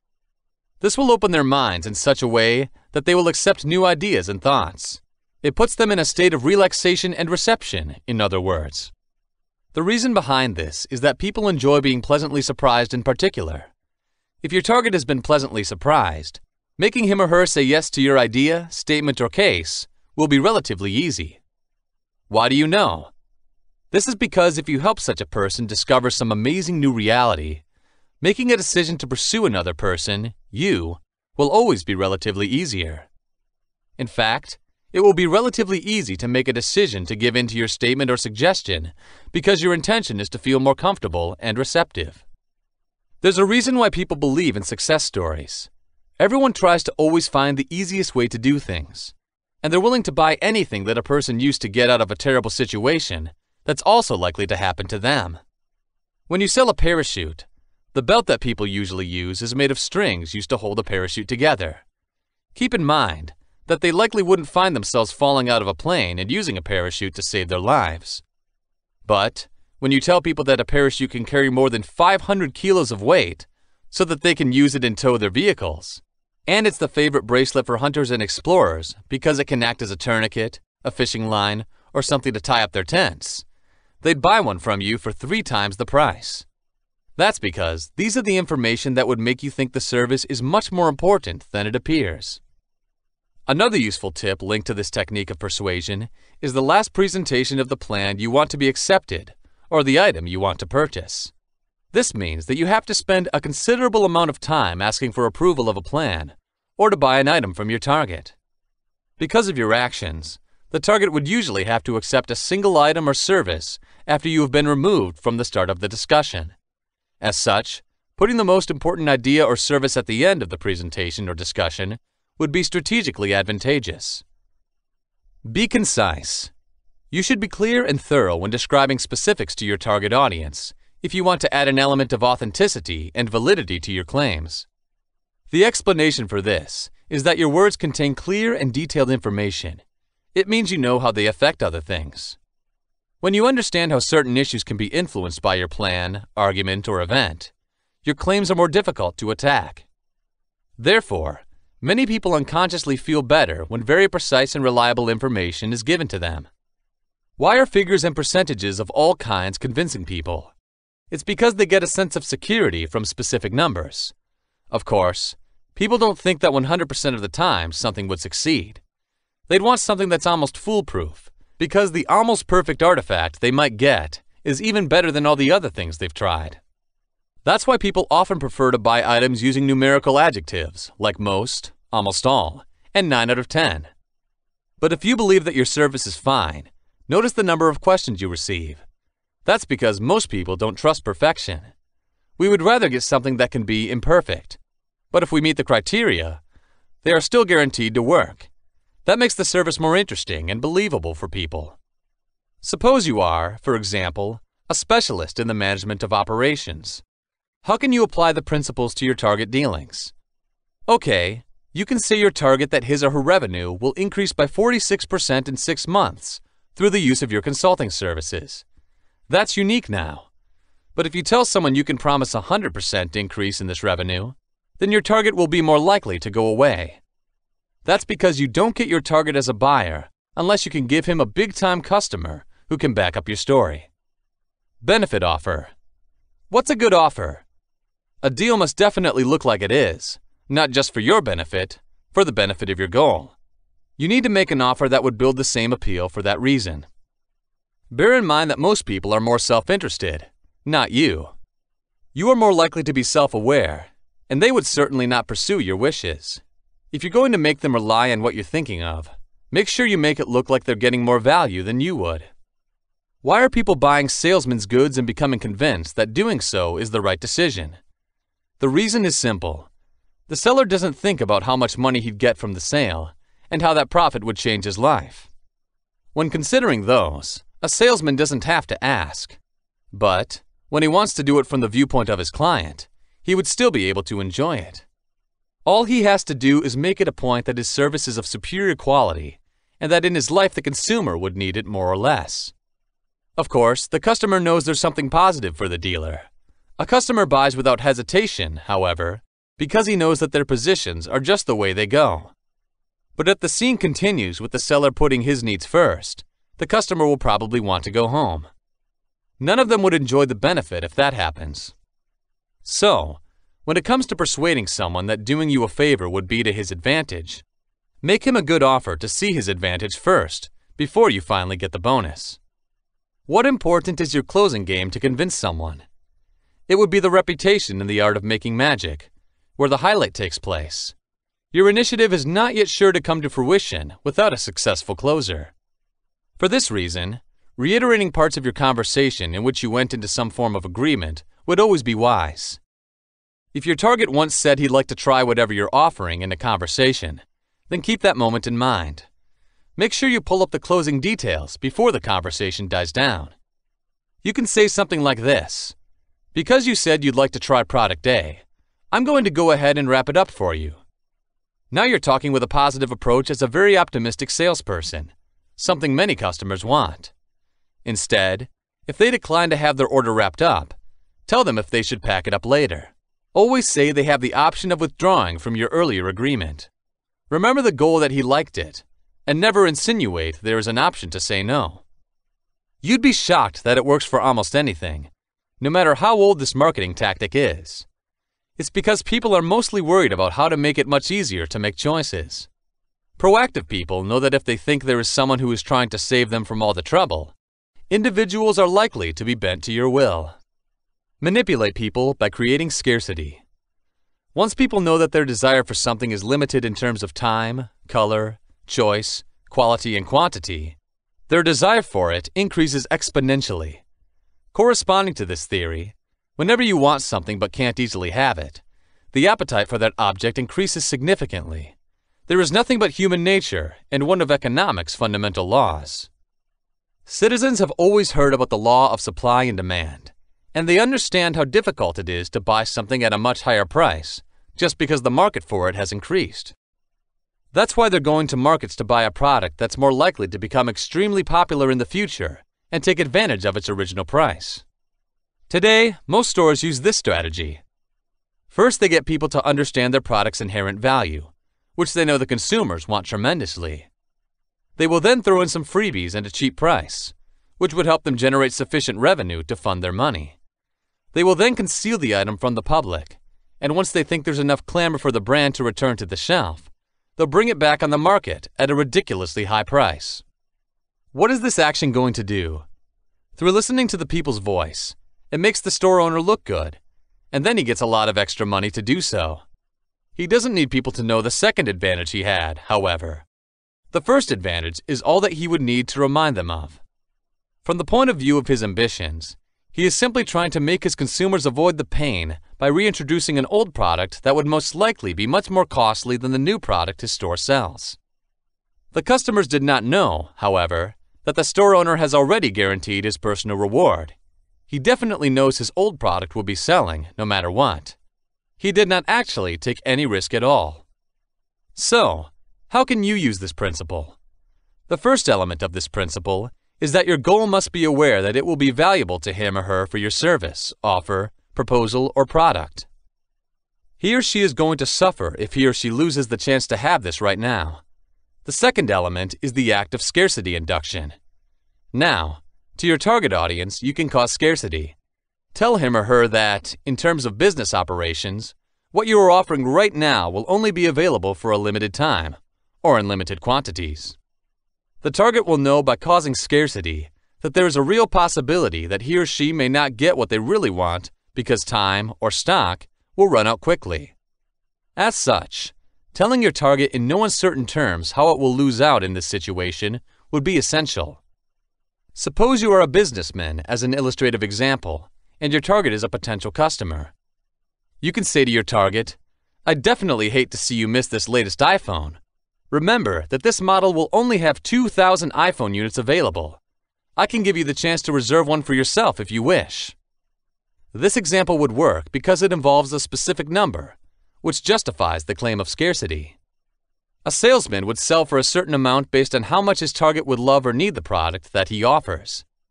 The problem is that soon, because it's that rare, the item will be taken off the shelves. He can make the claim stronger by suggesting that most customers can get it only on a reservation basis because the competition is very difficult.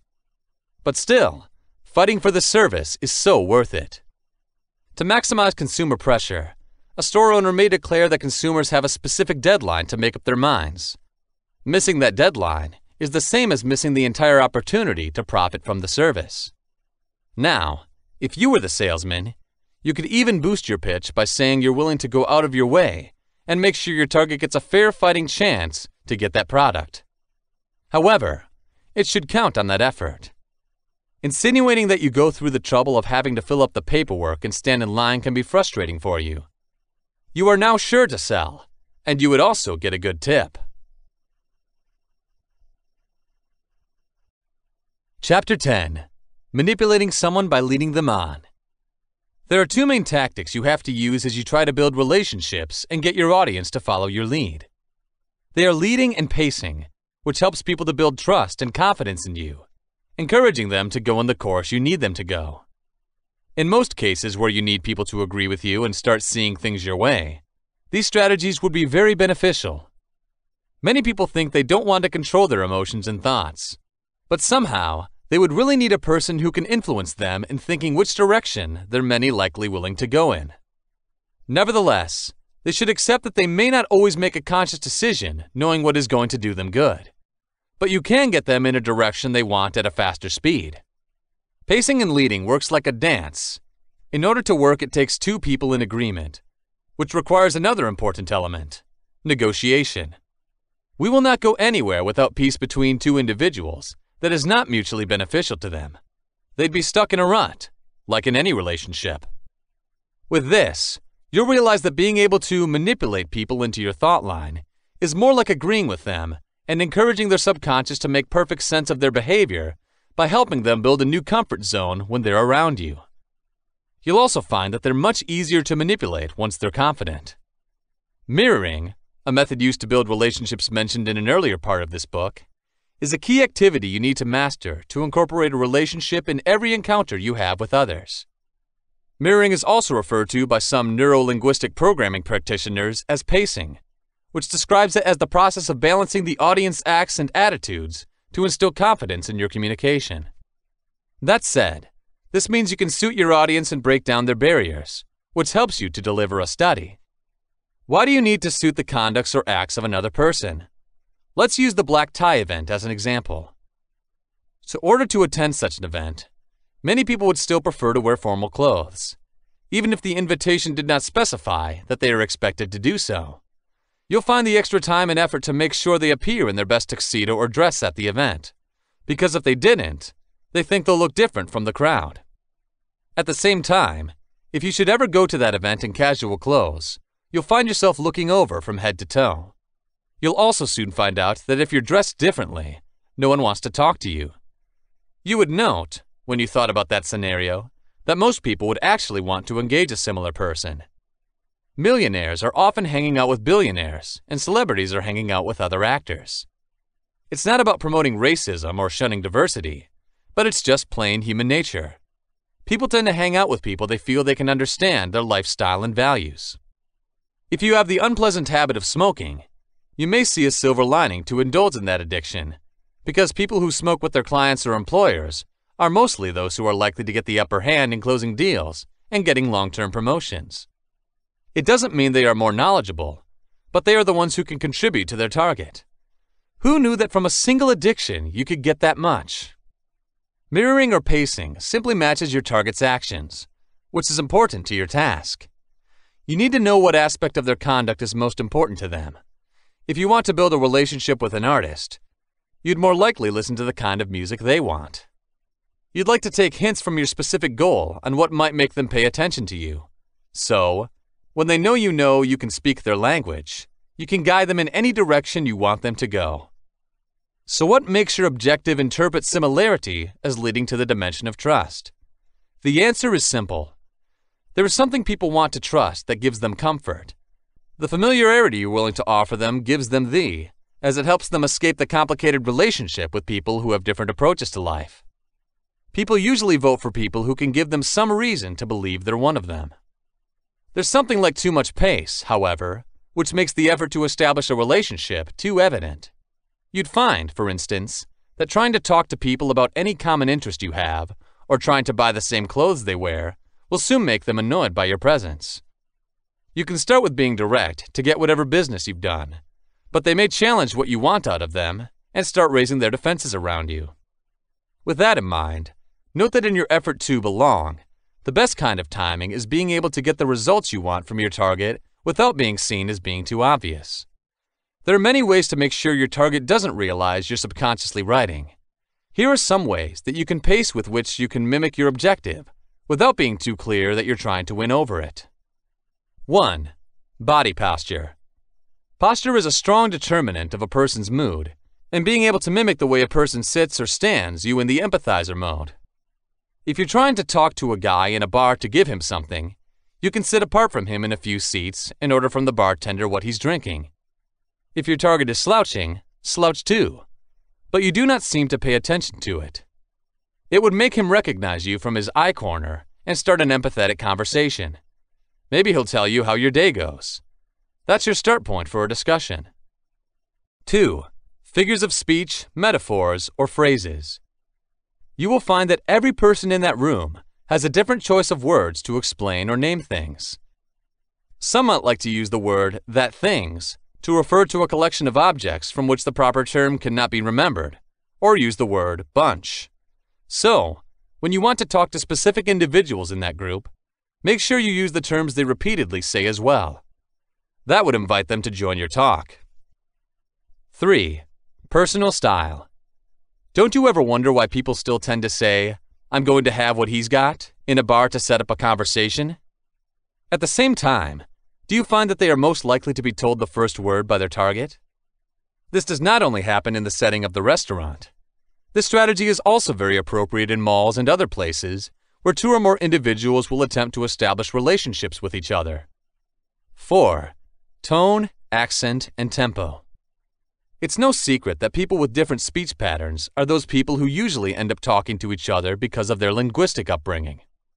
If you are good at manipulating your speech patterns, tone, and speed, you can use this mirroring technique to establish a relationship with people in different places or ethnic linguistic backgrounds. At the same time, it also pays attention to the person you're speaking to, the voice tone and rhythm. You will find that if you don't suit the way they speak, most people would have trouble trying to understand what you're saying. The point is this: do it if you think your audience will better understand you if you fit your talking tone or pace. 5.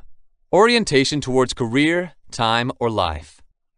You can find that different people with different roles have specific word choices when working, planning, or even explaining their goals. For example, people working in an office are most likely to always discuss potential projects that will belong tomorrow, but most freelancers are likely to think about work that will occur on a daily timetable.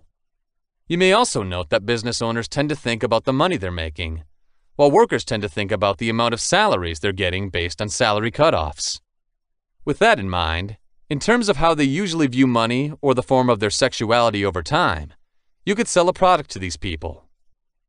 If you mirror the goal for a considerable amount of time, say 30 minutes, you will find that you are instinctively able to keep pace with it, even if you are separated within a room. You'd find that you're able to inherit some of his characteristics, like his most subtle gestures or his way of speaking, even if they're not the acts or habits you're not trying to keep pace with. Most books of NLP strategies will tell you that this is perfectly normal. There is a major tendency that you would be able to subconsciously mimic his actions by actually locking in on certain action patterns of your target, which makes it very easy for you to build a relationship afterwards. At the same time, research tells us that pacing with a target would also allow one to learn certain things about the subject, and then verifying this information would be much simpler.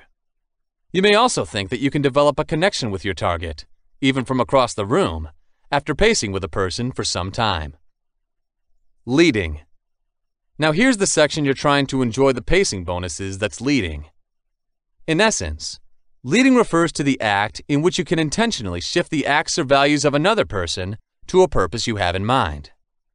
When you've been pacing with a person for a while, you'll find that when you adjust your movement, your goal starts to follow you as if he's following your lead. You could follow this simple exercise to see if your pacing strategies and attempting to lead work. Walk with your goal and mimic your stance and walking speed. Follow the way he waves his hands, and make sure that most of his simple gestures can be replicated. When you think you're already in sync, change the pace intentionally. E.g., turn the steps walking and walk faster. You'll find that your target will subconsciously mimic your movements, and he'll think he's the one making the move. The good thing is that leadership doesn't just affect the movement of your target. If you pace with his language and the rest of his actions, you may find that you can actually create the decision and action you want him to take, which means you can successfully convince him into your line of thinking after building a relationship and synchronizing with your target. You can find that you can get the results you want from a careful balance of relationships and leadership. You may also see that there are some verbal ways to encourage the individual to facilitate a change in their behavior. For example, the use of verbs provides the mental energy required to facilitate change. By using words of action, the mental energy generated will motivate your target to produce the action you want, because your goal would want to create the physical action that suits their thoughts. As in pacing, however, leading requires a great deal of subtlety to avoid any possible opposition from your target. If that happens, make sure you keep up with them before using stimuli to make the right order of logic for your behavior change. You'll find that as soon as you go back to synchronizing within their individual acts, you'll have the greatest power to convince people to think the way you're doing. Be careful not to make him think you're making fun of him, or you're losing the momentum in your imitation. Conclusion: how to always make people say yes to you. If you manipulate people to do what you want, you might wonder if they will say yes to you the next time you ask them to do something to your advantage. According to therapists, if you manage to make sure you get them straight into that situation, they'll have a big chance. It is called the foot in the door, FITD, and the door in the face, DITF, techniques that often work to accomplish this situation. Such techniques are used to ensure compliance without interference from your target, which is a great skill manipulators have. Using coercion makes the target feel like you're trying to bait him into doing something he doesn't want to do, which makes him build walls, and the second he gets the chance to reject you. That's why these strategies are designed to make your target feel free to say yes or no to any of your requests, making him feel encouraged and secure. After all, he knows that when he knows he doesn't like what you're saying, he can just close the door. You, the manipulator, however, know how to take advantage of the false sense of security you gave through the way you handled your requests. When asking for favors, you may know that someone may want to do you favors because they have the right to choose to do so.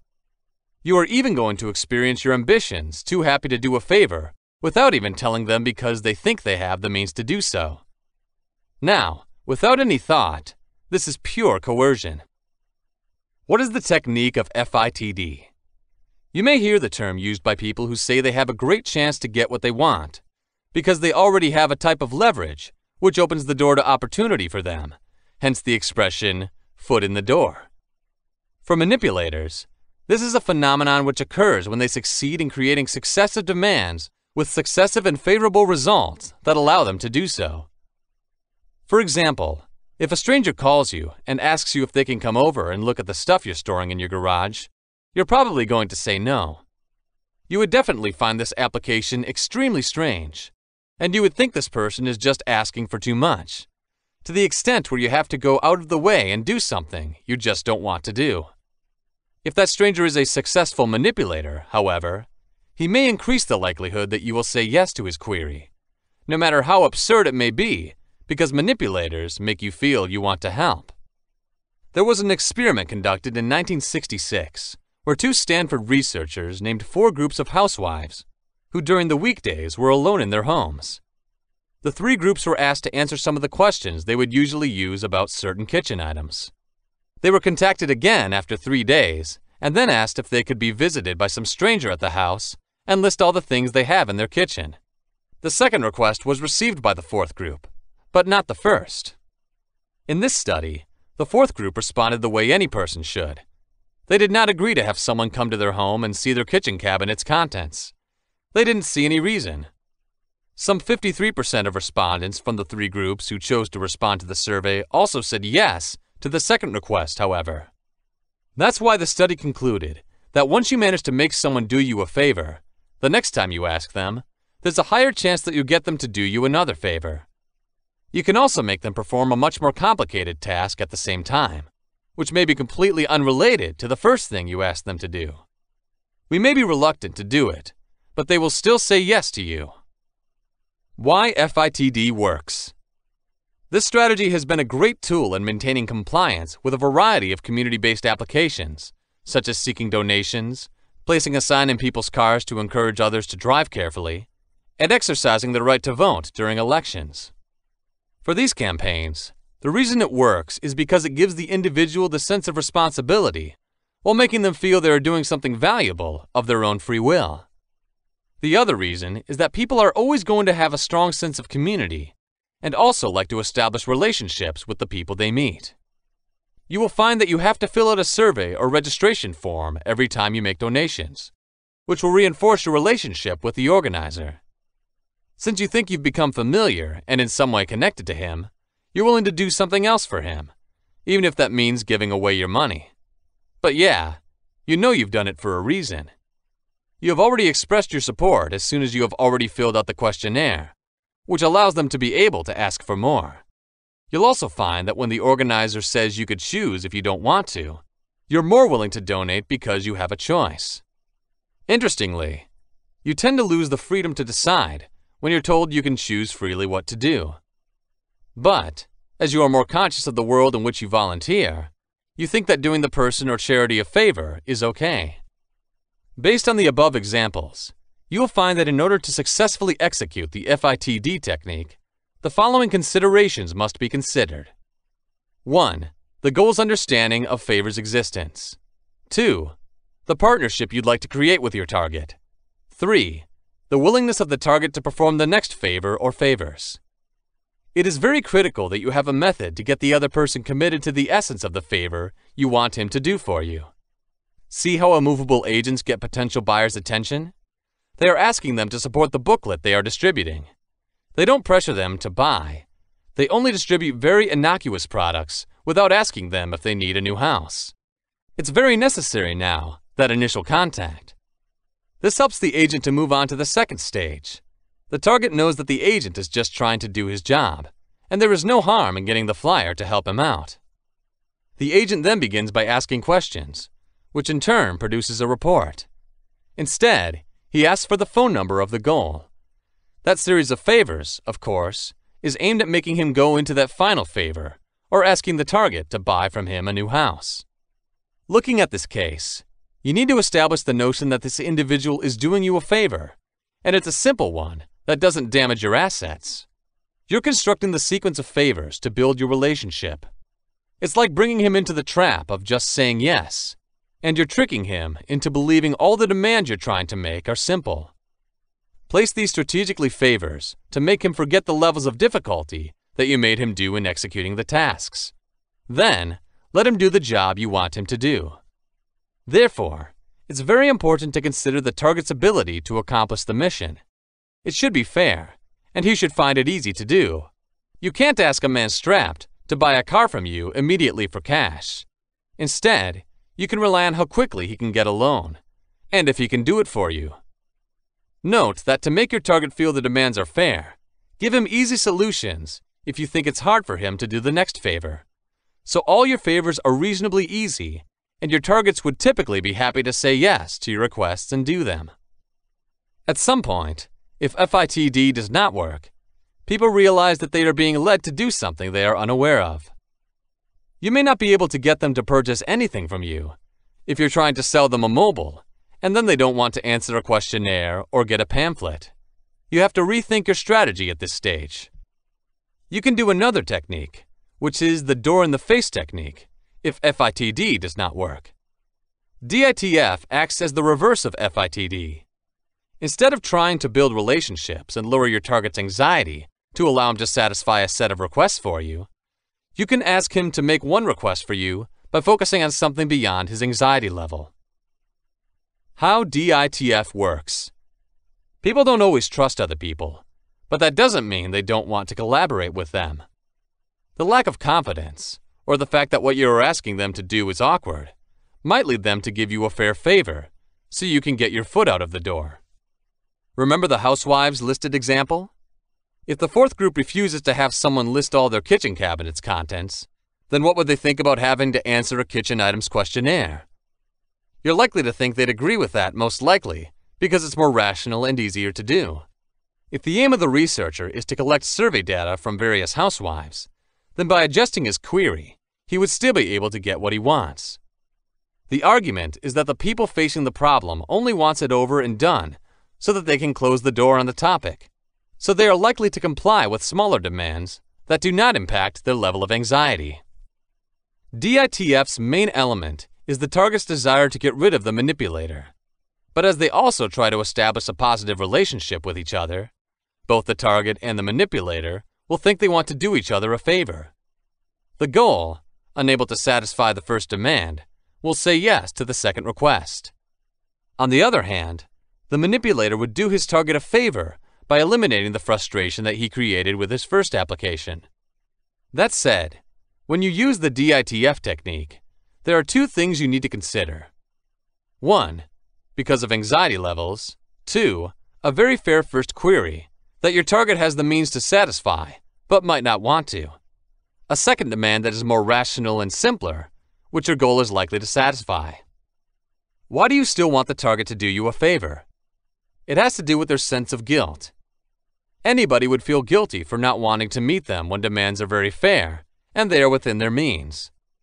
The more you press the target to do something, reminding him that he has no choice to do or not to do the job, even though he is a perfect candidate to do it, this guilt builds up as anxiety. This logic is also present in the FITD method, but instead of accomplishing the goal of establishing a good relationship with you, you use his reluctance as a means of helping you out. You draw on the things he can do, but he doesn't choose to. That would exacerbate the depression you want to create, and you're doing that without cheating. That's why most people are willing to contribute to a cause, rather than going out there and becoming a volunteer. All tasks are reasonably easy, and doing them is a reward to become a better citizen and to fulfill the duty to help the poor. Not everyone would, however, be able to do the nitty-gritty tasks of arranging caravans for food or building projects from scratch. We think it's too hard to do those things, and they don't have the stamina or perhaps even the desire to do them.